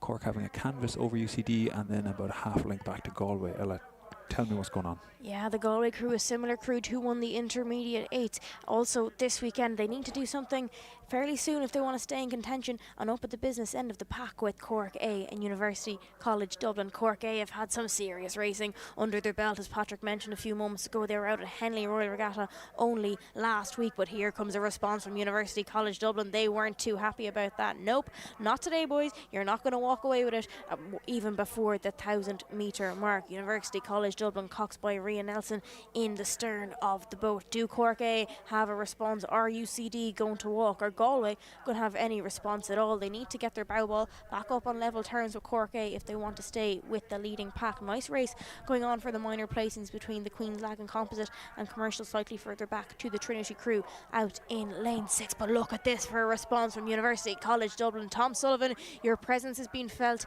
here today, the first anniversary when he passed away this time last year. But look at this for an impact the University College Dublin crew are having on the rest of the field. University of Galway, can they get back in contention? Desperately trying to get back on level terms with Cork A. I was wondering, are Cork A going to do this triple? They had a stormer of a start a couple of moments ago, but University College Dublin said nope, not today, boys. We're going to put our crew to the test. University College Dublin took the win at University Champs and the Colours Boat Race back in April and March. Look at this, Patrick. University College Dublin nearly coming out to about a length lead.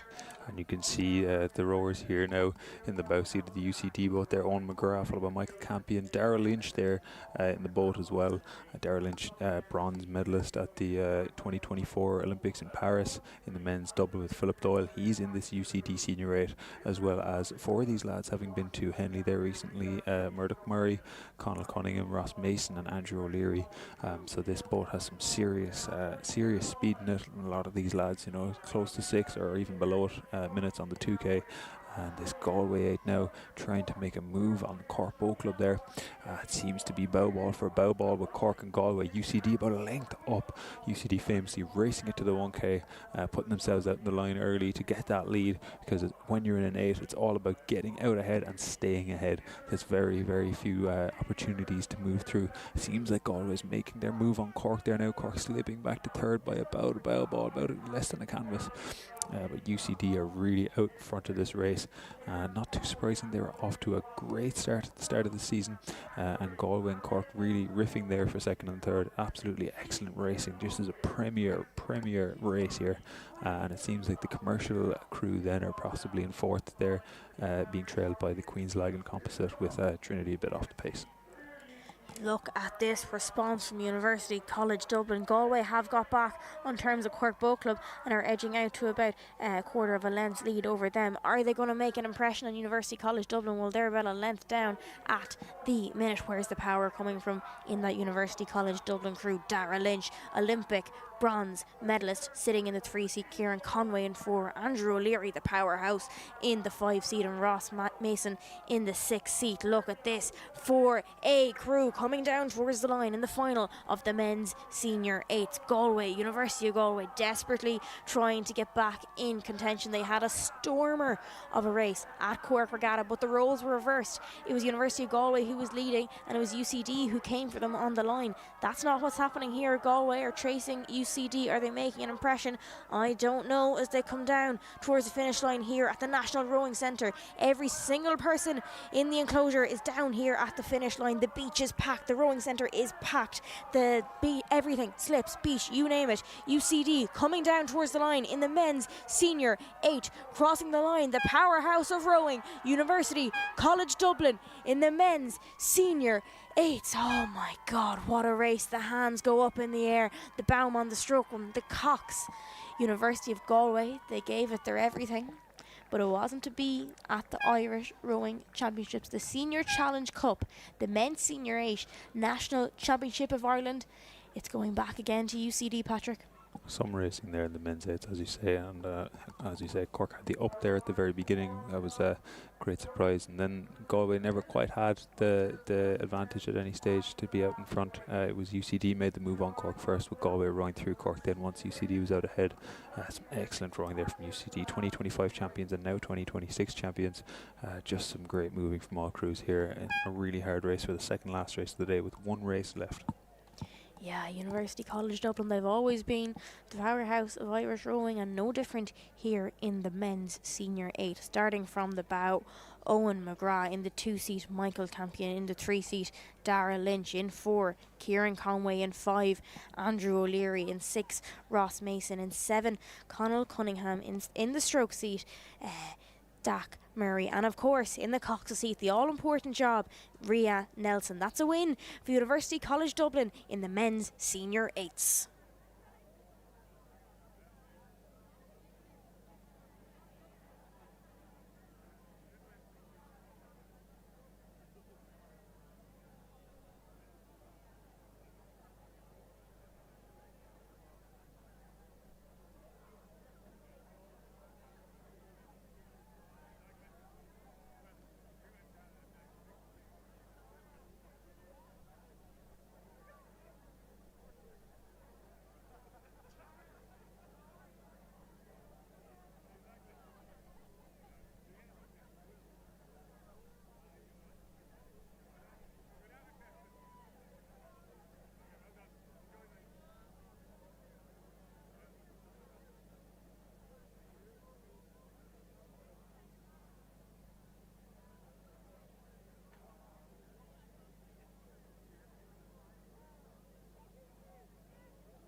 Back to the stake picks we go to finish out our championship here with the women's junior 18 quad, Cox's squad.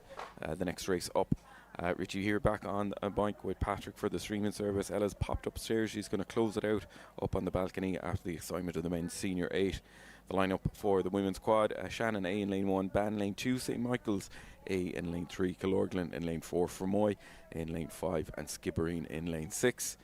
And these crews already raced a number of races over the weekend here at Inishkara, and now looking to close out the championship for the Sean Hackett Memorial Perpetual Cup for the women's junior quad.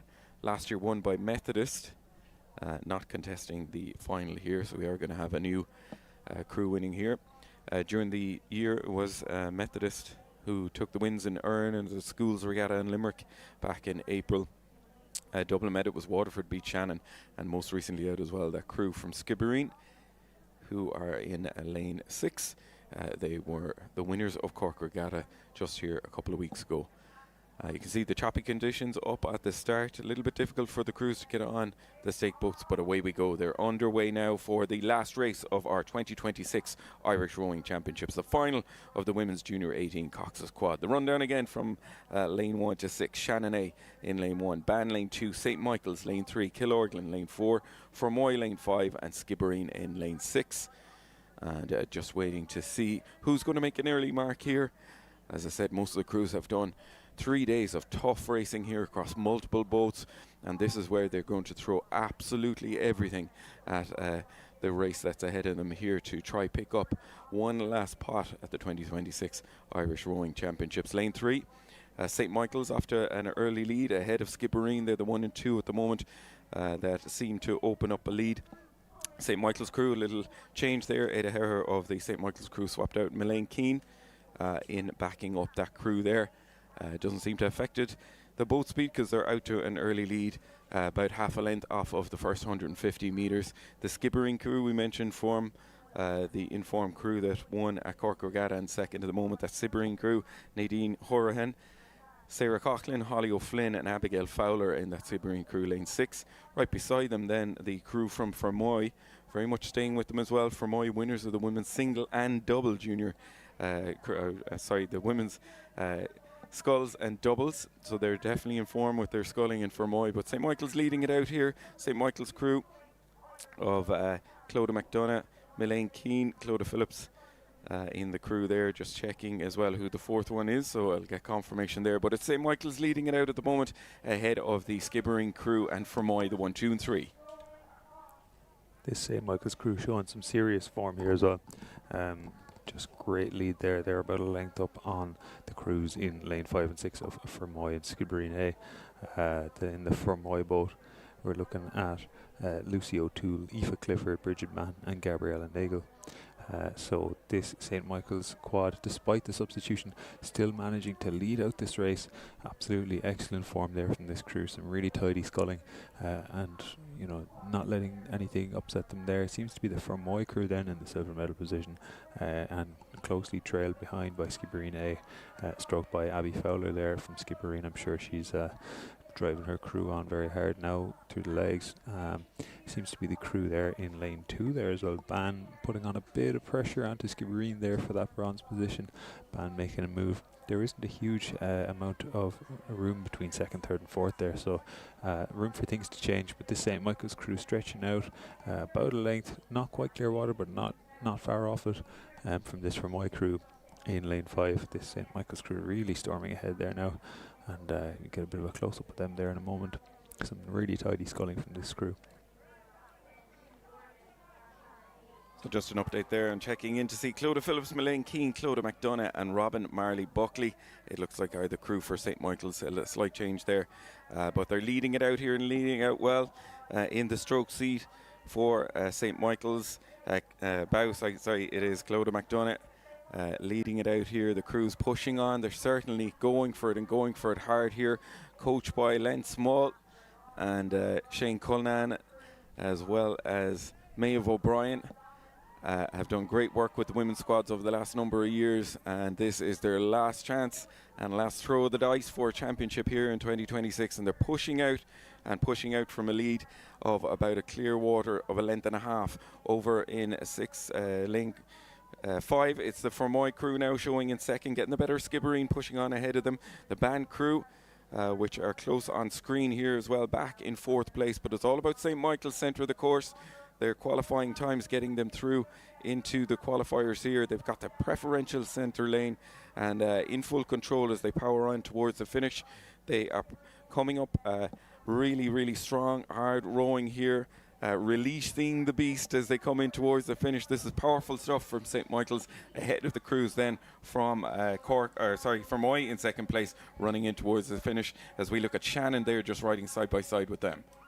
And an absolutely excellent move there from the Northern Crew of Ban. They seem to have made a move from fourth there at the 750 into second there now at the 1250. They've just overtaken the Fermoy crew there. Fermoy seem to be in the bronze position. Skibbereen just edged out of the podium spots at the moment, and Ban is making a move there over in lane 2. St. Michael's not really going to be touched at the front of this race. As Richie said, there's clear water between them and second, but Ban is making a very decisive move in overtaking Fermoy here. Fermoy sitting in the bronze medal position now after taking the first 750 in silver. It seems like this Ban Northern crew are not wasting the 6-hour car journey up and down. They're going to be making sure that they leave here with something today. They're not going home empty-handed. They're going to take silver now by the looks of it, and they're eyeing up that goal. They're looking over the shoulder there. This Northern crew there in the red with their matching visors there, stern 3, and you can see just behind them there the St. Michael's crew and the lead that they have. This Ban crew really brave in challenging the St. Michael's crew there, and I'm sure Fermoy are going to have some bit of a response coming into the end of this race here. There's some really brave sculling from the first 3 quads here in the race.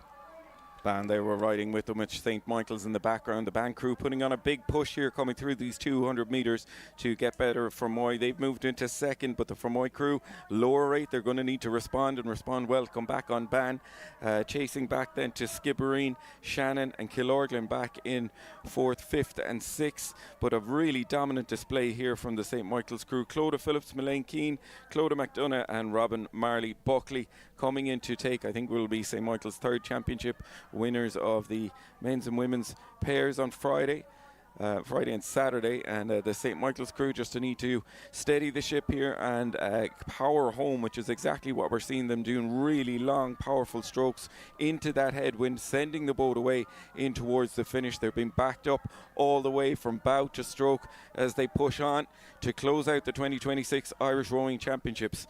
The Sean Hackett Memorial Perpetual Cup looking like it's heading the way of St. Michael's. They push on again and extend the lead, and there's a real battle for second and third. The Fermoy crew starting to respond to the Ban crew that pushed on in the second half of the race here, so a real tussle for second and third. The Ban crew up at that higher rate, trying to get back and eat into the open lead that St. Michael's have, and it's pushing them on and bringing Fermoy with them. But as we get that beautiful drone footage of Inishkara Lake to close out our 2026 Irish Rowing Championships, they wind up for the line. St. Michael's pushing on, Ban going with them, and now Fermoy doing their best to stay put and into second place. But impressive here from Ban. They're really putting up to St. Michael's in the last few hundred strokes. That's an excellent challenge there from Lila Hall, Lydia Rose Quigley, Faye Green and Sarah Campbell of Ban. And in the Fermoy quad there, you've got Gabby Nagle and Aoife Clifford there, who would have rode the double. You've got Lucy O'Toole, and you've got my cousin Bridget Mann there, shout out. So fair play to Fermoy there, responding to Ban. There's a great race going on here for silver and bronze, but St. Michael's still, they've got the lead. Not quite Clearwater anymore, maybe just about a length and a half, but Ban moving up over in lane 2 there. They're really challenging for that gold at this stage. I think St. Michael's have just made enough of a headway in the first 1500 there to hold on to this win in the finish. There's about 2 lengths back from St. Michael's to Ban, so I think St. Michael's are going to take the win in this Sean Hackett Memorial Perpetual Cup. Winding to the line and closing out the women's junior quad, right the way up. Ban are pushing St. Michael's every inch of the stroke here, coming in towards the finish, but it is going to be St. Michael's taking the win in the women's junior 18 Cox quad, slowly over there. Not sure where the finish line was, but they got there, taking the win. Another championship there for St. Michael's, arms aloft for the crew. Really powerful display from the St. Michael's crew. They dominated the race off the start, decided what their race tactic was and said, if you want this, come and get it. Ban, a really great race from Ban in second place, pushed them all the way to the line to try eat into the lead. But at St. Michael's first, Ban came second, the Fermoy crew back in third. They the 1, 2 and 3 with Skibbereen, Shannon and Killorglin closing out the race, and a fantastic race there from the women of the women's junior quad to close out our championships. Arms aloft for St. Michael's, celebrations as they clock up another win there. Really fantastic stuff. Dominant display in the women's quad race, and I know they'll be very happy with that, including Michelle McDonough, who coordinates the volunteers here in St. Michael's, her daughter in Clodagh in that boat as well. Huge celebrations all round and hugs in the St. Michael's boat, and what a great way to close out our 2026 championship. I know what we're all going to be doing over the next few days is going back over YouTube, watching it all back to see some of the exciting races that we had there. Just a huge thank you to everyone who's tuning in from home. And hope you enjoy the production that we had here. Made some changes to try and improve on that, and hopefully those changes went down well. Just want to give a huge shout out to the commentary team that have been here on site and on the mic all weekend. Myself, Brian Richardson, Ella Clark coordinating things, Chris Dorgan, Alan Ludlow, Brian Cliff, Brian O'Callaghan, Jenny O'Sullivan, Jerry Murphy, Leah Coakley, and also Patrick Ahern. Great to have Patrick here beside me to close out the commentary on the championships, and we will catch our breath, regroup, and a huge thank you to everyone who's tuned in. Congratulations and well to coaches, rowers, and the crews as well, and of course anyone tuning in at home. We hope you enjoyed the show and the spectacle that has been the 2026 Irish Rowing Championships. We'll catch our breath, regroup, and back for more madness in 2027.